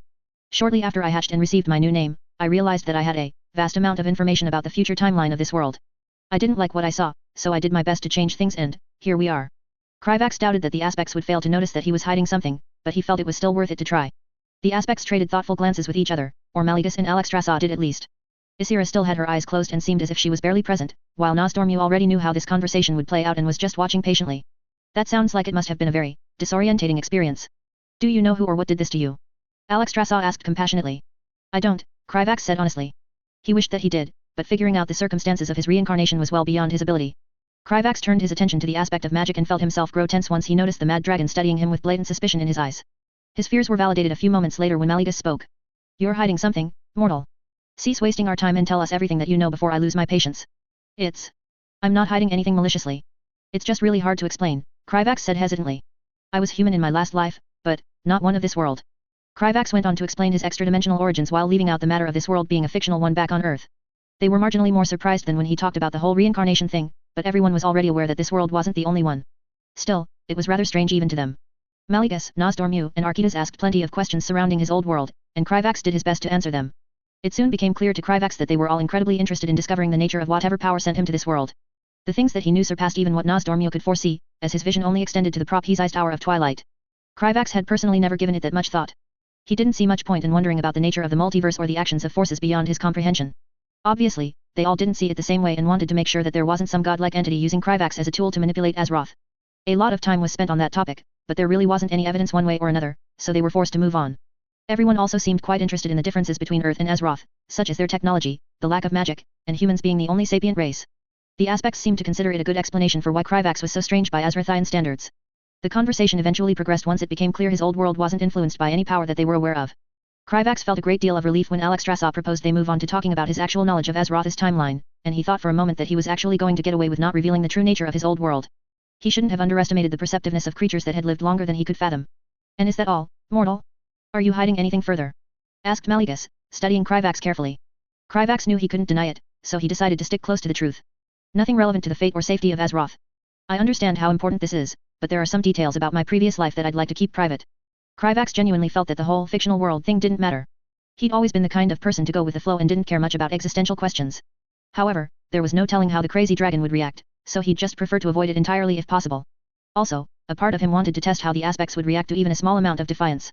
Kryvax would tell them whatever they wanted if they pushed him, but at least he would know what kind of people he was dealing with. And you think you are qualified to know what is and isn't relevant to the safety of Azeroth? Said Maligus, sneering contemptuously. Allow me to make your situation clear since you seem to have problems understanding. You will tell us what you know without omission, or I will take the information directly from your mind. Your threats aren't helping anyone, Maligus. The truth spell has shown that Vizier Kryvax genuinely believes it to be irrelevant to the fate of Azeroth. He's done much for us all, and we can afford to show him some courtesy, said Alexstrasza, chastising her sibling. Kryvax was relieved to see Nosdormu and Asira both nod in agreement. Archidas was a bit harder to convince, but the keeper relented when Kryvax swore that it was nothing that could impact his duties. Maligus was the only one who wanted to force Kryvax to tell them everything. Courtesy? I'm showing plenty of courtesy by being as patient as I am, said Maligus, glancing at the Dragon Queen. Do you all truly believe that we can trust a mortal with such important knowledge? To judge what among that knowledge is relevant. When Kryvax looked back on this moment in the future, he would blame his reaction on many things. The aspects of magic's constant threats, the stress that he'd accumulated since arriving in Azeroth, and being called untrustworthy by one of the least trustworthy people in the room. I've done nothing but do my best to use this knowledge responsibly, said Kryvax, his words coming out in an angry chittering hiss as he glared at Maligus. You have no idea how much worse things would have been without my intervention. I refuse to be lectured about trustworthiness by someone Kryvax angrily forced his mandibles shut as he realized that he let his emotions get the better of him. He'd always prided himself on being able to control himself, but his current situation was sending his emotions spiraling. Unfortunately, Maligus didn't seem particularly interested in letting the matter rest. Don't stop now, mortal. Tell me what it is that makes me so untrustworthy, said Maligus, his voice low and dangerous. Don't think that I haven't noticed how you look at me. Tell me what great crime I'm destined to commit. I don't think that's a good idea, said Kryvax, feeling his anger leave him. Maligus, perhaps the mortal is right. If destiny has already been changed, then it may be better to leave certain matters unsaid, said Alexstrasza, placing a concerned hand on her brother's shoulder. I've never been interested in ignorance. Speak, mortal. Tell me what fate you believe would have awaited me. Kryvax could tell that Maligus had no intention of letting this go. He didn't care very much about sparing the cruel dragon's feelings, but he was concerned about how Maligus would react. Kryvax only hoped that the other dragon aspects would rein him in. Several years into the future, you decide to focus your attention on your role as the guardian of magic. You do this by attempting to redirect the ley lines of the world to the Nexus and siphon all magic away from the mortal races. This event causes widespread damage throughout the world and triggers a conflict called the Nexus War. You were defeated and killed by a coalition of mortals in the Red Dragon Flight. The room was completely silent after Kryvax was done speaking. The two Titan-forged giants and Nosdormu barely had any reaction at all, while Alexstrasza looked horrified and Asira seemed faintly surprised. Maligus himself was completely expressionless as he glanced at Nosdormu for confirmation, only to fall into thoughtful silence when he received a nod in return. When Maligus' reaction finally came, it wasn't at all what Kryvax was expecting. I see. I was expecting worse. Kryvax was so startled that he blurted out the first thing that came to mind. Is that really all you have to say? Do you expect me to act like I'm surprised? Maligus asked, rolling his eyes. That sounds exactly like something that I would do. The only unexpected detail is that Alexstrasza managed to put me down before I did more damage. I didn't think she had it in her. I dearly hope I'm never forced to make such a decision, said Alexstrasza. Her eyes were conflicted as she looked at her sibling, and her voice was quiet with grief. Maligus, do you truly care so little about your death that you barely find it worth mentioning? I understand how difficult matters have been for you, but Sindragosa wouldn't want this for you. She would want for you to find happiness, not to be so self-destructive in your grief. Sindragosa is dead, at the hands of Lordaeron. She isn't here to tell anyone what she would have wanted, said Maligus, practically hissing out the words as he glared at Alexstrasza and his skin crackled with magic. When are you going to learn that there is no happy future waiting for any of us, sister? Lordaeron was wrong about many things, but he was completely correct to say that the Titan's blessing doomed us all to horrible ends. There isn't a single thing that this mortal has said about my future that surprised me. You dare to besmirch the Makers in my presence. Archidas boomed out with more emotion than Kryvax had ever heard from him. The very earth beneath them began to shake and the air grew heavy with power, but Maligus wasn't intimidated in the slightest. Keep your opinions to yourself, you overglorified golem.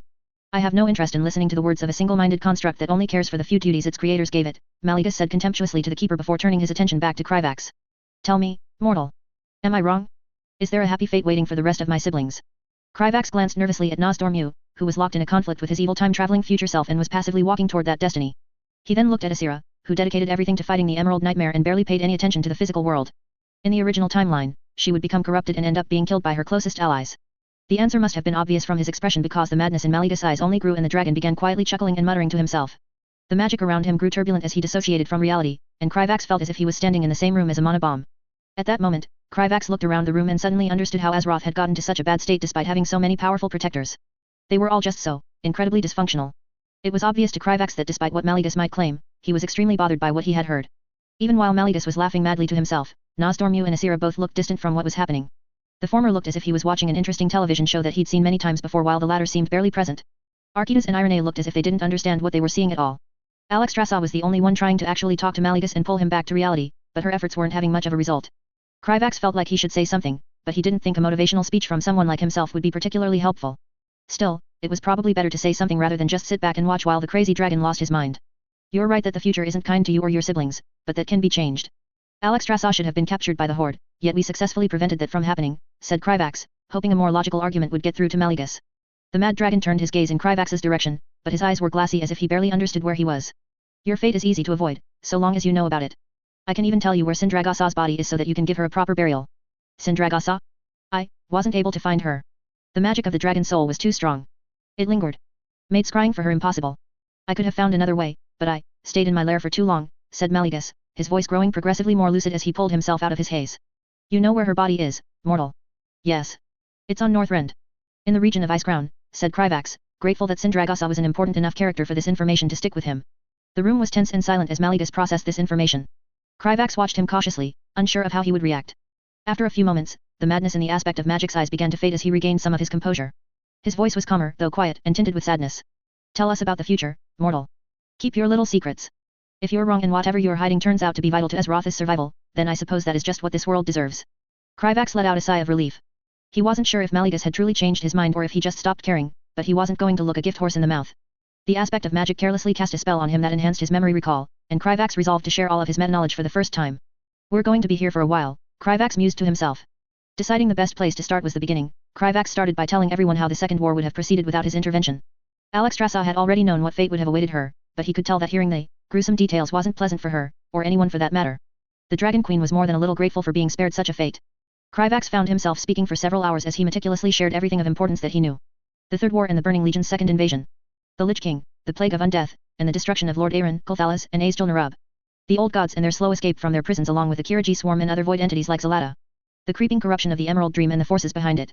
Deathwing's resurgence from Deep Home and his near destruction of the world, along with the Elemental Lords.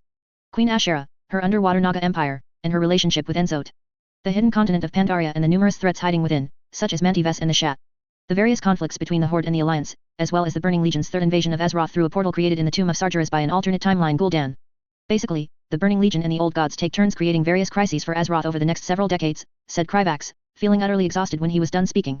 Even leaving out the more inconsequential details that the Immortals didn't care about, there were still too many things that needed to be addressed. That is, much more than I expected, said Alexstrasza, sounding overwhelmed as she echoed his thoughts. I'm not quite sure where to start. The Makers, are you certain that they are alive? Archidas asked, not for the first time. There had been a variety of reactions while Kryvax was sharing his meta-knowledge, but the Keepers was probably the most intense when he learned that the Titans were still alive. When Sargeras killed the rest of the Titans, the Keepers had felt an influx of power and fragmented memories wash over them. To know that their spirits still existed in some form was an immense relief to them, and Kryvax could practically see the construct become more alive at the news. I'm not sure of the exact details, but I saw the Titan sitting at the seat of the Pantheon and pulling Sargeras away from Azeroth moments after he skewered the world with his sword, Kryvax confirmed. He wished that he knew more specific details, but he had only been paying intermittent attention to Warcraft when that lore was being released. Then I know what must be done. Azeroth's facilities must be repaired, the Old God threat must be contained, and forces capable of facing the Burning Legion must be prepared, said Archidas, his voice filled with determination and a sense of renewed purpose. Irene remained silent, but she obviously shared the opinion of her leader. That's a lovely declaration, but not one that we are in any way prepared to fulfill, Mallegus said thoughtfully, his earlier apathy fading somewhat as he contemplated the challenges presented to him. What do you mean? You're probably the most powerful beings on Azeroth, I feel like you should be able to solve pretty much anything given a prior warning, said Kryvax. The only good part of this whole situation was being able to hand off all of these problems to the aspects, and he didn't want to hear that they couldn't help. There are several matters that we can solve in a relatively straightforward manner, such as finally killing that vermin Lordaeron, slaying the trolls attempting to summon Hawker, and hunting down the creature responsible for the Emerald Nightmare, Mallegus explained. I will not rest until I have personally ended Xavia's life and felt his soul leave this world, said Asira.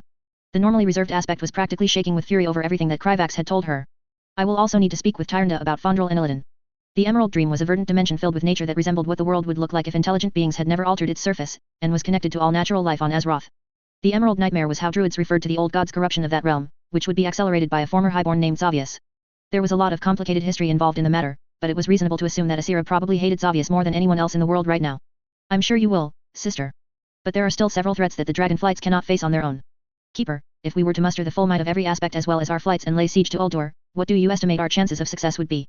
Mallegus asked. Such estimations are difficult. We do not know how thoroughly Uldur has been corrupted nor what steps Loken has taken to consolidate his power. However, your chances of success would be grim, Archidas said after a moment of thought. Uldur was the primary base of operations for the Keepers and is more fortified than any other facility on Azeroth. In addition, it is likely that they have prepared specifically for an attack by the Aspects. So a direct assault is a very bad idea, Kryvax summed up grimly. But what about Ahn Kiraj? In my vision, the Alliance and Horde primarily only had to worry about the Kiriji. I believe that 4 aspects and all of your dragonflights should be able to deal with a kingdom that's probably only as strong as Azjol-Nerub. You're correct. We likely could launch an assault on Ahn Kiraj, secure the facility around the old god, and allow Archidas to repair it, but what then? Asked Mallegus, uncharacteristically patient as he explained the situation to Kryvax. The Kiriji have almost certainly prepared to fight against dragons after losing their previous war. We would suffer significant casualties while subduing the escaping old god and would be far less able to assist in the next conflict. Kryvax considered the situation and realized where he had gone wrong with his assumptions. In Warcraft, most of these crises were resolved by the players of the game, who were represented in the lore as champions of the Horde and Alliance. It was assumed that these champions were some of the most powerful individuals in Azeroth, yet Kryvax had never seen any evidence that these so-called champions actually existed. If the dragonflights actually attempted to handle everything that the champions dealt with in the lore, then they would quickly run into real problems like suffering increasingly severe attrition. This would make it harder for them to do their usual duties and couldn't really be hand-waved away like it was in the game. It was probably the primary reason why the Kiriji had been sealed away instead of being wiped out in the first place. The Lich King is problematic as well, Alexstrasza said reluctantly.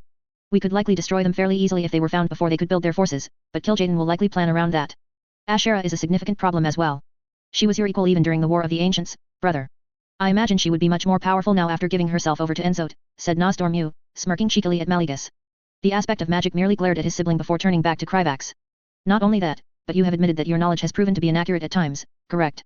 That is correct, Kryvax readily admitted. There were plenty of things in Warcraft that were either nonsensical or just didn't translate accurately when they became reality. Mallegus nodded and asked Kryvax a question that he had no idea how to answer. Answer me this, little prophet. If the Burning Legion is hunting the Drania faction on Draenor, then why have they not already fully conquered that world? They have already had more than enough opportunities to invade that world with their endless armies, yet you say that the Burning Legion won't do so until after this Ner'zhul destroys their world. Why? Kryvax considered the question and had no good answer. Gul'dan and the Horde had complete free reign over Draenor and would have had all the time in the world to open up however many portals they needed for the Burning Legion. I would assume that they were trying to hide their direct involvement, so they could use the Horde against Azeroth without attracting the attention of people like you, Kryvax said hesitantly, putting forward the only explanation that he could think of. That seems to match my analysis of Gul'dan's memories, said Mallegus, nodding in agreement. That being the case, do you believe Kil'jaeden will truly just leave Draenor alone? Or would he have any number of contingency plans and use demons specializing in infiltration to usher in an invasion whenever he pleased? You recommended during your recounting that we should rescue the innocents of Draenor and perhaps save that world from its fate, but one of us traveling there would be a monumental risk. My brother is wise and sadly correct in this matter. I have much experience with dealing with future knowledge, and it is always a mistake to underestimate our enemy's ability to plan and adapt, said Nozdormu. Kryvax found it incredibly frustrating to hear about potential traps or dangers that weren't included in his meta-knowledge. Azeroth was already dangerous enough without adding even more problems onto it. Alright, I understand. You've detailed all of the challenges and difficulties, but I think the solution to this is obvious. All of you need to work far more closely with the mortal races, said Kryvax, desperately hoping the Aspects and the Keeper would agree with him. In my vision, it was the mortal nations who rose up to defend Azeroth. Think of how much more powerful they could be if you all put effort into empowering them. The mages of Dalaran would be far more effective in their defense of Azeroth and policing of dark magic use if they were taught magic by the Blue Dragonflight. In the original timeline, the Bronze Dragonflight created an organization called the Time Walkers that trained mortals in their magic, and there was no reason not to start that early. The Green Dragonflight already taught Druidism to the Kaldore, but they barely interacted at all with the other races of Azeroth. The Red Dragonflight was already the most involved in mortal affairs, but they didn't do anything to empower mortals beyond recruiting a few of them as Dragonsworn. Not just the dragons either. Kryvax struggled to even imagine what amazing things could be created if Archidas worked with Gnome Regan and Ironforge to advance their technology, to say nothing of the other keepers if they were ever freed from the control of the old gods. Azeroth was a world that faced yearly crises, and Kryvax had every intention of pushing for them to seize every possible advantage that they could. Mortals with power very rarely result in anything good, said Mallegus, scowling at the suggestion. I would not dismiss our young friend's advice out of hand, brother, said Alexstrasza. If Azeroth is truly going to face so many challenges in the future, it may be worth the risk. The Dragonflights cannot possibly defend this world alone. My flight will be too busy with the Emerald Nightmare and hunting down Xavius to train a new generation of druids, but that might change in the future, Ysera said reluctantly. I would only be willing to teach time magic to a small number of mortals for now, said Nozdormu. I feel like it may cause more problems than it solves, but it seems like an endeavor worth attempting. Even if it was the obvious choice, the dragonflights had always shied away from involving themselves with mortals. Kryvax was just glad that they were even giving it any consideration. I have more important matters to attend to than teaching magic to mortals, but I will not disallow my flight from doing so if they so choose, said Maligus, his expression as if he had just smelt something disgusting. Kryvax turned his attention to Archidas, who remained silent for several moments longer before he finally spoke. I am hesitant to seek the aid of those afflicted with the curse of flesh, but you claim that Prime Designate Auden has done so already. The number of servants remaining in Uldaman is insufficient to maintain Azeroth's facilities and develop a force sufficient to aid the Makers. Cooperating with the mortals seems like an unfortunate necessity. Well, it wasn't the enthusiastic agreement that Kryvax was hoping for, but it would have to be enough. For the next hour, the conversation revolved around their plans to face Azeroth's numerous threats. The general consensus was that they would seek to amass an overwhelming force before addressing each issue one by one. That way the attrition that the forces of Azeroth would suffer could be kept to a minimum. The first threat to be dealt with would obviously be Deathwing. Archidas made clear that the fastest method of accessing Deepholm was through the portal in Uldum. It would also be possible if he had the Hammer of Hosgaroth, a powerful artifact left to him by the Pantheon, but finding it would take some time. Kryvax knew that it was somewhere with the Tauren on the Broken Isles, but he couldn't remember the exact details. Once Deathwing was dealt with, they would need to come up with a plan to address the Draenor situation, and then Ahn Kiraj would become the center of their attention. There was little point thinking of plans much further out into the future, as everything else would depend heavily on their circumstances. Just as they were about to finish and Kryvax thought he was in the clear, he suddenly noticed that the Keeper was staring intensely at him, and his expression was not friendly. What is to be done about the anomaly? Asked Archidas, the implication of his words unmistakable. The secrets of the Makers were not meant to be known by mortals. We also know nothing about the forces that sent him here. Kryvax felt his blood go cold as he looked into the Keeper's eyes. He knew then that Archidas wouldn't feel a single shred of remorse if he decided to kill him. The secret that he was referring to was in regard to the fact that Azeroth possessed a nascent soul that would one day develop into a titan. This was the reason that the Pantheon, the forces of the Void, and the Burning Legion were all extremely interested in Azeroth specifically. When dealing with an entity capable of doing what they did to Vizier Kryvax, it is best to simply act as if it doesn't exist, Nozdormu said calmly. If any actions we commit or don't commit could further its unknown goals, then why allow it to affect our decisions in the first place? Besides, I don't see this timeline being harmed by allowing Vizier Kryvax to continue on his current path. I find myself in agreement with my brother, said Maligus as he sneered at the Keeper. Besides, it seems that the secrets of the Makers are not meant to be known by even their most powerful servants. Had my alternate self known about Azeroth's soul, I doubt he would have made the decisions that he did. I don't feel particularly inclined to concern myself about their secrets. The mortal has helped my flight by pointing us toward threats we would not have seen until they were too late. He has my favor, said Ysera. The power you wield was gifted to you by the Makers, yet you would forsake their interests so shamelessly. Archidas asked with growing anger. If the Makers wish to take back their gift, then they are welcome to do so, Maligus responded spitefully. I understand your concerns, Keeper Archidas, but I think my siblings and I are all in agreement. Vizier Kryvax has done much for Azeroth and me in particular. We will not repay this debt with treachery, said Alexstrasza, her voice carrying a sense of finality. Kryvax slumped in relief at the Dragon Queen's words, reassured that she intended to protect him. The protection of the aspects and Nozdormu's claim that he was beneficial to the timeline seemed to be enough for Archidas. In fact, this debt was one that I intended to repay later, but now seems like as good of a time as any.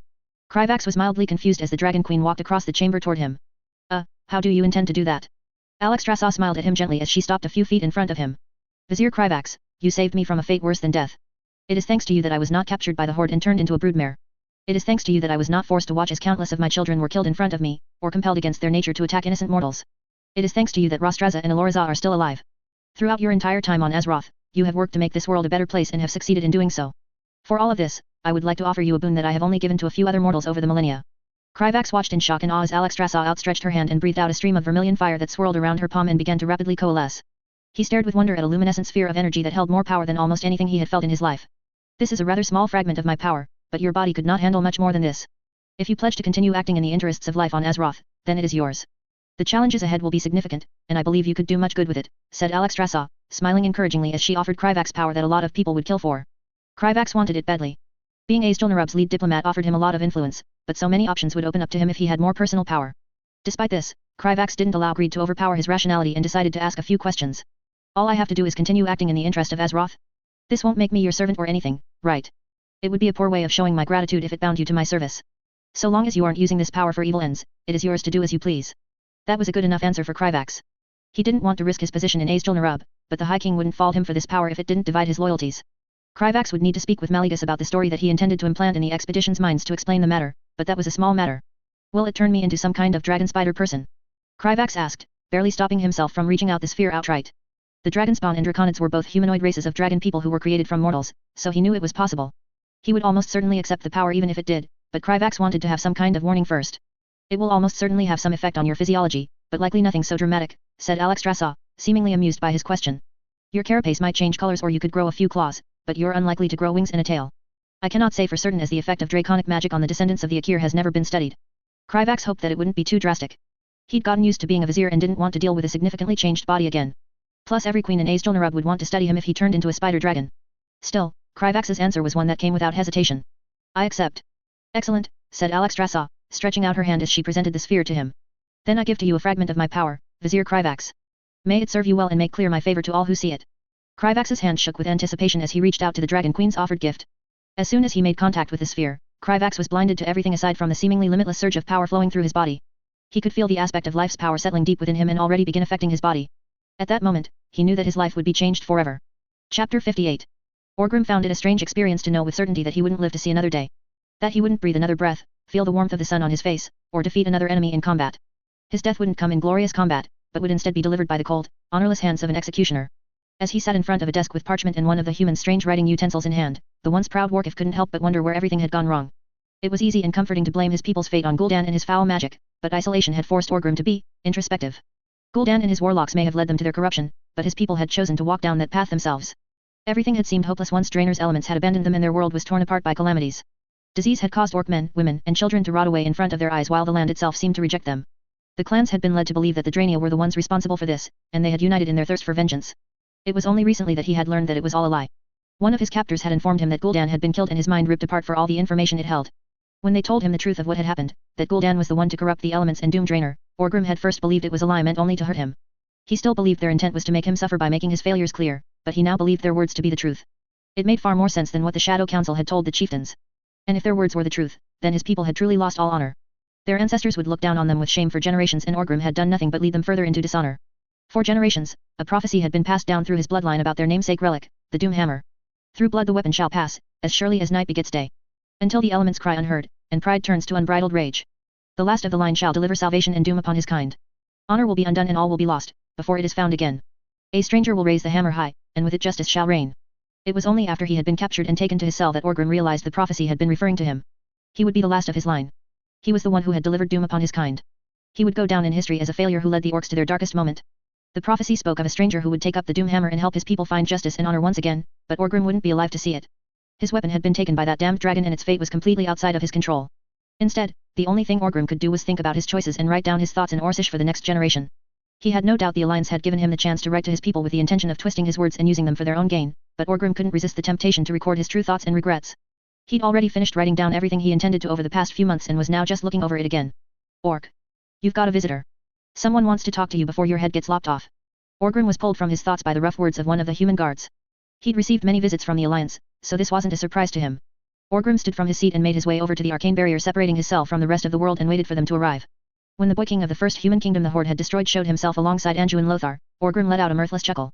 I've been expecting to see you for months, yet you never came. I should have known that you would only show yourself on the day of my execution, Orgrim said bitterly. Are you here to gloat over your victory, or perhaps you want one last chance to break my spirit?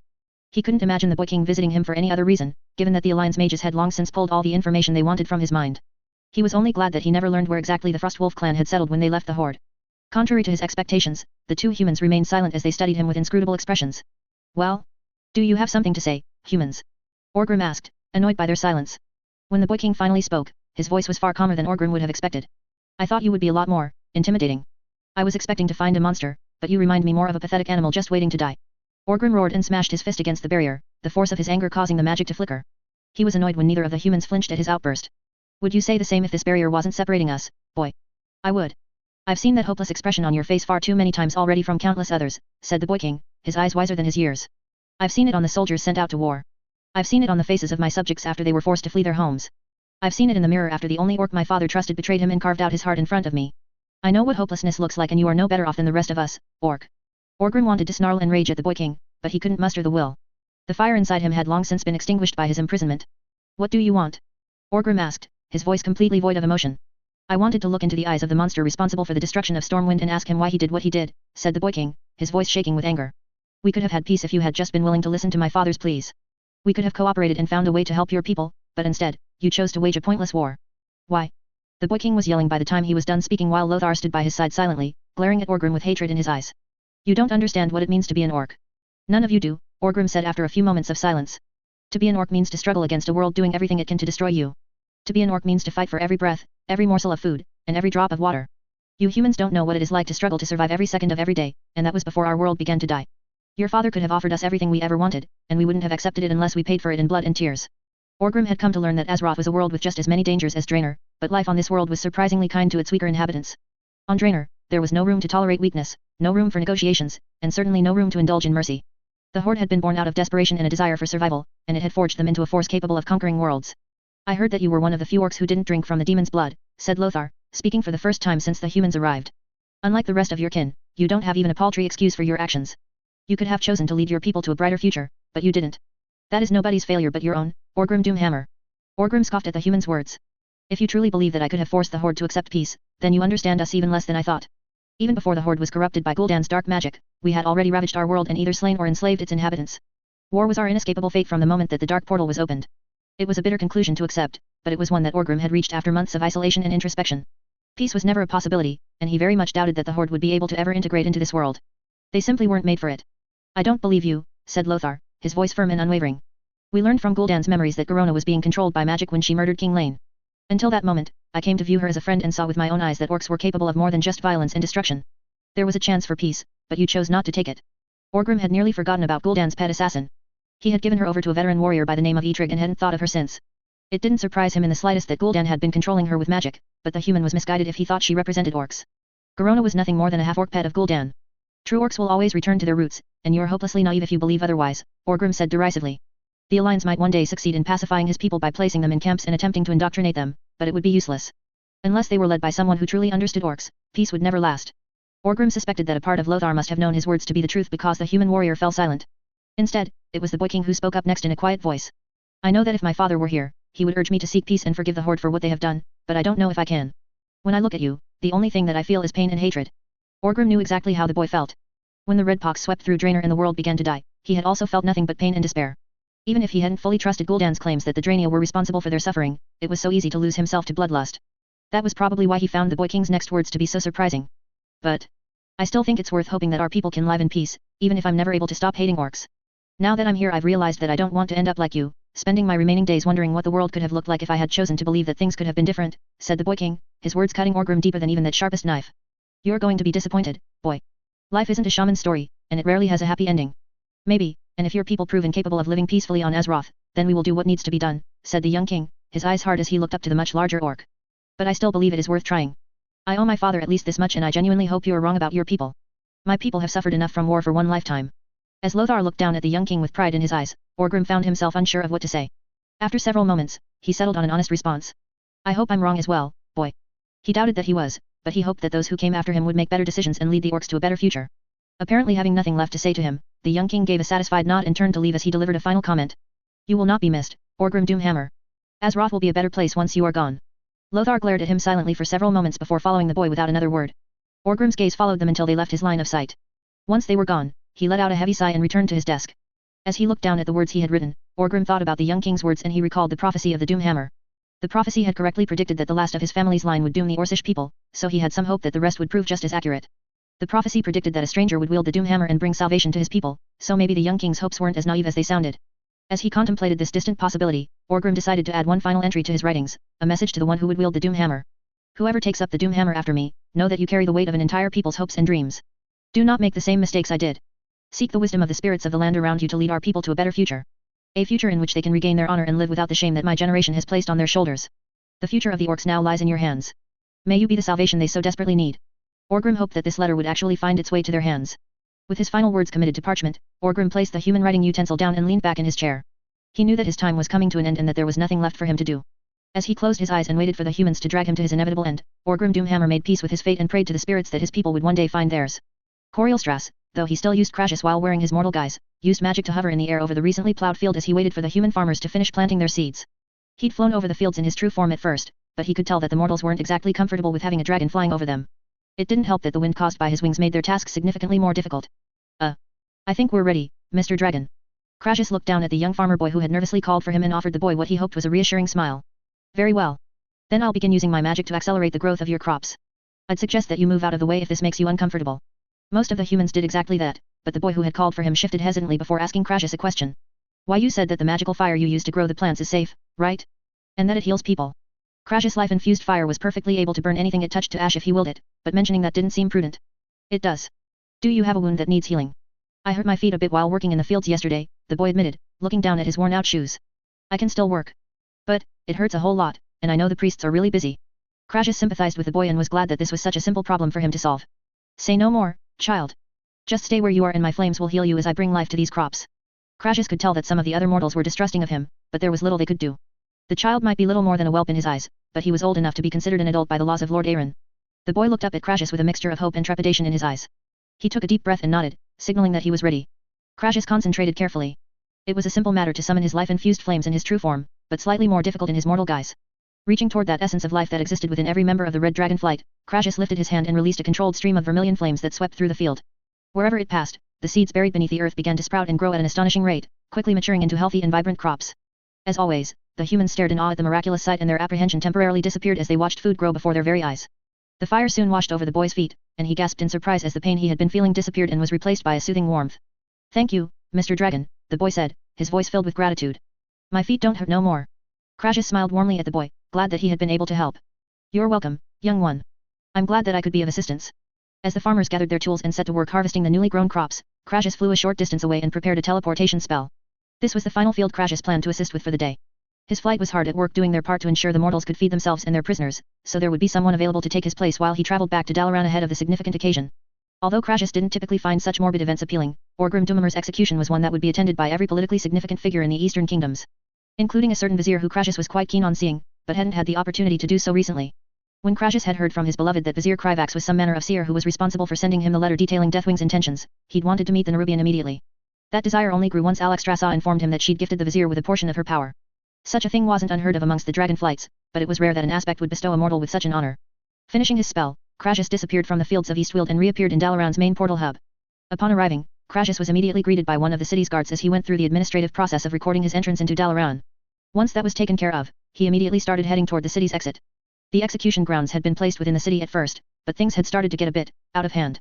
Monster. Murderous animal. You'll get what you deserve. I hope you suffer, orc. Crassus' attention turned toward a snarling orc that was being marched in chains from the violet hold toward the execution grounds. Mortals cursed, spat on, and threw rotten fruit at the prisoner as he passed through the streets. When the Alliance agreed to allow their citizens to bring accusations against individual members of the Horde for their crimes, Crassus had assumed that there wouldn't be many occasions of this happening. Times of war were always chaotic, and finding the individual orcs who slaughtered your family or destroyed your village was a daunting task. Crassus shouldn't have underestimated the lengths mortals would go to for their vengeance. Almost immediately, prominent nobles hoping to gain favor with their subjects began to fund groups of investigators dedicated to finding the orcs responsible for specific crimes. These groups scoured records, interviewed survivors, and pieced together evidence that would lead to the identification and eventual execution of many orcs. Funding for these efforts was so high that Dalaran had seen several innovations in the field of divination magic in recent times. Consequently, the number of executions had soared far beyond anyone's expectations and the streets of Dalaran grew packed with the number of people wishing to watch the orcs meet their ends. As Crassus made his way out of the city, the crowds thickened and he found himself caught in a sea of people all headed towards the execution grounds. The grounds had been moved to a large, open area outside the city walls in order to accommodate the ever-growing number of spectators. Many rows of wooden benches had been erected to provide seating for the onlookers, while a raised platform held the block upon which Orgrim Doomhammer would soon be decapitated. Although he couldn't help but find the spectacle a bit distasteful, Crassus understood well why these events were so popular. Hatred always followed large wars, and the Horde's crimes were even more heinous than most. He could spot people from all over the Eastern Kingdoms and even make out rows of merchants looking to take advantage of the large crowd. Crassus turned his attention away from the sight and decided to focus on his true objective. Closing his eyes, the Archmage stretched his senses out over the field and searched for the steady flame of life magic that was almost as familiar as his own. He could sense a few other members of the Red Dragon flight in the crowd, but it didn't take very long for him to find the person he was looking for. Although Vizier Krivax held only a tiny portion of his beloved's power, it still held a potency that made it wholly distinct. Deciding that he had no interest in pushing his way through the crowd, Crassus cast a quick levitation spell and began flying toward his objective. The Vizier was surrounded by guards and seated in a special area reserved for high-ranking officials and nobles. The Nerubian guards visibly tensed as he approached, but Vizier Krivax seemed to have sensed him and quickly waved them off. Vizier Krivax. It's good to see you again, Crassus greeted as he touched down next to the Nerubian and took in his new appearance. Where before Vizier Krivax possessed a brown carapace, his outer layer was now as brightly red as Crassus' own scales and his robes were now a dark purple. He could even see that the Nerubian had a few scales intermingling with his chitinous plates, especially around the joints. Although he still possessed 8 eyes, the 2 largest had taken on a more draconic appearance with slit pupils and a faint glow. His limbs were thicker, his mandibles were sharper and more robust, and he exuded a sense of power that hadn't previously existed. The Nerubian even seems to have grown since the last time Crassus had seen him, standing slightly taller than any other vizier he had seen. Overall, most people who saw Vizier Krivax would find him even more intimidating than most Nerubians, until he spoke, that is. It's good to see you too, Archmage Crassus, said Vizier Kryvax, his voice as cheerful and friendly as ever. I was a bit worried about you after I heard that you would no longer be a member of the Council of Six. I'm glad to see that you are doing well and still in Dalaran. Crassus could feel his smile grow a bit dimmer as he remembered his meetings with the Council of Six, but he took the Vizier's words in stride. Thank you, Vizier Kryvax. It's unfortunate, but I actually find myself to be quite relieved for the opportunity to remain a member of the Kirin Tor without hiding my identity. Unfortunately, helping Capital City fight off the Seathrax didn't change the fact that he had lied to the ruling body of Dalaran for his entire time as a member of the Kirin Tor and hid his true loyalties. Divided loyalties were tolerated in the case of Prince Kale. That's because they were known, and Dalaran's relationship with Kulthalas was very close. It also didn't help that Crassus had secretly used his authority in service to the Red Dragonflight a few times over his long tenure, or that Alexstrasza was unpopular with many influential people due to her actions regarding the Orc internment camps. Still, things could have turned out much worse, and he could still count some of his former colleagues as friends. But that's enough about me. I'm far more interested in talking about you, said Crassus, his smile returning as he focused on the Vizier. You've been a hard person to get in touch with recently, Vizier Kryvax. Ah. Well, the High King called me back to Azjol-Nerub after he heard about what happened in Uldaman, said Vizier Kryvax, chuckling nervously as he explained himself. The queens were extremely interested in studying my transformation. I'm fairly sure the only reason I'm not still being poked and prodded is that the kingdom needed me to return to my position. That didn't surprise Crassus in the least. The Nerubians seemed competent enough to realize that Vizier Kryvax was their most personable diplomat. What did you tell your ruler about my beloved's gift? Crassus asked curiously after casting a privacy ward to prevent any eavesdroppers. How much do you know? Vizier Kryvax asked after a moment of hesitation. My queen has informed me that you are the seer responsible for sending me that letter, Crassus readily admitted. I've also been told that this should be kept a secret. I suspect that there's more to the story, but the aspects are reticent about their meeting with you. I believe the only reason that I've been told this much is that my beloved wishes to send me to handle a few matters in Draenor based on the information that you've provided. His conversation with his queen after she'd returned from Uldaman had been confusing, but positive overall. The aspects seemed to have found a path to finally slay the traitorous Deathwing and were currently traveling to Deepholm. Crassus didn't know all of the details, but he was eagerly awaiting the good news in his beloved's return. She had made clear to him that they would all have much to do once the aspects returned.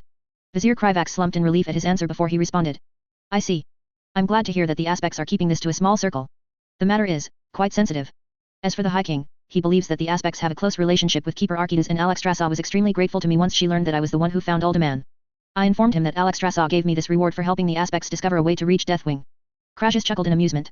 He had never heard the aspects say a good word about any of the keepers aside from Tyr and Freya, but there was hardly anyone who would know that. Finding a path to Deathwing was also a great achievement worthy of reward. It was a simple and effective lie that nobody would be able to prove false. Did they believe you? Dragons already have a reputation for being a bit arbitrary in their decisions, and not enough is known about Alexstrasza for the High King and his council to know if this is out of character, Vizier Kryvax explained. I think the queens were so eager to study me that nearly everyone just decided to accept it and move forward. Crassus was glad to hear that. There were many races that wouldn't have so easily accepted one of their own being significantly transformed, but the Nerubians seemed far too pragmatic to concern themselves with a few differences. Their conversation remained pleasant and light as the two of them discussed a variety of matters, from diplomacy to magic. Eventually, Crassus decided to bring up the primary reason that he had decided to seek out the Nerubian. Vizier Kryvax, I'm sure that you've already heard this from my beloved, but I wanted to express my deepest gratitude for what you've done for us, said Crassus. When he thought of what might have happened without the Nerubian's interference, he was barely able to contain his rage. I also wanted to ask if you need any assistance in adjusting to your new abilities. I doubt that there's anyone on Azeroth more qualified to do so than myself. There were a few other members of the Red Dragonflight who had delved into arcane magic, but none who were as accomplished as himself. He dared to say that he could even match most of the Blue Dragonflight in that area. Crassus was somewhat amused to find that he could read Vizier Kryvax's body language much better after his transformation, and the Nerubian's interest was quite clear. Really? That would be a big help. I've been experimenting with my magic from the moment I left Uldaman, but it's still a bit hard to understand, said Vizier Kryvax, extending one of his lower arms and summoning a small sphere of life-infused flame. I can do this pretty easily, but I don't really understand how life magic works, or why it affects my arcane magic. Ever since my empowerment, my normal spells keep doing things I don't want them to. It's very frustrating. Crassus hummed thoughtfully. He had a feeling about what was going on, but he wanted to be certain of it first. Vizier Kryvax, could you summon a small sphere of water? I have a theory that I would like to verify. The Vizier immediately created a small sphere of floating water between them, and Crassus was unsurprised to note that it seemed to be writhing erratically. See? This spell is one of the simple ones I learned as a novice, but it's acting strangely, Vizier Kryvax said, sounding frustrated. The spell is correct, but it shouldn't be moving around like this. Crassus smiled reassuringly. This wasn't a problem that he'd had to deal with himself, but it wasn't unheard of. I believe I understand what is happening.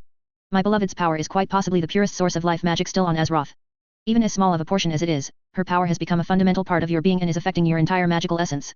As a result, it is intermingling with your arcane magic and is giving it a certain lifelike quality, causing unpredictable effects. Crassus idly poked the sphere and chuckled when it attempted to leap at his finger.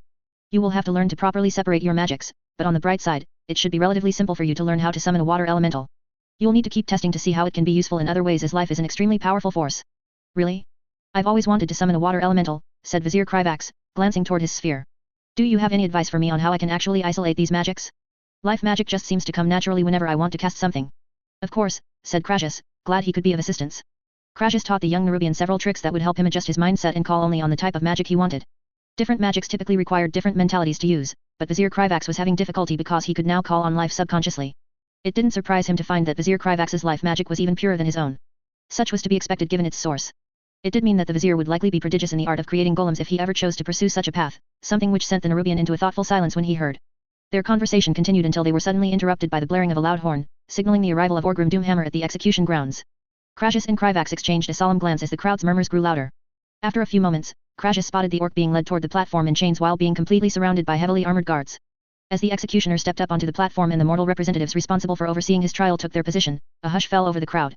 Much to Crassus' relief, it seemed like the mortals didn't intend to waste any time as they began reading the sentence as soon as the orc stepped onto the platform. Orgrim Doomhammer, you have been found guilty by a duly appointed council of judges of numerous war crimes against the people of Azeroth, said Chief Judge Farthing, a bishop of the church. His voice was cold and authoritative as he read out the orc's sentence. You have consorted with foul magical forces inimical to life, commanded armies that massacred countless innocent civilians, and caused immeasurable pain and suffering throughout these lands. Today, you will pay for those crimes with your life. The other judges present, who were a collection of high-ranking representatives from the rest of the mortal nations, nodded solemnly in agreement. The crowd's murmurs grew into a cacophony of jeers and cheers, as those who had suffered at the hands of the Horde clamored for justice. Crassus could feel the weight of this moment as the officials struggled to get the crowd under control. Once the grounds were finally quiet enough for her to be heard, the chief judge continued with an unwavering voice.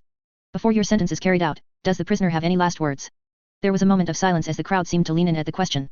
None that would matter to any here, Doomhammer eventually stated, much to the renewed jeers of the countless surrounding him.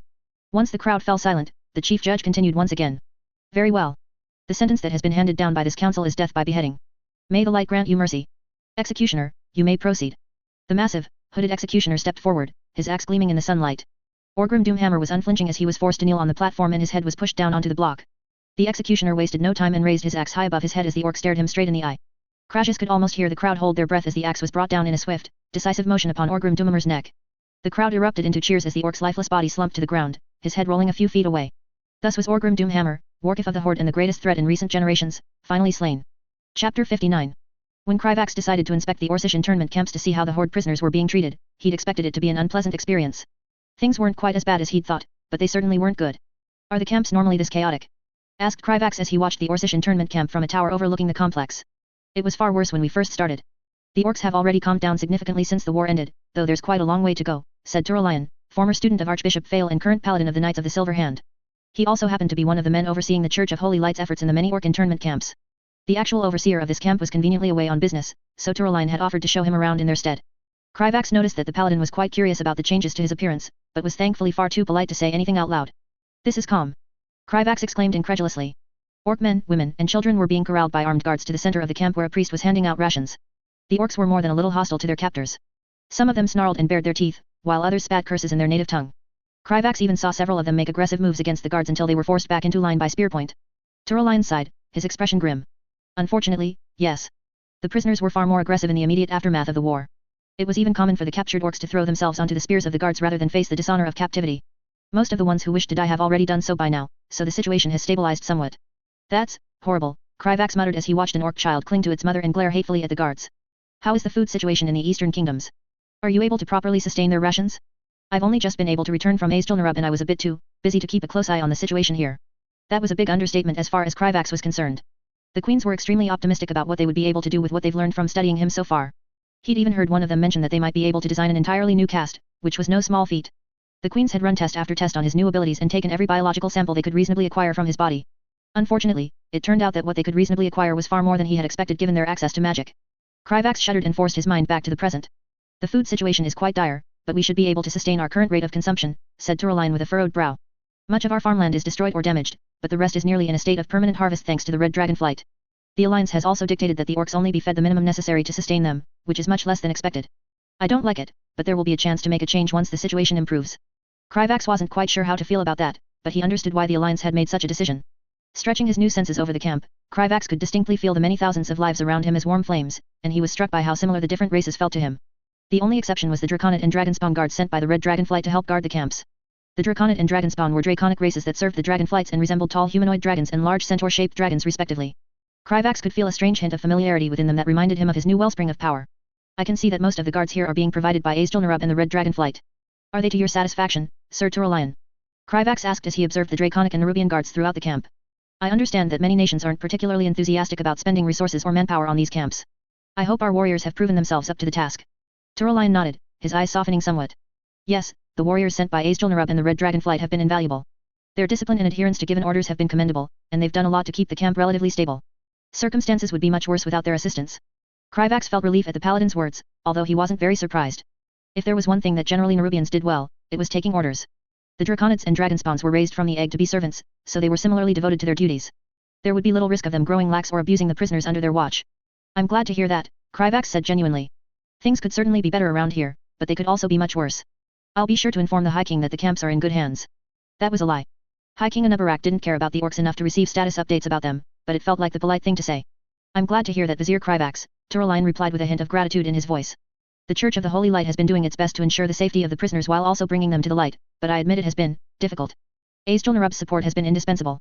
Both the missionaries sent by the church as well as the shamans sent by the Wild Hammer weren't having much success with converting the orcs, mostly due to their continued hostility. Kryvax hoped that would change once the fell magic began to leave their system and their lethargy began to kick in, making them more docile and open to new ideas. Deciding that he'd seen enough of the camps, Kryvax addressed his primary reason for traveling to the Hillsbrad foothills. Thank you for showing me around, Sir Turalyon, but there is another matter that I could use your help with. Turalyon looked up at him with a curious expression. Oh? If it's within my power, then I will do my best to be of assistance. I see no reason why it wouldn't be. There is a noble by the name of Adis Blackmore, the current lord of Durnhold Keep, who I intend to confront. I've recently received word from an anonymous informant that he has committed a crime, Kryvax explained.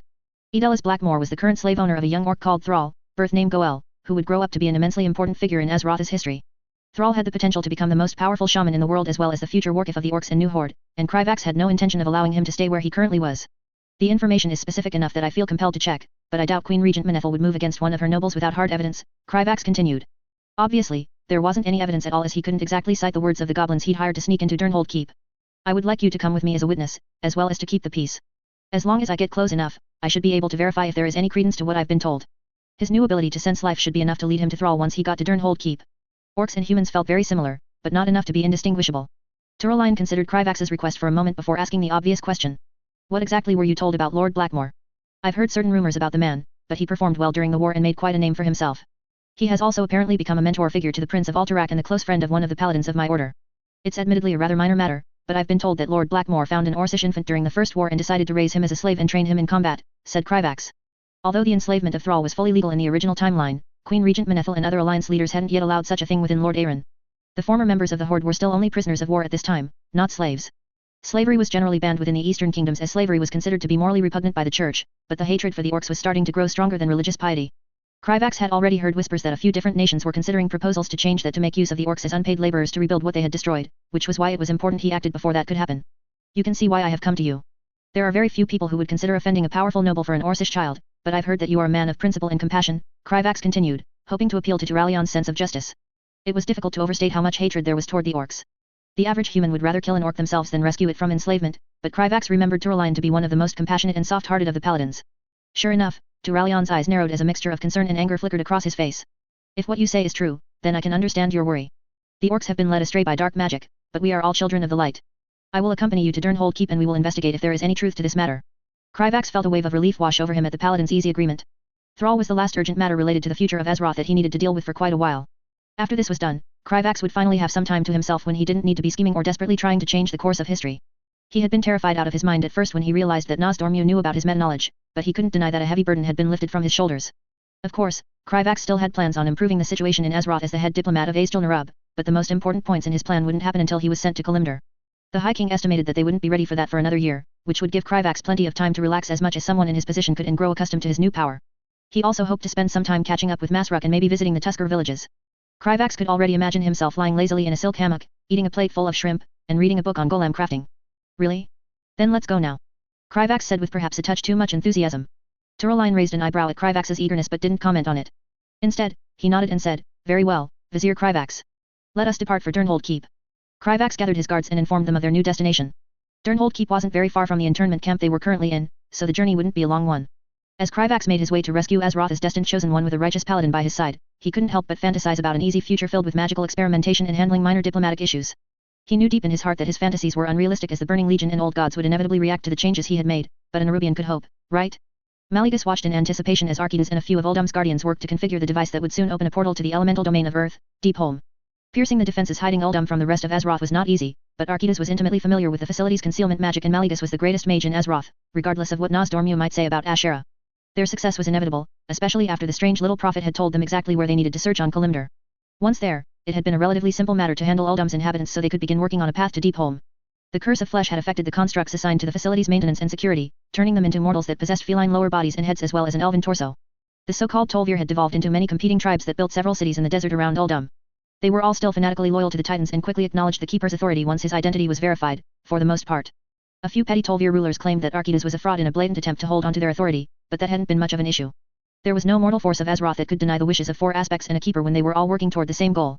The device, an enormous circular gate, had once served as a pathway for the Keepers and their forces to access the elemental plane if they ever so needed. The veil separating Azeroth from the elemental plane was particularly weak in Uldum, which was why the Keepers chose to build the device there. Predictably, a foolish mortal Tol'vir by the name of Irmade had attempted to exploit this phenomenon to harness forces beyond his ability to control. As a result, one of the Tol'vir cities had been destroyed for his hubris and Uldum had become closely aligned to the elemental domain of Wind, Skywall. Unless Mallegus and his siblings wanted to fight through an army of air elementals on their way to Lordaeron, they would have to wait for Archidas to finish recalibrating the device to Deepholm. I can't believe we're so close to finally putting an end to this nightmare, said Alexstrasza, her voice tinged with sadness despite the resolve Mallegus could see in her eyes. There wasn't a single one among them who wasn't eager to put an end to Lordaeron, especially after hearing in detail what he would have done to Azeroth without the little prophet's intervention. This isn't how I expected it would happen, Ysera said solemnly. I had envisioned that our brother's fate would be decided at the end of a grand battle, but this feels much more like an execution. Without the intervention of a third party, the outcome of this endeavor was already decided. Even if Lordaeron wasn't already seriously wounded from their last encounter, there was little chance he would be able to win a fight against the five of them. Fate often takes unexpected paths, Nozdormu remarked, his gaze drifting as he looked at something none of them could see. There are times when even the mightiest beings meet their end with barely a whisper. So long as the traitor meets his end, I don't care how it happens, Mallegus said firmly. While his siblings were very concerned about Azeroth's dismal future, he found it difficult to care about anything other than Lordaeron's death. Mallegus wished that he could draw out the vermin's suffering, but prior experience was an effective teacher. He had every intention of putting an end to this as quickly as possible. Alexstrasza glanced at him with a worried expression but was wise enough not to say anything.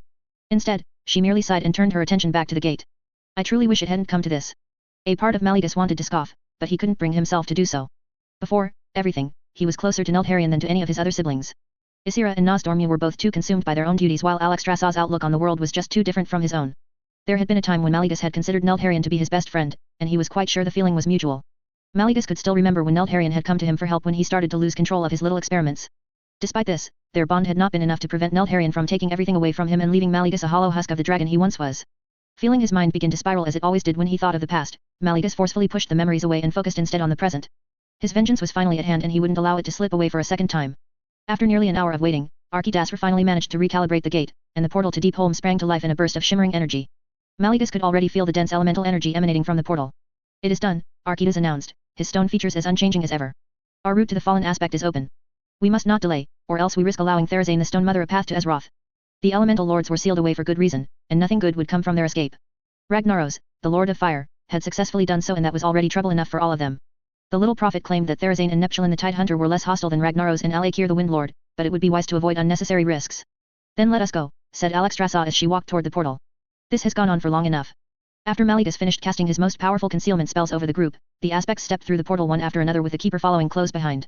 In his long life, Mallegus had seen Deepholm a few times for primarily research purposes, but he'd seldom had the opportunity to actually visit the elemental plane in person. The difficulty of penetrating the barrier and the risk of attracting an elemental lord's attention simply made it not worth the risk.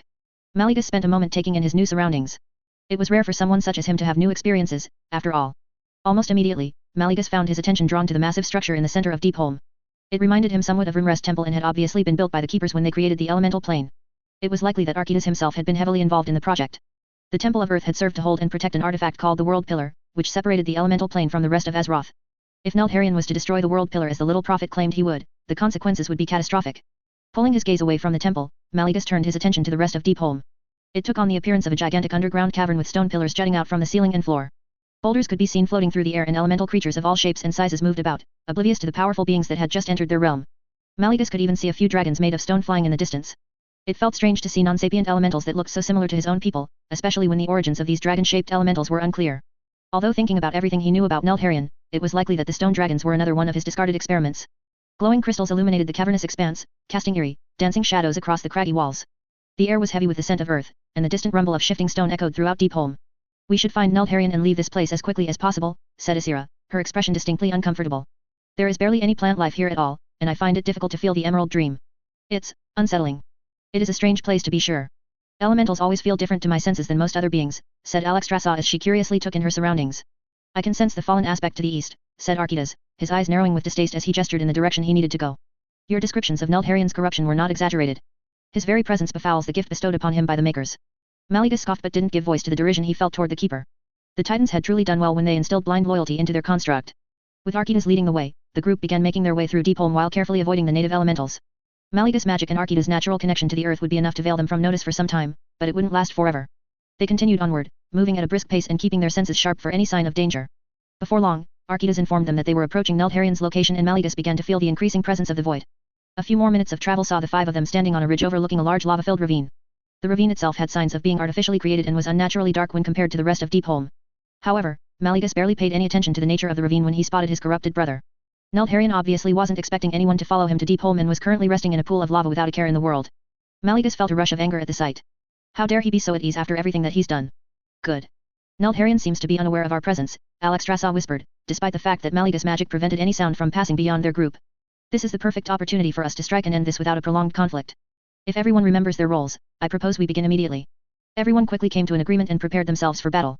Once they were ready, the aspects shed their mortal forms and went on the attack. Maligus immediately teleported into the air above Neltharian before he began preparing the spell that would end his brother's life. Neltharian instantly sensed the buildup of arcane magic and his eyes flew open.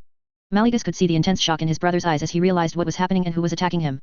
Before Neltharian could react, Ysera summoned a flurry of thorny vines that dug into his wounds and ensnared his limbs. Alexstrasza launched herself from the edge of the ravine and slammed into Neltharian's trapped form. The Dragon Queen's attacks lacked their usual mercy and she quickly grasped one of Neltharian's wings between her powerful jaws and began pulling with her full strength. Maligus savored the sound of tearing flesh and the screams of agonizing pain that soon followed. Neltharian exploded in dark flames that burned away Ysera's vines and tried to skewer Alexstrasza with giant spikes of stone, but Archidas contested his control over the earth and prevented him from doing so. It's ready. Several hundred arcane glyphs suddenly appeared in the middle of the air as Maligus finished his spell, surrounding Neltharian from every direction. Beams of pure arcane energy lanced out from each glyph, converging toward the fallen aspect with enough force to annihilate anything they touched. Alexstrasza, who was tearing into Neltharian and pinning him in place, suddenly disappeared moments before the attack struck as Azjol-Nerub pulled her back through time onto the ridge.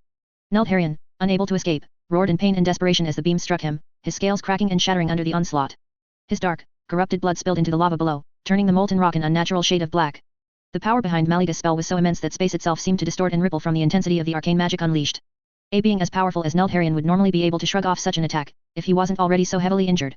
The other aspects as well as Archidas joined in on the assault, with Alexstrasza bathing Neltharian in life-infused flames that seared through his corrupted flesh and Ysera sending her most potent nightmares to torment his mind. Azjol-Nerub unleashed torrents of sand that ground away at Neltharian's scales, hastening the passage of time around his wounds and forcing the corrupted aspect to experience years, decades, and then centuries without rest. Archidas summoned immense stone fists that slammed into Neltharian and further pinned him down.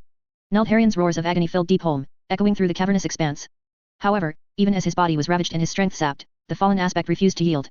Desperation fueled his actions, and he lashed out with vicious blasts of void and fire, seeking to break free from the relentless onslaught. It was all useless as the combined efforts of the aspects and the Keeper proved too much for the weakened Neltharian to overcome. With each passing moment, his resistance waned, and his once might form was battered and torn apart. His roars of pain began to fade, replaced by the sound of labored breath and pitiful whimpers. Maligus could see the exact moment that Neltharian realized that he was going to die. The fallen aspect's eyes filled with a mixture of hatred and terror, and he locked gazes with Maligus. Realizing that Neltharian intended to speak, he cast a spell that would allow him to hear his brother's dying words over the cacophony of their combined attacks. The gesture was not born out of compassion, but of a desire to savor every last moment of his enemy's suffering. Do you think this will change anything? Neltharian wheezed, blood frothing at the corners of his mouth. Azeroth is doomed. You will fall to madness next, brother. Maligus felt a hint of unease as he recalled the words of the little prophet. However, he pushed aside those thoughts and focused on the task at hand. Vengeance. With a final surge of power, Maligus channeled every drop of his magical might into ridding the world of Neltharian, pouring his hatred and despair into the spell. It took only a moment before the arcane energy pierced through the fallen aspect's body and tore a hole through his heart. The once mighty Earthworder let out a last, feeble cry before his body finally succumbed to the assault, and the darkness within seemed to explode outwards as if acknowledging its host's demise. Neltharian's massive form slumped, lifeless and broken, into the lava-filled ravine. The aspects and Keeper ceased their attacks, staring down at the corpse of a being that had once been one of Azeroth's greatest champions. It is done, said Alexstrasza, her voice heavy with grief and exhaustion. Neltharian is no more. It's really over? Maligus studied the corpse of his brother with every diagnostic spell he knew, ensuring that there was truly no possibility Neltharian would recover. As each spell reached the same conclusion, Maligus could feel an overwhelming sense of emptiness beginning to fill him. Oh, there was intense satisfaction and relief as well, but it felt as if his mind simply didn't know how to react after achieving the vengeance he had been seeking for over 10 millennia. Indeed he is, Archidas said as he approached the corpse, easily wading into the lava without harm. And with the corrupted aspect dead, the gift of the makers can be reclaimed. The keeper summoned a device that he claimed would be able to extract and store the essence of the Earthworder from Lordaeron's corpse. Without it, they would need to perform a complicated ritual during a rare celestial event to transfer Lordaeron's power to a new host. Not to mention the risk of the vermin's children finding a way to absorb their father's power and continuing his dark legacy. The device itself was a plain gold sphere that reminded Maligus too much of the dragon soul. We will have to be careful when we choose Lordaeron's successor, Azira said, watching as the sphere began to fill with a shimmering earth-toned energy. Azeroth cannot afford another tragedy like this one. The aspects had already discussed the matter at length after their meeting with the Little Prophet. The void's hold over the Black Dragon flight would be significantly weakened with Lordaeron's death, but not entirely eradicated. Archidas knew of a method to forcibly purge an individual of the void, but the process would essentially completely recreate them, body and soul. There was little difference between that and death, as far as Maligus was concerned. The Nerubian had mentioned something about an uncorrupted black dragon living on the Broken Isles, but the aspects had yet to meet them. Whoever they chose would need to possess a strong enough will to fight off the whispers of the old gods. It wouldn't be optimal if the aspects were unable to pass down Lordaeron's power given the future threats Azeroth would face, but it would be preferable to history repeating itself. The process is complete, Archidas announced as he began making his way back to the group. I suggest we leave, as I can sense Therazane gathering her subordinates in preparation to confront us. The aspects quickly agreed and decided to leave Deepholm. Maligus gathered Lordaeron's corpse and Archidas in his telekinetic grasp and took to the air behind his siblings. As they soared through the cavernous expanse toward the portal that would return them to Azeroth, Maligus caught a glimmer of worry in Alexstrasza's eyes. Maligus, she said, her voice empathetic and infuriatingly soft. How are you feeling? You suffered the most out of any of us after Lordaeron's betrayal. Maligus would normally just glare at his sister and give a caustic reply, but he couldn't seem to muster his normal anger. I'm not sure how I feel, Alexstrasza. I suggest you ask again in a few years.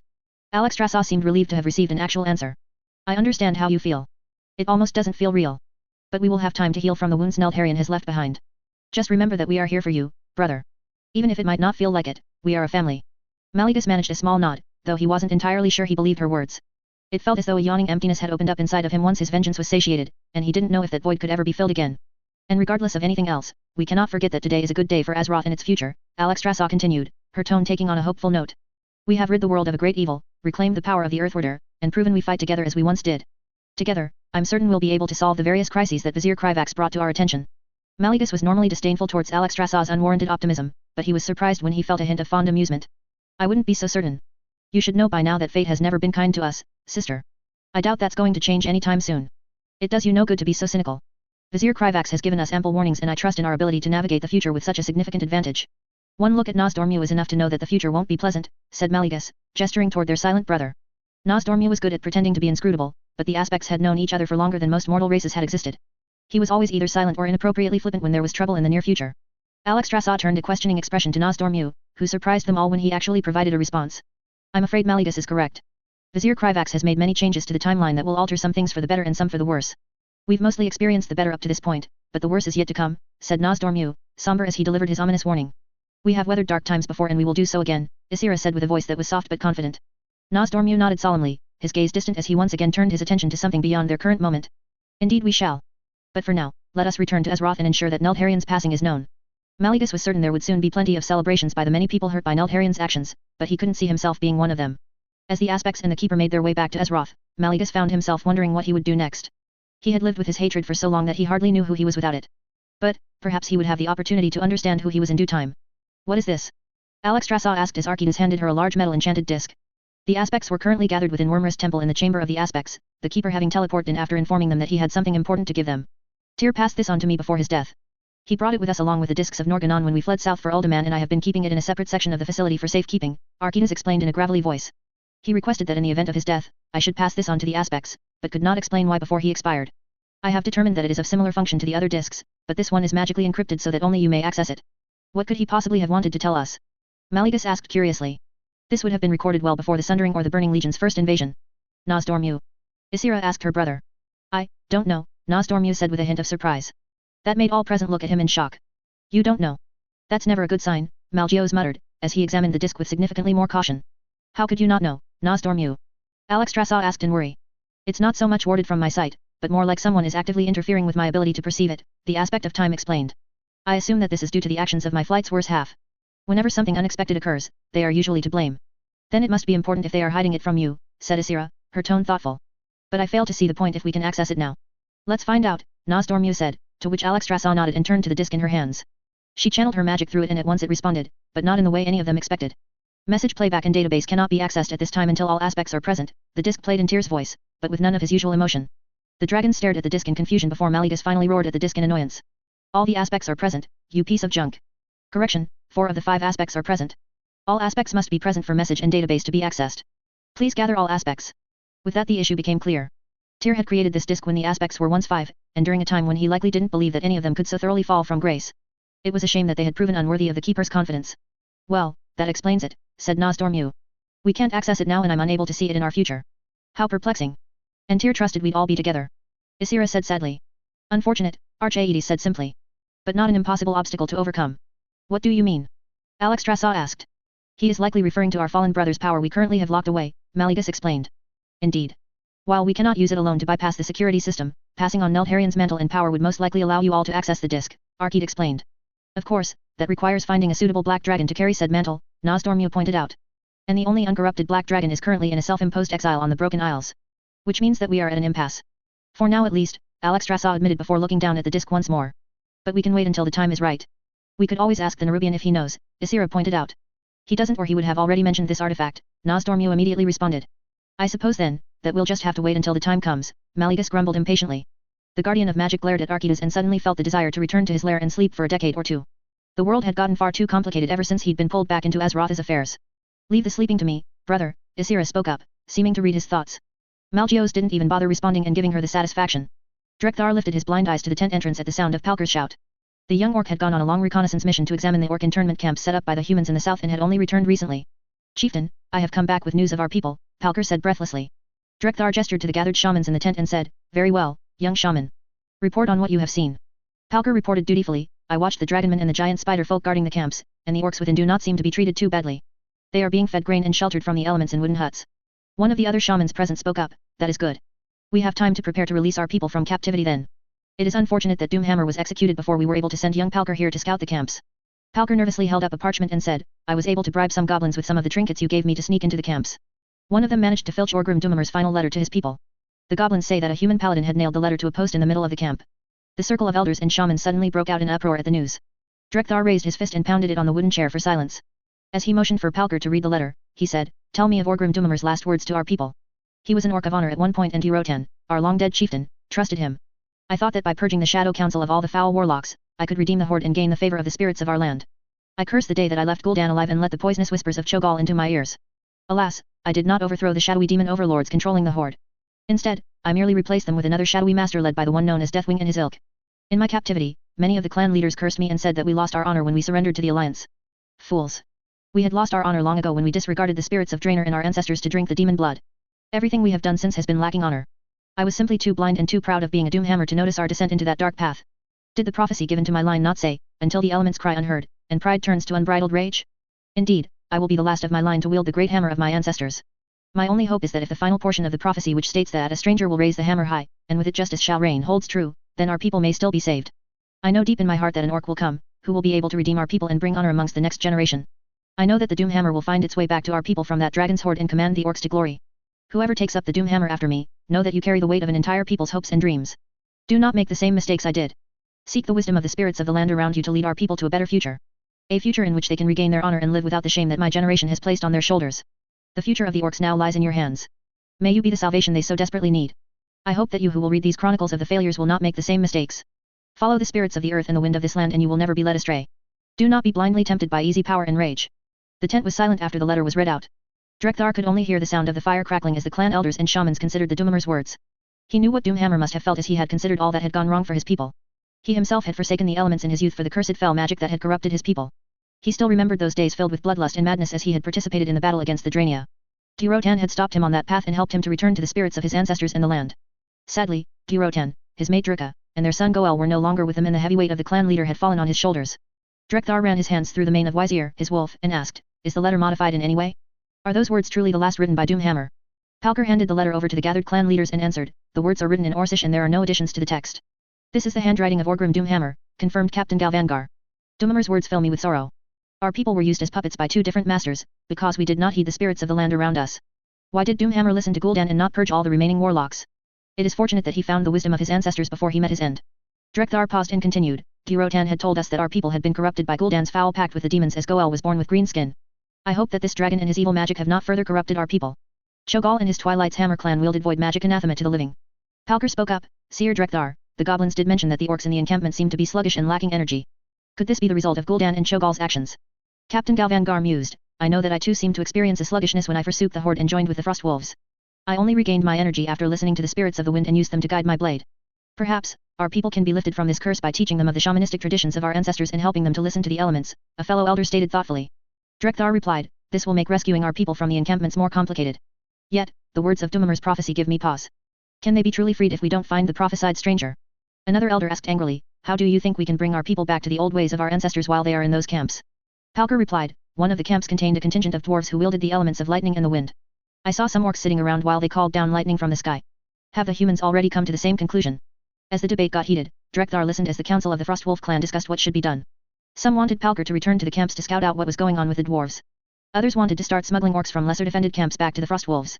A small minority suggested waiting for the prophesied stranger to show themselves before taking any action. Drekthar cut through the discussion and commanded, we must consult the spirits of the land before we make any hasty decisions. I suggest that we hold a ritual tomorrow before deciding on the course of our actions. The gathered shamans quickly agreed to his proposal and the meeting soon came to an end. Once they had all left and Drekthar was alone, the chieftain turned his attention back to Dumamir's letter and felt a profound sense of melancholy flow through him. It was incredibly unlikely that the Frostwolf clan would be able to free the rest of the orcs from the camps the humans had placed them in, or that anything good would come of it if they did. Drekthar dearly hoped that Doomhammer was right about the prophecy. Otherwise, the fate of his people would almost certainly be a dark one. Deep within Durnhold Keep a man-sized green-skinned creature slept fretfully in his cage, something that he had grown used to for as long as he could remember. This life behind bars was the only life he knew, because he was an orc, one whose given name literally meant slave in the human tongue. He was known as Thrall, and he awoke to the sound of shouting not far from his cell. He stood up from his rough cot and walked up to the bars out of curiosity. Thrall had already finished all of his training for the day and there was little reason anyone would be making so much noise in this part of the keep. He hoped that one of the guards hadn't caught Dartha smuggling letters to him through the books his master assigned him to read. Thrall pushed up against the bars and tried to make out what was happening. After a few moments, Thrall was able to pick out one of the muffled voices as his combat trainer, a man he only knew by sergeant. You can't go mug. The sergeant's voice cut off suddenly, followed by lots of muffled yelling. Not long afterward, Thrall heard the door to his cell block unlock and the door open. He listened as two pairs of legs started oddly skittering toward his cell. His eyes widened when he realized it was not two people as he had assumed, but rather one person with multiple insect-like legs. This strange red half-spider half-humanoid creature in front of his cell could only be a Nerubian. He had only learned about them relatively recently, considering no one had known about them until they arrived from Northrend. This one seemed strange, as it had some lizard-like bits on it that Thrall hadn't seen in the pictures and descriptions from the books that he had to read. The face and the lower body reminded him a bit of the giant spiders he occasionally fought in the arena. However, there was a clear glint of intelligence in its many eyes. The two stood in silence as they studied one another for a moment, before the Nerubian spoke up. You are much bigger than I expected, the Nerubian spoke in a surprisingly almost human voice despite its appearance. What were you expecting? Thrall asked hesitantly, his attention drawn to the nervous twitching of the fingers on the forehands of the Nerubian. Well, correct me if I'm wrong, but you are roughly 6 to 7 years old, right? The Nerubian asked. Yes. I was told that it's normal for orcs to grow faster than humans, Thrall said, wondering if the Nerubian wanted to size him up for an upcoming fight. Thrall recalled that his sudden growth spurt was something that also surprised his master, but Edelis Blackmore had seemed to appreciate it since it meant fewer years with a brat as he had put it. No worries, I can't exactly say it's weird considering that we Nerubians are considered full-grown when we are 4 in all, the Nerubian shrugged. Oh, well now Thrall finally understood why the humans would find his growth alarming as he looked the Nerubian over. Of course, you still have some growing to do and you're already bigger than most humans. That's impressive. The Nerubian chuckled awkwardly. Oh, forgive my rudeness. My name is Vizier Kryvax of Azjol-Nerub, head of the Foreign Outreach Division. I am Thrall, he stated simply, for there was not much else to say. Nice to meet you Thrall, though I wish it was under different circumstances and with you not behind bars, the newly introduced Kryvax said. It doesn't matter. They are to contain me when I am not needed, Thrall said. The cage used to be scary when he was younger, but he'd already grown used to it. My master said that I can be dangerous without guidance. Well, you could say that about anything really, it doesn't mean we lock everyone up with the potential to be dangerous, said Kryvax. Thrall couldn't read the Nerubian as well as he did humans, but the strange spider person seemed uncomfortable for some reason. But I'm not everyone. I'm too dangerous to be allowed to roam freely, said Thrall, dully repeating what his master and others had taught him. Well, I've no doubt you are strong, but that doesn't give people the excuse to lock you up forever because of it and only let you out when they want something from you. That isn't how you treat a person, that's how you treat a pet at best, the Nerubian said with venom near the end. So instead, how would you feel about getting out of here and not coming back? That question threw him into a loop because all his life he had never thought of the idea of just leaving. It also made him extremely suspicious that this was a test by his master to see if he would attempt to escape. He dared not believe that the offer was genuine, even though it seemed a bit extreme to send such a strange creature to offer him freedom from the beatings and cruelty he suffered every day. And besides, this place was all he knew. My master won't allow it, Thrall said quietly, afraid that his master was listening just outside the cell block. Oh, Lord Blackmore currently has a great deal on his plate at the moment, and he is in no position to stop you, Kryvax seemed to chuckle. I won't go into details, but he has not been the most law-abiding individual for quite a while. Something that is now catching up with him. Thrall didn't know how to react to that information. There did seem to be a lot of muffled shouting beyond the walls though. I don't have anywhere else to go, he admitted bitterly in lieu of a reaction to the news. Well, no one belongs anywhere. You figure it out as you go along and where you consider home to be. Though I will admit that the Eastern Kingdoms are not the most pleasant place to be an orc right now. I know that you didn't participate in the wars as you've been here your entire life, but people will still greet you with fear and animosity regardless of how unfairly deserved it is, Kryvax explained. I do have a few ideas about where you will be safe and treated with dignity, though. Freedom and choice. Thrall had always wondered what it would be like outside of Durnhold Keep, but he'd never imagined that he would be able to actually experience it. A part of him wanted to reject this offer from such a strange creature as a cruel joke by his master, but the rest of him just wanted to find out what would happen if he actually accepted it. If what Kryvax said was true, then he could leave Durnhold Keep and go anywhere, like the places mentioned in the many books he read or that Tartha spoke of. I refuse to go anywhere unless someone comes with me, Thrall took a deep breath and stated with conviction. He would not leave Terry behind, especially since his master would react to his absence and could possibly take out his anger on her. Also, he also did not like the attention his master directed toward her as she matured.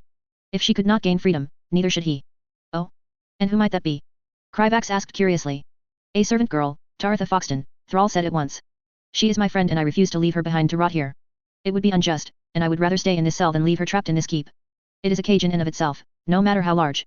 Kryvax merely stared at him with his many eyes, but he started to chuckle and shake his head in seeming amusement. So young, and yet even I can see it. He muttered under his breath before he produced a key and swiftly unlocked his cell, opening it up before him. You got yourself a deal, assuming she agrees of course. Of course, Thrall nodded before turning around and quickly grabbing a few books and his most precious possession. What's that? Kryvax asked in curiosity as Thrall exited the cell. Thrall held up the swaddling cloth in his hands, the image of a snarling wolf woven upon it. The only thing that truly belongs to me. I have had it since the mast since Lord Blackmore saved me years ago. It is the only connection I have to my past, Thrall admitted. And thus started his first day as a free orc with full control over his own fate. Chapter 60. In a quiet field east of the city of Hillsbrad when the moons were high and most people were asleep, Kryvax looked down at the two children in front of him with exasperation. One of them was the destined orc chosen one, who was also much larger than he had been expecting. The boy was only 6 years old, yet he was already as tall as an average human and reminded Kryvax of a young athlete rather than an adolescent child. Thrall was looking up at him with a mixture of curiosity and apprehension, which wasn't surprising given the events of the past few days. Retrieving Thrall from Lord Blackmore had been a relatively straightforward affair. Although Blackmore was a noble, he didn't possess a fraction of the political influence that Kryvax or Turoline did. Once Kryvax was able to sense the young orc in the dungeons of Durnhold Keep and inform Turoline of Thrall's location, everything else was a foregone conclusion. Blackmore had tried to stop them, but there was very little that he could do to prevent them from just taking the young orc boy. Lord Blackmore could attempt to levy a complaint against them in the Lordaeron House of Nobles, but nobody would risk offending Azjol-Nerub or the Church of the Holy Light for a minor noble engaged in criminal activity. It helped that several of the man's subordinates took the opportunity to accuse Lord Blackmore of all manner of crimes, especially toward his female servants. As a paladin and noble himself, Turoline had been absolutely outraged and was currently bringing the matter to the Lordaeron House of Nobles. Thankfully, the general hatred toward orcs meant that nobody actually kept an eye on Thrall after he was taken from Blackmore. That made it easy for Kryvax to spirit the young orc away after he was taken to an internment camp. Anyone who decided to look into the matter would just find documents marking him as deceased and look no further. From there, Kryvax intended to simply drop young Thrall off with the Frostwolf clan hiding in Alterac Valley. This would give the kid a good chance to become acquainted with orc culture and learn his people's shamanistic traditions. Having seen the current state of the internment camps, Kryvax did not think it was wise to leave a potential future orc leader in those conditions. Sending him to the Frostwolf clan was the most reasonable solution. It should have been rather straightforward, but he hadn't taken into account the young girl who was currently glaring at him with open defiance. Kryvax had no idea what happened to Tartha Foxton in the original timeline, but she and Thrall were very much attached to one another in this one. The girl was all of 11 years old and ready to fight anyone trying to take away her little brother. Watching a 6-foot-tall orc demurely defer to a preteen human girl who barely reached his chest would have been a comical sight if it wasn't giving Kryvax such a headache. I understand how you feel, Tartha, but I'm absolutely not going to kidnap an 11-year-old girl and send her to live with a clan of orcs, Kryvax said gently, hiding his astonishment at the utter nonsense coming from the kid's mouth. The only reason that you are here is that Thrall categorically refused to come with me unless he spoke to you first. Why not? Thrall needs my help, and we're family. Tartha argued, her eyes welling with tears but her voice unwavering. You can't just send him all alone to live with a bunch of orcs. He's never even met one before. You have parents, Tartha. Parents who love you and would be very sad if you disappeared, Kryvax said patiently. The orcs that Thrall is going to live with have settled somewhere very difficult to live. It's no place for a young human girl. There was a good reason Alterac Valley had never been settled by anyone other than a clan of sturdy orcs. Daddy is in jail for helping Lord Blackmore and Mommy thinks all orcs are monsters despite raising and nursing Thrall herself. She doesn't even know how nice he is, Tartha said bitterly as she wiped the tears from her eyes. I just want to be with my brother. Kryvax felt sympathetic toward the girl, but what could he do? There really wasn't any realistic way for Thrall and Tartha to live together without one of them being placed in danger. Kryvax patiently explained to Tartha why what she was asking was impossible, even as she cried, pleaded, and even threatened to tell on him. He couldn't help but find it amusing that a child was trying to blackmail him, but Kryvax made it clear to Tartha that she would be putting Thrall in danger if she told anyone about what he was doing. Kryvax figured it was probably just a bluff, as the girl seemed smart enough to know that nobody would believe her anyway. Just when the stubborn kid was about to start her next round of arguments and Kryvax was starting to feel like he was bullying a little girl, they were both interrupted by the violet light of someone teleporting into the clearing. Finally. I apologize for being late, but it took a bit of effort to cover your tracks, Vizier Kryvax, said Crassus, scowling mildly in his direction as he approached. The dragon appeared in his elven form to avoid scaring the two children. It was simple to ensure nobody noticed the girl's disappearance, but your personal guards are more vigilant than I expected. I was forced to craft a rather complex illusion in your sleeping chambers in order to deceive them. Thank you, Archmage Crassus. I appreciate everything that you've done to assist me, Kryvax replied genuinely. It was honestly a big relief to be able to ask for a helping hand from people who knew about the things he was trying to change. The Archmage waved his hand dismissively. No need for thanks, Vizier Kryvax. My queen has requested that I aid you in this, so it is my duty to do so. Now, I can see that this young girl has been crying. Taratha, was it? What seems to be the problem? The girl had been silent from the moment that Crassus had teleported into the clearing, but didn't hesitate to share her complaints once prompted while Thrall looked embarrassed about the whole thing. When she was done, Kryvax helpfully summarized the issue, with Taratha interjecting occasionally. Crassus listened attentively, a thoughtful expression on his face. I'm afraid that I'll have to agree with Vizier Kryvax, young lady. It would be both immoral and irresponsible of us to take you from your parents and send you to live with the Frostwolf clan, Crassus said firmly yet kindly. Before Taratha could protest, he continued. However, I believe I have a solution that might satisfy all parties involved. I can arrange for you to study in Dalaran, either as an apprentice mage or as a scholar. So long as Thrall is given a scrying tool, this would give the two of you the opportunity to communicate regularly and maintain your bond, even if you are not physically together. Taratha's eyes lit up with hope and she looked to Thrall, who seemed similarly excited by the proposal. Really? You can do that? She asked Crassus. Doing this much is simple for someone like me. I doubt your mother will object once I offer to pay for the costs involved, Crassus assured her with a warm smile. However, you must promise to work hard and not let this opportunity go to waste. Studying in Dalaran is a privilege that not everyone is granted. Do you understand? Taratha nodded vigorously with determination clear in her eyes. I promise. I promise. I'll work really hard and become a super powerful mage like you. Then I'll be able to see Thrall whenever I want. Did you hear that, brother? I'm going to study in Dalaran. Thrall smiled softly and nodded, his eyes glistening with happiness. I heard, sister. You're going to be an amazing mage. Kryvax let out a sigh of relief and nodded in gratitude to the Archmage. It wasn't a perfect solution, but it was the best one available to them given the circumstances. With the matter settled, Crassus offered to return Taratha back to her home via teleportation. After the dragon promised that he would visit the girl's mother in the morning to deliver his offer, Taratha turned to Thrall and hugged him tight with tears in her eyes. Kryvax watched as the two siblings said their goodbyes, promising to stay in touch and never forget each other. It was a heartwarming scene, and Kryvax hoped that they would one day be able to live in a world that didn't force them to be separated. As Crassus disappeared with Taratha in a flash of light, Kryvax turned to Thrall, who was wiping tears from his eyes. Are you okay, kid? Kryvax asked gently. Thrall took a deep breath and nodded, speaking only once he managed to compose himself. Yes, I am.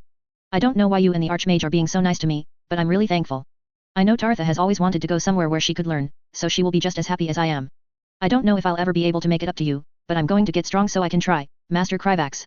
Feeling a bit uncomfortable being referred to that way by the little child of destiny, Kryvax quickly corrected him. Just call me by my name, kid. Or use Vizier if you need a title. If you want to repay me, then just do your best to learn from your people and become someone kind and honorable. Kryvax dearly hoped that all the changes he had made would still result in Thrall being the charismatic and fair orc leader he had been in the original timeline. There weren't many good alternatives if someone didn't rise to lead the orcs away from their current path. It felt bad to place that burden on the shoulders of such a nice kid, but the simple truth was that Azeroth needed heroes. I understand, Vizier Kryvax. On my honor, I will learn everything I can from the Frostwolf clan, Thrall said with far more seriousness than a child should be able to muster. I sure hope so, kid. Kryvax and Thrall waited in comfortable silence for the next several minutes until Crassus suddenly reappeared in the clearing, ready to take them to Alterac Valley. Excuse me, but are we going to travel there through magic? Thrall asked as he fidgeted in place nervously. I've never teleported before. Does it hurt?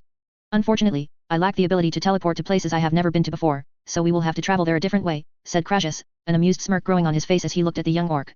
Tell me, Thrall. Were you taught anything about dragons? Thrall frowned in confusion before slowly shaking his head. I've heard the word dragon before, but I don't know what they are. My teacher didn't get that part in the books yet. Then you're in for a bit of surprise, young one. I happen to be a dragon, which means I should be able to carry both you and Vizier Kryvax to meet the Frostwolf clan, said Archmage Crassus, immediately shedding his mortal guise as soon as he was done speaking. Kryvax laughed when Thrall scrambled back in fear and tripped over his own feet as he let loose an instinctual roar of challenge at the giant fire-breathing dragon. Archmage Crassus seemed to find it funny as well if his amused chuffs were any indication. Thrall quickly seemed to realize that he wasn't in any danger because he soon calmed down and stared at Crassus with a mixture of awe and embarrassment. Kryvax made a mental note to remind Thrall of this moment in the future whenever the kid became the most powerful shaman on Azeroth. That was quite the reaction, kid. You don't need to worry though, he isn't going to hurt you, Kryvax reassured Thrall, trying to suppress his laughter. Dragons are powerful beings that often take on mortal forms. In his true form, Archmage Crassus can fly through the sky at incredible speeds, and he's large enough that he shouldn't have any problem carrying the both of us to Alterac Valley. Kryvax was grateful that Crassus was larger than most dragons as he wouldn't have been able to comfortably carry the two of them otherwise. Nerubian viziers were already quite large, and he had grown bigger than pretty much all of them after his empowerment. Being nearly 14 feet tall and having limbs thicker than any in his caste meant that he was quite a bit heavier as well. Crassus lowered himself onto the ground so that Kryvax and Thrall could climb onto his back more easily. Hold on tight, young Thrall, and do not worry. I will ensure your journey is as smooth and comfortable as possible, Crassus said, his voice resonating deeply in his dragon form. Thrall hesitated for a moment before nodding and climbing onto Crassus' back, gripping his scales tightly. Kryvax followed suit, making sure to secure himself and Thrall with a web of silk he conjured. It was better to be safe than sorry when traveling via dragon. With a powerful beat of his wings, Crassus lifted off the ground, carrying Kryvax and Thrall into the sky. The kid let out a yelp of surprise but quickly settled down when Kryvax placed a hand on his shoulder to steady him, his initial fear being replaced by awe as they soared above the Hillsbrad foothills. He wasn't the only one, as Kryvax found himself marveling at the experience as well. He had dreamt about getting the chance to fly on the back of a dragon from the moment he'd been reborn on Azeroth, and it was just as exhilarating as he'd expected. The wind rushed past them as Thrall let out a whoop of joy and Kryvax admired the landscape beneath them. Much of the land was still scarred by the events of the Second War, especially in the area the Horde made landfall, but the rest carried a great natural beauty. With his recently enhanced vision, Kryvax could clearly see the patchwork of farmlands, meadows, and forests that made up the landscape. As they flew high and faster, the temperature began to drop, prompting Kryvax to create a heating ward around himself and Thrall. He was quite a bit more resistant to the heat after his transformation, but that protection didn't extend to the cold. They continued their flight, the landscape changing beneath them as they entered the harsh terrain of the Alterac Mountains. Snow-capped peaks loomed all around, and the air grew even colder as they approached the valley settled by the Frostwolf clan. It took some time for them to find the right place, but Crassus eventually spotted a fur-clad orc herding a few goats in the distance, signaling that they were close.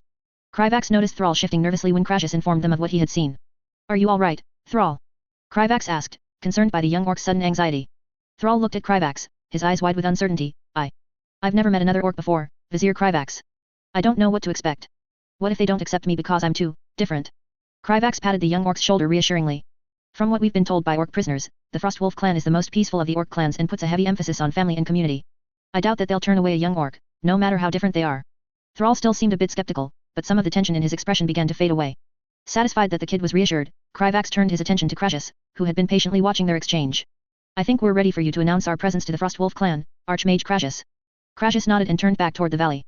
Moments later, the dragon inhaled deeply before letting loose a bellowing roar that echoed throughout Alterac Valley. Kryvax could see everything from rabbits to the native frostwolves scattering in fright at the sound. But most importantly, the fur-clad orc that they had spotted earlier looked up at them in shock and started running deeper into the valley, presumably toward the main orc encampment. "Why did Archmage Crassus do that?" Thrall asked, a bit shaken by the dragon's roar. "It was to get the attention of the Frostwolf clan," Kryvax explained. "It would be best if we allowed them to approach us, instead of flying directly into their village. This way, they'll understand that we haven't come to their home with bad intentions. It's always better to avoid a fight if you can find a reasonable alternative, Thrall." The young orc nodded with uncertainty, but he seemed to be taking Kryvax's words to heart. Now that the Frostwolf clan had been alerted to their presence, Crassus found an empty clearing for them to land and await the arrival of the orcs. It took nearly 20 minutes before Kryvax spotted a dozen orcs riding giant white wolves cautiously approaching their position. He could sense even more orcs hiding in the distance, so this group was likely a vanguard meant to assess the situation. Once they drew near enough, he could tell that they were being led by a large grey-haired orc whose eyes were covered by a blue blindfold. The blindfold meant that the orc could only be Drekthar, leader of the Frostwolf clan, and the orc who taught Thrall shamanism in the original timeline, and hopefully in this one as well. Despite his age and apparent blindness, the orc still looked quite strong and exuded the presence of a powerful shaman. As the group of orcs came to a stop a safe distance away, Drekthar gestured for the rest of them to hold their positions. Many of the orcs grew agitated once they spotted Thrall standing next to Kryvax, but nobody dared to make a move without their chieftain's permission. The elder orc directed his mount forward, closing the distance between him and the trio. "Well met, strangers," Drekthar called out in a deep, resonant voice. "I am Drekthar, chieftain of the Frostwolf clan. We believed our presence in this valley to be hidden from any outside our clan, yet you called for us in such an unconventional manner. State your intentions, and why you have brought this young one with you." Kryvax stepped forward and bowed respectfully toward the old shaman. "Greetings, Chieftain Drekthar. I am Vizier Kryvax of Azjol-Nerub and this is Archmage Crassus of Dalaran in the Red Dragon Flight. We come in peace and seek refuge for this young orc who we've rescued from a human noble. His name is Thrall, and we believe that he would be safer living among his own people." The chieftain's expression remained stoic as he listened to Kryvax's words. "You would aid an orc child so soon after the war? That is difficult for me to believe. What is so special about this young orc compared to the many you have imprisoned in camps? Also, how did you learn of us?" "This orc didn't participate in the Horde's atrocities. Unlike those imprisoned in the camps, he is innocent," said Crassus, interjecting before Kryvax could respond.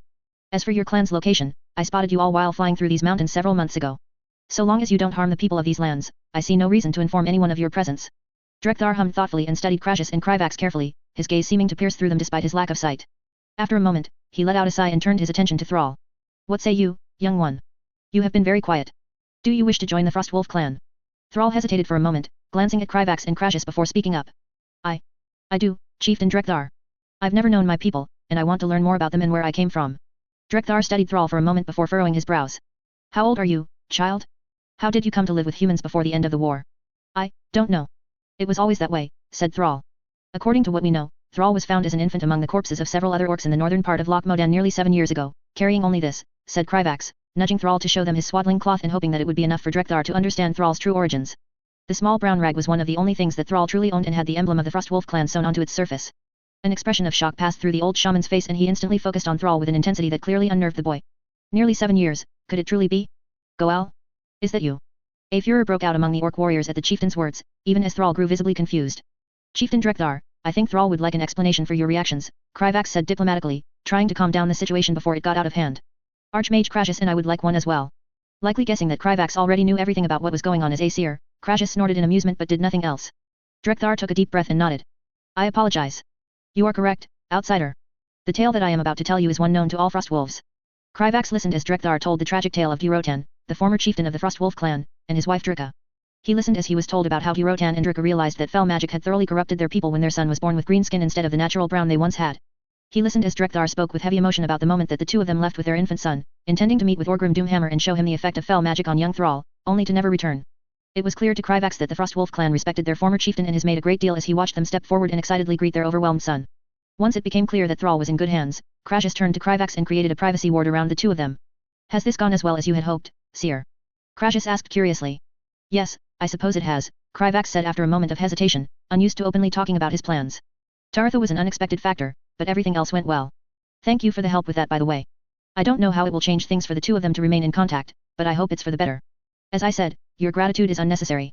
This is simply my duty, said Crassus, glancing toward Thrall with a glimmer of fondness in his eyes. He seems like a good young orc. I hope he's truly able to lead the orcs to a brighter future as you predicted. Although, I doubt that there will ever be any true reconciliation between them and the other mortal races in this generation. Privately, Kryvax thought the hope for that was bleak as well, but it wasn't impossible so long as the orcs truly fought to protect Azeroth from the many dangers coming its way. Fighting for survival against existential threats had a way of bringing people together. I'm hoping that the Night Elves will allow the orcs to be resettled on Kalimdor once they are no longer corrupted by fell magics. Ysera said that she is going to speak with the Night Elf leadership about several important matters, but who knows what will come of it, said Kryvax. While Kryvax wished that the orcs would be able to simply integrate peacefully into the Eastern Kingdoms, he knew that history and logistics made that an incredibly tall order. He didn't know for certain, but there was a good chance that there were even more in the internment camps than in the original timeline. Alexstrasza had perhaps done too good of a job convincing the Horde to surrender through overwhelming force, and the dragons had quickly taken control of the Dark Portal. This meant that the war finished earlier than it otherwise would have, and there were fewer orcs who succeeded in fleeing back to Draenor. The Eastern Kingdoms couldn't support so many orcs forever without something breaking, and Kryvax didn't want to see that happen. The optimal result would be for them to be cured of their corruption and sent somewhere else. Thankfully, Azjol-Nerub had every intention of organizing an expedition to Kalimdor, which Kryvax would be participating in as the head diplomat. The High King primarily cared about establishing an outpost to monitor Ahn Kiraj, but Kryvax wanted to use this opportunity to get a better understanding of the Night Elves. Ysera was held in high esteem by the Night Elves and was personal friends with their leadership, but she wasn't their leader. Any decision made by the Kaldore in regard to orc presence on Kalimdor would be made by Cenarius and High Priestess Tyrande the Whisperwind. Forcing the orcs back to Draenor would be an acceptable alternative, if not for the worry that they would simply reform the Horde and invade Azeroth once again. Also, Maligus was wholly convinced that the world must be secretly covered in shape-shifting demons. While Kryvax could not confirm the hunch based on his meta-knowledge, Gul'dan had free reign for years to summon as many demons as he wanted to Draenor under the Burning Legion's guidance. Speaking of future plans, how long will it be until you travel to Draenor? Kryvax asked curiously. The Aspects had decided that they would handle anything important related to Draenor, including the evacuation of any non-hostile refugees. That would mostly be the Drainia, but it was possible that other groups had survived the Horde's rampant genocides. Maligus insisted that they not risk any of the Aspects going to Draenor until they better understood the extent of the Burning Legion's presence on the world. So, the duty had fallen to Crassus. The Archmage's expression immediately grew serious at his question and his voice was solemn when he answered. Preparations should be complete within the month. If these Drainia truly have the history with the Burning Legion that you foresaw, then bringing them to Azeroth is imperative to Azeroth's future. Any information they might have would be invaluable. Not to mention the benefits if we successfully rescue multiple Naru of all things. Kryvax couldn't agree more. There were many things about the Burning Legion and its capabilities that he didn't know, and it was important to verify his meta-knowledge with a direct source. The two of them continued discussing their plans for the future until the Frostwolf clan was done greeting their newest member. Kryvax was glad to see that Thrall seemed much more comfortable now than when they had first arrived and was even smiling as he conversed with his new family. Drekthar approached Kryvax and Crassus and offered his thanks for bringing Thrall to them. You have done our clan a great service, outsiders. We had believed that Goel was lost to us completely when the chieftain and his mate failed to return. The Frostwolf clan will repay what you have done for us this day, the elder shaman said earnestly. Kryvax inclined his head in acknowledgement. All we ask is that you live in these lands peacefully and avoid conflict to the best of your ability. Also, I hope that you will keep that kid safe and teach him well. He's had a rough life so far. If you do that, then that is more than enough repayment for us. Drekthar nodded solemnly. There was a time when I agreed with the Horde, but that time is long past. I regret ever involving myself with what they did on Draenor, and intend to lead my clan down a different path. Goel is family. He will be treated as such and taught our ways. I haven't spoken to him for long, but I can already sense great potential within him. Satisfied with Drekthar's assurances, Kryvax and Crassus discussed a few more matters with the chieftain before saying their goodbye to Thrall. As he made his way closer to the Archmage, Kryvax took one last look at the smiling young orc who was waving at them enthusiastically. Take care of yourself, Thrall, and remember your promise. I have faith that you'll go on to do great things, Kryvax called out. With that, Crassus began casting the teleportation spell that would return them to Azjol-Nerub's settlement in Alterac. Kryvax needed to return to his sleeping chambers before one of his guards realized that he was gone. As he disappeared from Alterac Valley in a flash of light, Kryvax couldn't help but wonder what kind of man Thrall would grow into now. Mallegus was in an irritable mood as he flew away from Wyrmrest Temple. He'd spent far too much time with his siblings recently, and they were beginning to grate on his nerves. If Mallegus had to pretend not to see Alexstrasza's worried glances one more time, a portion of Wyrmrest Temple would soon need to be rebuilt. Unfortunately, there were several matters that required their collective attention, including the handling of Neltharion's corpse. The first few days after the traitor's death had been dedicated to warding a section of the temple in which they could safely store his body. Mallegus dearly wished that he lived in a world that didn't contain necromancers or one in which Neltharion's soul was weak enough for him to obliterate. It would make things so much easier. As it was, the traitor's body proved incredibly resilient to damage even in death, and nobody wanted to take any risks. Especially not with that troublesome Lich King who the little prophet mentioned arriving on Azeroth in the near future. Any being capable of raising and controlling such a large number of undead was a threat even from the perspective of the aspects. It would be potentially catastrophic if they allowed the necromancer to gain possession of a corpse as dangerous as Neltharion's. Of course, this meant that they had to figure out what to do with all of the countless dragon corpses scattered throughout the Dragon Blight. What the Horde did was infuriating enough, but the thought of the Lich King desecrating the final resting place of so many dragons filled Mallegus with cold fury. These concerns were the reason why Mallegus was finally about to do what he had meant to do since he had spoken to the little prophet. He knew that he should have buried Sindragosa the very next day, but the truth of the matter was that Mallegus was afraid. Although she was in no state to do so, it still felt as if Sindragosa would open her eyes and see Mallegus for the failure he knew himself to be. How could he bring himself to face her when it was his fault that the aspects had imbued their power into the dragon soul? When he had failed to see Neltharion's corruption before nearly his entire flight was cut down in a single moment. When he had spent the past 10 millennia doing nothing as the few surviving members of his flight scattered and struggled to fulfill their duties throughout Azeroth, helpless and alone. Mallegus could feel the same gloom he'd grown familiar with over the millennia begin to shroud his mind, but he forced himself to move forward. A large part of him wanted to teleport back to his lair and sleep for the next decade, but Sindragosa deserved better than that. She deserved to be buried with the rest of her people.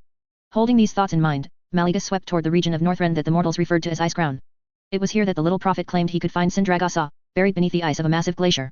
When he eventually reached Ice Crown, Malleus flew through the region for nearly an hour and used his magic to search every large glacier he came across.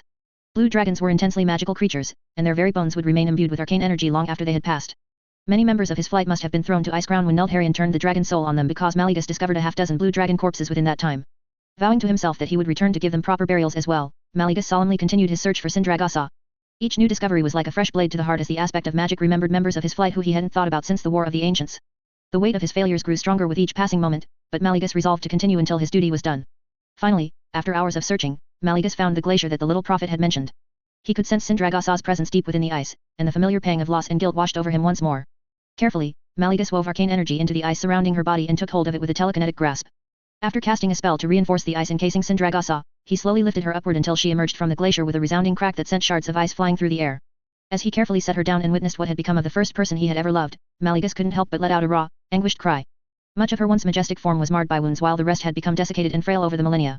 Even so, Mallegus could still see the fierce and beautiful dragon that she had been in life. "Oh, Sindri. You would have hated to see yourself like this," said Mallegus, his voice thick with grief as he looked upon her ravaged form. I am so sorry that it took me so long to arrive, my love." Sindragosa had always taken great pride in her beauty, as she should have. Whenever they fought and Mallegus wished to regain her favor, he would find a beautiful piece of jewelry for her mortal form or a new elixir to enhance the allure of her scales. He could remember one occasion when he had tried to create a magical adornment for Sindragosa's horns, one enchanted with a spell that would make them shine with an ethereal glow.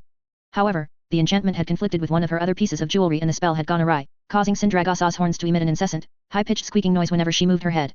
Despite the heaviness in his heart, Mallegus couldn't help but let out a small chuckle as he recalled the moment of Sindragosa's majestic demeanor being shattered by the absurd sound. The memory brought forth a bittersweet warmth, a moment of joy that they had shared together amidst their often serious lives. It wasn't long before his chuckles began to waver, and Mallegus soon found his laughter turning into quiet sobs. Tears flowed down his face, turning into small crystals of arcane magic as they made contact with the ground. "My love, I miss you so much. Azeroth is not the same without you," said Mallegus, his voice wet and he spoke through his tears. "I truly don't know how I'm supposed to continue without you, Sindri. It was always you who reigned in my worst impulses. It was you who confronted me when I was being stubborn or cruel, and now you are gone." Mallegus had no delusions about what kind of person he was. When the little prophet had told him what he would have done, there hadn't been the slightest doubt within Mallegus that he could have gone down that path. He knew that he could be cruel, arrogant, and oftentimes apathetic to the suffering of others. But it hadn't always been that way. There was a time when the worst parts of him could be tempered by those around him, but those people were now gone. They were either killed by Neltharion or pushed away by Mallegus himself. "If you were to hear what the little prophet saw of our future, you would surely be shocked and appalled, my love," said Mallegus, chuckling sadly as he imagined her reaction. "You would castigate me for my foolishness before working with me to create a plan capable of saving this rotten world. The other aspects and I are trying to do so now, but it would be so much easier if you were here. You were always so good at noticing the things I overlooked." Mallegus sighed heavily as he considered the world that could have been. One in which he faced the future with Sindragosa and his family by his side. "I don't know how I'm supposed to go on without you, my love, but I'm going to try. My flight has suffered enough without being forced to see me go mad and turn against Azeroth," Mallegus vowed quietly, surprising even himself with the conviction in his voice. It had been a long time since Maligus had cared about Azeroth or his duties, but he knew that he couldn't allow the world to fall into further chaos. He owed it to Sindragosa and the rest of his fallen kin to at least make an effort at doing better, being better. Chapter 61. Focus, Kryvax. These new abilities of yours must become second nature if you ever want to make use of them in combat, said Vizier Haddix, studying Kryvax carefully as he attempted to create a water elemental. I'm trying. This really isn't as easy as it looks, said Kryvax. It usually took an experienced mage around a year to learn how to conjure a water elemental, but Crassus was right when he said that it would come naturally to him. I think I've made some good progress over the past few days. Make better progress. Knowing that trying to argue with Haddix was a useless endeavor, Kryvax focused on the matter at hand. It had only been a few days since the two of them happened to find themselves in Killikuk at the same time, and Haddix had already returned to old habits. The Vizier had quickly dragged him off to an expansive, well-lit room with a multitude of magical training dummies and began instructing Kryvax on how to train his new abilities. Picturing the image of the elemental in his mind, he began to summon the water that would make up the elemental while weaving the arcane spell that would hold it together. Feeling his arcane magic answer his call, Kryvax slowly willed the water to rise and take form within the bounds he'd given it. At first, it was nothing more than a puddle on the ground, but it continued to rise as he focused on the spell. After the swirling mass of liquid had transformed into a towering water elemental as tall as Kryvax, he let out a relieved breath and quickly channeled his life magic into the creature. It wasn't long before Kryvax felt a connection between him and the elemental sprung into being and he knew that he had succeeded. That one went by pretty smoothly. How long did it take? Kryvax asked proudly, glancing toward Haddix. 37 seconds. Better than your previous attempts, but still too slow to be used in the middle of combat, Haddix announced with a stern expression. You need to be able to summon an elemental in the span of a breath if you intend to use them on a battlefield. Someone as young as you should never be able to learn such complex magic so easily, so I suggest you take full advantage of your ridiculous luck. Haddix's reaction after he saw Kryvax for the first time since his transformation had been one of intense exasperation. The Vizier had reprimanded him at first for getting involved in matters beyond his ability and accepting power from an incomprehensibly powerful dragon he barely knew, but Haddix abruptly stopped halfway through his lecture. According to him, trying to stop Kryvax from being ridiculous was an exercise in futility. Which was, probably true, but still hurtful. I see no point in further attempts to lower your casting time. That is something that you can practice without my guidance, said Haddix, crossing his arms. They were both very busy managing their respective divisions, so they both needed to manage their time wisely. Now, we should focus on your ability to control and direct your water elemental during combat. In addition, you should also adjust to using your new life-related abilities in combat. The best way to evaluate your current capabilities is through a short duel. Kryvax felt a hint of nerves that quickly turned into eagerness. Haddix was right that a hands-on approach would be the best way to figure out what Kryvax needed to work on. Besides, they were already in one of the circle of Vizier's secluded training chambers, so they would be able to practice without interruption. It had been a long time since Kryvax had actually gone toe-to-toe with his mentor, so this would be a good way to see how far he had come. Moving to opposite sides of the room, the two mages both took their positions before facing each other. Kryvax directed his water elemental to stand by his side before creating a layer of frost armor around himself as he waited for the duel to begin. Are you ready, Kryvax? Haddix called out, his voice stern and focused. Ready. Kryvax eagerly replied. With a sharp nod, Haddix signaled for them to begin. Kryvax immediately commanded his elemental to engage Haddix while shooting a torrent of life-infused flames in his mentor's direction. Kryvax willed his flames not to harm the elemental and a stream of both fire and water simultaneously rushed toward the older Vizier. Haddix, still far his superior in terms of combat experience, simply teleported a few feet to the side and launched a massive orb of arcane magic at his elemental. Kryvax barely managed to engulf that sphere in a wall of flames before it managed to hit its target. He replied with a volley of frost bolts and stone spikes in order to buy time to cast a ward against spatial magic. Quick reaction. It seems that flames come to you the fastest after your transformation, said Haddix, sounding vaguely impressed as he continued to launch constant attacks toward Kryvax. Don't forget to give orders to the elemental. You should never allow your opponent to take the initiative. The elemental isn't the only way I can get back the initiative. With that in mind, Kryvax had it rush his mentor without any concern for the damage it might take. As his mentor was dealing with the elemental, Kryvax took the opportunity to prepare his next course of action. Haddix hadn't been there when queens were testing the limits of his ability, so the Vizier didn't fully know what he was capable of. That was why it was so effective when Kryvax pulled on half of his reservoir of life magic in a single moment and exploded in a nova of fire that covered the massive training room in flames. Haddix reeled back in momentary shock, likely having forgotten that Kryvax's flames burned only what he wanted them to, and summoned a triple-layered barrier far stronger than his previous ones. Kryvax didn't let up and used the surprise to his advantage. Moments later, all of the fire in the room streamed toward the barrier and engulfed it in a towering inferno that blocked out all sight. Kryvax then completed the geomancy spell he'd been casting to sink the earth beneath Haddix's feet and throw him off balance. Such a spell could have easily been something more lethal if this weren't a friendly spar, and Kryvax felt proud of himself for managing to catch Haddix off guard. At least until he heard Haddix's characteristic drawl a few feet behind him. That was rather impressive. If you improve your wards against spatial magic and remember to check for illusions, you may actually be able to threaten mages superior to you in experience, Haddix remarked with a rare hint of pride as he dispelled the magic hiding him from sight. Although, it would have been far harder to teleport out of the barrier if you were truly willing to burn me and keep the room engulfed in flames. Should that plan you mentioned to me earlier regarding the golem prove fruitful, I suspect you would make for a threatening combatant, Kryvax. Feeling slightly embarrassed at his oversight but still happy with Haddix's assessment, Kryvax nodded in gratitude. Thank you, Vizier Haddix. I'll remember to be more thorough in the future. Good. Now let's begin again. The only method to properly form these habits is through continuous practice. The next hour was very illuminating as Haddix pointed out each of Kryvax's deficiencies as they continued to duel. Every time he tried to overwhelm Haddix with his newfound abilities, the seasoned vizier managed to find a clever way to surprise him or exploit a weakness he hadn't previously noticed. Things did get a bit more difficult once Haddix realized how quickly Kryvax was now able to regenerate from his wounds. Learning how to fight through pain was a lesson that Haddix apparently found very important to teach. Once they were finally done, the two of them stood in the center of the now battered training room. Kryvax was surprised to find that he felt completely fine while Haddix was beginning to show signs of exhaustion. He had learned over the past hour that his regeneration and inexhaustible stamina were some of the most significant advantages he had gained from Alexstrasaz's gift. His life-infused fire was useful too, as he could easily throw out a stream of fire while casting a different spell, but simply being able to outlast his opponents was an incredible boon. On the other hand, Kryvax learned that he needed more effective offensive options against enemies who could defend against or simply avoid his current attacks. His fire was powerful, but that meant nothing if Haddix simply sank into the ground, created illusionary decoys, or teleported out of the way. Kryvax already had a few ideas on how he could remedy the situation, but it would take some time to bring everything together. Thanks for the help, Vizier Haddix, Kryvax said sincerely, knowing he wouldn't have been able to identify these strengths and weaknesses quickly without the vizier's help. I'll continue to practice conjuring those water elementals. I feel like I would be in a better place if I could just create a dozen of them like Archmage Madara. I'm sure you'll eventually succeed, against all common sense and reason, Haddix dryly replied, a hint of amusement in his eyes. It's a shame that I must return to the Eastern Kingdom so quickly. We could have made a significant amount of progress if we had more time. Oh? Have you made any progress on finding the void artifact that the aspects mentioned? Kryvax asked curiously, suddenly reminded of Haddix's ongoing mission. I haven't.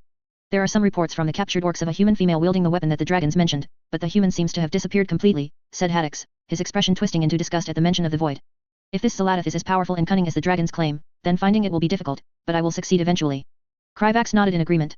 After sharing his meta-knowledge with the aspects, they decided to delegate many of the tasks that they couldn't immediately accomplish either to their flights or mortal organizations. Haddix's pursuit of Zalatif, a powerful void entity bound to a dagger, was one of those delegations. I see. Things have been really busy for the both of us recently, and I doubt that's going to change anytime soon, said Kryvax, already feeling mentally exhausted as he remembered what was going on in the Eastern Kingdoms.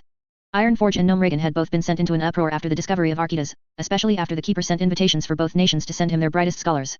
Dalaran was similarly going through many changes after Kalikos of the Blue Dragonflight and Chromie of the Bronze Dragonflight expressed their willingness to teach a few mortals their magic.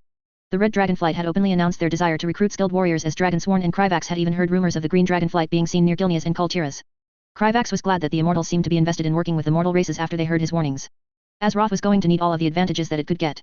However, it did make his job as a diplomat much more complicated when every nation in the Eastern Kingdom seemed to be embroiled in a frenzy of political changes. The two of them spoke for a while longer on a variety of topics before Kryvax informed his mentor that he needed to leave. Humph. Do you have somewhere important to be? I was led to believe that the Queens had finished their latest round of tests, Haddix asked inquisitively. They have, but I thought that I would take the opportunity to go visit Azjol-Nerub's shipyards near Kamagwa. After all, one of the ships being built there is going to be the one to take me to Kalimdor, Kryvax responded, his voice eager and filled with anticipation. I see. I'm sure that the shipyards are the only reason that you are taking time away from your duties to go to Kamagwa, and not simply because you want to visit the Walrus people, Haddix drawled, his disbelief obvious. That's just a nice side benefit, Kryvax replied insincerely.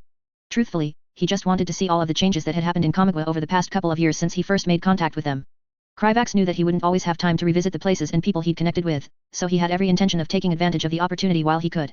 The only way today could be better was if Masruk could have come along with him, but his friend always seemed busy whenever Kryvax got into contact with him. Haddix simply shook his head, knowing Kryvax all too well. Very well, enjoy your little detour. Just remember that you have duties to attend to. The world is growing stranger by the day, and it won't stop turning while you are engaging in frivolities. I understand, Vizier Haddix. I'll only be there for a day at most, said Kryvax, managing to keep a straight face despite his excitement. Thank you again for the training session. You're welcome. Now, go on your little trip before you start pacing around like an excited hatchling, Haddix said, shooing him away with a flick of his hand. Just don't forget to continue practicing what we've gone over today. Kryvax nodded and quickly exited the training chamber, ignoring the stares of passing Nerubians as he stepped out into Killikuk and began making his way to the city's portal hub. The vast majority of Nerubians had still never even left their underground kingdom, so it was no surprise that a Nerubian who looked as weird as he did drew attention. It didn't help that he was quickly becoming one of the most well-known Nerubians in the kingdoms. He had long since gotten used to strangers staring at him and paid it no mind. Aside from Kryvax suddenly becoming the center of attention, Killikuk hadn't changed very much since he'd last been in the city. The goods available in the local marketplaces were notably more diverse and there were several new foods being sold, such as shellfish and termites, but the general atmosphere of the city remained the same. Kryvax knew he wouldn't enjoy staying in Killikuk for the rest of his life, but he couldn't help but feel a sense of comfort walking through its familiar streets. It didn't take long for Kryvax to reach the portal station near the city's warrior compound. The station was far busier than the first time he had visited, with Nerubians entering and exiting the building in a constant stream of movement. The portal to the outpost near Kamagwa had been practically abandoned just a few years ago, but now Kryvax had to wait nearly a half hour before he could make his way through. Once he was done with the administrative process and stepped through the portal, Kryvax was struck by how many skitterers there were constantly moving through the outpost. He had known that there was a steady stream of trade going to Kamagwa and then Killikuk, but seeing it in person was still impressive. As Kryvax made his way toward the gate leading to the surface, he realized that the tunnels had even been expanded to accommodate the increase in traffic. Once he presented his credentials to the Spider Lord guarding access to the surface, the gatekeeper looked down at him with a wary gaze. I remember you, Vizier Kryvax. You've become rather famous since I last saw you. Your great service to Azjol-Nerub is well known and we are all very grateful, said Gatekeeper Gruth IB, his deep voice echoing through the caverns. Kryvax remembered him too, as the gatekeeper was the first Spider Lord he had ever directly spoken to. But I certainly hope you don't intend to do anything that would bring even more attention to this outpost. It has already grown far busier than I would prefer. I'm just heading out to visit the shipyards and see how things have progressed, Kryvax reassured the Spider Lord. I don't think anything I do should affect you too heavily. Good. I don't want any unnecessary chaos, Gruth IB grumbled as he opened the gate, allowing Kryvax to pass. Enjoy your visit, Vizier. Thank you, Gatekeeper, Kryvax said gratefully, nodding his head in respect before making his way to the surface. The first thing that he noticed was that several Nerubian buildings had been constructed around the entrance of the tunnel, with several guards and administrators examining any incoming wares. Not only that, but a road leading south toward Kamagwa had been constructed, complete with patrols of guards to defend against the Howling Fjord's local wildlife. The combination of the road and Kryvax's newly increased strength and inexhaustible stamina meant that his journey went by far quicker than he expected, and it wasn't long before Kryvax could see Tusker kites flying in the distance. As he approached the Tusker outpost overlooking the Isle of Spears and guarding the ancient lift, Kryvax couldn't help but laugh as he saw a young Tusker warrior do a double take once they spotted him.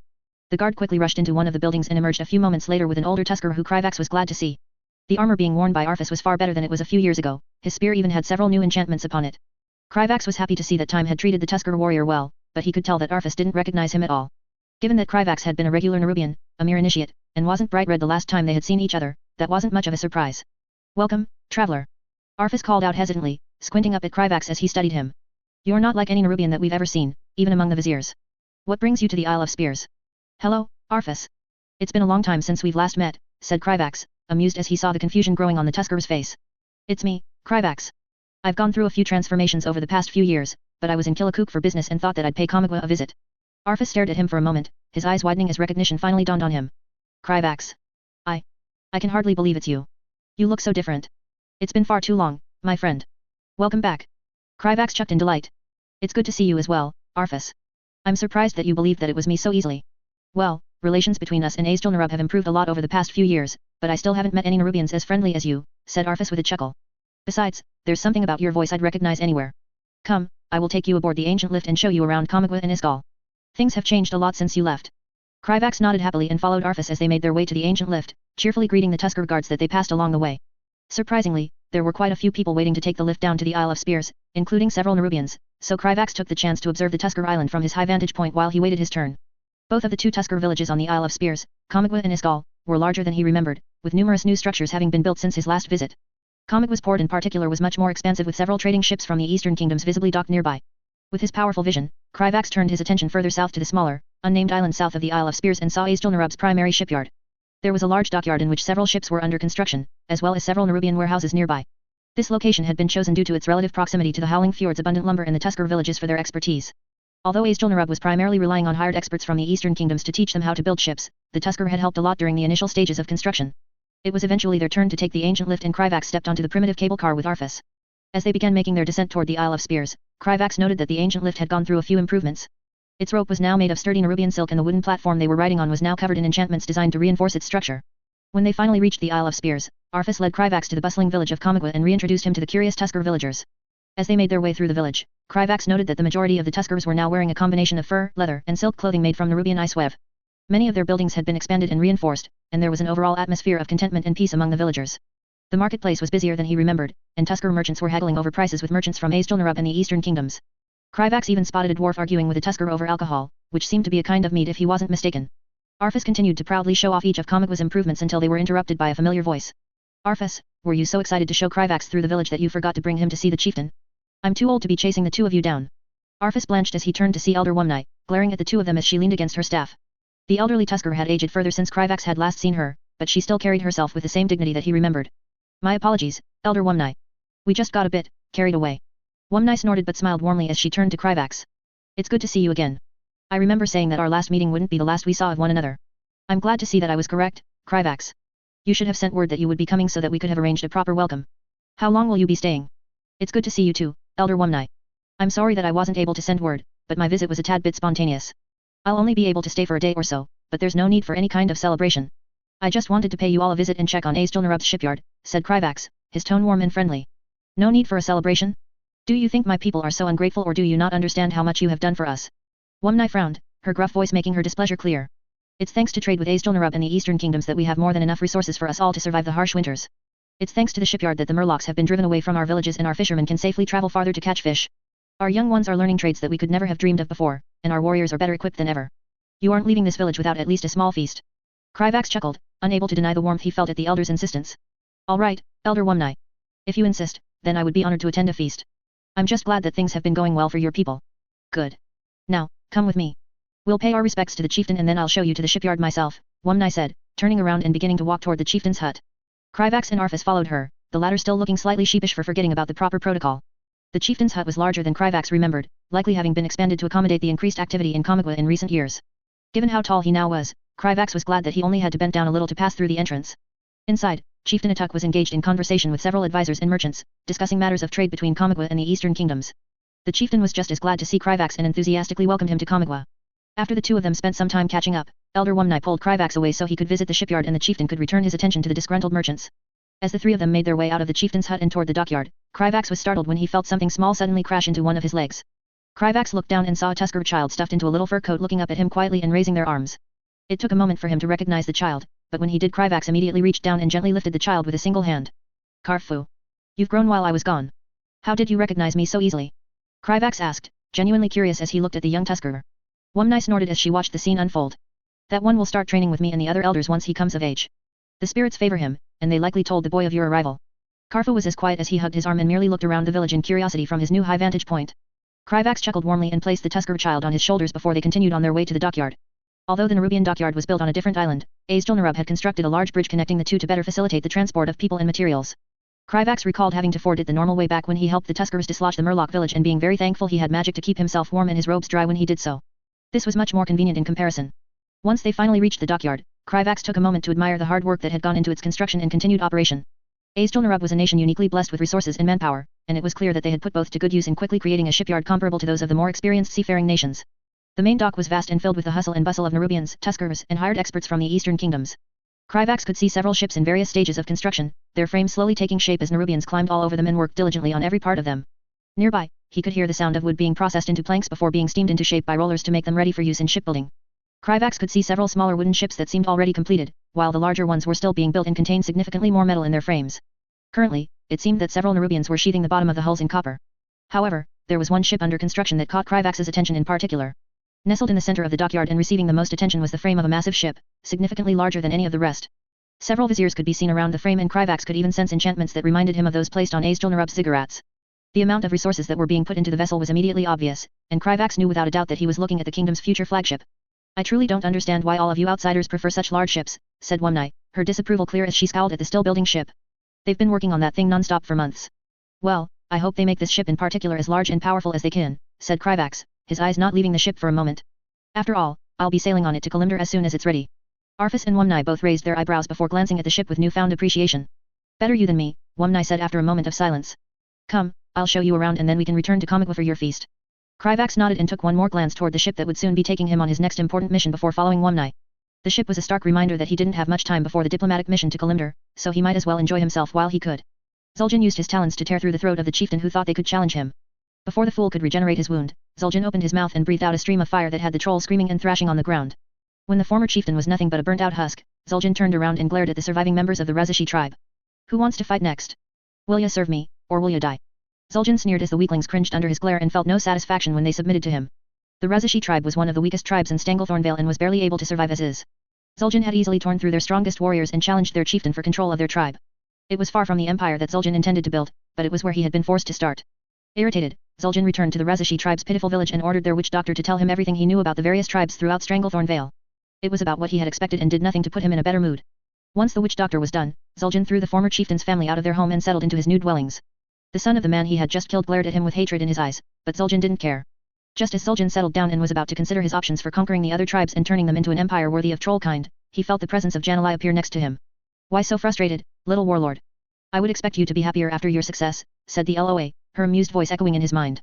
This is nothing to be proud of, Zul'jin snarled, his frustration obvious. The Rezashi were weak, and conquering them was too easy. The Bloodscalp and Skullsplitter tribes be stronger. Their cities, Zul'Mamwi and Zul'Kunda, are well defended. I need more power if I'm going to conquer them. Zul'jin didn't even bother mentioning any of the tribes who were under the protection of a LOA. Janalai chuckled at his predicament, her voice dripping with condescension. You always want more power, don't you? Always unsatisfied, little warlord. But fear not, I may have some interesting news for you. Zul'jin narrowed his eyes at the LOA, his curiosity piqued despite his annoyance at her mocking tone. What news is that, great one? Well, I happened to overhear that the mighty Asira of the Green Dragonflight has driven those pesky Hawkery cultists out of the temple of a tall Hawker, Janalai said, her voice taking on a sinister edge.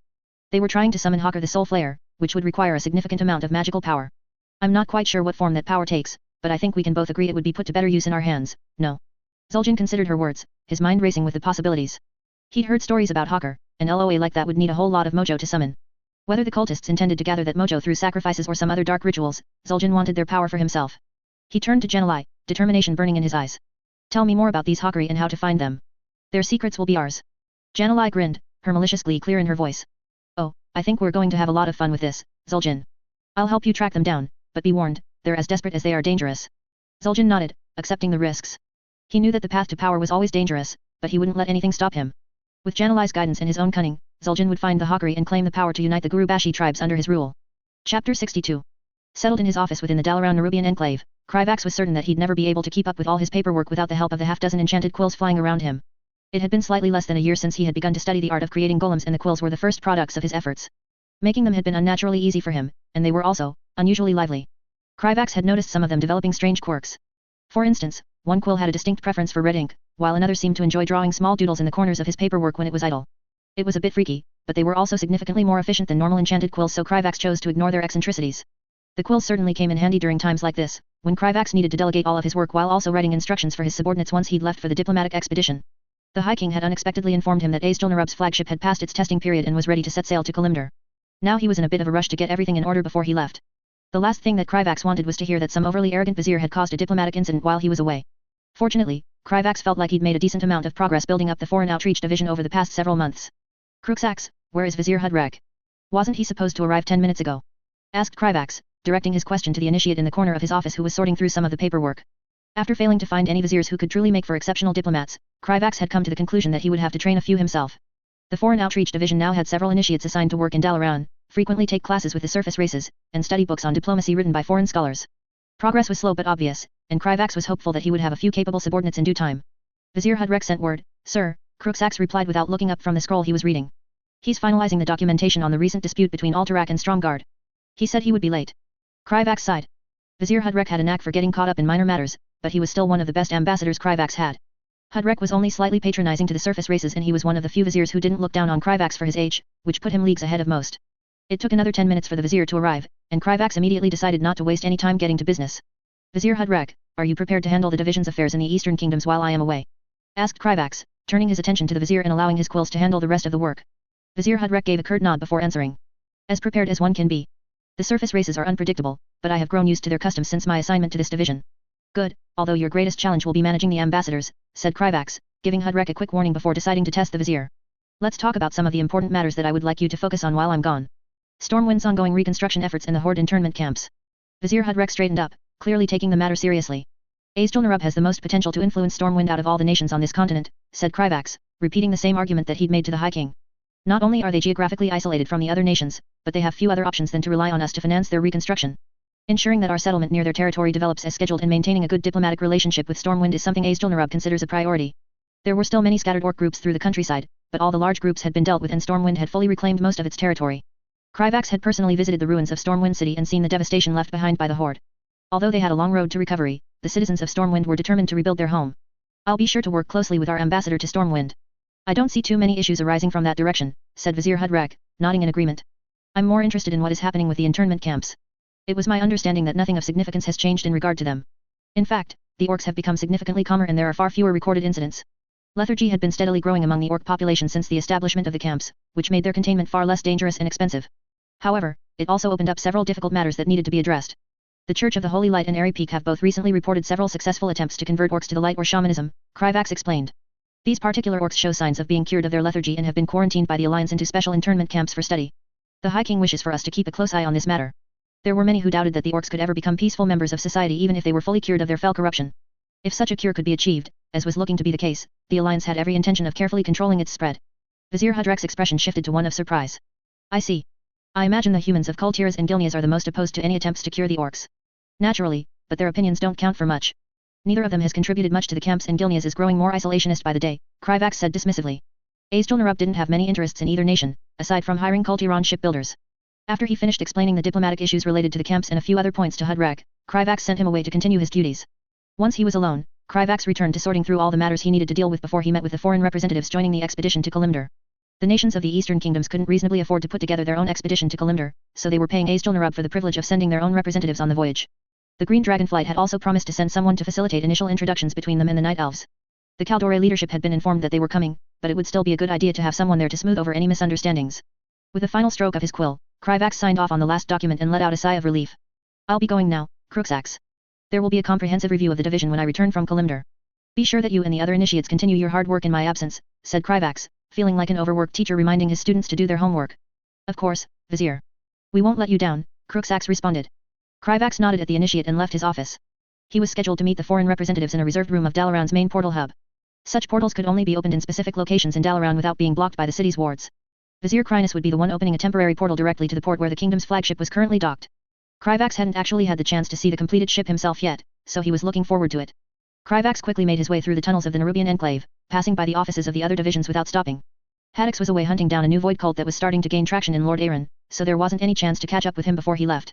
As he made his way to the surface and through the streets of Dalaran, Kryvax made sure to visit Miss Sherwood's food stall and try out her new termite bread.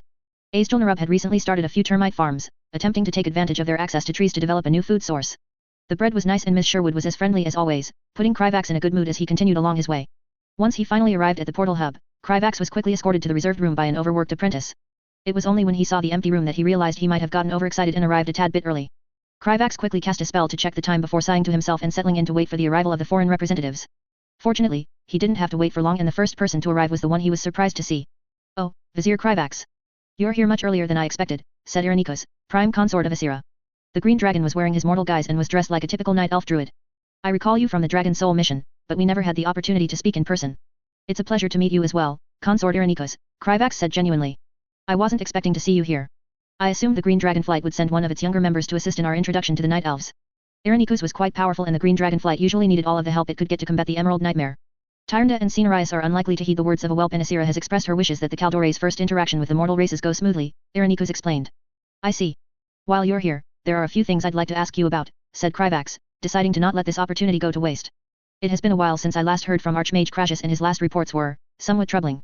Have you heard anything about what's happening on Draenor?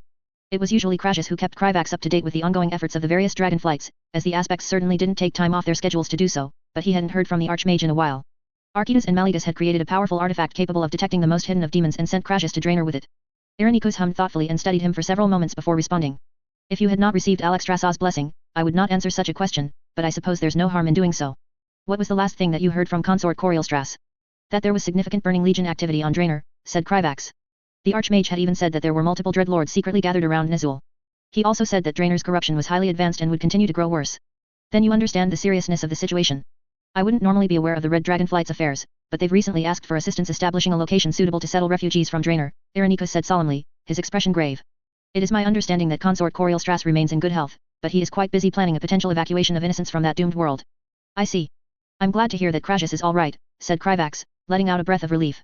The two of them continued to make polite conversation for the next few minutes, but Kryvax's mind kept wandering to more serious matters. Although things hadn't changed very much in the Eastern Kingdoms over the past year on the surface, Kryvax knew that a lot was going on in the background. Eventually, the rest of the representatives began to arrive, filling the room with a mix of hushed conversations. Among them were diplomats and officials from the various human nations, most of whom Kryvax only vaguely knew from his work. Although there were 3 representatives in particular, who were exceptions. Kryvax had heard a lot about the famed trio of Ronan, Varisa Windrunner, and Falstad Wildhammer, his mount included, due to their effectiveness in hunting down orc warbands. It had felt a bit strange to him that the 3 of them would be sent on a diplomatic mission, but it made sense given their backgrounds. Both Varisa and Falstad were important nobles within their respective nations, and Ronan was a rising star within the Kirin Tor. Plus they all had experience operating abroad and interacting with foreign peoples. The 2 other people that Kryvax recognized in the crowd were also the only ones he had personally invited. Trixie, I'm glad you were able to make it, said Kryvax, greeting the pink-haired gnome as she entered the room with a few others sent by the Explorers League. The last time we saw each other was at Uldaman, right? How have you been? Kryvax. Long time no see. Trixie chirped, her enthusiasm drawing the eyes of everyone in the room. Sorry that I haven't been able to write any letters. Things got pretty crazy in Gnome Regan after Uldaman. Kryvax was well aware of that. Archidas had reached out to High Tinker Mechatork and invited him to Uldaman at the first opportunity. As one of the few gnomes present during their expedition to the Titan facility, Trixie had probably been embroiled in politics since she got back to Gnome Regan. It's good to be here, lad, said Malzy, this time here as a representative of Ironforge rather than the Explorers League. I've been regretting that I missed out on Uldaman. I wouldn't be caught dead missing this one. Thanks for asking that I come along on this trip. I've been feeling pretty cooped up in the city lately, Trixie continued with a grateful smile on her face. I'm more than ready for a new adventure. That's good to hear. We're going to need capable explorers once we move on from the Night Elves, said Kryvax. Kalimdor was a dangerous continent, and pretty much everyone aside from the Tauren, the Night Elves, and maybe the local Furbolgs could be assumed to be hostile. There was a good reason that Kryvax was bringing along the best warriors he could get his hands on for his protection detail. Oh, don't worry. I've managed to put together a few tricks since Uldaman, said Trixie, a confident smirk on her face. Gnomish technology has improved a lot lately, especially in the field of combat. The gnomes didn't usually like to invent things meant to kill, but the Second War had left behind its share of scars. It wasn't long after the final representative arrived that Vizier Krynus herself showed up with an air of impatience. If everyone is here, then I will open the portal to the port. I'd prefer to return to my research as quickly as possible. Krynus began casting the spell a moment after Kryvax confirmed that all of the representatives were there and a shimmering portal opened up before them, allowing the icy winds of Northrend to sweep through the room. I hope everyone remembered to bring appropriate clothing in their spatial bags, Kryvax mused to himself as he stepped through the portal. As Kryvax emerged on the other side, he was immediately assaulted by the sounds of a shipyard hard at work. Azjol-Nerub had no intention of stopping at the Water Strider after all. Now that they had successfully acquired knowledge on how to construct ships, Azjol-Nerub would be built many of much larger sizes. There were plans in place to eventually create a navy as good or better than the ones in the Eastern Kingdoms, as Nerubian pride would allow for nothing less. When Kryvax caught sight of the flagship that would be carrying them to Kalimdor, he was immediately struck by how different it appeared from the ships of the Eastern Kingdoms. From what he understood, one of the Tusker experts that they had hired recommended that Azjol-Nerub build their ships with a trim-around design, and the kingdom had agreed. Now that's a beautiful piece of engineering, said Trixie, her voice filled with appreciation. The Nerubian flagship, the Water Strider, was an impressive sight to behold. The ship's elegantly curved main hull was built from alchemically treated lumber from the Howling Fjord. This material was then layered and interwoven with steel silk, creating a hull that was as tough as steel but much lighter. This silk-wood combination gave the Water Strider an eerie, dark blue sheen. Its two outrigger hulls were made from the same material and connected to the main hull by a series of silk paths and arched struts that mimicked the appearance of a spider's spindly limbs. The Water Strider's main mast towered over the vessel and carried a silk-woven curved triangular rigged sail that glowed with magic to Kryvax's senses. Looking closer, he could tell that it was enchanted with magics designed to increase speed and maneuverability. There were also two smaller masts that also carried enchanted sails. The sail arrangement reminded Kryvax of the kites the Tusker flew above their settlements. The narrow and sleek outriggers bobbed just above the waterline, giving the illusion that the Water Strider was in fact striding atop the water. There were even 4 pairs of eyes painted on the front of the ship to complete the image. The entire vessel was at least 150 feet long, and a long series of cannons lined its decks. There were Nerubians crawling all over the ship, checking ropes, adjusting sails, and performing a variety of other last-minute checks. Well then, if everyone's made it through the portal then we should get moving, Kryvax declared, interrupting the hushed conversations of the gathered representatives. We have a long voyage ahead of us and I'm sure the crew doesn't want to be kept waiting. The group quickly gathered their belongings and followed Kryvax onto the ship. After greeting the captain of the ship, a vizier who had been studying navigation since Azjol-Nerub discovered the Eastern Kingdoms, Kryvax escorted the representatives to their generous accommodations. Once he had finished, Kryvax returned to the deck and waited for the ship to haul anchor and set sail. The Nerubian crew worked swiftly and efficiently as they prepared the Water Strider for its maiden voyage, and it wasn't long before the captain gave the order for them to set off. The sails unfurled, catching the brisk Northrend wind, and the ship began to move away from the harbor. High King Anubarak listened carefully and the vizier in front of him reported to him and his council about the kingdom's current financial situation. Even if Azjol-Nerub was in possession of more resources than any of the surface nations, they had still committed themselves to several expensive endeavors in recent times. National spending has increased significantly and we are likely to run into a deficit in 2 decades if spending continues at this rate. The ongoing military modernization and expansion is the largest drain on our treasury, said Elder Mashin, one of the circle of viziers most accomplished experts in economics. The creation of the navy and the expansion of foundries for gunpowder weaponry are the costly parts of the modernization program. The second major expenditure of resources are the expansion of the Guardians of Nerub, the construction of outposts around the Sleeping Vrykul and Enchet, and Project Sanctum. I see, said Anubarak before any of his council could question the elder. All military modernizations are marked as essential for the security of Azjol-Nerub. Unless any of these programs show themselves to be wasteful, they will continue. Move on to the next program, Elder Mashin. Yes, Your Majesty. The third most expensive programs are those related to foreign expenditures, such as our contributions to the internment camps and the reconstruction of Stormwind, said Elder Mashin as his apprentice handed him a new document. There is some unrest among the upper castes in regard to sending so much aid to the surface now that the Horde has been dealt with. If they wish to complain about my decisions they can come to me themselves, said Anubarak, his voice filled with annoyance as he dismissed the concerns of the upper castes. These projects are not aid, they are an investment. Stormwind feels indebted to us for aiding them in their reconstruction efforts, and their geographical and physical isolation means they will be much easier to shape and influence to Azjol-Nerub's benefit. Besides, everything we give to Stormwind is a loan and we will be repaid in full in time, one way or another. As for the internment camps, their costs have been decreasing consistently, no. That is correct, Your Majesty, said Elder Mashin, remaining calm under the king's gaze. Then I see no issue, said Anubarak, his words meant more for the council than the elder as he made his stance clear. Continue, Elder. Very well. The final significant drain on our resources can be attributed to the expansion in the kingdom's research programs, said Elder Mushin. Each and every one of those programs is absolutely essential to Azjol-Nerub, said Queen Nezar Azret, unable to stop herself from interrupting. The samples we harvested from Vizier Kryvax have opened up possibilities we could previously only dream about. Had I known that dragon magic was so biologically adaptive, I would have demanded we capture one centuries ago. It's good then that you didn't. Azjol-Nerub is not nearly prepared for a confrontation with the aspects or the dragonflights, said Spider Lord Kal Rat. As one of the kingdom's premier military thinkers, he had been less than happy to hear about the insurmountable strength of the aspects. Continue your report, Elder Mushin, said Anubarak, cutting through the burgeoning debate with an authoritative tone.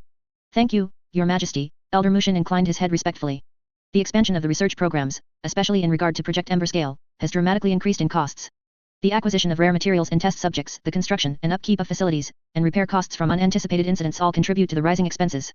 Queen Nezarezrit was about to interject, but a glance from Anubarak made her hold her peace. Current projects will continue to receive full funding, but will be cut if they show no results within a decade, said Anubarak. The queens had successfully convinced him that Azjol-Nerub would benefit greatly from their new round of projects, but whether they succeeded remained to be seen. No further projects related to Vizier Kryvax's unique biology will be approved until we see results from those already underway. Rather than arguing, I suggest you ensure Project Ember Scale is successful. You've earned goodwill with the completion of Project Hedronox, but the kingdom's treasury is not unlimited. If that project did succeed, then Anubarak would grant the queens all of the funding they wanted. Queen Nezarezrit looked as if she wanted to object, but wisely thought better of it. As you say, Your Majesty, said Queen Nezarezrit, lowering her gaze. I'm confident that we will have success with Project Ember Scale within a few years, especially now that we've refined our criteria for test subjects. That is quite the claim, Queen Nezarezrit. I hope you are able to live up to it, said Anubarak before turning his attention back to the elder. If there is nothing further, then you may leave. Yes, Your Majesty, said Elder Mashin, bowing respectfully before leaving the council chambers with his apprentice following close behind. As soon as he was gone, Vizier Yathaman spoke up with a hint of exasperation. It is somewhat baffling, Your Majesty, that we find ourselves lacking resources. Anubarak couldn't disagree. Azjol-Nerub had always had more resources than it could realistically use, and he could hardly remember the last time he had to consider cutting important programs due to a lack of budget. It was a rather novel experience. Our financial concerns should be alleviated once the military modernization has been fully completed. We still have a few decades before it becomes a problem, said Weaver Tutankash. Trade with the Eastern Kingdoms has been steadily increasing and becoming increasingly profitable. We can re-evaluate our current situation in the future. Agreed. Let us move on to the next matter on the agenda, said Anubarak, turning his attention to Seer Dranix. I believe you wish to bring someone to speak before the council. Indeed, Your Majesty, said Seer Dranix, his voice quiet as he spoke for the first time since they began the meeting. I would like to call forward Seed Ixit to give an update on the tide of death we seers have all seen in the kingdom's future. Many of us have recently seen signs of it, changing, and I believe the council should be made aware of it. Anubarak felt his mood drop, both at the mention of the troublesome prophecy and the seer who had been removed from his council. Is this something that you are truly incapable of doing yourself? Forgive me, Your Majesty, but Seer Ixit is widely considered to have the clearest divinations in Azjol-Nerub. Anubarak considered the matter for several moments before deciding to allow it. There had been a few members of the Order of Kal Tut who had shown signs of being dissatisfied with their current circumstances, but Seer Ixit was not one of them. By all accounts, he continued to act within the interests of Azjol-Nerub and not attempted to contact any of his former compatriots. Very well, allow him in, said Anubarak, suddenly glad the elder Nadox was busy elsewhere. He and Ixit had a rather complicated relationship in recent times. Seer Dranix gave a deep bow as one of the Dreadstalkers left to retrieve Seer Ixit. After a few minutes, the enchanted doors of the council chamber opened and Seer Ixit stepped into the room for the first time since he had been removed from the council. Your Majesty, members of the council. Thank you for allowing me the chance to speak before you today, Seer Ixit said, his voice soft but steady as bowed before them. There have been significant changes to the future of the kingdom that I believe you should all be made aware of. Anubarak nodded, a silent gesture for him to continue. Seer Ixit took a moment to collect his thoughts before he continued. As you all know, every seer in Azjol-Nerub has been beset with predictions of a tide of death in the kingdom's future. It is only recently that these predictions have suddenly begun to change for unknown reasons. The tide of death is still as inevitable as always, but it now feels further away from our lands than it previously was. Truly? How unexpected. Recently, I have come to expect to hear nothing but bad news when a seer comes to tell us of the future, said Vizier Yathaman, his expression pleasantly surprised. Then I'm afraid I'm not going to be an exception. The news I bring is both good and bad, said Seer Ixit, sounding genuinely apologetic. Although the calamity is now far from our lands, it is close enough in time that I can more clearly foresee its nature. I now believe the tide of death to be much more literal, as in the work of a powerful necromancer. Alarmed, Anubarak turned his gaze to Seer Dranix. It is as he says, Your Majesty, said Seer Dranix, answering his silent request for confirmation. There are many who report seeing signs of the undead in their visions. Anubarak was quiet as he contemplated the idea of a necromancer powerful enough that every seer in Azjol-Nerub had been seeing signs of their coming for years. If what you say is true, then this necromancer is a threat of the highest order, said Spider Lord Kal Rat, giving voice to Anubarak's thoughts. Such an enemy would be perfectly equipped to defend themselves against our greatest strengths and exploit our greatest weaknesses. Spider Lord Kal Rat was correct. Azjol-Nerub's military was exceptional because their forces were unwavering and could consistently be replenished until their enemy was depleted. Such a tactic would never work against a necromancer, as they would grow inexorably stronger the longer any conflict continued. The Horde's Death Knights amply demonstrated this concept during the Second War. The only way Azjol-Nerub would be able to prevail was if they destroyed the enemy before they managed to grow past the point of no return. Not to mention the fact that their bioweapons would be useless against the undead. Do we have any idea who or what this necromancer is? Perhaps a Death Knight? A remnant of the Horde that has escaped our notice? Or something completely new? Queen Nezaresret mused. Our research into effective weapons against the undead has yet to achieve appreciative results, even those done alongside the Kirin Tor. This light is still our most effective tool against such a foe, but it is limited to personal use by individuals trained in its use, Spider Lord Kal Rat said thoughtfully. A Nerubian has made great progress with his Guardians of Nerub. I've seen a demonstration of their effectiveness personally and I found them quite impressive. Could we not strike directly against this threat now that it is more clear? Asked Weaver Tuttencash. While the visions are more clear, they are still muddled enough that I cannot be sure of the source, Seer Ixit admitted. All I know is that they will appear away from Northrend and begin to slowly build in power, spreading war and chaos throughout Azeroth. It stands to reason that they will eventually come for us when they are strong enough to do so. The council chambers were quiet as they considered everything they had heard. Eventually, it was Anubarak who chose to break the silence. The best method to handle such a threat is to discover and destroy it as quickly as possible. We've dramatically increased our surveillance of the surface in recent years, which is likely why the necromancer has chosen to develop away from Northrend. That seems reasonable, Your Majesty, said Spider Lord Karat, nodding in agreement. If that is the case, then our intention to establish an outpost on Kalimdor to monitor the Kiriji is even more important. We will need to closely monitor that continent to ensure no necromancer is allowed to grow there unchallenged. There's also Zandalar to keep in mind, Vizier Yuthaman reminded them. Or they could simply build their forces under the ocean. There are plenty of Naga mages and I don't believe undead need to breathe. This world is larger than we ever knew. It's impossible to guarantee that we would notice them in time, said Queen Nezaresret. We would be better served building up our forces and developing weapons well suited against the undead. Isn't such a threat something that the aspects claim they would deal with? Asked Vizier Yuthaman. I find it hard to believe that any necromancer could pose a threat to them. Given how long we've been seeing these visions, the aspects either won't intervene or won't be able to easily deal with this threat, said Seer Drenix. I see no reason why we can't both search for the necromancer while also preparing ourselves for the worst case scenarios, said Anubarak, his voice cutting through the conversation. Vizier Kryvax is already on his way to Kalimdor and should arrive in a month. We will inform him of these changes and instruct him to share this information with the Dragonflights. They are far more equipped to address an army of the undead than we are. The Dragon Queen's decision to share a portion of her power with one of the kingdom's viziers was as useful as it was baffling. Anubarak wasn't an expert in the psychology of the surface races, but he had no qualms about taking advantage of them when the opportunity arose. We will also inform the leaders of the alliance, although we should take efforts to prevent this information from spreading too far until we better understand our enemy, said Anubarak, his voice firm and decisive. The Church of the Holy Light would be a great help against the undead. Increased funding will be allocated to the Guardians of Nerub for similar reasons. Seer Ixit, what is your best estimate for when this necromancer will emerge? There's no way to be certain, Your Majesty, but certainly sometime within the next few years, said Seer Ixit after a moment of hesitation. Interestingly, there are some indications that they may arrive earlier than we had initially foreseen. Anubarak didn't like the sound of that. Very well. You may go for now, Seer Ixit. The council will call for you again if we require clarification on certain matters. Seer Ixit bowed and left the council chambers without complaint. As the doors closed behind him, Anubarak steeled himself for a very long council meeting. They had a lot to talk about if they wanted to ensure the safety of Azjol-Nerub. Kalikos waited nervously inside Corielstrass's chambers in Dalaran. Maligus had charged him with liaising with the mortal mages and grumpily suggested talking to the Nerubians and the Kirin Tor. He smiled happily at the memory of Maligus absent-mindedly giving him the orders while fixated on the new clutch of eggs. Soon he would have new brothers and sisters in the Blue Dragonflight. Kalikos was glad that Lord Maligus was finally showing signs of mental stability and a sense of purpose after his trip deep into Northrend. Kalikos had contacted Corielstrass to request introductions with the key mages in Azjol-Nerub and the Kirin Tor. Corielstrass had suggested that he meet with a representative of the Kirin Tor, Azjol-Nerub, and Kulthalas, so he had agreed and was now waiting for everyone to arrive. Kalikos was pulled from his thoughts as he heard the door open and turned to see Corielstrass leading 3 individuals into the chamber. Kalikos, let me introduce Archmage Ensirem of the Kirin Tor, Vizier Haddix of the Anomalous Magic Research Division of Azjol-Nerub, and Prince Kael'thats of Kulthalas, said Corielstrass, smiling as he introduced the 3 mages behind him. This is Kalikos of the Blue Dragonflight and the representative sent by Maligus. He has come today with a proposition that might be of interest to all of us. I am glad to meet with you, Kalikos enthusiastically greeted the 3 mages while doing his best to hide his nerves. Lord Maligus suggested that in light of the recent rise of numerous dangerous magical threats, there should be an organization of mortal mages in the Blue Dragonflight to deal with any dangerous magic users. It is my flight's charge, after all, to protect Azeroth from magical misuse. Kalikos wasn't completely certain what had prompted Lord Maligus to start interacting with mortals, but he had mentioned having plans for this organization. Lord Maligus had a lot of plans recently and was always really busy. While I agree that there should be an organization to deal with any who delve into forbidden magic, our previous attempt led to failure. Now such duties are handled chiefly by the Kirin Tor, Archmage Ensirem said with a glance at Prince Kael'thats.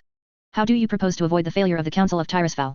The Circle of Viziers has heard rumors of the fall of Medivh, Guardian of Tirisfal, Vizier Haddix asked suspiciously. Can you explain the events that led to his betrayal?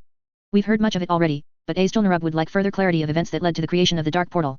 The Council of Tirisfal was an organization of mages that empowered one individual to deal with dangerous magic users, Ensirem answered, carefully choosing his words. Instead of allowing the Council to choose the next Guardian, Eadwine, then Guardian of Tirisfal, chose her son Medivh and transferred her power to him. We had believed for a long time that Medivh had purposefully betrayed Azeroth when he opened the Dark Portal. It is only thanks to Maligus and Gul'dan's memories that we now know he was possessed by the leader of the Burning Legion. Empowering a single person with massive power and asking them to shoulder the responsibility of pushing back the Burning Legion's influence is a ridiculous proposition, said Vizier Haddix, scoffing disdainfully at the idea. Nerubian organizations involved in defending the kingdom against the Void have always emphasized the need for multiple individuals to work in concert to prevent a single point of failure. Unfortunately, the method used by Kulthalas to protect the kingdom from aberrant mages by using runestones is not foolproof, said Kael'thas, his voice thoughtful. Investigation of Kaer Keep indicates that the Horde was able to modify the runestones for nefarious purposes. If a new organization is convened, it is clear to me that the members must work in concert with frequent updates on investigations, Coriel Strass suggested. Also the methods used to deal with the void and fell magic users must be varied to ensure that the Burning Legion and the Old Gods do not find ways to bypass observation. Would the Blue Dragonflight be willing to teach the members methods and spells to counter the vile magic? Asked Archmage Ansirem, directing his question toward Kalikos. Kalikos nodded eagerly before he replied, Lord Mallegus has approved the training of mortal mages of methods to counter fell and void magic and their corruptive influences.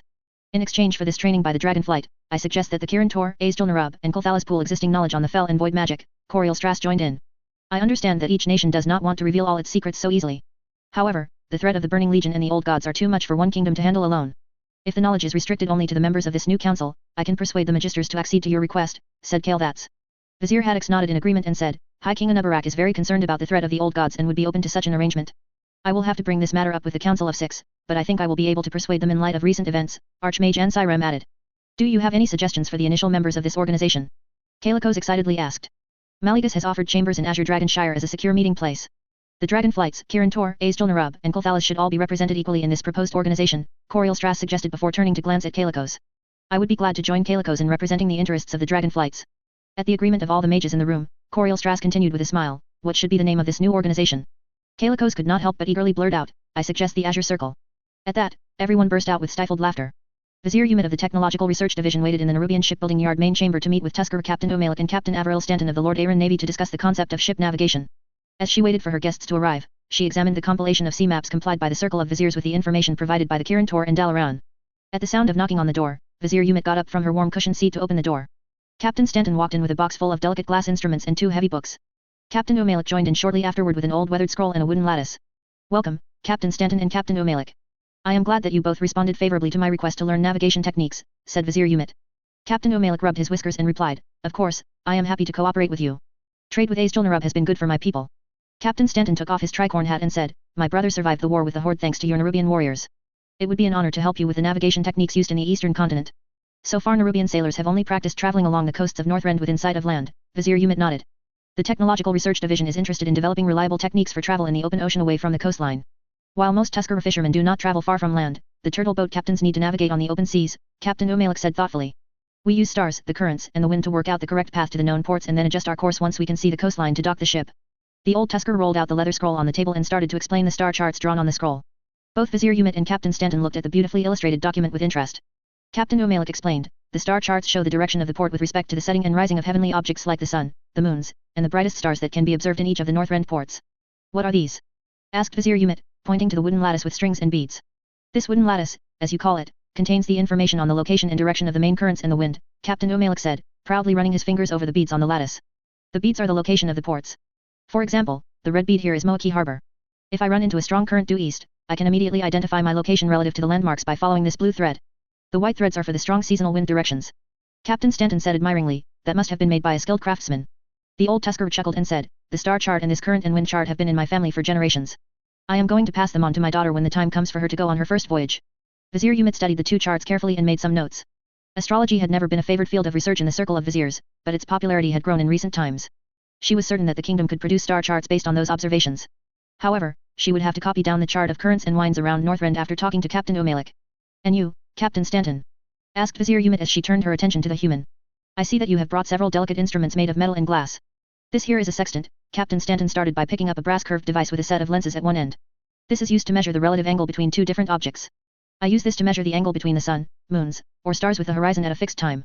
Opening one of the thick books next to him, Captain Stanton then pointed to a chart and continued, then I can convert the relative angle using this formula and this chart to determine the latitude and longitude on my navigation map. The most reliable navigation technique using this book is by measuring the relative angle of the sun with respect to the horizon at a known time. Unfortunately, the other charts are not as reliable in giving the exact position of the ship. Vizier Umit pointed to the large clock next to the tricorn hat and asked, is that why you need the clock to make sure that you know when you are taking the measurements? Captain Stanton nodded and replied, yes, the marine chronometer is used to determine the time when the relative angle is measured. Before the dwarves created that special clock, navigation using the sextant was not as accurate. It is accurate no matter the orientation of the deck and the weather. Taking the compass out of its clasp, the human captain continued, the compass is used to work out the bearing of the ship.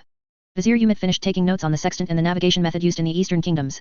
The Technological Research Division had already obtained 2 sextants, a compass, and had acquired a book containing the navigation tables from the human merchant Oscar. She would arrange to buy a marine chronometer from Hosmodan through the Nerubian enclave in Lordaeron. Even if Azjol-Nerub could not reverse engineer the mechanical device fully, she was confident that a magically enchanted clock could also serve the same purpose. Would you both be willing to give a demonstration today? Asked Vizier Umit. I have readied a Tusker fishing ship for sailing practice today. I would also like to practice both techniques myself. At the agreement of the two captains, she led the way down to the docks. Vizier Umit chittered with frustration as the incoming fog made it difficult to get the angle of the sun with respect to the horizon using the sextant. She had missed the port by at least 2 miles as per her last calculation, and now the boat was stuck in the lagoon until the tide came back. At least she was lucky that she had not run into a reef like her last voyage. Ever since her conversation with Captain O'Malik and Captain Stanton, she had been diligently practicing the two navigation techniques. The method used by the Tusker captain was not very precise and only suited for week-long voyages for novice navigators. The technique used by the Eastern Kingdoms was more precise but required relatively clear weather. Vizier Umit knew that she needed an easier way to navigate in any weather for any new Nerubian captain. Even this prototype magical marine chronometer artifact keeps deviating thanks to the maelstrom, Vizier Umit muttered to herself and tapped the metal casing. I knew that we had missed a factor in the enchanting process. As she settled down glumly back into the boat and waited for the tide to come in, she decided to be productive by working out the problem with the enchantment. Hopefully, she could salvage something fruitful from this debacle. As the tide started to come in and the boat was finally free to leave the lagoon, Vizier Umit absent-mindedly put the artifact away and set sail in the right direction, this time for Isle of Spears. She had the beginning of an idea of how to resolve her problems. If I know my distance and angle from the maelstrom, I know precisely where I am at any time, exclaimed Vizier Umit to herself excitedly. I can make an artifact that detects the strength of the arcane magic released by that whirlpool in the ocean. The readings should correspond to the distance from the maelstrom. Now all she had to do was work out how to determine the angle of the ship from the center of the vortex of water. Perhaps the magnetic compass could prove useful after all. It did allow her to determine the heading of the ship and the direction of the North Pole at all times. Vizier Umit could hear the cheers of the Nerubian sailors as she arrived at Moaki Harbor by boat from Iskal across the open seas. Testing over the last month using the new navigation technique and the specially made artifacts had been extremely successful. She turned to address the representative of the High King. This arcanometer artifact and compass sextant artifact can give the accurate position of the ship at any point on the ocean, even in the midst of storms. I can determine the distance from the center of the maelstrom using the arcanometer artifact. Then I use the compass sextant artifact to work out the relative angle between the North Pole and the center of the maelstrom. As I just demonstrated on this trip, this combination allows any Nerubian captain to navigate across the ocean. Very well, I will inform High King Anubarak that the difficulties with navigation have been resolved, Elder Nadok said in a satisfied tone. You should expect to be invited to meet with the High King to receive a special commendation to commemorate your great service to Azjol-Nerub. There were many events in the last few years that brought great change to the Eastern Kingdoms as a whole. The Dark Portal's creation, Storm Wind's fall, the First and Second Wars against the Horde, first contact with the Nerubians of Azjol-Nerub, creation of the Alliance of Lordaeron, contact with the Dragonflights, the threat of the Void, and more. However, the one thing that was on the minds of most scholars was the origins of their races. Thanks to recent discoveries and new sources from Azjol-Nerub and the Dragonflights, most folk could now trace back their origins to the very beginning. In Dalaran, a gathering of human, high elf, dwarf, and gnome scholars had assembled to create an official record of the origins of their species to be submitted to the libraries of the nations in the eastern continent. Archmage Ansirem, the one assigned to host today's assembly, tapped the podium with his staff and said, "Welcome fellow scholars. Today we will be holding a series of short statements from Sir Alamand Greythorn, Roran Darkstand, Lotwil Veritas, and Magister Alaria Autumnburn on the origins of humans, dwarves, gnomes, and high elves respectively. A summary of today's discussion will be recorded and made available to all scholars in Dalaran for future studies. With that, I will allow the first speaker to take the stage." Sir Alamand Greythorn, a renowned Lordaeron scholar, stood up from his seat and made his way to the stage to talk about his research into the origins of humans on Azeroth. Ladies and gentlemen, esteemed colleagues, I am here today to summarize to you recent findings on the origins of humanity as sourced by records provided by Azjol-Nerub. It would seem that we humans trace our lineage back to the Vrykul, a race of aggressive giants who primarily rise within the Broken Isles. Furthermore, corroborating evidence provided both by the Tiersguard and as a result of the Explorers League expedition to Uldaman confirms that the Vrykul were once golem-like constructs created by the Titans. Such findings are similar to the recently discovered origins of both the gnomes and the dwarves. Pausing to drink a glass of water, Sir Greythorn soon continued, it is said that a portion of Vrykul children were born weak and ugly, being the very first humans, whom the Vrykul leadership at the time ordered the deaths of. These ancestors of mankind were spirited away by parents who refused to kill their deformed offspring to faraway lands and raised on the legends of Tyr. The nascent human civilization settled and thrived on the eastern continent. Ansirem listened with great interest as the scholar continued to share the origins of humanity on Azeroth. Not only were such matters fascinating to him from an intellectual standpoint, but there was a good chance they may one day become important. At the end of the speech, one of the scholars from Alterac asked, would it be possible to examine the Vrykul in Northrend? Think of all the fascinating information we could discover by trying to understand our forebears. Vizier Hudrek, a Nerubian diplomat sent by Kryvax to attend these proceedings, spoke emphatically as he refused the scholar. Azjol-Nerub will not allow any study of the Vrykul, as approaching the chambers of sleeping Vrykul may interfere with the magic keeping them asleep. Ansirem decided to step in before things could get heated. The Kirin Tor agrees with Azjol-Nerub on this matter. Considering that many of the Vrykul of Northrend killed their human offspring for being weak, approaching such beings would not be in the interests. They may attempt to eradicate our civilizations as they would consider us to be mutants. There have been numerous attempts to establish diplomatic contact with the Vrykul of the Broken Isles, but they remain hostile. Until that changes, scholars are free to check the records of the Tiersguard in Andorhil, said Sir Greythorn. Many of the paladins who have recently moved there can accurately chart their ancestors to the Vrykul. Thank you, Sir Greythorn. Now, would Roran Darkstand from the Explorers League please present the findings of the dwarves? Ansirem asked as Sir Greythorn left the podium. After the elderly dwarf rose from his seat and finished making his way to the stage, he didn't waste any time before beginning his presentation. It's become clear in recent times that dwarves share our ancestral history with our gnomish cousins. Since our histories are so intertwined, it only makes sense that Lotwil Cogwhistle from Gnomeregan presents the findings together with me. Several of his fellow gnomes cheered as Cogwhistle stood up from his seat with a spanner in his hand and joined the dwarf on the stage. Based on the recent expedition to Uldaman led by Brand Bronzebeard, we have discovered something truly remarkable. The gnomish scholar spoke enthusiastically. We've learned that the dwarves were once beings known as the earthen, constructs created by the titans for the purpose of excavation. Gnomes on the other hand were once mechanomes, totally clockwork beings made to maintain the titans' technology. The rediscovery of our homeland in Uldaman has resulted in a great deal of celebration and introspection back in Ironforge and Gnomeregan, Roran said, a tad more subdued. Thankfully, we are able to converse with the few remaining earthen in Uldaman. However, their thought processes are very mechanical in nature, and communication with them can be difficult. Lotwil chuckled and continued where the dwarf left off. Indeed, the two cities will be talking about the first expedition to Uldaman for decades if not longer. The Explorers League is planning to send expeditions to discover other Titan ruins wherever they may be in the world. Brand Bronzebeard is busy scouring old records and talking to the Watcher Ironea to find out all the information about our stone brethren. We have been told by Watcher Ironea that Vrykul, Earthen, and Mechanomes all suffered from a void-created affliction they refer to as the Curse of Flesh, Roran declared, causing the room to break out into hushed whispers. Does the Kirin Tor have any explanation as to how this magic was responsible for non-organic beings leaving behind fleshy descendants? Archmage Ansirem exchanged a glance with Vizier Hudrek before replying, the void is a complex and dangerous subject. There are some mages who have studied the magic and its ability to warp flesh in a very controlled environment. I will insist that scholars who wish to investigate the Curse of Flesh in detail please first contact the Council of Six. Unauthorized research into forbidden magic is punishable with anything from imprisonment to execution. Ansirem didn't want to bring down the mood of the conference, but it was important to make such things explicitly clear. There were already enough void cults popping up in recent times without curious scholars adding to the problem. Now moving on to our final speaker for today, I welcome Magister Alleria Autumnburn to present her analysis of the origins of the High Elves. Magister Alleria Autumnburn looked around the chamber with a haughty attitude as she stepped up to the podium and began speaking. Our people share heritage with the elves across the Great Sea on the legendary continent of Kalimdor. Further information beyond this point is not known and consists of only scurrilous rumors. At her short statement, there was grumbling from the multiple scholars. An intrepid human scholar from Gilneas spoke up from the back. According to the information provided by Azjol-Nerub and the Dragonflights, the elves are descended not from Titan constructs, but trolls of all things. Vizier Hudrek commented blandly over the furious objections of the High Elven contingent. Indeed, Azjol-Nerub can confirm that the High Elves are the descendants of trolls who had gathered by the Well of Eternity. They were changed by arcane magic over generations into their current form. The circle of viziers believe that this is the reason why the High Elven bodies are more sensitive to arcane magic. Magister Alleria furiously replied, your records are both erroneous and offensive. Any mention of trolls and High Elves sharing a common ancestor within the presence of the delegation from Kulthalas will be considered a grave insult. If any individual continues to make such ridiculous assertions, their life will be in danger. You have been warned. Sir Greythorn chuckled and added, I believe similar suggestions to the captive trolls have been met with colorful curses and similar threats of bodily harm. Perhaps these records are accurate after all. Archmage Ansirem futilely tapped the podium to bring the chamber in order. Given the historical hostility between the two races, I recommend that scholars now avoid any mention of the elf-troll origins in this chamber. A scholar in the back from Dalaran could be heard muttering, I wonder what would happen if modern-day trolls lived by the Sunwell or some other large font of magical energy. Would the trolls transform within a few generations into something like the elves? It seems like a worthwhile experiment. Magister Alleria sent a magical missile at the scholar which was blocked by a ward made by Archmage Ansirem and Vizier Hudrek. A high elf was heard to shout, you may be safe to jest in this chamber, but you will be full of arrows if you attempt to smuggle a troll into Kulthalas. As the chamber descended into bedlam, Archmage Ansirem sighed and wondered how he had gotten saddled with this job. Absent-mindedly, he erected a powerful barrier between the contingent from Kulthalas and the rest of the scholars.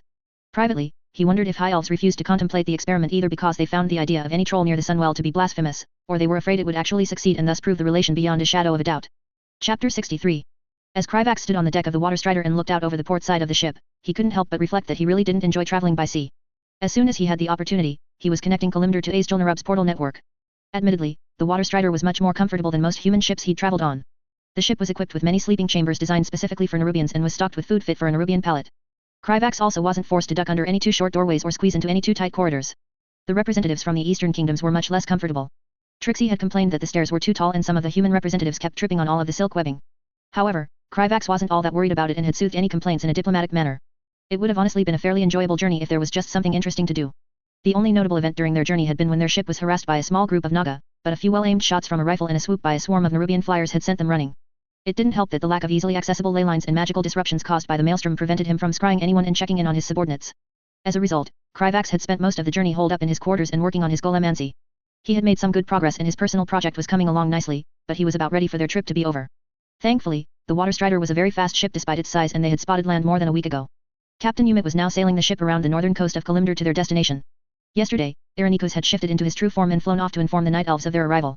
The dragon was supposed to have already returned but had still yet to do so.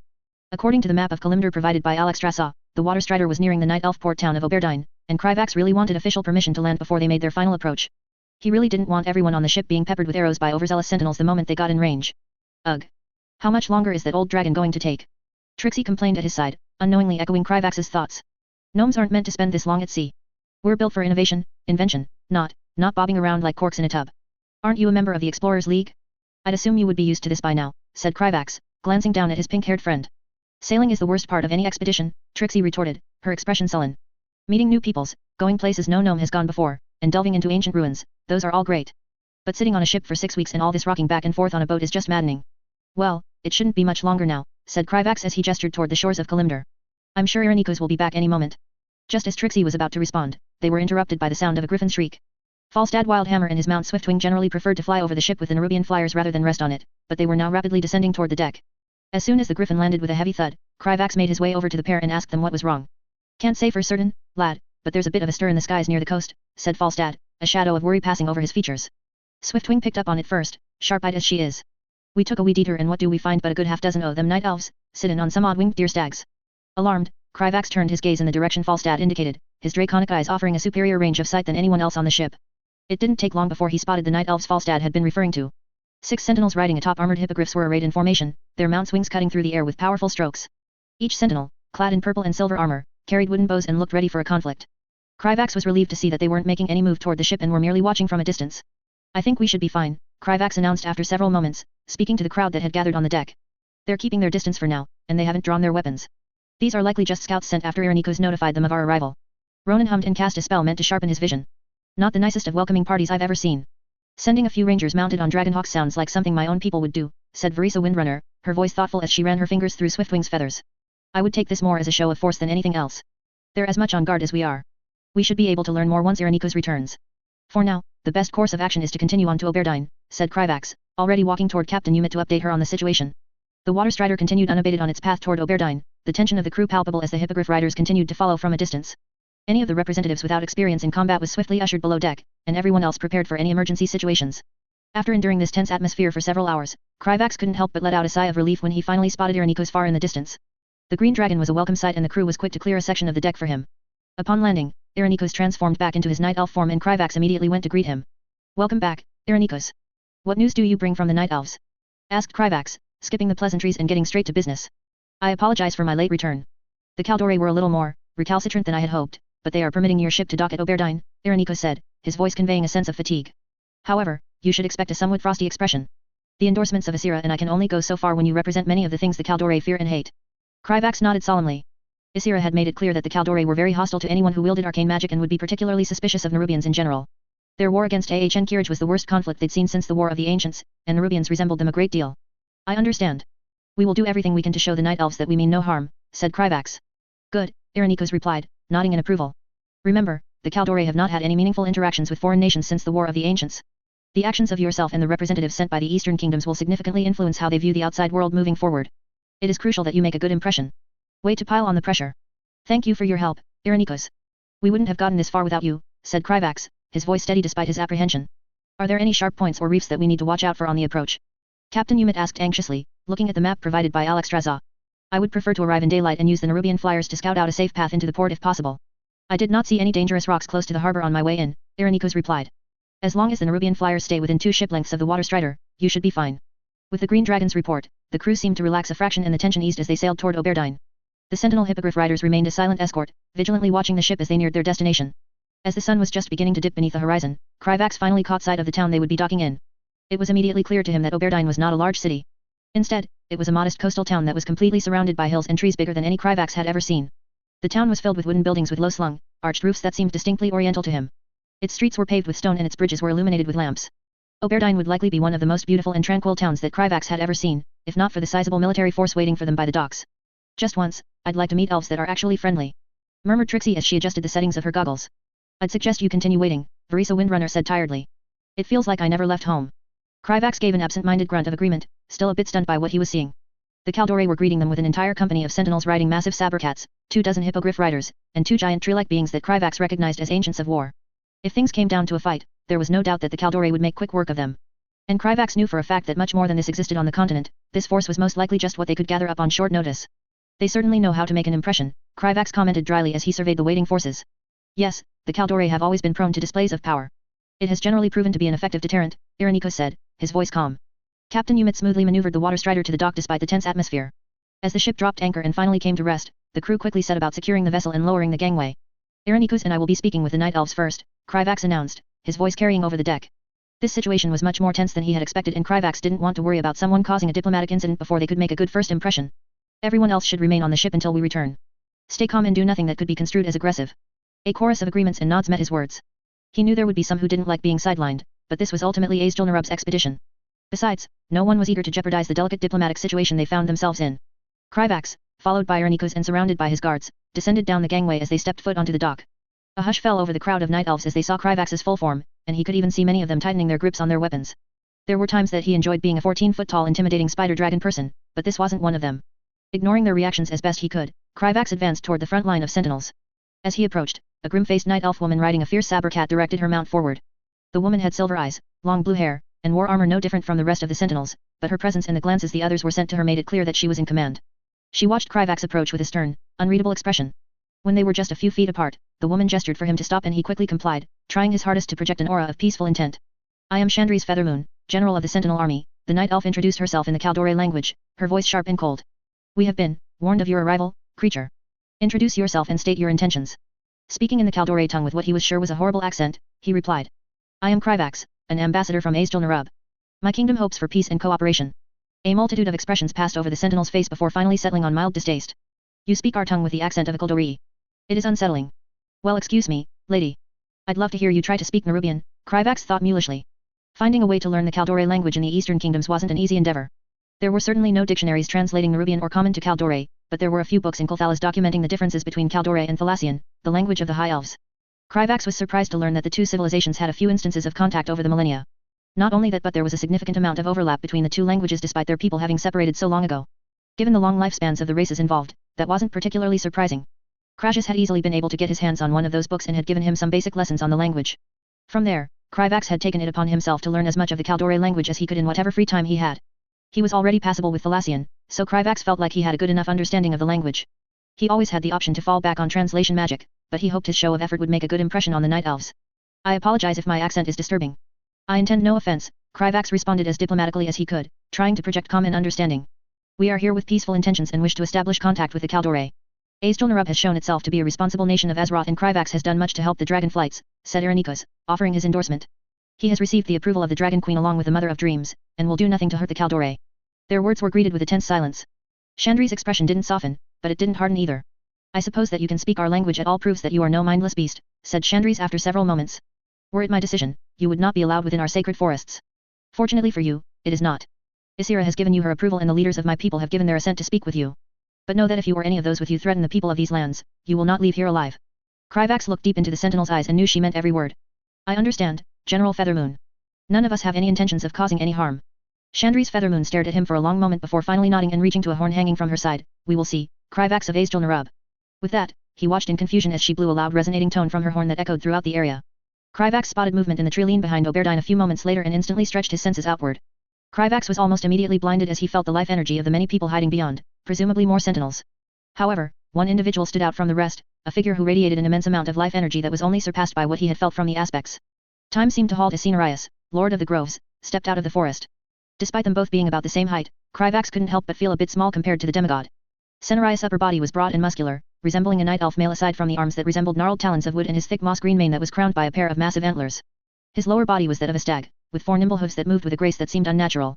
The night elf forces parted as Cenarius approached, their eyes filled with reverence and respect.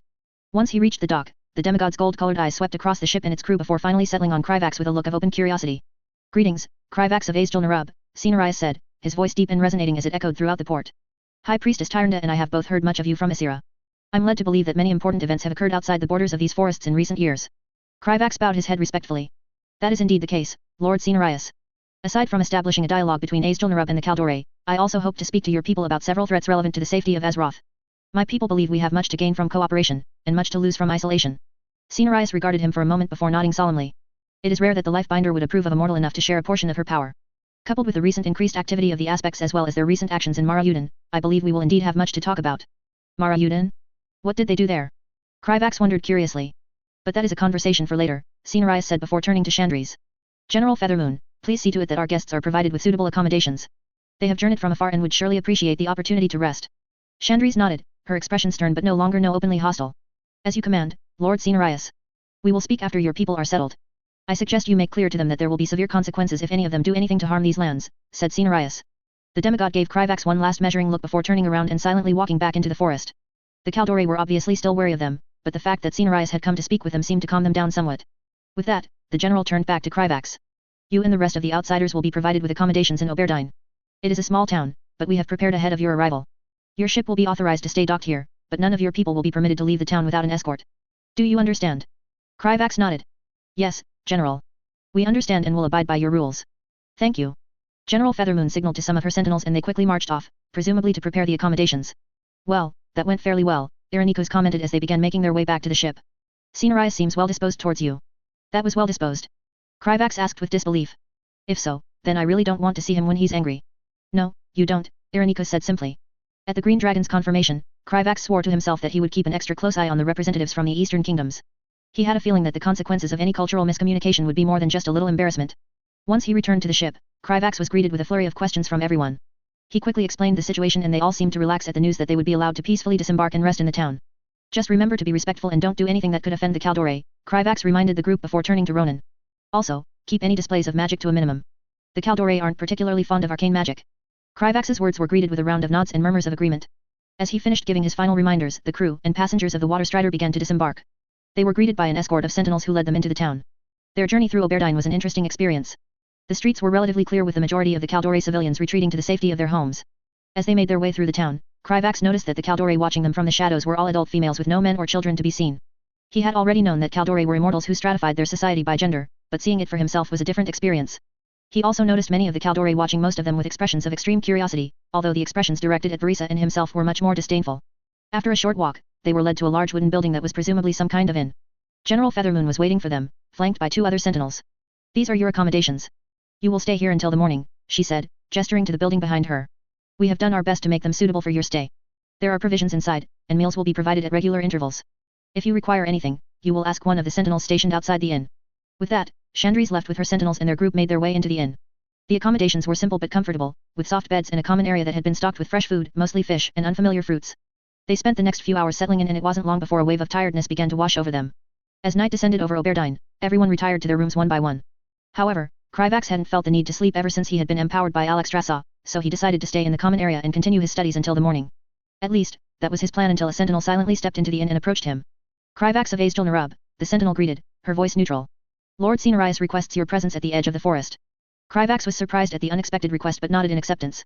Very well, lead the way. Several members of his personal guard tried to follow, but Kryvax ordered them to stay behind, which they reluctantly did. He followed the sentinel through the quiet town, the gentle glow of Oberdine's many lanterns illuminating their path. The sentinel led him to the edge of the forest, where the massive form of Cenarius was patiently waiting for him. Thank you, Shylera. You may leave us, said Cenarius. The sentinel looked as if she wanted to protest, but soon thought better of it and merely bowed before departing. As she left, Kryvax could sense the many sentinels who had been watching them from the shadows also begin to withdraw. Once they were truly alone, the demigod turned his golden eyes onto Kryvax and regarded him with an inscrutable expression. Greetings. My apologies for the late summons, but there are several matters that I wish to discuss with you in private related to information Asira has recently shared with me. If I may ask, what exactly did Asira tell you about me? Kryvax asked nervously. Everything, said Cenarius, his expression impassive as he stared at Kryvax. She has informed me about your reincarnation and your prophetic predictions of Azeroth's future. I see. Has she told anyone else? Asked Kryvax, wondering just how many people the aspects had shared his secrets with without informing him. No. She informed High Priestess Tyrande that you were a powerful prophet, but only I was told the full story, Cenarius said, his gaze still locked onto Kryvax. Asira and I share a bond that someone as young as yourself couldn't hope to understand. Her sharing this information with me is vital for Azeroth's future and is one of the only reasons that your people were permitted entry to our lands. I would suggest you forgive her for divulging your secrets. Kryvax let out a sigh of relief. He didn't like that the aspects were telling people about him without first informing him, but there wasn't much he could do about it. He was just glad that they at least seemed not to be telling anyone aside from their closest confidants. Kryvax pushed away his annoyance and decided to move on. I understand, Lord Cenarius. What is it that you wish to discuss?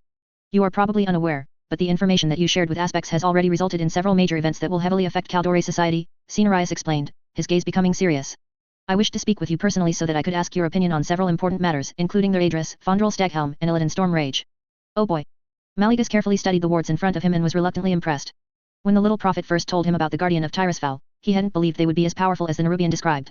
Now that he was standing outside of Karajan, the abandoned mage tower that once belonged to Medivh, he was beginning to see the truth of the little prophet's words. The wards were constructed in such a way that bypassing them would be impossible for all but the most powerful mages on Azeroth. Of course, they relied on being connected to the largest leyline nexus in the Eastern Kingdoms, but the former guardian of Tirisfal had still clearly been more skilled in magic than the vast majority of mages. Unfortunately for Medivh, Mallegus was more than capable of dismantling the wards. He considered how he would go about doing so before deciding to slowly open an entrance through the wards rather than quickly destroying them. It had been a long time since Mallegus had seen such impressive and unfamiliar magic, and he found himself uncharacteristically excited as he got to work. Besides, Mallegus had been far too busy recently and he wasn't looking forward to returning to his duties. He and Archidas had been attempting to create a method to purify void corruption from afflicted beings without causing them harm, and they had made little progress.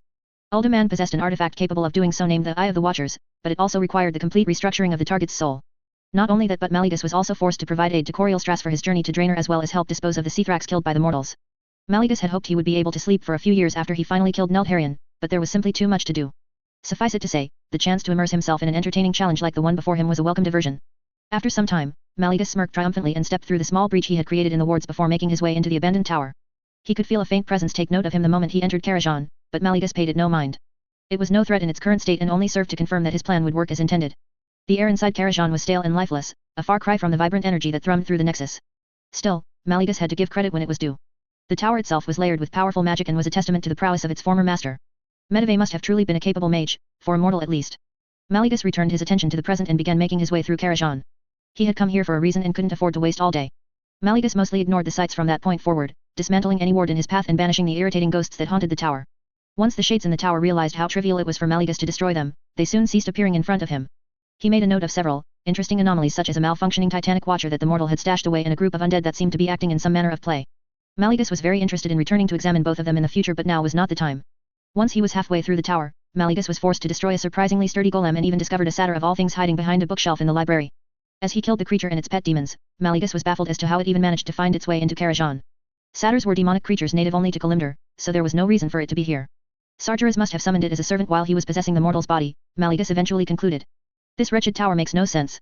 Mallegus continued through the library as he made his way up the tower, passing a fairly impressive observatory and a magical defense system that resembled a game of chess. By the time he finally reached his destination, Mallegus was relieved that he didn't need to experience any more of the nonsensical mage tower. As he looked around, Mallegus had to admit that Medivh had done well when constructing his personal chambers. The mortal had redirected much of the energy being produced by the nearby ley lines directly into the room, presumably to fuel his spells. This made it the perfect place for Mallegus to perform the ritual he had traveled so far to conduct. The fact that the room itself had a sympathetic connection to Medivh that he could exploit only made it more convenient. With a wave of his hand, Mallegus began to rearrange the room to suit his needs.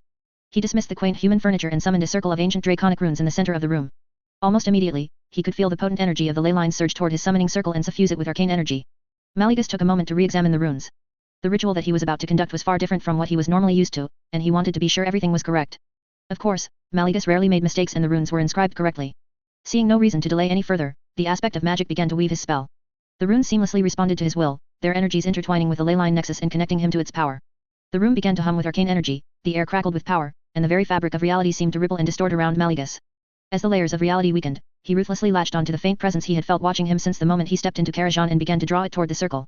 The presence's resistance was impressive but was no match for Mallegus' immense power.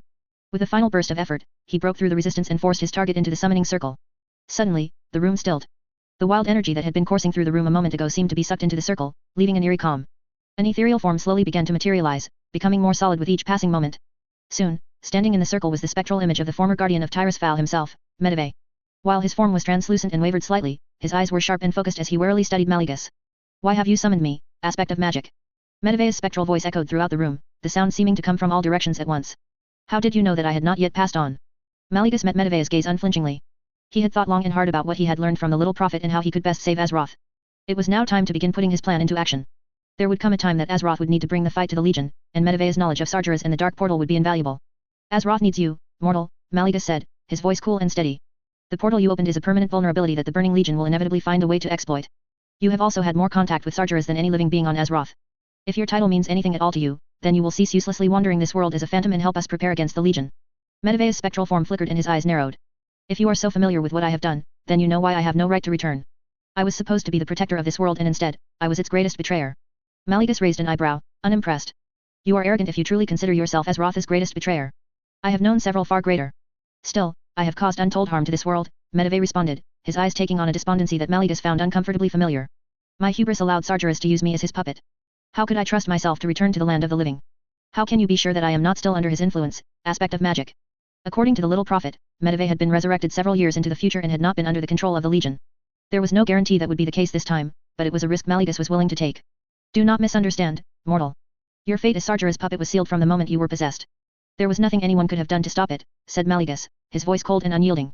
However, it is your choices now, free from the Legion's influence, that will define you.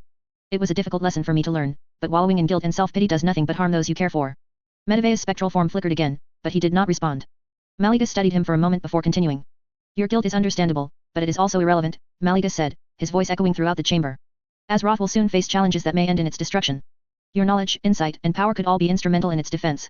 Whether you deserve to return or not does not matter. The only thing that matters is whether you can put aside your guilt and do what is necessary. Azeroth needs you. It needs us. We cannot afford to be paralyzed by guilt and self-loathing. Not anymore. The spectral form of Medivh was silent once again, his gaze distant as he mulled over Mallegus' words. After several long moments of silence, Medivh finally spoke. There is truth in your words, Mallegus. My guilt, it does not absolve me of my responsibilities. It does not, Mallegus agreed. If I am to agree, then I will need you to promise one thing, said Medivh, turning back to Mallegus. If I ever again show signs of corruption, I want you to swear that you will kill me immediately. As you wish, mortal. I swear it, Mallegus said immediately. He would have done so regardless. Very well. I will aid you in protecting Azeroth, said Medivh, a hint of resolve slowly forming in his eyes. I can see that there is a second portion of this ritual designed to return me to the land of the living. I will not fight it, aspect of magic. Mallegus was vaguely impressed that the mortal could read his runes. He had been fully prepared to resurrect the mortal and bind him against his will if necessary, but Mallegus was glad it wasn't necessary. Good. Then let us begin. With the mortal's agreement, Mallegus began the second portion of the ritual. Although it was far more difficult to perform necromancy with arcane magic than death magic, the ritual was well within Mallegus' capabilities. It helped that Medivh had not truly died and instead existed within the realm between the living and the dead. If he had fully passed on or had been dead for a significant amount of time, not even Mallegus would have been able to resurrect him. The process was taxing, but he eventually felt the ley lines shift as the spell neared completion. Medivh's form ceased its wavering and slowly grew more solid until the former guardian of Tyrus Fowl was standing in front of Mallegus, alive once more. Now you have no excuse not to redeem yourself, mortal. There is much work that needs to be done. Chapter 64. Lord Cenarius, I must admit that I'm not quite sure what you are referring to, said Kryvax, fidgeting with embarrassment. The aspects don't really keep me informed about everything that's going on and my confidant in the Red Dragonflight is away on Draenor. Cenarius hummed thoughtfully before responding. I see. Then we will discuss the events concerning Princess Theradris, the Centaur, and the Tauren first. Discussion on what to do with Fondrel and Illidan will require me to spend some time explaining Kaldore politics. I'm more than willing to share my perspective, but I'm a bit curious about why you are seeking my counsel, Kryvax asked hesitantly. He was used to immortals being much more standoffish than this. Cenarius' expression remained impassive at Kryvax's inquiry. His eyes, deep and ancient, studied Kryvax as silence filled the space between them. Kryvax was startled as the demigod gracefully lowered his body to the verdant forest floor and folded his legs beneath himself. Where he chose to sit, grass and flowers grew thick around Cenarius' body. As one who has walked this world far longer than most, I have seen times change and people adapt to them in many ways.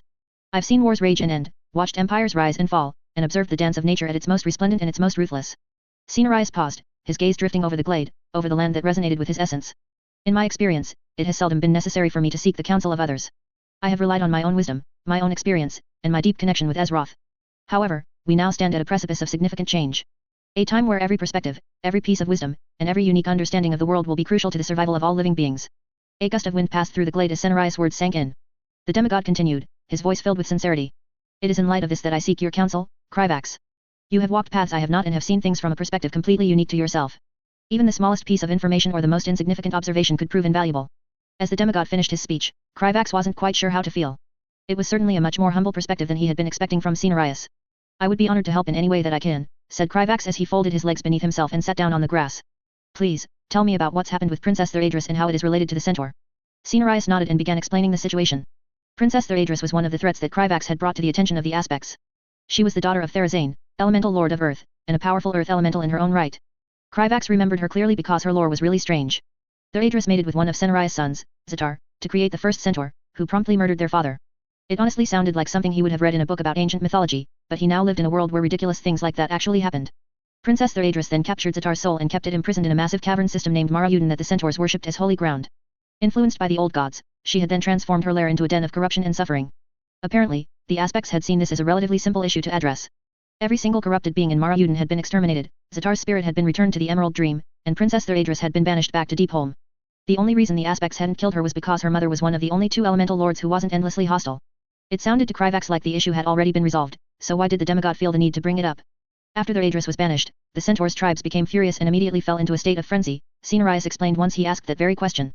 Not only are the tribes attacking each other more than usual, but the chaos of their conflict is also affecting the surrounding region as the centaurs grow even more hostile and violent. The Tauren, who were already experiencing difficulties, are being driven from their lands by the increase in centaur aggression.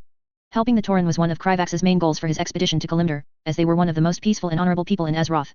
Not only that, but they had a lot to offer Azjol-Nerub as natives of Kalimdor. They knew these lands like the back of their hand and could help the kingdom a lot once the Nerubians began to establish a presence on the continent. However, Cenarius' words brought to mind a question that he had been pondering for quite some time. Why haven't you or the Kaldore done anything to help the Tauren in their time of need? Asked Kryvax, genuinely perplexed. In the original timeline, the centaur had driven the Tauren nearly to the point of extinction by the time the orcs arrived on Kalimdor, all without Kaldore intervention. The Kaldore and the Tauren had even fought side by side during the War of the Ancients, yet the Night Elves allowed them to be slaughtered without helping at all. In the end, the Tauren had only been saved thanks to the arrival of Thrall and the Horde. Cenarius' ancient eyes held a tinge of regret as he replied. There are several reasons. One of which is that we were genuinely unaware of how severe the plight of the Tauren had grown. My own duties relegate me almost exclusively to these forests or the Emerald Dream, and the Kaldore rarely venture far from their forests. When they do, it is generally by ship on the way to their outpost near Ahn Kiraj. While Kryvax found that excuse to be plausible given everything he knew about the Kaldore, it didn't do much to absolve them from his perspective. Being insular to the point that you didn't notice the genocide happening on your borders didn't paint the Kaldore in a very good light. You said that you were unaware of how severe the situation was, not that you didn't know about it at all. What other reasons do you have for not intervening? Kryvax asked neutrally, deciding to withhold judgment until he fully understood the state of affairs with the Kaldore. The way you are speaking implies that you still don't intend to do anything about the centaur even though you're aware of the situation. Cenarius paused for a moment, as if carefully choosing his words before he eventually replied. I see now that it was a mistake for me to attempt to separate the topics I wished to discuss with you. They all stem from issues related to Kaldore politics. Isira informed me that you know very little about the structure of our society. Is that true? There were a lot of topics in Warcraft's lore that weren't covered in detail, and the political structures of the various nations was one of them. In the Eastern Kingdoms, all of the human kingdoms were absolute feudal monarchies as they had all once been a part of the same empire. Ironforge and Kulthalas were both ruled by governments resembling parliamentary monarchies while Gnome Reagan was a democratic republic. As for the Night Elves, Kryvax didn't have the slightest idea how they ran things.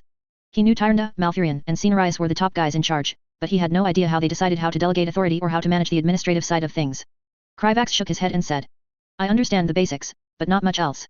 Cenarius nodded, seemingly unsurprised by his answer. What followed was a long discussion, during which the demigod educated Kryvax on the more important details of Night Elf society. From what he could understand, Kaldore society seemed to be a theocracy with the Sisterhood of Elune, controlled by High Priestess Tyrande the Whisperwind, functioning as the primary decision-making body. The Sentinels, headed by Chandri's Featherloon, answered directly to the Sisterhood, serving to both enforce their laws and act as the military force for their people. The Wardens were a bit unique, as they were a paramilitary police force that was ostensibly under the control of the Sisterhood but was in truth loyal to their leader, Maeve Shadowsong. They even studied their own kinds of magic and lived lives that were separated from the rest of Kaldore society. In contrast, members of the Cenarian Circle, led by Cenarius and Malfurion Stormrage, were not generally permitted to take part in governmental affairs and were expected to devote themselves fully to the balance of nature. These organizations were segregated by gender, with it being forbidden for male elves to become priests or for female elves to become druids. It was immediately obvious to Kryvax that forbidding half of a society's population from the ability to participate in its governance would inevitably cause political tension, to which Cenarius readily agreed. According to the demigod, there had always been elements within Kaldore society that were unsatisfied with the status quo, but such groups were never large enough to be considered significant.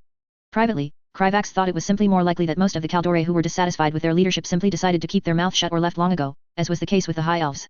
When your leaders were immortal beings powerful enough to tear through armies alone, there probably wasn't much that a discontented citizen could do. Of course, that was just his personal speculation. It was entirely possible that the Kaldore were just as monolithic as they were depicted in the lore. He had lived as a Nerubian long enough to know that projecting a human perspective onto non-human races was not always a good idea. This system worked well until circumstances changed less than a millennia ago with the War of the Shifting Sands. The Kaldore's war against the Kiraji was their deadliest conflict since the War of the Ancients, Cenarius said solemnly, his eyes distant as if lost in memories.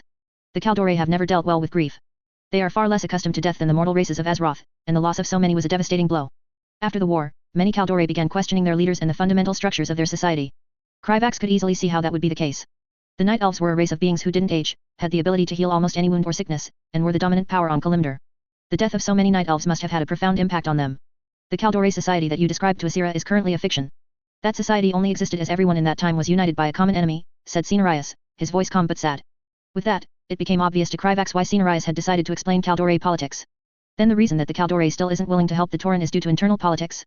I imagine that there are a lot of people who aren't eager to fight another foreign war after the casualties suffered in the last one, Kryvax guessed, seeing where this was going.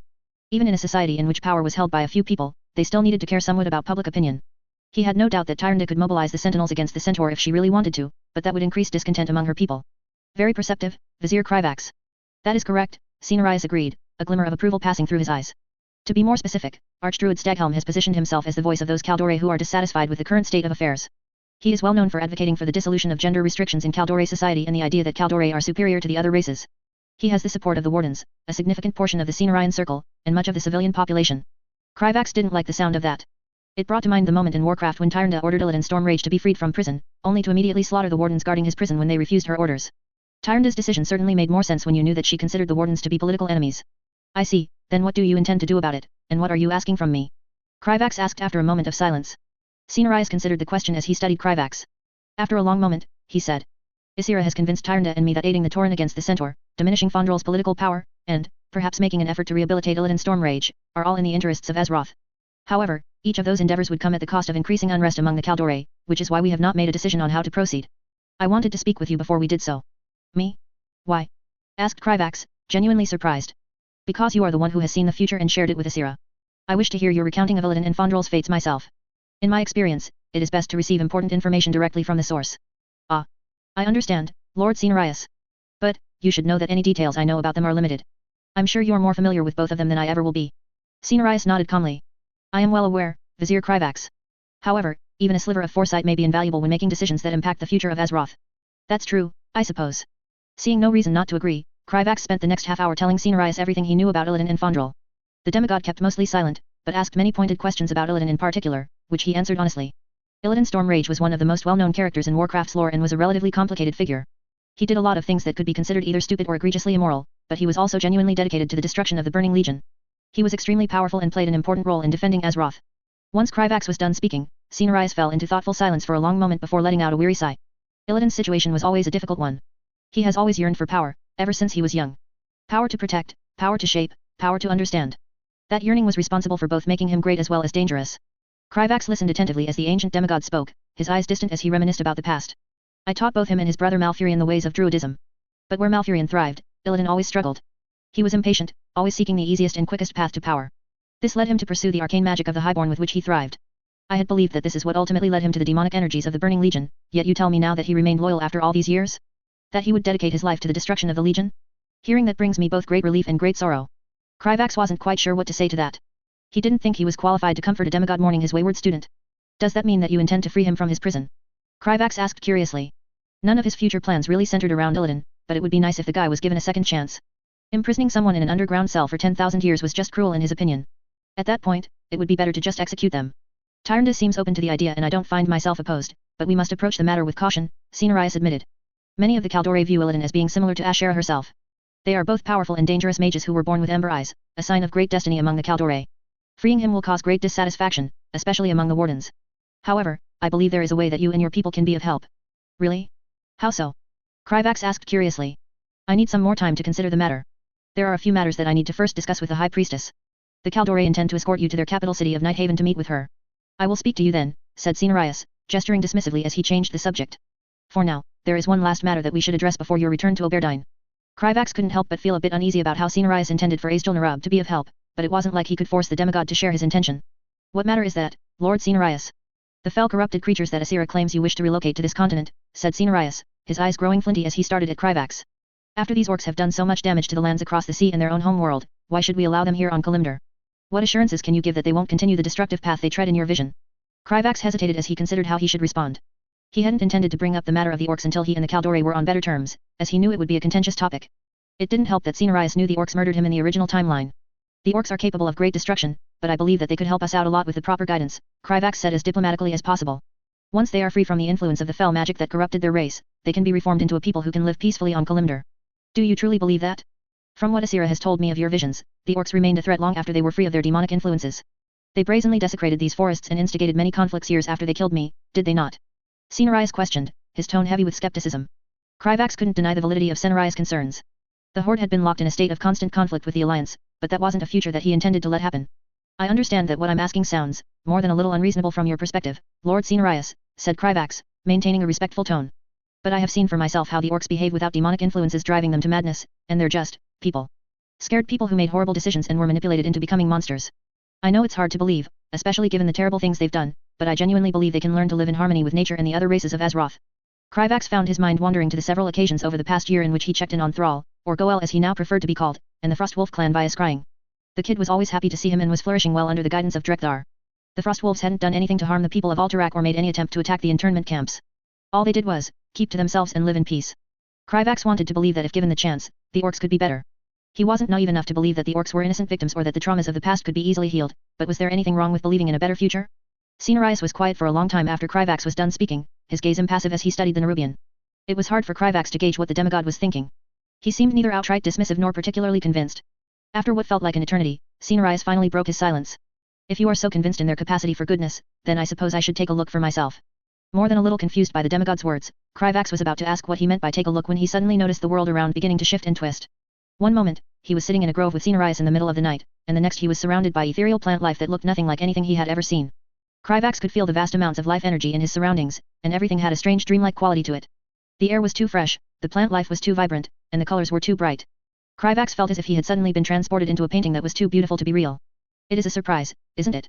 Kryvax turned around quickly to see Cenarius standing behind him, admiring their surroundings with a fond gaze. I can still remember the first time that I saw the Emerald Dream. I explored this realm in wonder for nearly a month before Azeroth found me and guided me back to my physical form. Kryvax wasn't quite sure he felt the same wonder that Cenarius felt.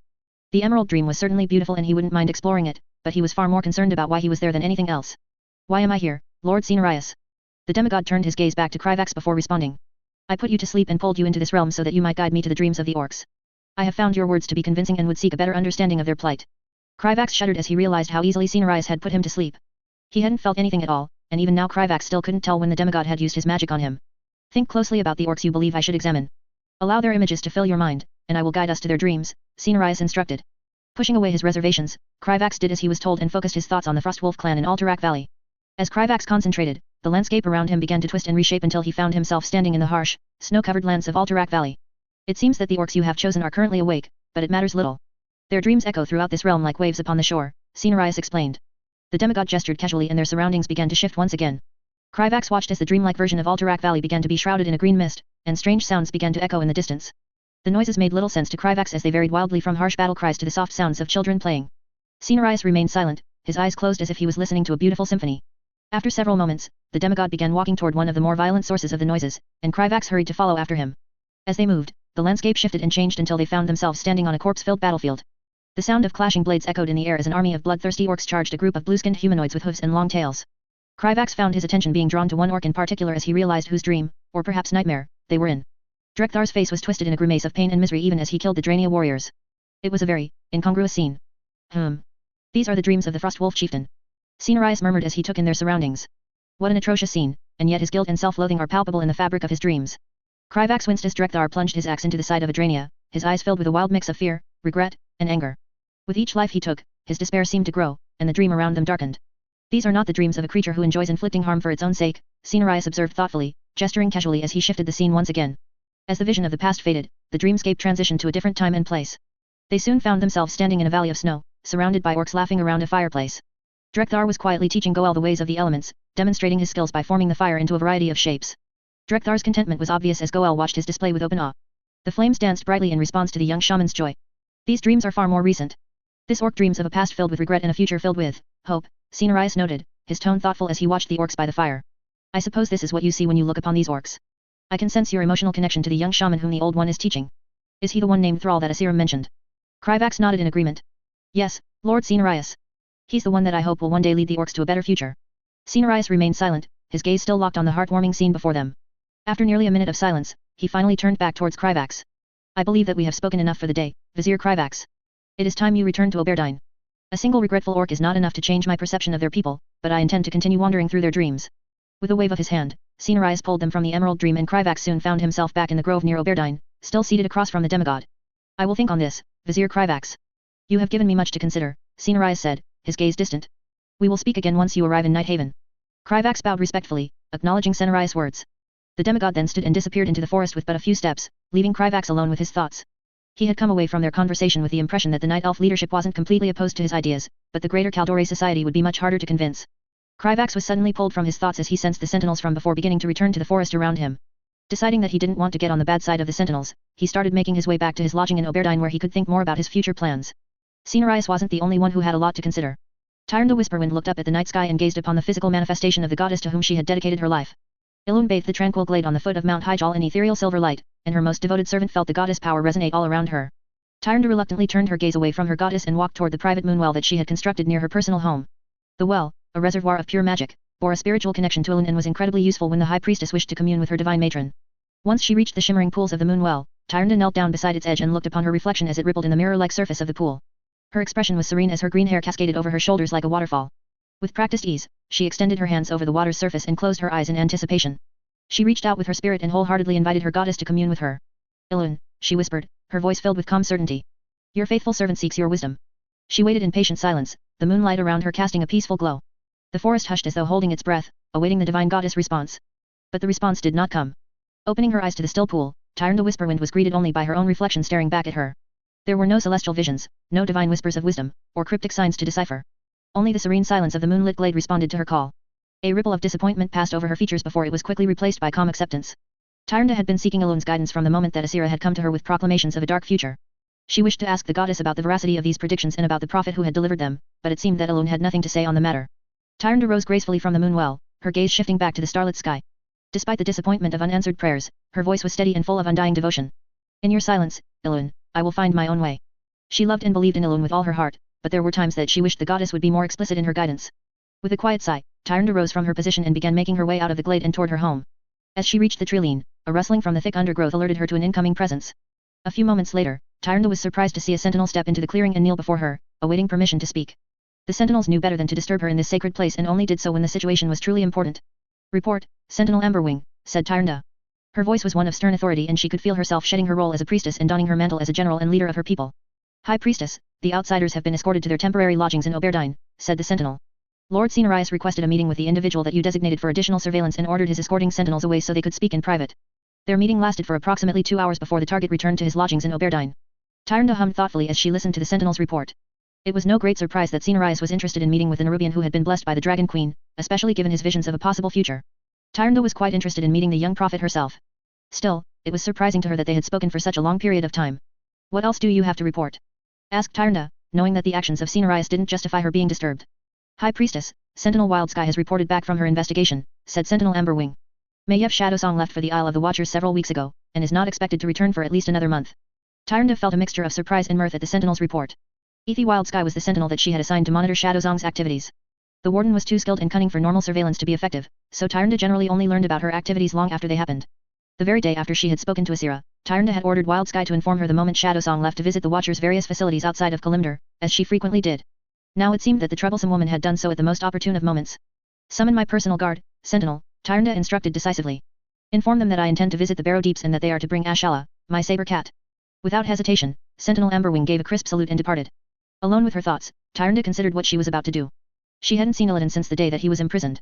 The only person who visited him was her mate, Malfurion, and he had stopped doing so a millennia ago. She didn't know all of the details, but the two of them had apparently had an argument that resulted in Malfurion abandoning any hope his brother could be redeemed. Even their conversation with Asira had done little to change Malfurion's opinion of Illidan, as he seemed intent on ignoring the good Illidan would do in favor of the bad.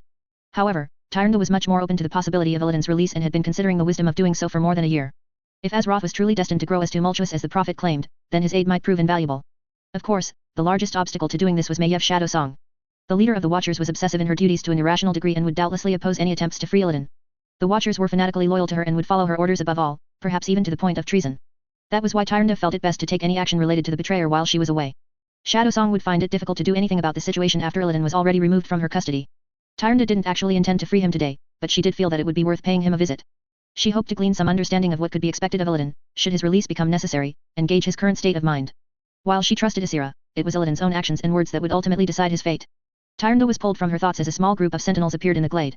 Each of them was clad in finely crafted armor made of pure Elunite, and had been guarding her for millennia. At their center was a majestic white frost saber with brilliant blue eyes that glowed in the night. Tyrande approached her trusted companion and placed a gentle hand on Ashala's sleek neck. The frost saber responded with a gentle nudge and a rumbling purr. Mounting gracefully, Tyrande addressed her guards. We ride for the Barrow Deeps to visit the betrayer. None of her guards questioned Tyrande's orders, and they quickly set off. The journey itself was relatively uneventful as the entrance they were approaching was hidden. The Barrow Deeps was a large cave system beneath Mount Hyjal known as the place where the druids of the Claw rested, but also was less widely known to host the Watchers' prison vaults. There were many guards assigned to prevent anyone from disturbing the druids, and even more Watchers who would kill anyone not authorized to approach the prison. They soon reached the entrance to the Barrow Deeps and made their way inside. Nobody dared to stop Tyrande and her guards as they made their way deeper into the caves, to where nobody but the Watchers were authorized to enter. Tyrande could feel the moment they passed through the ancient wards protecting the prison, and she wasn't surprised when a Watcher came to confront her soon after. High Priestess, said the Watcher as she emerged from the shadows, her voice betraying her surprise. We were not informed that you would be visiting. Why have you come? Tyrande met the Watcher's gaze unflinchingly, her eyes glinting with quiet authority. I've come to visit Illidan Stormrage, Watcher. I trust you will not stand in my way. The Watcher hesitated. Tyrande knew someone would already be running to Maiev if she were here, but there was little the Watchers could do but obey their High Priestess with Shadowsong absent. Of course not, High Priestess, the Watcher replied reluctantly. Follow me. Grateful that she wouldn't be forced to resort to more forceful methods, Tyrande nodded to the Watcher and began following her through the labyrinthine prison. They passed by an impressive number of guards on the way to Illidan's cell, one of which was even a keeper of the grove. Tyrande idly wondered how Maiev had convinced one of Senaria's sons to join the Watchers, as they were almost all members of the Senarian circle. Then they finally reached the enchanted gates that led to Illidan's cell. Tyrande ordered the Watchers and the guards to allow her some privacy. The Watchers attempted to protest, but Tyrande firmly reminded them of their place and silenced any objections. Once they had all left and she was finally alone, Tyrande took in a deep breath and pushed open the doors to Illidan's cell. Tyrande was immediately struck by the absolute darkness of the cell and called on Ilum to illuminate her surroundings. When the light from her spell washed over the room, she finally saw him. Illidan, is that you? Tyrande watched as Illidan stirred from the corner of the cell that he had been slumped in. Who disturbs my? His voice trailed off as he lifted his head, turning his sightless eyes hidden behind a blindfold in her direction. A moment of silence passed before Illidan spoke again, his voice a disbelieving whisper. Tyrande? Is that you? After all these ages spent in darkness, have you truly come to visit me? The sight of him left a pang in her heart. He was just as she remembered, but also so much different. His body was covered in intricate tattoos that pulsed with fell magic subdued only by the wards around the cell, and faint emerald lights shone through his blindfold, a stark reminder of the power he had been gifted by Sargeras. Yes, Illidan. It's me, Tyrande confirmed. Her voice echoed through the hollow, somber room as she approached his cell. Why are you here, Tyrande? Asked Illidan, his voice filled with a mixture of longing and anger. After leaving me here to rot for so long, why have you come now? A great many things have happened since your imprisonment, Tyrande said softly, unable to hold back the sympathy she felt as she looked at the man who had once been considered a hero of their people. And many more things are going to happen in the near future. There is much that we need to talk about. Captain Umit completed the inspection of the ship, finished stowing away supplies, and observed the change of the watch. The amount of food in storage was within acceptable limits thanks to the 2 sharks that her crew had caught on the voyage. Vizier Kryvax had promised to secure some more supplies from the Night Elves. The sentries and the enchanted wards built into the ship's hull would make sure that no one would make their way onto the ship without alerting her. If there was a hostile boarding party, she could cut the anchor lines, unfurl the sails, and set out with the tide within minutes.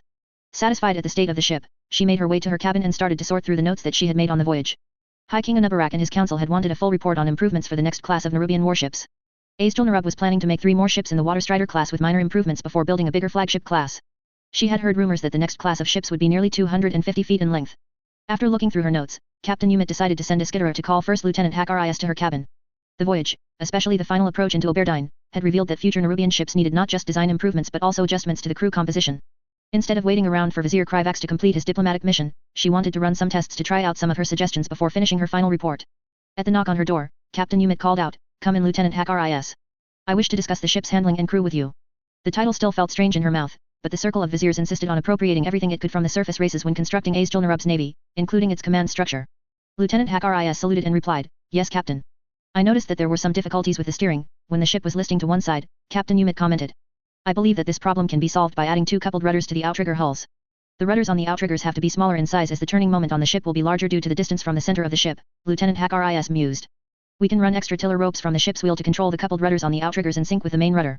Please make some sketches for a suitable pulley rig for me," Captain Umit said, nodding in agreement. "Now moving on to the crew, I think that we will need more Nerubian flyers for scouting." The Nerubian flyers were invaluable on the journey to Kalimdor in scouting out hazards along the route like icebergs, reefs, and sharp points. "We will need more deck space for extra Nerubian flyers," Lieutenant Hakris pointed out. "We could extend a small light deck over the struts for the extra Nerubian flyers. That would also help increase the storage space. I will include the suggestion for a light deck supported by the struts in my report to the council," Captain Umit agreed. Unfortunately, Azjol-Nerub does not have skitterers capable of diving in the water. Having scouts underwater would be useful. Both Captain Umit and Lieutenant Hakris stared at the skitterer nibbling on a candied ant in the corner with a thoughtful expression. The next morning found the Waterstrider in a frenzy of activity. The crew were scrambling all over the deck preparing for Captain Umit's dive experiments. "Weaver Gruvat has completed the silk airtight sack," Lieutenant Hakris reported. "I have inflated it with air for our dive test." Captain Umit was attaching a small set of lead ingots to the Nerubian skitterer Sigem. She took the silk airbag and tied it down on the skitterer's belt. "Try breathing through the airbag," Captain Umit instructed skitterer Sigen. "The lead ingots are only attached by a single silk thread. If you need to surface quickly, cut the silk thread and you will rise to the surface." "I will do so, Captain Umit," skitterer Sigen stated and took a few practice breaths using the silk airbag. Captain Umit and the crew all watched with interest as skitterer Sigen clambered carefully down the struts onto the outrigger. Skitterer Sigen tied the safety line to his waist and slipped into the water. Captain Umit took out a stopwatch and commanded, "At my signal, I want everyone to pull on the safety line." Skitterer Sigen should have enough air in the bag for 2 minutes. Everyone waited with bated breath watching the surface of the water and watched the line move about for a minute. At Captain Umit's shout, the crew started to pull Sigen to safety. "Captain, the line is unusually heavy," Lieutenant Hakris reported. "It may have caught onto something on the seafloor." "Keep hauling on the rope," Captain Umit shouted and joined in to help. After some tense moments, Skitter Asijin finally broke through on the surface. Captain Umit noted with concern that the silk airbag had been punctured and was full of something. She began to fidget anxiously at the thought of reporting the experiment to the council. The High King would not be pleased to know that she had put her crew in danger. When Sijin was finally hauled onto the deck, she rushed over to examine the silk bag. Captain Umit sputtered angrily, "Skitter Sijin, why is your airbag filled with clams?" Oberdine was a nice and well-made settlement, if not the largest he had ever seen. Still, Malzy could have done without the wary glances of the natives as they were led towards the local inn. Of course, the glances were nothing when compared to the disapproving glares of the elders back at Ironforge whenever he did something wrong. As the representative of Ironforge, Malzy would weather the suspicion, and let Kryvax handle the brunt of the talking as usual. "Man, this place is super weird," Trixie said as she examined the inn and the room she had been assigned. Malzy hummed as he looked inside his room. After checking that his luggage had been deposited in his room, he looked into Trixie's room across the hall. She was rummaging through her trunk that was full of various tools and inventions rather than actual clothes and belongings for a long trip. "Oh? Why is that, lass?" Malzy couldn't help but tease a little. "I'm sure you've seen human buildings before, and most of them tend to be made out of wood too. It's not the material that bugs me, though that is part of it," Trixie said with a huff. "I swear, how can anyone sleep without tons of metal over your head and the constant rumblings of machinery to lull you to sleep?" "Can't say, though I am more partial to the rhythmic booms of hammers on anvils," Malzy admitted. "I do admit that this place is a bit quiet given its size. Even a human settlement back home would have more activity. I suppose we can chalk that up to us being here and the locals being a bit on edge because of it. Maybe, but as I was saying, this place is weird. Like, weirdly constructed weird," Trixie said as she went over to the doorway to her room and started pointing at various locations. "See this?" Malzy was no carpenter, but being from a large family, which included more than a few crafters of various kinds, even he could notice it once it was pointed out. "There are no seams, no nails, the whole thing looks like it's made from a single piece of wood. Yeah, the whole inn is like this too from what I saw as we were walking in. Heck, I think all the buildings in the settlement are just trees in the shape of buildings. Saw leaves, flowers, and all kinds of green stuff growing out of all of them. Pretty sure this place wasn't built but grown and is still alive." "That is rather strange and unexpected," Malzy said with a curious hum as he started examining the various wooden furniture within his room. "The bed frame and chairs also do not have any seams or joints, but I doubt they are alive too. More like carved from a single cast-off branch or some such." Kryvax did mention that these elves were really into druidism, nature magic, and stuff. He also said that they take their forests very seriously and warned us not to do anything to damage them or risk pissing off their whole military, Trixie recalled as she kept examining the structure. "I mean, as far as I know, druidism is kind of out there and unpopular in most of the eastern kingdoms, with only outcasts and such making use of it way outside of regular civilization. The idea of a society built on it sounds pretty weird, but the night elves somehow make it all work. Ingenious in a way too. Why build a house when you can just tell a tree to grow in a certain way after all?" Malzy pointed out. "Ever since Uldaman, lots of dwarfs back home have been talking about reconnecting with our earthen roots. We know now that the Titans made the earthen to shape the stone and subterranean regions of the world long ago, which we figured is why we dwarfs are naturals when it comes to digging and mining. Some believe we might be able to go further than that with practice. Maybe our wild hammer cousins can help us learn how to shape the earth given their access to shamanism and its connection to the elements. Could you imagine what we could do if we could freely move and shape stone with our bare hands like it were clay? It sure would be nice if I could just build some fancy tool just by touching it rather than actually sciencing it out, though that would take half the fun out of it, now that I think about it. I imagine you dwarfs would start remodeling all the mountains in Hosmodan to your liking," Trixie said with a smirk. "It could do with a bit of remodeling, I say." Malzy said only half-jokingly. "Been hearing a lot of things on the Senate floor before we left. The Second War has really opened the Longbeard's eyes about how close we came to being wiped out, and they want to take steps to truly secure our homeland against future attacks. Also mentioned that we should strengthen our ties with our allies so that we can come to each other's aid more easily." "Makes sense to me," Trixie nodded. "Fights are always easier when you get together with friends after all. The Horde was tough, but we won in the end because we had more friends than they did." "Indeed," Malzy nodded along. "I hear that the first step towards that might be connecting ourselves much more physically with the other kingdoms of the Alliance. King Magni, last I heard at least, was getting frustrated about how long it takes to send aid and supplies from Ironforge to Stormwind. He might propose something quite grand while we are away." "How so?" "By building a dwarf-made superhighway or something?" Trixie asked curiously. "Maybe building up wetlands into a huge port area to send ships around there more regularly, since transporting cargo in ships is usually faster than using the land routes. Has Ironforge come up with their own flying machines yet?" "Well, from what I heard it sounds more like something a bit more like minecarts." Dash. "Not the worst elf food I've ever eaten, but still too light to my liking," Falstad grumbled as he ate alongside his companions in the inn's common room. "It's heartier than Kaldori cuisine, but not as much as dwarf food, I will agree," Verisa said as she dug into the kimchi. "I'd almost say you were describing human food, though the night elf cuisine has a great deal more variety of relatively simply cooked food," Ronan put in his own thoughts as he poured himself some wine. "Everything here seems like something you'd gather from the wild rather than from a farm or ranch." "Considering what I know of my distant cousins, that is most likely the case," Verisa agreed. "Think they will be interested in actually talking with us during this trip? Or do they just plan to stable us until we eventually leave?" Falstad asked curiously. "Seems like they are more interested in that Kryvax fellow over us, after all. It's what Kulthalas would do," Verisa explained. "We elves are patient and can afford to wait people out. We did basically buy our way onto the Nerubian ship," Ronan admitted. "But it's not as if the leaders back home would have accepted not taking part in a historic visit to Kalimdor of all places and meeting with its people, even if our participation is mostly just symbolic. So we are just here to wave the flag basically." "Humph. Hopefully, I can get permission to go flying around with Swiftwing while we are here at least, Falstad grumbled. It'd be nice to explore some new sky after all. Best ask for a guide then so you don't unknowingly insult the Caldore by flying over the wrong tree or something and get shot out of the sky for your trouble, Verisa said. This place really does feel like home to you, doesn't it? Ronan couldn't help teasing his wife. In a very uncanny kind of way, yes, she admitted as she looked out a nearby window and into the village beyond. It feels similar, but also nearly completely different. The cultural attitudes are similar, but everything else is way off the mark. If nothing else I can still see signs of the shared history between my people and theirs, despite the distance and time spent apart. Weren't your folks still in contact with them and they just choose not to tell anybody about it? Falstad reminded her. Yes, but while we were aware of each other, we literally went thousands of years between contact. Also, only the highest levels of our society even knew about it. Yet another thing kept from most high elves, Verisa growled. I honestly wouldn't be surprised if both sides would prefer to return to that status quo. Just to go back to living on other sides of the world and mostly ignore each other. Sounds like family all right, Ronan chuckled at the bad joke, before turning serious. Forgive me if I'm wrong, but did it seem like they were giving the both of us especially directed looks as we came into town?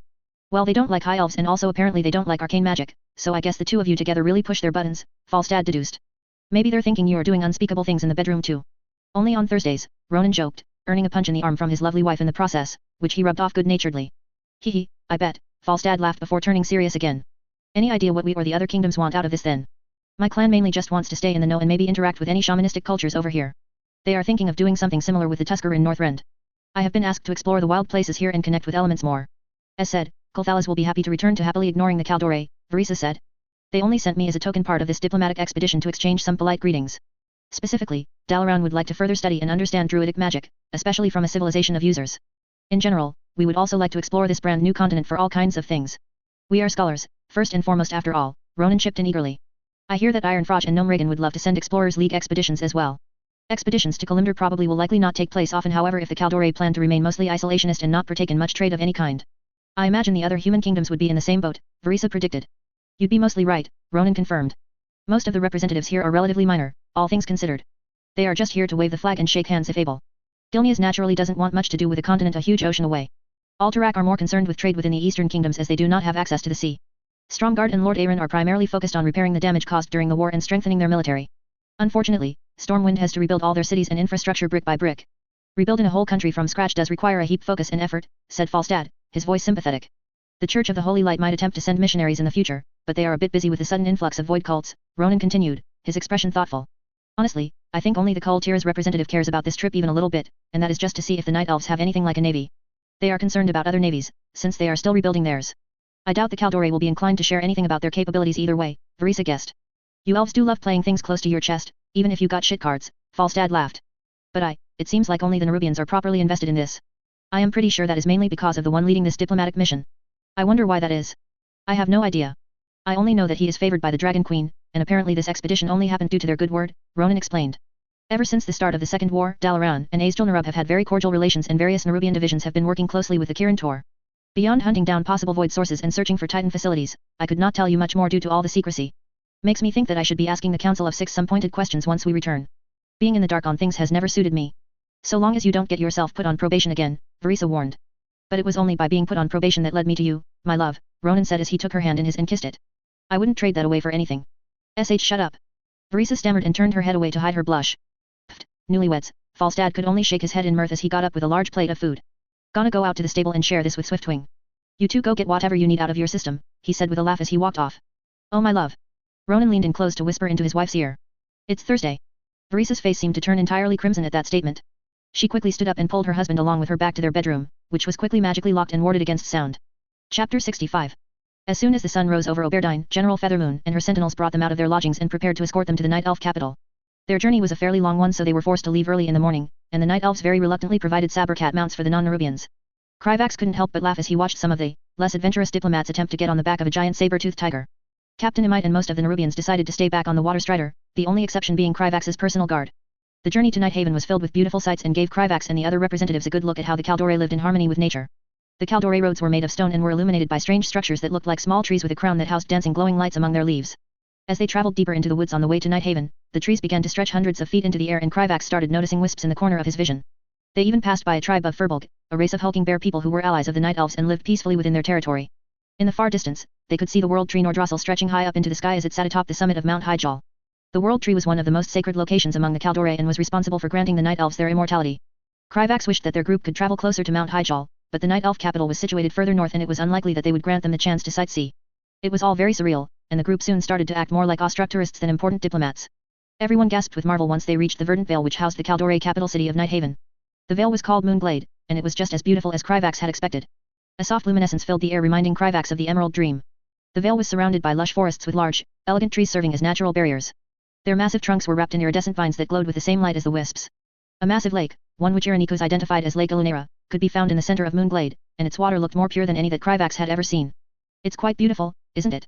asked Irenicus as he gazed upon the Moonglade with appreciation. "The Kaldore have been good caretakers of these lands. The vale has never been defiled by the hands of uncaring mortals or corruptive magic.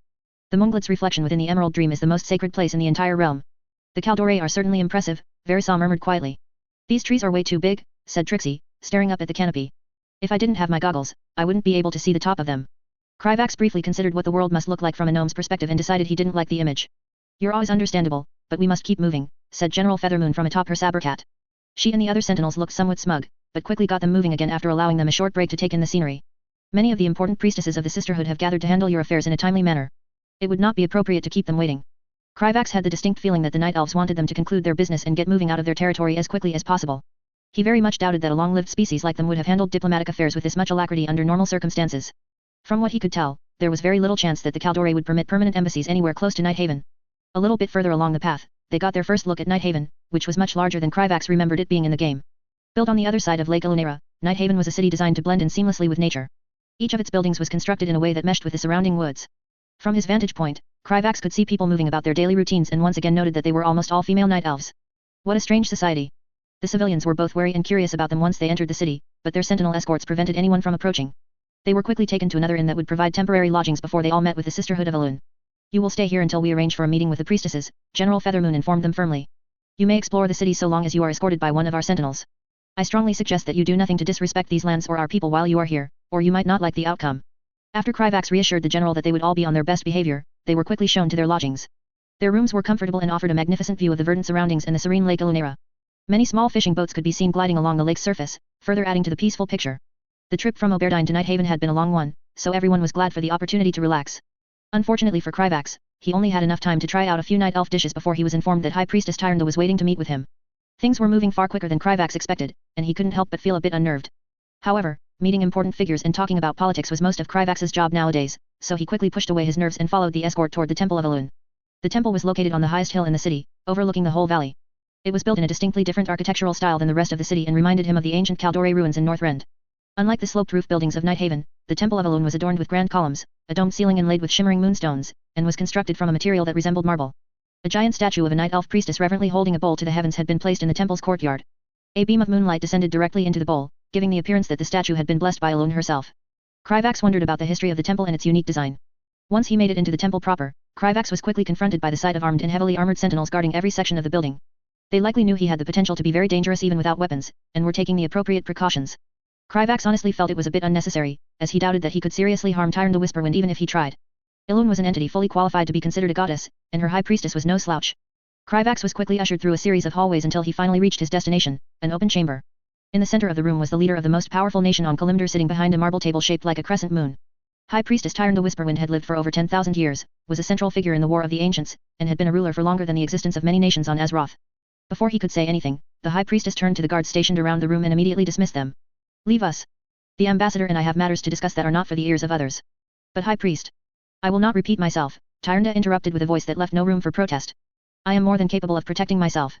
The sentinels looked hesitant but quickly bowed to their High Priestess and left the room. A few moments later, the doors closed with a resounding thud that echoed through the chamber, leaving Kryvax alone with the High Priestess. "It's an honor, High Priestess. I am Vizier Kryvax of Azjol-Nerub, and I have come with the intention of establishing diplomatic contact between our two people." Kryvax bowed to Tyrande respectfully. "Greetings, Ambassador. It has been long since the Kaldore have engaged in diplomatic contact with outsiders, but I am hopeful our people can have a fruitful relationship," said Tyrande, nodding regally in his direction. "Especially when the diplomat they send is one who has the aspect's approval and is blessed by the Dragon Queen herself. However, we should wait before we begin addressing important matters. Someone else will be joining us shortly." Before Kryvax could ask who, he sensed a flurry of life energy suddenly emerge in the center of the chamber. Turning his gaze to the source of the disturbance, Kryvax saw a patch of swirling green mist forming in the heart of the room. Within moments, the mist had solidified and burst into a dazzling emerald glow, from which emerged a familiar figure. "Greetings, Vizier Kryvax," said Cenarius as he stepped out of the mist. "I apologize for not being present when you arrived, but I had several matters to attend to within the Emerald Dream." "I understand, Lord Cenarius. I'm sure that there are many things that demand your attention, Kryvax said honestly. Cenarius had made it clear that he intended to join this meeting, so he wasn't particularly surprised to see the demigod. Cenarius smiled faintly and nodded respectfully to Tyrande. It is good to see you as well, Tyrande. Thank you for allowing me to attend this meeting. You will always be welcome here, Lord Cenarius, said Tyrande, with a slight softening of her otherwise composed demeanor. Will Malfurion be joining us? Cenarius shook his head before his expression became sympathetic. No, he will not. Malfurion is currently attending to his duties within the dream, but he sends his well wishes. Tyrande's lips pressed together in a thin line, but she nodded in understanding before turning her attention back to Kryvax. Very well. Then let us begin. If you wouldn't mind, I would like to address a few diplomatic matters between Azjol-Nerub and the Caldore before we address everything else, said Kryvax. He had no doubt that they would have to talk about the aspects Azeroth's future and his prophetic knowledge, but he was still here primarily as Azjol-Nerub's diplomat. I see no reason why not, Tyrande said, her eyes scanning Kryvax. Then I will allow you to begin. What is it that Azjol-Nerub wishes from the Caldore? As he and Tyrande prepared to talk about diplomacy between their two nations, Cenarius moved to an unoccupied portion of the chamber and made himself comfortable. Since arriving on Kalimdor, Kryvax had gotten the impression that he and Asira were rather disconnected from the workings of Caldore society, but the specific details escaped him. Kryvax took a deep breath and nodded, arranging his thoughts before beginning. Azjol-Nerub wishes to establish an outpost within the Silithus Desert to properly surveil Ahn Kiraj. We view the Kiriji as a potential threat to our kingdom and would like to set up early warning systems, as well as be in a position to respond rapidly if the need arises. The Caldore are more than capable of monitoring Ahn Kiraj and have been since we pushed them back into their city, Tyrande pointed out calmly, though her eyes held a steel-like hardness to them. Why should we allow a foreign power to establish a presence in Silithus, especially one with such a close relationship to the Kiriji? There are many among my people who say that you are not to be trusted and that your assistance is unnecessary, or at worst actively harmful. But you know that to be wrong, Kryvax immediately countered. The Kiriji are going to begin stirring within the next 2 decades. When that happens, are you sure that you want to push them back alone? The Dragonflights have committed themselves to fighting Ahn Kiraj when the time comes. Do you truly believe that your aid is necessary? Tyrande raised an eyebrow, her gaze unwavering. Azjol-Nerub's forces might not be necessary, but they would be extremely helpful. We more than any other nation are prepared to face the endless swarms of the Kiriji, who have doubtlessly prepared their forces since their imprisonment specifically to fight your people and the Dragonflights, Kryvax said confidently, knowing his words to be the truth. It would be foolish to deny our assistance out of distrust. Asira has almost certainly informed you of how we fought against the Horde and turned away from the old gods. Tyrande remained silent for several moments before she finally responded. I should make it clear to you, Nerubian, that while I find myself agreeing with your arguments, there are many among my people who would not look kindly on your people. Fondrel Staghelm most of all will oppose your request. Your similarities to the Kiriji themselves are obvious and thus I find myself seeking a compromise. That made sense to Kryvax. The High Priestess obviously knew far more about the situation than most thanks to her connection to Asira, but she still needed to care about the sensibilities of her people. Azjol-Nerub is willing to compromise, so long as our primary goals are met, Kryvax asserted. The directive given to him by the High King was simply to negotiate for an outpost that could serve as an early warning. I will need to discuss the matter with my advisors before we can put forward a final proposal, but I know them well enough to judge what they would eventually decide on, Tyrande said thoughtfully after a few moments. Your outpost would be allowed, but with limitations. It will be permitted to house no more than a specified number of personnel. It cannot be used as a platform for any form of territorial expansion, and it will be subject to periodic inspections by our sentinels. Do those terms sound like they would be acceptable to your High King? Kryvax considered the offer for a moment before responding. That would depend on the number of personnel allowed, but the rest sounds acceptable. Azjol-Nerub won't accept a situation in which we are ostensibly allowed an outpost only for it not to be allowed enough resources to function. The High King had made it clear that Azjol-Nerub was willing to go to take extreme action if the Caldore didn't allow them to properly surveil the Kiriji. The kingdom considered the old gods an existential threat and would go to any lengths necessary to manage that threat. Then we are in agreement. I will speak to my advisors and present you with a formal agreement before you leave these lands, said Tyrande, nodding decisively. What other matters would Azjol-Nerub like to bring to my attention? We intend to establish a portal on Kalimdor to add to our portal network. In exchange for your help in choosing and securing a location for this portal, Azjol-Nerub is prepared to allow you limited access to our network. By now, Azjol-Nerub had established the most expansive portal network on Azeroth and was well positioned to maintain that advantage. The ley lines required for efficient portals from the eastern kingdoms to Kalimdor mostly ran through Northrend, so other nations would find it difficult to catch up. Kryvax could see that Tyrande seemed a bit skeptical, so he hastened to continue. I understand that your people have a certain amount of wariness toward arcane magic, but you should understand after speaking to Asira that access to our portal network will be a great boon to your people. The Caldore will soon need to become far more active in the world than they previously were. Whether they want to or not, Kryvax thought but didn't say. Any such portal would need to be opened away from our lands while also being heavily regulated, Tyrande agreed somewhat reluctantly. Kryvax couldn't help but be curious about how she personally viewed the future of Azeroth and her people. While we acknowledge the potential benefits of such a portal network, we will not allow the open use of arcane magic by a foreign power within our lands. Not after the War of the Ancients. Kryvax thought it was nonsensical for the Night Elves to blame arcane magic for Asher's and the Highborn's actions, but he didn't bother arguing with her. Trying to change an opinion that someone has held for over 10 millennia seemed like a fool's errand. That is acceptable, said Kryvax. Dalaran heavily regulated their portal to Enkila as well, so it was to be expected. The portal will mostly be used to transport important officials or diplomats to Kalimdor when necessary. Azjol-Nerub also wanted to keep in touch with the Caldore in case they spotted the necromancer they were expecting to show up. Kryvax knew that the aspects would be looking everywhere for the Lich King both whenever and wherever he arrived on Azeroth. Now that they had gotten the relatively simple matters out of the way, Kryvax took a deep breath as he prepared to move on to the more contentious issues. I suppose then that we should talk about the orcs, and their potential placement on Kalimdor, said Kryvax. Ah, I was wondering when we would come to that, said Tyrande, her voice growing steely as she leaned back in her chair. Tell me, Vizier Kryvax, how much of this request comes from Azjol-Nerub and how much of it comes from yourself? I find it hard to believe that your people are so radically different from the Kirigi that they would particularly care about the fate of those creatures. Kryvax hit a wince as he considered his response. He wanted to lie, but the High King hadn't become any more concerned about the orcs than he had been since the end of the war. He must have been silent for too long because Tyrande continued before he could respond. I thought as much. I've spoken with Asira about the creatures and I'm disinclined to allow them on Kalimdor given the threat they could pose.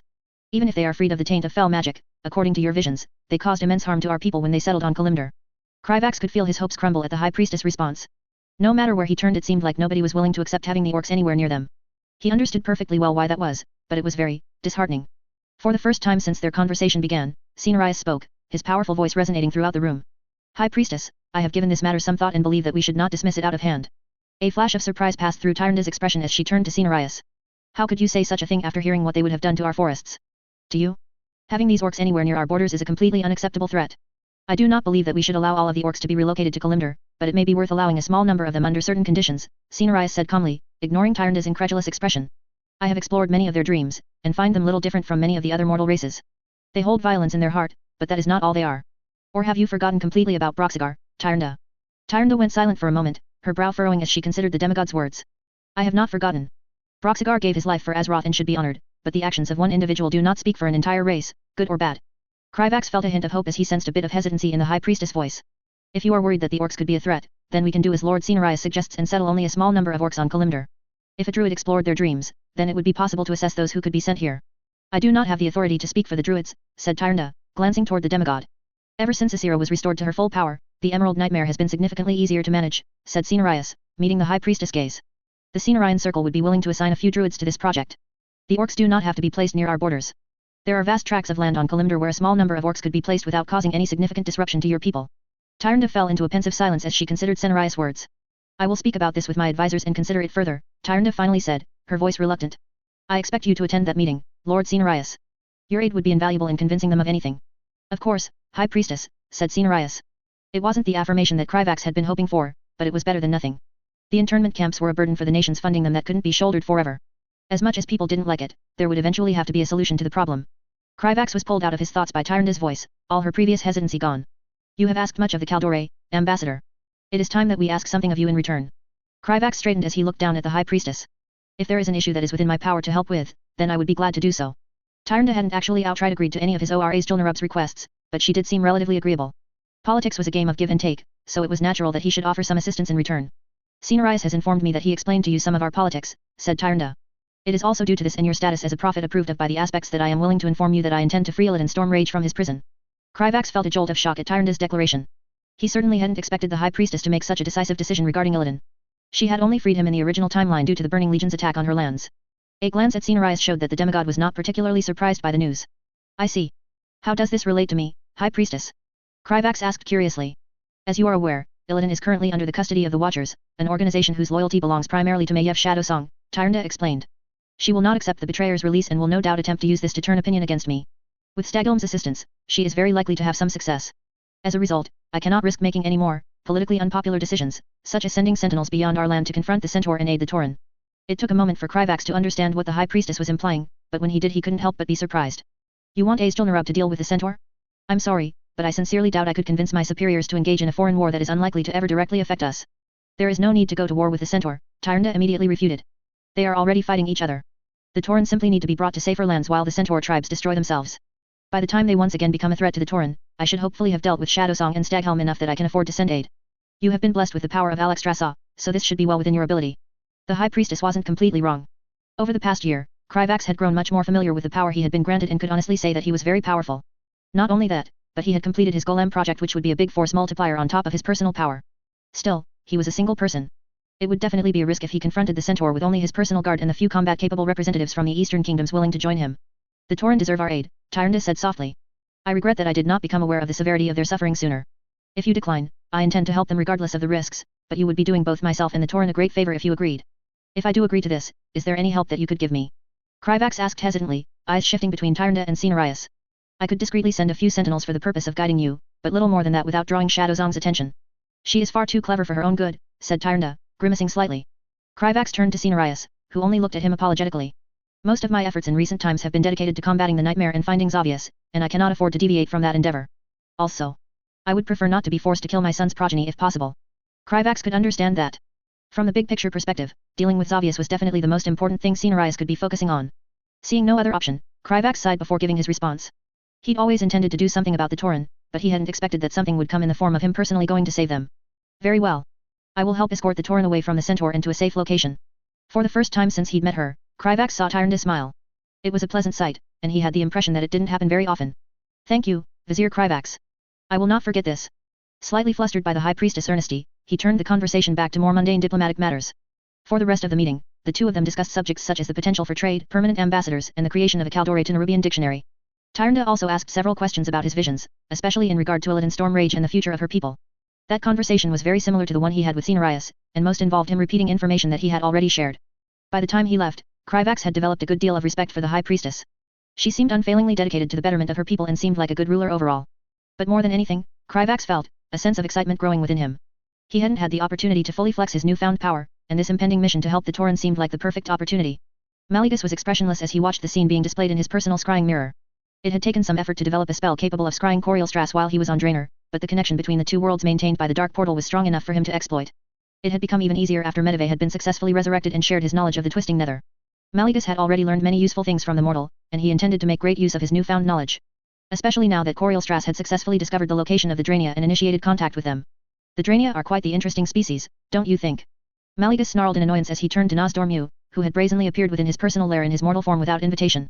He had tried everything he could think of over the years to ward against his brother's chronomancy, but attempting to best an aspect in their own domain was an endeavor doomed to failure. What do you want, Nozdormu? You appearing before me is never a good sign. What catastrophe are you here to prevent this time? Mallegus was somewhat surprised when Nozdormu immediately denied his accusation. There are no such catastrophes this time, brother. I merely wish to talk with you about a few matters. So tell me, how do you feel about these Draenei? They are quite impressive, no?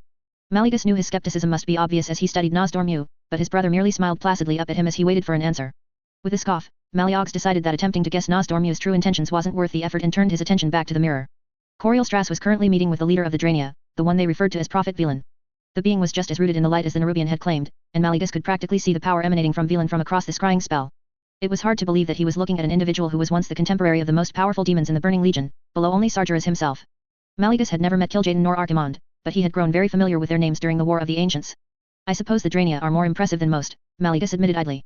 It's not every race that is capable of constructing a vessel capable of traveling through the Twisting Nether after all. Or one capable of evading the Burning Legion for so long, said Nozdormu, nodding in agreement. Your plans to bring them to Azeroth as quickly as possible is a wise one. The Burning Legion cannot be allowed to capture them. Mallegus glared at his brother. Is that supposed to be some manner of hidden message? If your designs for the future include me taking some specific action regarding the Draenei, then just say so. Your ceaseless manipulations annoy me. This is not one of my manipulations. You know that my sight extends only to Azeroth, so I could not say what would happen to the Draenei even if I wanted to, said Nozdormu.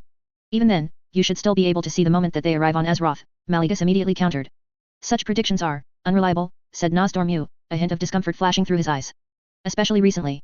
Mallegus had known that Nozdormu was having difficulty with the infinite dragonflight, but the worry in his brother's eyes implied the situation was worse than he expected. Is that why you've come here?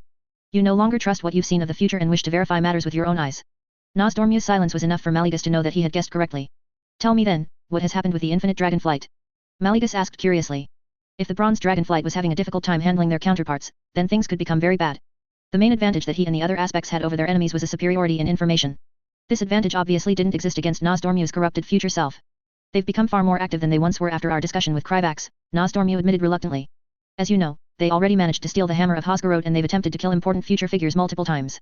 My flight has managed to achieve several important victories against them, but I find myself uneasy. Mallegus studied his brother and could immediately tell that Nozdormu's worries were unfeigned. He wasn't quite sure how to handle it, as it had been a very long time since he had tried to comfort anyone. Thankfully, he was interrupted when Prophet Velen agreed to Corielstrass's proposal to relocate the Draenei and their vessel to Azeroth. That was much faster than expected. The light must have given him a vision if he acted so decisively. Mallegus dearly wished he lived in a universe without seers or chronomancy. Such people were nearly as troublesome as necromancers in his opinion. Ah, that is good. I'm glad to see that this at least has happened according to my predictions, said Nozdormu, obviously relieved. Are there any other focal points that you are concerned about? Mallegus asked curiously. If so, then it is important that you share them with me. Nozdormu was silent for several moments as he considered the matter before responding with a question of his own. Have you made any progress in your studies of the mists surrounding Pandaria? They are quite effective in blocking the sight of my flight. There's a significant risk that someone will use those lands to plan something we cannot foresee. Malegus had already considered the possibility from the moment the little prophet had told them about Pandaria. The mists remain stubborn, but I doubt the risk is as great as you believe. If we cannot pierce the mists, then it will not be so simple for the Burning Legion or the old gods to do so either. Malegus intended to continue making the effort, but he had many other matters that demanded his attention. Unsurprisingly, Nozdormu didn't seem particularly pleased with his answer. His brother had never liked it when his foresight became unreliable, and there were many powerful forces with an interest in blinding him. I hope that you are correct, Nozdormu said after a moment of silence. Given Legion's history with the Drania, it is likely that they will take action once we successfully bring them to Azeroth. We are far more prepared than we would have been without the aid of Kryvax, but our enemies are not fools. I, more than anyone, know the unpredictable consequences of changing fate. Before he could respond, Nozdormu disappeared from his lair in a swirl of sand. With an annoyed grimace, Malegus banished the sand and tried not to think too much about his brother's words. He had learned long ago that the best way to deal with Nozdormu was to not give much mind to his ominous proclamations. Instead, he gave one last look at his scrying mirror before ending the spell and disappeared from his lair in a flash of violet light. When he reappeared, Malegus was flying above an open field in the Borean tundra which contained one of the largest ritual sites that he had ever constructed. The entire area was heavily warded against all intruders and the only individual present was Medivh, who was studying the arcane glyphs with open fascination. The mage had recovered well despite being recently dead, but Malegus was not very surprised. The souls of powerful magic users were remarkably durable, and the mortal had done well to maintain his sense of self. You truly are worthy of your title, aspect of magic, Medivh commented, his gaze still on the intricate web of glyphs and energy lines laid out on the field. To learn from what I've told you about the dark portal so quickly to create this. It is impressive. Malegus didn't feel any particular pride at the mortal's words. To say that he was impressive was simply an obvious statement of fact. How long then until the ritual is ready to be cast, mortal? Malegus asked as he landed next to Medivh. The Drania have agreed to Corielstrass's proposal, so I intend to cast the spell as soon as it is ready. Soon, said Medivh. There are a few adjustments that must be made for the purposes of safety. While it might be a simple matter to teleport someone from one location to another, it is an entirely different matter when you wish to teleport so many individuals between worlds using the link created by the dark portal. Malegus knew that of course. Much like scrying Corielstrass, the ritual he intended to perform was only possible thanks to the dark portal. Otherwise, teleporting the Drania directly to Azeroth would involve safely pulling them through the twisting nether, something currently beyond even his abilities. Even this was rather dangerous, but it was the best option given the circumstances. The Burning Legion was searching extensively for the Drania, and there was no safe way to transport them from Draenor to Azeroth. It was too dangerous to attempt to evacuate the Drania through the dark portal itself, with the demons and hostile natives lurking about. The knowledge that the Drania possessed about the Legion was far more important than anything else on that doomed world, so Malegus felt this was worth the effort. As Nozdormu said, there was some risk that the Burning Legion would react forcefully to this, but he was prepared for this as well. The best case scenario would be if Kil'jaeden sent the Lich King to Azeroth out of anger, only for it to be immediately found by the aspects. Very well then. Continue your work, mortal, Malegus said, taking a moment to observe the vast circle of magic again before teleporting away. There were several other projects that he needed to inspect, and then Malegus would perhaps return to the Nexus and visit the recently hatched whelps. After all, he had a feeling that he would soon be too busy to spend much time with the next generation of blue dragonflight. Chapter 66. Are you certain that this is wise? Crassus asked cautiously as he observed the strange white monolith that dominated the region of Draenor the locals referred to as Nagrand. The vessel used by the Drania to traverse the twisting nether and arrive on this world resembled a massive crystal mountain. Given the many spirits he could sense drifting around the structure, it was no surprise that the orcs called it Oshigun, or Mountain of Spirits. Crassus turned his attention to Prophet Velan with his selected group who would accompany him on this mission. It had only been a few weeks since he had made contact with the Drania, but Velan was by far the oldest looking of his kind that Crassus had seen so far. He possessed a long white beard and purple skin edged with wrinkles, but he displayed a strength of body that could only be due to the light's empowerment. I am quite certain, Archmage Crassus, said Prophet Velan as he stared at the structure with a forlorn expression. The translation spell taught to him by Lord Malegus worked smoother and more accurately than the one Crassus had used before. I was prepared to abandon the Genedar if necessary, but the light has delivered you to my people in our hour of greatest need. So, I see no reason to do so now. It would be to our great benefit if we prevented the Burning Legion from capturing Kayur and the Genedar. Genedar was how the Drania referred to the transdimensional ship and Kayur was the Nar that was currently trapped inside. Crassus agreed with Velan that bringing the Genedar to Azeroth would be a great victory, but it was not without risks. The demon presence on the ship is likely to be significant, said Crassus as he observed the subtle ward of fell magic erected around the structure. While it was designed primarily to prevent spirits from leaving or Kayur from making contact with the outside world, the ward would also alert any demons inside when they breached its perimeter. Your people will need your leadership once they are transported to Azeroth. Risking your life in such a direct assault could result in catastrophic consequences. Velan's gaze did not waver from the Genedar and his expression hardened with resolve. My people need hope more than anything else, Archmage Crassus.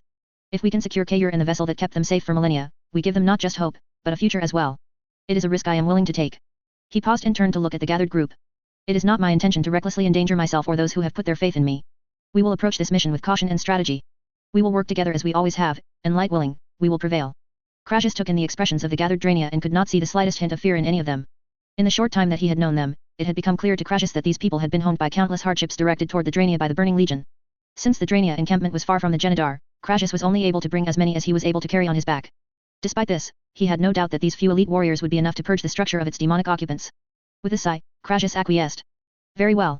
I suppose then that we should go over our strategy one final time so that there is no miscommunication. One of the Drania paladins, a hulking man in shimmering armor and carrying a crystalline warhammer, stepped forward. Vindicator Murad was apparently one of Vieland's strongest remaining warriors and one of the first to volunteer for this mission. Our primary goal is to clear the Genedar of demons as quickly as possible and prepare it to be teleported to Azeroth. The demons will attempt to call for reinforcements and summon more of their kind. So swiftness is of the essence. We must strike hard and fast. We should also make a priority to secure Kayur, said Ishana, a stern-faced priestess of the light. The demons may seek to destroy the Nar once they realize that they can no longer hold the Genedar. Crassus nodded in agreement. It wasn't a particularly detailed plan, but there wasn't much else that they could do with their limited knowledge of the enemy forces. There was only one more detail that they needed to address. Will we be moving as a single group, or will we be moving separately so that we can clear the Genedar more quickly? Asked Crassus, as he deliberately glanced toward a certain figure who was standing away from the group. His implication obvious, everyone turned to look toward the former leader of the Vindicators, the defenders of the Drania society. Akama barely resembled the rest of the Drania, his mouth filled with a row of needle-sharp teeth and his face deformed and elongated. According to Vieland, the broken were Drania who had been corrupted by the foul magic of the Orc warlocks when the Drania's former capital city of Shatrath was besieged. Akama and the Broken had been exiled from Drania society due to prejudices caused by their loss of the innate ability to wield the light. However, Prophet Vieland had called for the Broken to be brought back to the Drania's hidden camp, in a marsh on the coast of the Zungar Sea, once Crassus had offered the Drania way off Draenor. I will move alone and clear the upper portions of the Genedar, said Akama, his voice rougher and more gravely than that of any of the other Drania. Vindicator Murad is correct. We must move swiftly, and we cannot do so if half of you are too busy watching me while expecting a blade in your backs. Crassus noticed a mixture of relief and shame flashing across the expressions of the gathered Drania, but nobody voiced an objection. There would come a time when the Drania would have the opportunity to fix the fissures in their society, but that time was not now. Once we are prepared, I will inform Lord Maligus so that he can begin the ritual to transport your people to Azeroth, Crassus said, cutting through the awkward silence that followed Akama's words. The spell will cause a disturbance to Drainor's ley lines capable of being felt by any skilled magic user on the planet. The Burning Legion is likely to develop countermeasures against this once they have fully realized what has happened, but your people and the Genedar should be far away from here by that point. Crassus could see the overwhelming relief that overcame the Drania at the reminder that they would soon be away from Draenor. He couldn't even begin to understand the scale of torment they must have endured on this cursed world. Crassus had already quietly evacuated several other native groups across to Azeroth over the past year and they had all been glad to leave. However, the Drania were the largest group and had suffered the most at the hands of the Horde. My people owe you and those on Azeroth a debt that can never truly be repaid, Vieland said, his voice overwhelmed with gratitude. You are wrong, Crassus said immediately, shaking his head. Your people can repay us by aiding us against the Burning Legion, but we can speak more on that later.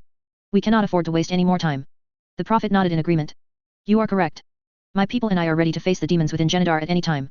Please inform your leader to begin the ritual to transport my people to your world once you are ready. Seeing no reason not to do so, Crassus nodded in turn and began casting the communication spell that would put him into contact with Lord Maligus. It was amazing to him that such a spell could function across worlds, but that was to be expected from the aspect of magic. After a few moments, Crassus could hear the irritated voice of Lord Maligus echoing in his mind. Coriel Strass? What is it? Are those Drania finally prepared to leave that demon-infested world of theirs? Yes they are, Lord Maligus, Crassus quickly confirmed. We are currently preparing to purge the Genedar of demons and will begin as soon we feel the arcane aftershocks of your spell. Humph. Then I will begin casting the spell now. Contact me again once you've secured the vessel and used the artifact I provided you to prepare it for transportation. Without waiting for a response, Lord Maligus terminated the mental connection. Crassus turned to the Drania and quickly updated them on the situation. The Drania murmured words of acknowledgement and began making their final preparations for the fight ahead. Crassus had significantly overestimated how long it would take Lord Maligus to complete his spell and it wasn't long before everyone flinched in surprise as the ley lines of Draenor shook. The feeling reminded him much of the dark portal's opening, though somewhat less dramatic. After the disturbance ceased, Crassus gave a curt nod to Vieland who turned to the gathered Drania. May the light protect us, Vieland murmured as he raised his staff and a soft glow washed over them all. Crassus could feel the light bolstering his courage and banishing any hint of exhaustion as he called upon his own magic to begin casting defensive spells over himself. When their final preparations were complete, Prophet Vieland once more called upon the light and shattered the fell ward around the Genedar. Vindicator Murad began quickly leading them from the front through the crystalline tunnels that would take them to the vessel's interior. As they traveled further, Crassus could sense the ambient magic gradually growing more corrupted by the Burning Legion's foul magic. The group charged through the tunnels, and it wasn't long before they entered the Genedar. Crassus was immediately struck by the strange nature of the vessel's hallways, constructed with an unusual combination of metal and crystals. Crassus observed ruefully that they were too small for him to shift to his true form as they were confronted by their first demon. The winged creature was similar to most sapient races on Azeroth in that it had 2 arms and 2 legs, but that was where the similarities ended. The demon's head was surrounded by 6 twisted horns and its torso contained 2 eyes and a gaping maw that spewed forth fell magic as the creature rushed forward on cloven hooves. Terror fiend! Shouted Vindicator Murad, his eyes filled with fury as he charged the demon with his crystalline warhammer raised. The demon thrust a jagged sword and released a stream of fell fire from its torso mouth that would have incinerated a common warrior. Vindicator Murad merely danced to the side of the incoming blow, protected from the fire by the light, and swung his warhammer with enough force to decapitate the demon in a single blow. They know we are here now, Priestess Ishana murmured as the creature collapsed to the floor. Then we should move quickly, Crassus said, shaking off his surprise as to how quickly the demon was dispatched. Akama, you show. Crassus turned to search for the Broken, only to realize that he had already left, presumably to begin clearing the Genedar's upper floors. Akama has never been one to waste time, Prophet Vieland said with a light chuckle. Let us get moving. I can hear Kayur calling for our aid. With that, the group broke into a fast sprint towards the lower chamber where the Naru was being held. The demons charged at them with reckless abandon and did everything they could to slow their progress, but they had clearly been unprepared to stand against an archmage and the Drania's most powerful warriors. The demons varied in strength and size, from gnome-sized cackling imps to the magic-devouring fellhounds. The imps were nuisances, flooding the halls as they flung tiny fireballs from every direction that forced Crassus to summon arcane barriers around the group. The fellhounds were more dangerous. Their magic resistance posed a notable threat to Crassus in his mortal form, but Murad was able to make short work of them with his warmer. Prophet Velan was also able to quickly heal any wounds they sustained and regularly cleared the hallway of demons with bursts of light. Only the Terror Fiends truly caused them significant issues, as they were deceptively cunning and didn't hesitate to take advantage of distractions caused by the lesser demons. As they progressed further into the Genedar, Crassus suddenly spotted a Terror Fiend emerging from a hallway they had just passed, its hideous form lunging toward Ishana with its maw wide open ready to devour her. Realizing that he couldn't intercept the Terror Fiend with a fireball without hitting Ishayla, Crassus swiftly cast a geomancy spell that he had learned from the Nerubians. Moments before the demon could devour the Drania priestess, one of the hallway's crystals extended from the ground and skewered the Terror Fiend through its maw. Ishayla looked back in surprise before turning to look at Crassus with a grateful expression. Thank you, Archmage. Crassus nodded in acknowledgement but quickly turned his attention back to the fight. Their progress was slow and the numerous demons continued to attack them on their path, but Velan's light kept them strong as they moved forward. Eventually, the group reached what appeared to be the center of the ship, a large open chamber in which several demons were summoning more of their kind through small portals. Kayur, a being of floating scintillating crystals, was constantly emitting a sense of pain and despair. The Naru's light was far dimmer than Crassus expected. The source of the Naru's pain was obvious as Crassus spotted a Shivara demon standing close to it. The creature resembled an unnaturally tall female elf with 6 arms holding cruelly curved blades. This particular Shivara was channeling fell magic directly into Kayur in an obvious attempt to corrupt the Naru. The more dangerous demon however was the one standing next to the Shivara. Defilers. The Doom Lord's voice was like 1,000 grating rocks, echoing ominously throughout the room. I am Doom Lord Kazeth, and I will tear your souls asunder. The demon was similar in appearance to the Terror Fiends, except being significantly larger in size and lacking the characteristic maw stretching across its torso. Doom Lord Kazeth swung his massive greatsword and unleashed a wave of fell fire that surged toward them. The attack was only stopped by a hastily made barrier of light by Velan. Crassus decided to respond in kind and let loose a large stream of life-infused fire toward the demons opening the portals. Life was not quite as inimical to demons as the light, but the disgusting creatures still screamed as his flames washed over them. Within moments, nearly 24 demons had been burned to ashes. The demons holding the portals open didn't last much longer as Crassus impaled them on multiple spears of ice that he launched with a wave of his hand. There, Crassus said with a smirk of satisfaction. Now we don't need to worry about any more reinforcements. Do not grow overconfident, Velan warned firmly. The Doom Lords are among the more powerful demons in the Burning Legion. As if intending to prove the prophet's point, the enormous demon charged them at a speed belying its bulk and swung its sword with the intention of bisecting Vindicator Murad.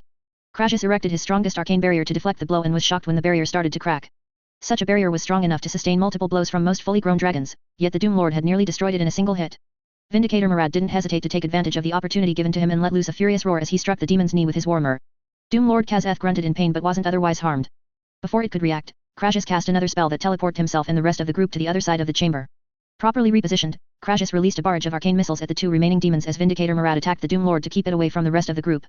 Velan and Ishayla joined in, alternating between casting powerful defensive magics and healing any wounds Murad sustained from the demon.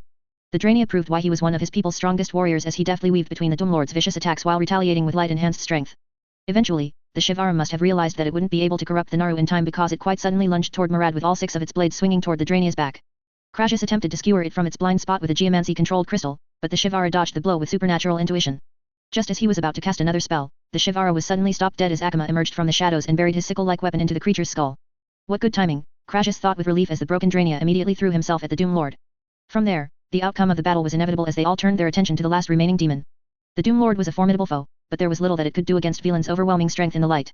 The Prophet constantly created barriers of light to shield his followers and healed any wounds that they sustained the instant it occurred. All the while he shone with a brilliance that bolstered them and weakened the demon.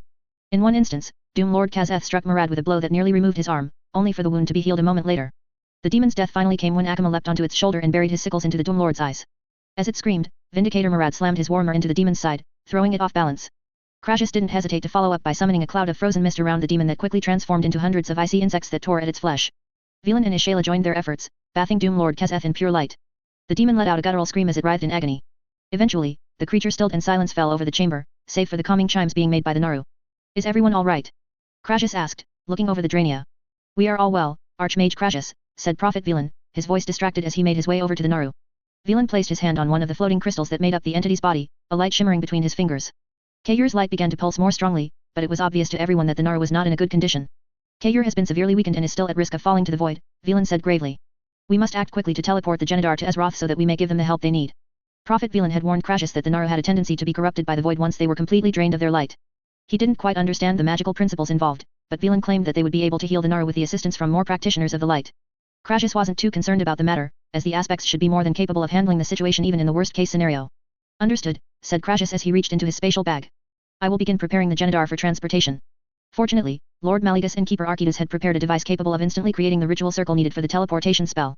Creating a complex ritual circle manually around a structure as large as the Genidar would have taken far too long otherwise.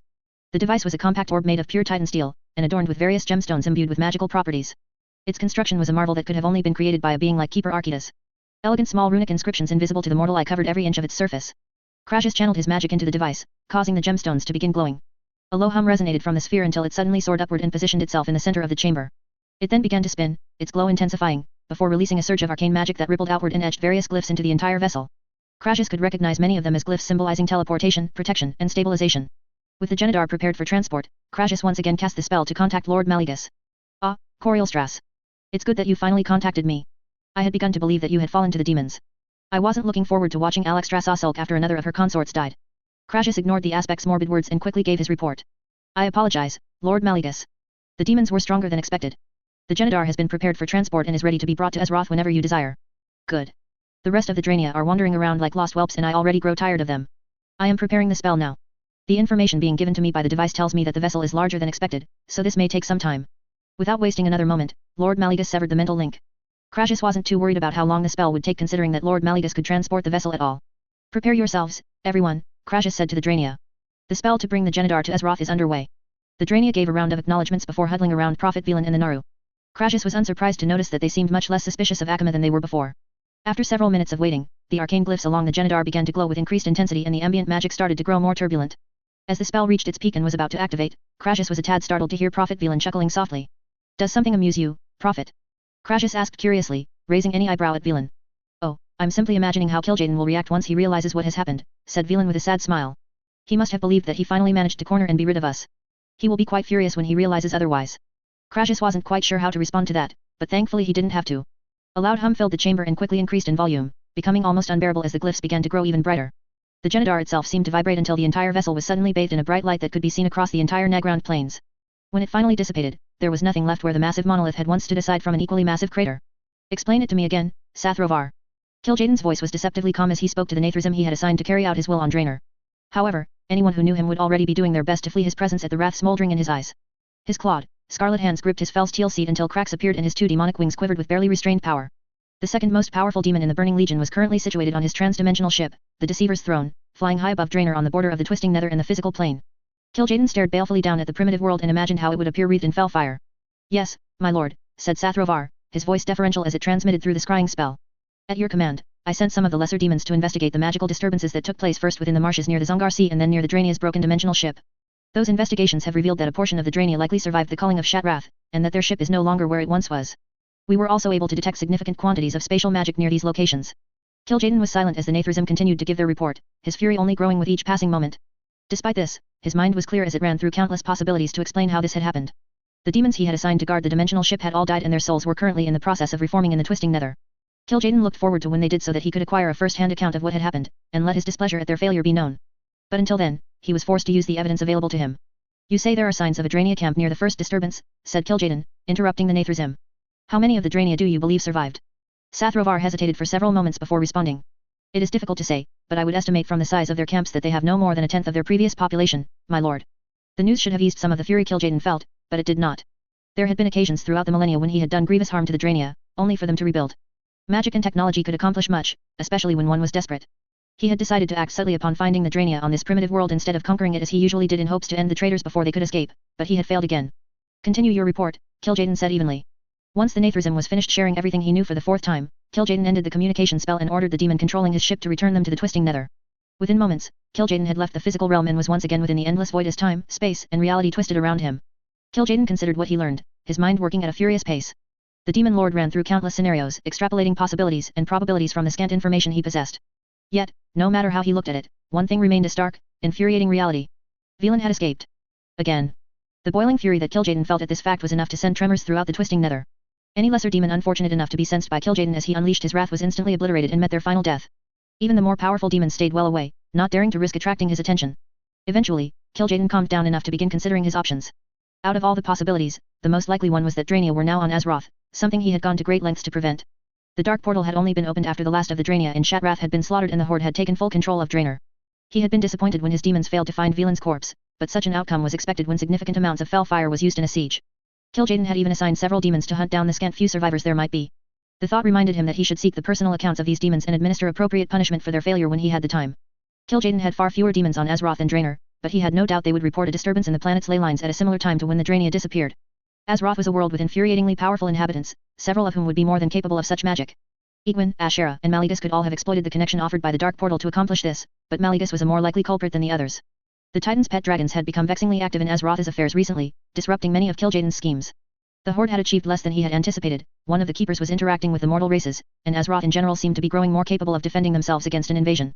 The Legion had learned from their failure during the War of the Ancients, and knew that Azeroth first needed to be weakened before an attack could be successful. Yet with the Horde's failure and with Velan and the traitors who followed him now on Azeroth, any future invasion would become that much more difficult. This cannot be allowed to continue, Kil'jaeden thought to himself. Sargeras will not be pleased once he learns of this. In a single moment, Kil'jaeden traveled through the twisting nether and appeared within his palace on Argus. He swept through the palace with swift, purposeful strides, his feet leaving a trail of fel fire in his wake. He ignored the lesser demons assigned to maintaining the structure and made his way to the deeper levels of the place, where none but his highest-ranking subordinates were permitted to enter. It wasn't long before Kil'jaeden began to hear the pleasant sounds of screams as the Saad and jailers tortured those demons unfortunate enough to earn the worst of his ire. The individual who he intended to visit now was perhaps the most unfortunate of those souls. When he finally reached the lowest portion of his palace, Kil'jaeden reached a room in which 5 dread lords were taking turns torturing a disembodied spirit. The spirit could not scream as Kil'jaeden had already taken away its corporeal body in preparation for his plans, but its torment echoed sweetly through the twisting nether. "My lord, we were not expecting you," said Tichondrius, leader of the Nerubian. The demon's expression was calm in spite of Kil'jaeden's sudden appearance. "I have need of this one," said Kil'jaeden, gesturing toward the spirit. "The situation on Azeroth has deteriorated and we can no longer afford to allow our enemies to continue consolidating their power. Is he ready to be bound to the artifacts?" "Of course, my lord," Tichondrius said immediately. "He has been ready for some time. We were merely amusing ourselves while we still had the opportunity." "Well, the time has now come," said Kil'jaeden, reaching into the twisting nether and retrieving 2 of the most powerful artifacts in his possession. Frostmourne and the Helm of Domination instantly suffused the room with potent death magic, their auras oppressive even by Kil'jaeden's standards. He had been in possession of them for quite some time, but had been hesitant to use them due to their unclear origins. One of his subordinates had simply found them on a recently conquered world, and no amount of effort was enough to definitively reveal their source. However, now was no longer the time for caution. Azeroth needed to be weakened now, and these artifacts were the perfect method for doing so. Kil'jaeden reached out and grasped the spirit, still writhing and moaning from the torment being inflicted upon it. He forced the spirit into the endless abyss that was the Helm of Domination, slowly transforming it into an entity far greater than it ever was in life. The spirit thrashed and shrieked, but it was helpless against Kil'jaeden's overwhelming might. Once he was done with the spirit, Kil'jaeden held the Helm of Domination aloft, watching as the eyes of the helm began to glow with a harsh, cold light. "Arise, Gul'dan. Your second life begins today. You will be my hand, my will on Azeroth. You will bring ruin and despair to the denizens of that world, and in doing so, prepare it for the coming of the Burning Legion." Even though the Lich King was far more powerful in its current form, the former Orc warlock cringed back in fear from Kil'jaeden. He had thoroughly enjoyed the look on Gul'dan's face when the Orc realized his soul had been suffused with enough fel magic for him to be reborn in the twisting nether. He was not nearly so brave in his defiance once Kil'jaeden got his claws into him. It would have been a kinder fate if the aspect of magic had torn Gul'dan's soul to pieces, but Mallegus had either not been feeling kind or didn't think it worth the effort. Gul'dan had been a fairly powerful warlock, so destroying his soul would have taken some careful preparation. With Gul'dan attached to the Helm of Domination, Kil'jaeden quickly repeated the process with Frostmourne in a recently forged suit of armor made specifically for this purpose. The artifacts reverberated with raw power and Kil'jaeden could feel the spirit within the helm begin to stir. It was even more powerful than he had anticipated. "Excellent," said Kil'jaeden with a sinister grin. "Now, I believe it is time for you to make your entrance, my Lich King." "My lord, have you decided where on Azeroth you intend to send us?" asked Mal'Ganis, another of the Nerubian present. "As you know, Northrend is no longer a suitable location for us to gather power." Kil'jaeden had discussed his plans for the Lich King extensively with the Nerubian, as he intended to send them to Azeroth with it. The Helm of Domination offered a rare opportunity for Kil'jaeden to send several strong demons past the unique defenses that the Titans left behind around Azeroth. The helm would vastly expand the mind of the Lich King and offer it extremely powerful sensory abilities. Coupled with the fact that Gul'dan had already once been to Azeroth, the Lich King would have no trouble precisely navigating the twisting nether to its destination. "Yes, I have chosen an appropriate location," said Kil'jaeden. There had been fewer options than he would have preferred. The Lich King needed time away from Azeroth's powerful defenders as well as plenty of mortals to raise into undeath if it was to become a significant enough threat to weaken the world. Thankfully, he had scryed and schemed until he settled on a location that he believed would be even superior to Icecrown. Kil'jaeden explained to the Nerubian where he would be sending them and his reasons for doing so, each one smiling and chuckling at their lord's genius. When he was done, Kil'jaeden cast a spell that encased the Lich King in a block of indestructible ice that would prevent it from escaping. The Nerubian would serve as its jailers, ensuring the Lich King continued to follow Kil'jaeden's will. One by one, the Nerubian merged themselves into the icy construct, their corporeal forms fading until all that was left were ghostly specters imbued within the magical ice. When the final Nerubian, Balnazar, had joined his brothers, Kil'jaeden walked forward and placed his hand on the frozen block. He reached into the Helm of Domination, communing with the Lich King one final time. "You understand your purpose. Make Azeroth bleed." Turn their dead against them. Sow terror, pain, and despair. By the time they realize what has happened, it will be too late. Kil'jaeden's words were both a command, and a promise of what was to come if Gul'dan failed. Now, go. With a swift motion, Kil'jaeden cast a spell that sent the Lich King hurtling through the twisting nether towards an unsuspecting Azeroth. Vizier Gurdiz could hear the thud of the artillery shells on the hill nearby as she made her way to the Azjol-Nerub arsenal entrance. Elder Naddox had requested a thorough update on the production of guns and gunpowder after a recent council meeting. She also intended to observe some of the warriors practicing with the new weapons for her final report. As she entered into the newly constructed facility, Vizier Gurdiz replaced her headdress with a steel helmet and strapped on the padded silk armor. After hearing about some serious fatal accidents in the Eastern Kingdom, the viziers in the newly formed Explosives Research Division were determined to minimize any dangers. Every Nerubian working in the arsenals was required to wear protection. The gunpowder mills were housed in warehouses with thick walls and thin roofs to direct any explosions upwards away from the workers in the facility. Welcome, I am Vizier Zaltol, in charge of the gunpowder manufacturing, said a tall Nerubian with a purple carapace as he pointed to the barrels and crates. Our black water reprocessing facilities send us the water saline solution containing saltpeter in barrels. The sulfur and charcoal crates are brought in from the mines and foundries of Azjol-Nerub.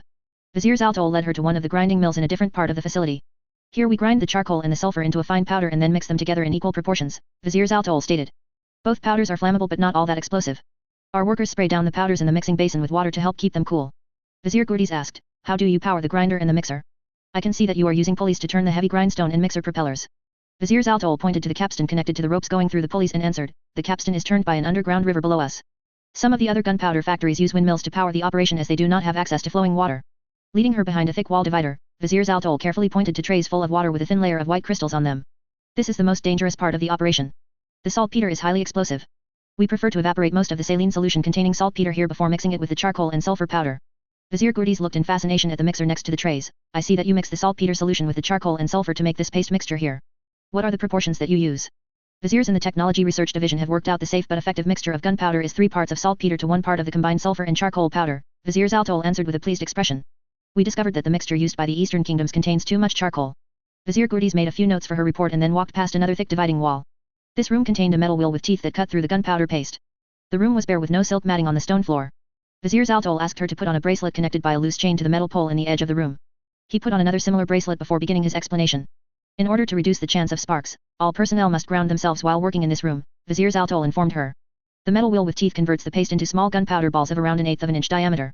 Before they are packaged, the small gunpowder kernels are coated with graphite to waterproof the final product. Adding a few more notes on the operation, Vizier Gurdiz made her way back to the open area of the warehouse. Where is the gun factory? Vizier Gurdiz asked politely as she removed the protective gear and put her headdress back on. Vizier Zaltol pointed to a hatch near the back of the warehouse and said, the gun factory is underground. There is a metal chute under the hatch to transport the processed gunpowder into the factory. The main entrance is just outside the warehouse. Vizier Nijar is in charge of the operations there. Vizier Gurdiz nodded as she walked out the warehouse back into the cold northrend air. The entrance to the underground gun factory was guarded by 2 Nerubian warriors with spears. At her approach, they examined the credentials she had been given by Elder Naddox and opened the heavy steel doors to the cavern. There was a deafening sound of rhythmic metal striking on metal all around her as she was greeted by Vizier Nijar. My apologies for the noise, Vizier Nijar shouted over the sound of the factory and pointing to the room with wide glass windows overlooking the factory floor. We should go to the office, as it will be easier for us to speak clearly there. When Vizier Gurdiz and Vizier Nijar arrived in the office and shut the door, the sounds of the foundry were finally muted enough to hold a conversation. Vizier Nijar pointed out the window to the foundries and said, we are producing 3 types of gunpowder weapons for mass production for the regiments of Azjol-Nerub. The rifle, cannon, and mortar designs are all based on the sample gunpowder weapons found in Lordaeron. Vizier Gurdiz nodded and pointed to a quieter portion of the facility separated from the foundries by thick walls and asked, what goes on in that section of the facility? We produce the bullets and shells for the guns and artillery in that section, Vizier Nijar stated. We create a waterproof silk packet with standardized gunpowder amounts and a metal bullet or shell. This innovation has improved the rate of fire by reducing the steps needed to reload the weapons. Would it be possible to examine the weapons? Vizier Gurdiz asked. I noted that there is a gun and artillery range as a part of this facility. Vizier Nijar nodded and led Vizier Gurdiz over to a door that led back up to the surface. They made their way back to the surface where squads of Nerubian warriors were training with rifles and artillery. As a vizier, I can provide the rationale for any technical aspects to the design, Vizier Nijar said, while beckoning to a powerful Nerubian warrior observing the squads with discerning eyes.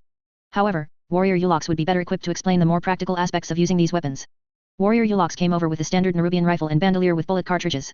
After introductions, Vizier Nijar and Warrior Yulox started by showing off the rifle and pointing out all the features.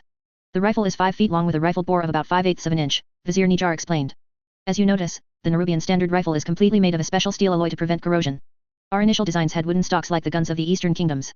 However, our experiments showed that the wood warped due to temperature changes and humidity. Warrior Yulox took out a silk bullet cartridge from the bandolier and said, this is a standard bullet with a conical tip and gunpowder charge. As you can see, the bullet cartridge is of a significantly higher caliber than the ones used by the humans. Warrior Yulox pulled back the firing pin and then released the hinged barrel to reveal the tray for the bullet cartridge. I place the bullet cartridge in the tray, close the hinged barrel, push in the firing pin to break open the gunpowder charge, and cock back the spark wheel, Warrior Yulok said, while demonstrating his actions. After that, the rifle is ready to be fired. How many rounds can you fire in a minute? Vizier Gurdiz asked curiously as Warrior Yulok took aim at the target some 200 yards away. Approximately 10 rounds per minute, Warrior Yulok answered as he fired the rifle striking the target. However, each bandolier contained 60 cartridges or enough ammunition for only 10 minutes. So, Nerubian rifle squads are trained to fire 5 rounds before maneuvering to a new firing location or charging the opponent with their bayonets. Can the bullets penetrate through armor? Vizier Gurdiz asked. According to the records from the war, human riflemen had difficulty piercing the scales of the undead dragons. Warrior Yulok pointed at the target markers and said, in my experience, I can consistently penetrate half an inch of steel from 100 yards. Performance is comparable to a well-enchanted crossbow, but having so many warriors equipped with these weapons gives us many more options to use against the enemies of Azjol-Nerub. Vizier Nijar pointed to a squad of Nerubians hauling multiple carriages and said, I think the cannon and mortar teams are about to start their tests. Vizier Gurdiz observed as several 3 Nerubian teams made their way over to the range. One Nerubian was towing a cannon or mortar, while another Nerubian was towing a small wooden cart. The third Nerubian in the team was carrying a telescope and several maps. The cannon and the mortars both fire 5-inch shells, Vizier Nijar commented as the Nerubian artillery squad anchored the cannons and mortars to the ground and prepared to fire the first shot. We tried to copy over the breech loading design used in the rifles to our artillery, but the hinge system was not strong enough and some Nerubian warriors lost limbs. What is the difference between a mortar and a cannon? Vizier Gurdiz asked, as she warily watched the cannon team prepare to load the ammunition from the wooden cart into the cannon. Both of the artillery have the same diameter and have similar lengths of around 8 feet. The cannon fires solid projectiles over a long distance, Warrior Yulok answered, as the Nerubian with the telescope adjusted the angle of the gun after consulting the map. The mortar fires gunpowder-filled bombs in a high arcing trajectory over a shorter distance. So the cannons are more useful on ships and in the battlefield. The mortars are more useful in dealing with stationary fortified targets. Everyone hunkered down as the Nerubian cannon team pulled on the firing cord attached to the end of the cannon. There was a flash followed by billowing smoke. In the distance, Vizier Gurdiz watched the cannonball create a divot on the hill. While they all waited for the smoke to clear, the mortar team started their preparation to fire their weapon. The mortar shells have a special time fuse that is armed before firing, Warrior Yulok explained as the mortar captain carefully adjusted a wooden plug sticking out from the mortar shell. The captain has to be skilled at estimating how much time it takes for the mortar shell to hit the ground. Everyone braced as the firing cord of the mortar was pulled and the entire range was filled with another flash of light and thick smoke. A few moments later a thud reverberated through from the hill as the mortar shell exploded just before it struck the hill. Thank you for the demonstration, Vizier Gurdiz said, trying not to cough from all the smoke in the air. Before I leave to finish my report for Elder Nadox, I must inform you that you will soon receive 2 new design requests. Firstly, you will need to develop and test a bomb that can be carried, armed, and dropped by a Nerubian flyer. Secondly, you will be requested to determine the cannon and mortar placements for Project Sanctum. Vizier Gurdiz made a mental note to suggest masks for all the Nerubian artillery crews as the smoke finally started to clear. A Nerubian made his way onto the podium and looked out onto the 50 Nerubian postulants to the Guardians of Nerub. They were all clad in the purple and gold web emblem and waiting patiently. The High King had agreed that the Guardians of Nerub would only recruit from Nerubians who had already served the kingdom for 4 years. Young hatchlings needed to develop some experience dealing with ordinary citizens before learning to wield the light. Nerubians uncomfortable with commanding large numbers of soldiers or interacting with multiple patients would not be suitable paladins. Placing his massive side-like claws on either side of the podium, he felt his body start to glow with the light as he began his speech. New postulants of the Guardians of Nerub. Azjol-Nerub faces a period of change greater than any in living memory. Our kingdom now includes exclaves on new continents. Our kingdom has new allies and must face new enemies. Our kingdom must study and incorporate new schools of magic and technology. It is in this time of change that we embrace the philosophy of the light and rededicate ourselves to our people. A Nerubian continued to scan his gaze over the gathered Nerubians, all relative newcomers to the light. A few of you have served Azjol-Nerub as spider lords, queens, viziers, although most of you have served our people as warriors. I ask that you now continue that glorious service with me as a guardian of Nerub and adhere to the 4 tenets of our organization. We exist only to serve Azjol-Nerub. We will not be found wanting in any of our tasks. We will aid any Nerubian who comes to us for help. We will guard our people from the enemies of Azjol-Nerub without fear. Your strength of conviction in these tenets will allow you to channel the light to aid you in your tasks. Now go forth and practice these principles from this day onwards. A Nerubian was proud to see the 4 other guardians of Nerub glowing with the light in response to his speech. The new postulants looked determined and inspired as they broke out into groups and were led to the training chambers by their teachers and captains. Every guardian of Nerub, including him, was responsible for at least 10 postulants who would train for 2 years to channel and use the light. Afterwards, the newly graduated aspirants would apply their knowledge under supervision in missions assigned by the council. After another 2 years as aspirants, the members of the Guardians of Nerub would finally become paladins. A Nerubian led his postulants into his personal training chamber to inform them of their training schedule for the next 2 years. The training chamber contained a wide practice ring with several heavy enchanted silk sandbags in the corner. In the back, there were several sets of wooden racks to hold his armor and blunt training weapons. The walls were covered by the pennants of Guardians of Nerub showing the gold web on purple. Turning to face the eager postulants, a Nerubian started, "Today, I will demonstrate the 3 most common abilities used by paladins of our order. You will be expected to practice these abilities once you can consistently channel the light." While some skitterers dragged over a silk sandbag into the center of the ring, a Nerubian continued, "I will start by demonstrating an unaugmented attack utilizing my full strength." A Nerubian braced himself and charged the sandbag with his full strength. Its powerful enchantments activated and redirected the majority of the force that he could bring to bear, causing it to only move a few feet. It is clear that even the strength of a powerful spider lord is insufficient to overpower these magical defenses, a Nerubian said, as the skitterers reset the silk sandbag into the center of the ring. Now I will strike the sandbag with a light-infused horn attack. He walked over into the ring and started to channel the light about his horn. With a very short dash he charged into the heavy sandbag, striking it with his glowing horn. The enchantments protecting the sandbag activated before the sandbag was flung cleanly out of the ring. As you can see, light-infused attacks are extremely powerful, Nerubian said as he looked at the odd postulants. The attacks also have the additional property of severely damaging any opponent using void magic. This is the most basic form of attack that you will need to learn in the training rings. Nerubian pointed to the back of the wall and commanded, Postulant Maver, start sprinting back and forth along the wall. I will channel the light to inspire and strengthen everyone around me. As Postulant Maver started to sprint back and forth, Nerubian focused on his sense of service to the kingdom and felt his body start to glow with the light. Postulant Maver began sprinting at a faster pace and with a more determined expression as the waves of light emanating from Nerubian reached her. Come back over here, Postulant, and explain what you experienced when the waves of light reached you, Nerubian commanded. My stamina improved remarkably when the waves of light reached me, Postulant Maver answered. I also felt my muscles become stronger and my mind more focused on my actions. Nerubian nodded and addressed the postulants. This ability is particularly useful when you are commanding Nerubian warriors. As part of your training, you will visit the Nerubian warrior training facility and channel the light to inspire the warriors training there. Beckoning to the postulants, Nerubian started to lead them out of his training chamber in the halls of Guardians of Nerub to a Nerubian hospital. Here soldiers injured in training and during patrols, workers injured due to accidents, and generally sick Nerubians were waiting in orderly rows. Nerubian medical professionals walked between the rows taking notes on the type of injury or illness and the seriousness of the issue. Nerubian led the postulants into a chamber with the emblem of the Guardians of Nerub on the door. Once all the postulants assembled into the back of the chamber, he beckoned to the medical nurse outside for his first patient to be brought into the chamber. The most useful ability involving the light is in healing people, Nerubian explained as he examined the crack on the Nerubian warrior's carapace. As a Guardian of Nerub, you will learn how to heal any damage to the carapace or cure a non-magical illness. He placed the tip of his claw over the crack and channeled the light into the injured warrior. The cracked carapace started to mend and fuse back together. After a few moments, the warrior was fully healed and discharged back to his duties.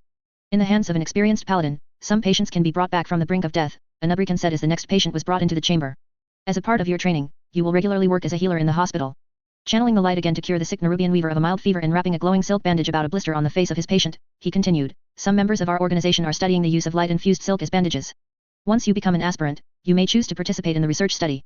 Nerubian observed the determined expressions among his postulants with pride. In another 2 years, the Guardians of Nerub would be ready to face the prophesied necromancer. Warrior Voh focused on the artifact and chittered softly to guide the large spider into the prepared guard post. Hadronox slowly made her way around the chamber testing the silk tripwires with her powerful legs, while the rest of his squad inspected the barrels full of food and water for Hadronox. They started to fill a heated basin with an insect, seafood, and water soup. According to the Nerubian queens, Hadronox was still not at her full size. She needed to eat specially prepared food regularly to keep growing in size. Focusing on the artifact, Warrior Voh changed the pitch of his chitters to guide Hadronox to the basin. Warrior Voh inspected his squad while Hadronox ate her morning meal. All 4 members were experienced with handling Hormongar. Warriors Sarzab and Niset also had some experience as field medics and would be in charge of monitoring Hadronox's health. Satisfied at the state of the armor and weapons, he turned his attention back to Hadronox. Until Maexna fully recovered from her battle with the Sea Thrax, Hadronox was the primary defense against monstrous threats to the capital city of Azjol-Nerub. Guardians of Nerub and the queens had carefully purified all of Maexna's wounds of any void corruption before helping her to regrow her destroyed limbs. Warrior Voh expected Maexna to return to duty in another 3 months. Once Hadronox had finished her morning meal, she settled down to spin a silk cocoon for her nest. In the meantime, warriors Chrin and Sazal commanded several skitterers to clean and wax Hadronox's carapace. Once she reached her full size, Hadronox would start to lay and incubate her eggs in the guard chamber. Over time, every Nerubian city and enclave would contain at least an offspring of Hadronox for defense. How long do you think it would take for Hadronox to travel between the cities? Warrior Sarzab asked. I know that they have been widening out the corridors between the guard posts for each city. She is very fast, answered Warrior Voh thoughtfully. It might take her about an hour or 2 to reach the nearest city. We would have to ride on her abdomen to keep up with her. I know that the viziers were able to widen the portal to Dalaran to get Maexna through, Warrior Niset interjected. I think all the portals will probably have to be widened to get Hadronox or her siblings through them when she reaches full size. Warrior Sazal asked, have you heard of any update on new procedures to heal Hadronox in the field? Last I heard, the council wanted to prevent another repeat of Maexna's injury. A Guardian of Nerub will be assigned to our squad in about a year's time, Warrior Voh answered. Right now, there are not enough paladins in Azjol-Nerub proficient enough to heal a creature the size of Hadronox on the battlefield. Feeling a wave of hunger from Hadronox through the artifact, he sighed as he signaled his squad to prepare her second meal. It had only been an hour since her last meal. Masruk waited nervously outside Queen Nezarezred's chamber. Spider Lord Kaetzas had informed him that his morning training session was cancelled as he had been identified as a candidate for Project Ember Scales. Masruk had asked his Spider Lord supervisor for any information on the project, but he had been told that all information was classified. Queen Nezarezred beckoned him inside and motioned for him to step into a ritual circle for a preliminary examination. Warrior Masruk, you have been identified as a potential candidate for the first member of a new caste, Queen Nezarezred said, studying the readings from several artifacts connected to the ritual circle. Project Ember Scales is one that aims to make use of the change in morphology experienced by Vizier Kryvax due to a large infusion of draconic life energy. Masruk felt a surge of pride in hearing about the achievements of his clutch mate. He wanted to match up to Vizier Kryvax's incredible service to the kingdom. Our studies have determined that the technique used by Nerubian warriors in using intuitive magic to strengthen certain muscles and body parts in combat can also be used to direct life energy to certain organs, Queen Nezarezred continued, now focusing all her attention on Masruk. You will need to stay still for the next test. I will partially immerse you in an alchemical solution to study certain anomalies. Masruk tried to stay still as the cold alchemical liquid started to fill the ritual circle. He felt his limbs go numb as they were immersed in the yellow fluid and tried to suppress his instinctive fear of the unusual sensations. After what seemed a long time, Queen Nezarezret finally started to drain the ritual circle. Masruk felt a tingling sensation as the feeling returned to his limbs. He started to walk short steps and move his arms. What are the anomalies detected? Masruk asked the Nerubian queen, who was busy leafing through reports. You were the Nerubian responsible for the destruction of the dragon soul, yes? Queen Nezarezret asked rhetorically as she grasped a document in her hands. This surely explains why examinations note significant amounts of draconic energy in your body. Warrior Masruk, you are the perfect test subject for Project Ember Scales. Masruk gulped at the queen's fanatical expression and meekly asked, have there been other test subjects? Can I perhaps see them? Queen Nezarezret pointed to several large jars in the corner containing some mutated skitterers immersed in preservative fluids. Masruk could see that one skitterer had a hybrid of draconic and insect wings. Another seemed to have large slits on the side of the head like a fish. Some of the other mutations like the extra eyes, multiple antennae, or large maws were horrifying. I have been testing various useful organs by modifying skitterers, Queen Nezarezret said with a pleased expression as she stared at the jars. Don't worry. You are far too valuable of a test subject for me to waste. I will only begin working on you once I am certain of success. Once I am done, you will become far stronger than you could ever hope to be otherwise. Although he was somewhat terrified of Queen Nezarezret's single-minded focus, the thought of refusal never crossed Masruk's mind. If Project Ember Scales was successful, then he could finally keep up with his friend Kryvax and help him with his complicated plans in the service of Azjol-Nerub. Chapter 67. Tichondrius carefully studied the newly created Lich King as he and his compatriots hurtled through the twisting nether from inside the block of ice. He could tell that Gul'dan was faithfully guiding them through the endless void toward a specific direction, occasionally making seemingly random changes to their trajectory that nobody could hope to follow. Even if a trans-dimensional ship had attempted to follow them, the ever-changing nature of the twisting nether would have already thrown them off. It was a marvel that Gul'dan could so clearly sense Azeroth through this realm, and Tichondrius couldn't help but peer closer at the Lich King as he wondered just how strong his senses had become. The spirit still cringed back from his presence in remembrance of the torture he had endured, but Tichondrius was under no illusions that the Lich King's meekness would last forever. Once he fully realized the degree of power he had achieved, the Lich King would doubtlessly begin reasserting himself. Oh, and what tremendous power it is! Kil'jaeden had truly chosen well when he decided to infuse the soul of Gul'dan into the helm of domination. Tichondrius knew that Kil'jaeden had also been considering a powerful orc shaman by the name of Nazul, who would have admittedly also been a good candidate. While Nazul was a capable planner and had been in possession of powerful precognition that would have been heavily enhanced by the helm of domination, Gul'dan was far better for Tichondrius' plans. As the Lich King, Gul'dan would be far more brutally powerful and also far more vulnerable to manipulation. With his assistance, Tichondrius' mission to spread death across Azeroth would be far easier. A beautiful work of art, isn't he? Mal'Ganis' voice echoed through the telepathic link connecting the Nerubian. We've truly outdone ourselves in his creation, haven't we? The Lich King is a weapon fit to challenge even Azeroth, Tichondrius quickly agreed. He had seen and helped conquer many worlds, but the War of the Ancients had made it clear that Azeroth was fundamentally different. Although he will still need some time to accumulate his forces, before we can safely challenge that world's many powerful guardians. I agree. That tiresome world has suspiciously grown more well defended at the exact time that we wish to attack. Mal'Ganis' voice was neutral, but Tichondrius could sense a hint of frustration through their link. It makes one wonder if it is truly a coincidence. The ongoing affairs of Azeroth were a topic of significant discussion among the Nerubian as nothing had gone as planned. It had not gone unnoticed amongst the Legion that the aspects had become uncommonly active in recent times, almost as if they knew of the activities of the Burning Legion. Still, their information network on Azeroth was not good enough to learn much more than that. They had successfully sent several infiltrators through the dark portal when it first opened, but the aspect of magic had since established defenses and wards that would notice all but the most subtle of demons. Further speculation is useless before we are able to gather more information, said Tichondrius, ending that line of conversation. It is impossible to know whether these new developments are the actions of Nozdormu or some other force. It would be unlike the aspect of time to so actively intervene in the timeline, but the possibility was one worth considering. Your time would be better spent preparing for our initial landing, Tichondrius continued before Mal'Ganis could reply. Unlike our initial expectations, we will be arriving on Azeroth in the middle of enemy territory. It is essential that we quickly secure a foothold before any powerful force makes note of our arrival. Tichondrius could clearly sense Mal'Ganis' bloodlust through their link at the reminder of their coming battle. Although he could scheme and strategize as well as any Nerubian, Mal'Ganis had always preferred the simplicity of a straightforward slaughter. Indeed, I look forward to it, Mal'Ganis responded before reining himself in. What do you intend to do with the three brothers? Tichondrius turned his attention to the three remaining Nerubian, Verimithras, Balnazar, and Ditherok. The siblings had established their own mental connection and had been in constant communication throughout their entire journey. Although the Nerubian all ultimately served the same master, it was impossible for a race as inherently deceptive as their own to not have conflicts. As the most powerful of the Nerubian, Tichondrius was accustomed to guarding himself against those coveting his position. I intend to send them across Azeroth to gather information on our enemies in preparation for future plans, Tichondrius responded truthfully after a moment of consideration. Once we have secured our stronghold and begun building our army, we will need to ensure our enemies are too distracted to focus on us. Azjol-Nerub in particular had been identified as a troublesome variable. Tichondrius had only encountered a few other similar civilizations during his time with the Burning Legion, but they were always troublesome. Such an exceedingly collectivist race would be difficult to manipulate, and they would fanatically seek to destroy any threats to their people. It would have been preferable if they could destroy Azjol-Nerub first and add them to the Lich King's forces without any outside forces intervening, but that was no longer possible. Fortunately, Kil'jaeden was far from a fool despite the erratic decisions he made whenever the Drania were involved, and his new plan for the Lich King was truly quite cunning. Just as Tichondrius and Mal'Ganis were about to continue their conversation, they were interrupted by the feeling of Verimithra seeking entry into their mental link. What is it? Tichondrius asked once his fellow Nathrazim was allowed access. My apologies for the interruption, but I thought that you might like to know that we have almost reached our destination, Verimithras replied. Tichondrius was not surprised that Verimithras would be the first to notice, as his aptitude in using fell magic for scrying and divination afforded him better senses than most. Turning his focus to the twisting nether, Tichondrius quickly confirmed the truth of the claim when he felt the chaotic nature of the realm slowly begin to change to something more orderly. That was a sure sign that they were about to enter the physical realm. Very well then. Verimithras, you and your brothers are to begin casting spells to protect us from detection, Tichondrius ordered, a sense of urgency filling him as they approached the only world that had ever defeated a legion invasion. Mal'Ganis will join you as well. I will focus my efforts on ensuring the Lich King lands us at the appropriate location. Once he finished relaying his orders, Tichondrius sensed agreement from his fellow Nathrazim, along with a significant amount of excitement. The prospect of finally making their move after so much meticulous planning was as intoxicating to them as it was to him. After they retreated from the link, Tichondrius turned his attention once again to Gul'dan. The former orc warlock exuded a heady mixture of fear, anger, and undiluted hatred. Not only toward his wardens, but also to the world on which he had died and denied him his so-called destiny. Death magic more potent than Tichondrius had ever felt in the living realm wrapped around Gul'dan like a cloak, dancing and flickering as though eager to break free from the Lich King's icy prison and unleash his wrath. The sight was nothing short of awe-inspiring. In many ways, Gul'dan was the perfect harbinger of doom that they were to bring upon Azeroth. With a resonating mental command, Tichondrius addressed the Lich King. Prepare yourself, Gul'dan. We are nearing the threshold. Properly reaching our destination will require a great deal of accuracy. The Lich King responded with a silent affirmation, the magic swirling around him intensifying with anticipation for what was to come. An intricate web of spells, each more powerful than most mortal mages could begin to comprehend, soon enveloped their icy vessel when his fellow Nathrazim finished their casting. Tichondrius studied the spells and decided that they would be sufficient for hiding them long enough to establish their stronghold. Outside their vessel, the twisting nether began to thin, the chaotic reality-bending dimension giving way to the more solid existence of the physical realm. Gradually, they started to see the vague outlines of the world that had eluded them for so long through the cracks in reality. The energies of the twisting nether coalesced around them, forming a sphere of fluctuating magic.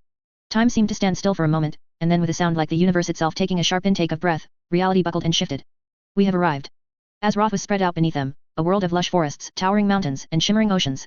A world teeming with life and hope serenely floating in the black sea of space. A world they would soon lay to waste. You know where to land, Gul'dan, Tichondrius said, watching the planet grow larger before them. Our target should be somewhere in the South Sea. I can sense it, the Lich King responded for the first time since he had been remade. His voice was like the sound of 100 souls wailing in torment. There are souls there, hidden under a layer of deceptive magic. Then it is as Kil'jaeden said. It is unique magic, but not strong enough to deter us. I will cast the spell to peer through it once we grow closer, Tichondrius immediately responded. The Lich King responded with another feeling of acknowledgement and growing anticipation. It wasn't long before they were surrounded by a fiery halo that signified their entry into Azeroth's atmosphere.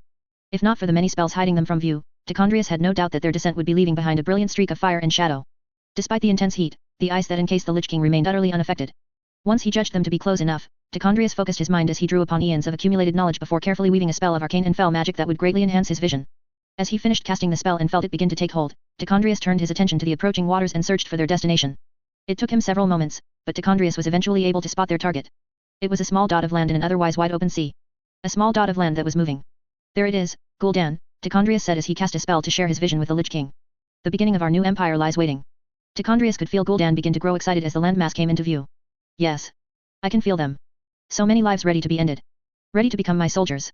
Tichondrius felt a hint of amusement at how easily Gul'dan was distracted by the slightest hint of power. He was glad to see that the orc's insatiable ambition had not been broken by their torture. It would make him both easier to manipulate and more dangerous to the defenders of Azeroth. Seeing that Gul'dan needed no more guidance, Tichondrius established a mental link with his fellow Nathrazim. Prepare yourselves. We will need to both slaughter the locals and take control of the creature as quickly as possible. The Nathrazim all signaled their readiness. Mal'Ganis in particular seemed eager to unleash his power on the unsuspecting mortals of Azeroth. As they drew closer, Tichondrius was soon able to make out more features of their destination. It was a verdant and peaceful island floating in the seas of Azeroth, filled with mountains and several large mortal buildings that blended perfectly with the surrounding nature. However, none of these features were the most interesting aspect of the island. No, that belonged to the being of unimaginable size on whose shell the entire island existed.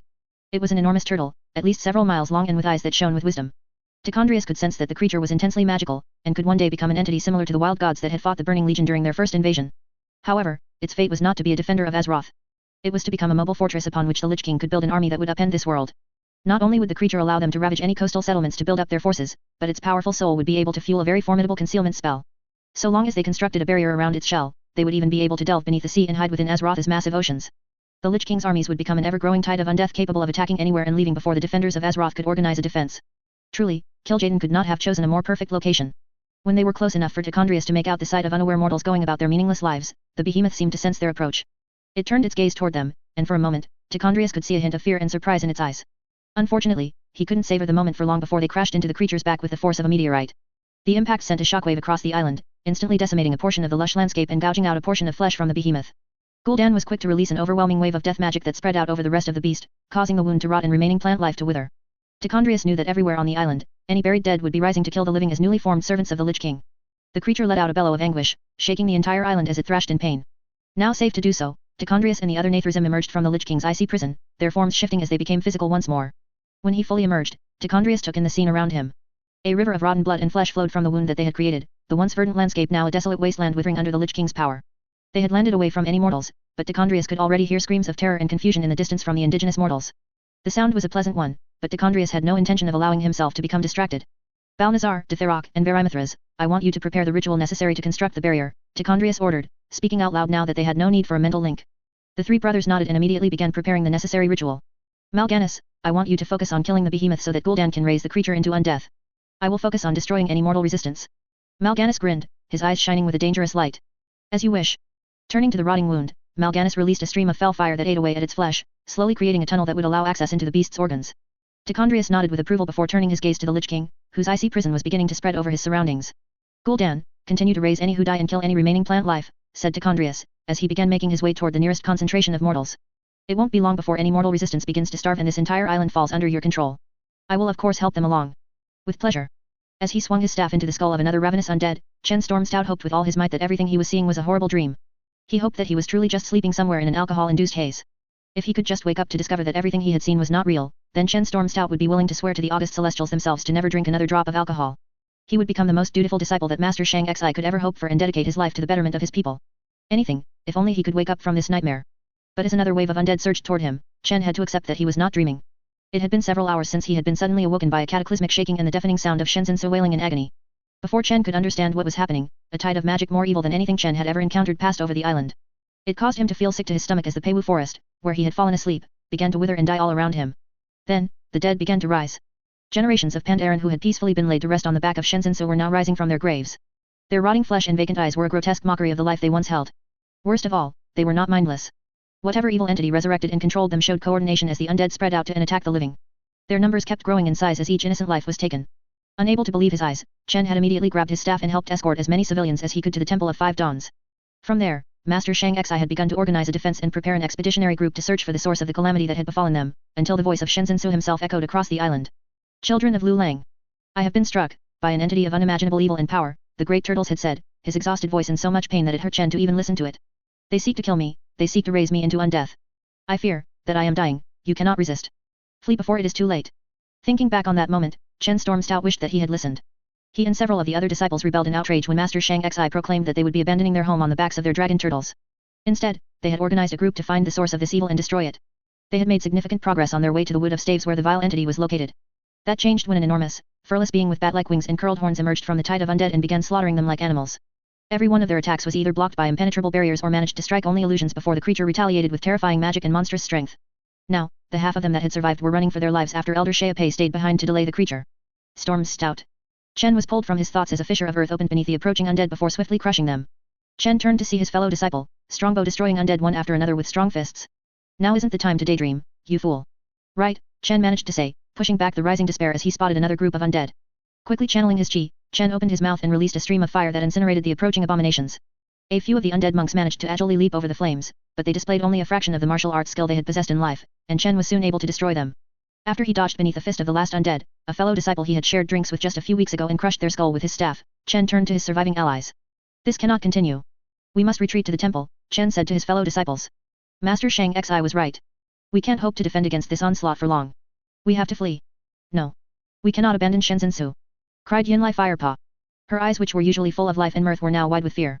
We cannot allow our home to become an abomination of undead. We must fight. We did fight, and we lost within moments. Chen yelled as he remembered the sight of skilled warriors becoming dozens of undead or being killed by that winged monster. Wherever these monsters came from, they are far beyond our ability to handle. Shenzhen stopped thrashing nearly an hour ago and is barely alive. Once he dies and is turned into an undead, they will merely need to order him underwater, and we will all drown. Chen Stormstout watched as the hopelessness of their situation dawned on them. If they had a defensible position and the chance to properly organize, they might have been able to defend for a significant amount of time against the undead. However, their enemies had no reason to fight fairly. The moment Shenzhen died, no amount of bravery or cleverness would be able to save them from joining him. Chen is right, Strongbow finally spoke up, his voice echoing in the silence that had descended over them. We've done everything that we can, but we cannot hope to hold on once the enemy turns the very land beneath our feet against us. We must put as much space between ourselves and Shenzhen before that happens, or they will simply chase us down. Chen could tell that nobody wished to admit it, but there was nothing they could say to counter the statement. After a few more moments of discussion, everyone agreed to begin making their way north toward Wusong village where Master Shang 11 intended to escort the civilians. As they traveled north at their fastest pace, Chen and his fellow disciples were forced to face isolated groups of undead attacking them at every opportunity. They were more than able to hold their own, but these constant interruptions slowed them down considerably. Not only that, but it soon became apparent to Chen that it wasn't only Pandaren who were being turned into undead abominations. Birds, snakes, and every woodland creature that lived on the island were attacking them with vicious ferocity. Chen even spotted a fully grown tiger being devoured by a swarm of insects, only to be raised into undeath itself. It was then that Chen realized the full scope of the horror they faced.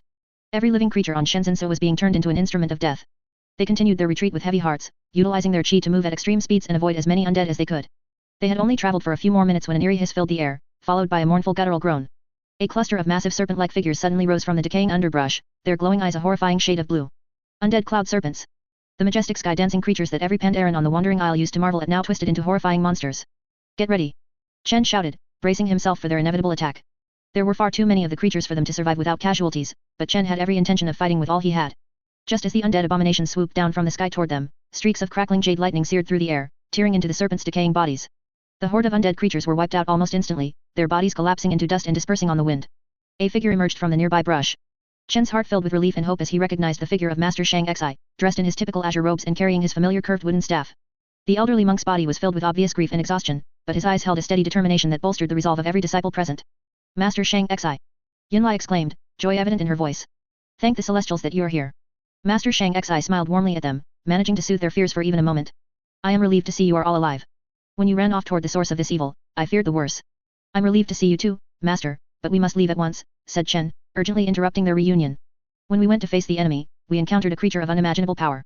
It slaughtered half of us within minutes and was only barely held back by Elder Sheapei. There's no telling when it will return. Master Shang Xi nodded solemnly and was about to respond until he suddenly frowned and turned his attention toward the west. I'm afraid that it seems to already be here. Chen followed Master Shang Xi's gaze and felt the hope that had been building up inside of him instantly extinguish. From the west, a dark figure accompanied by a tide of undead was marching toward them. It was the same creature that had decimated their group earlier, with its monstrous size and towering wingspan standing high above the undead following its path.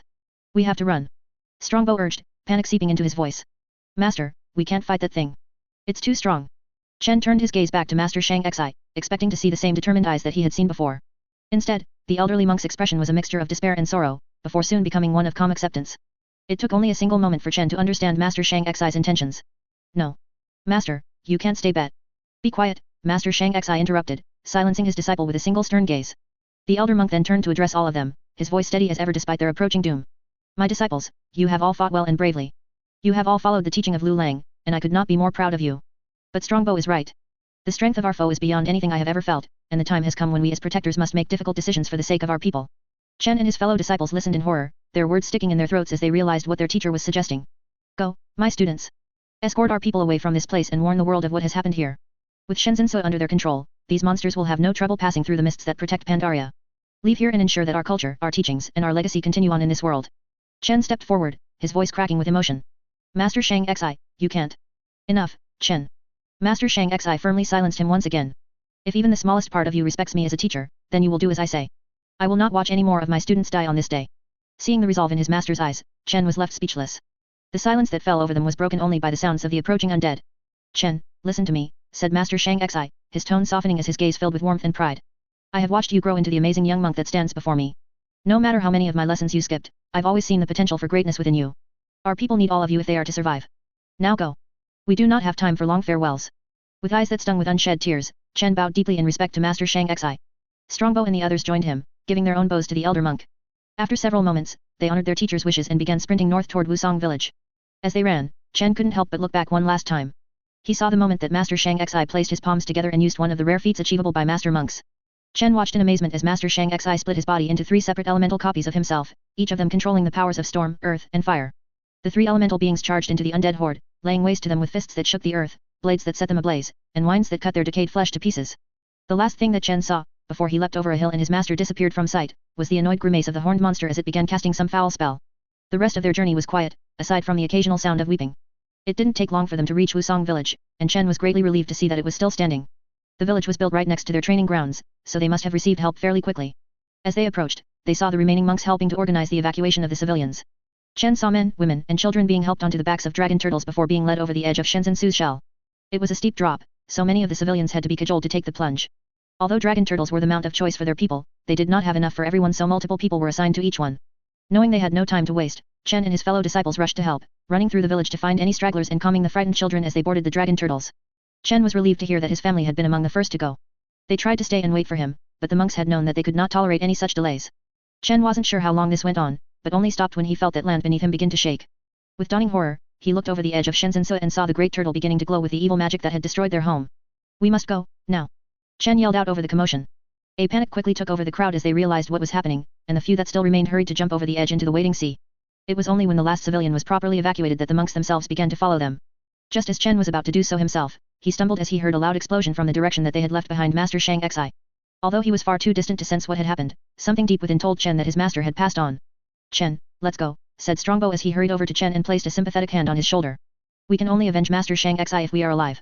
Chen turned to Strongbow and saw deep grief in the eyes of his closest friend. In a single day, their entire lives had been upended from one of peaceful training to one of tragedy. With a decisive nod, Chen took one last look behind him before channeling his chi and leaping away from the only home he had ever known. Moments after he crashed into the salty water below. A dragon turtle carrying several other monks hurried to his side and began frantically dragging them away from Shenzhen Su. Chen had no idea where they were going as everyone was fleeing in separate directions to make it more difficult for the monsters to hunt them down. If they stuck together in a single group, it wouldn't take more than a few flaps of Shenzhen Su's enormous limbs to catch up to them. They would reunite if possible, but the only way for some of them to survive and warn the world what had happened was for them to go their separate ways. Chen channeled his chi and held his breath as the dragon turtle dove beneath the waves. It was only when they needed to come back up for air nearly 10 minutes later that Chen was able to see what had become of his home. The great turtle was slowly beginning to move once again, his eyes glowing with an eerie blue light that filled him with dread. Every hint of life on his shell had withered away and been replaced with the decayed frozen aftermath of what was once a vibrant landscape. Shenzhen Su's shell looked more like a graveyard than the paradise it once was. A barrier of foul green magic began to rise around the shell, closing it off from the outside world and trapping anyone who had not already escaped within. As the dragon turtle continued to swim away as fast as possible, Chen caught a final glimpse of Shenzhen Su's massive body submerging beneath the waves before completely vanishing from sight.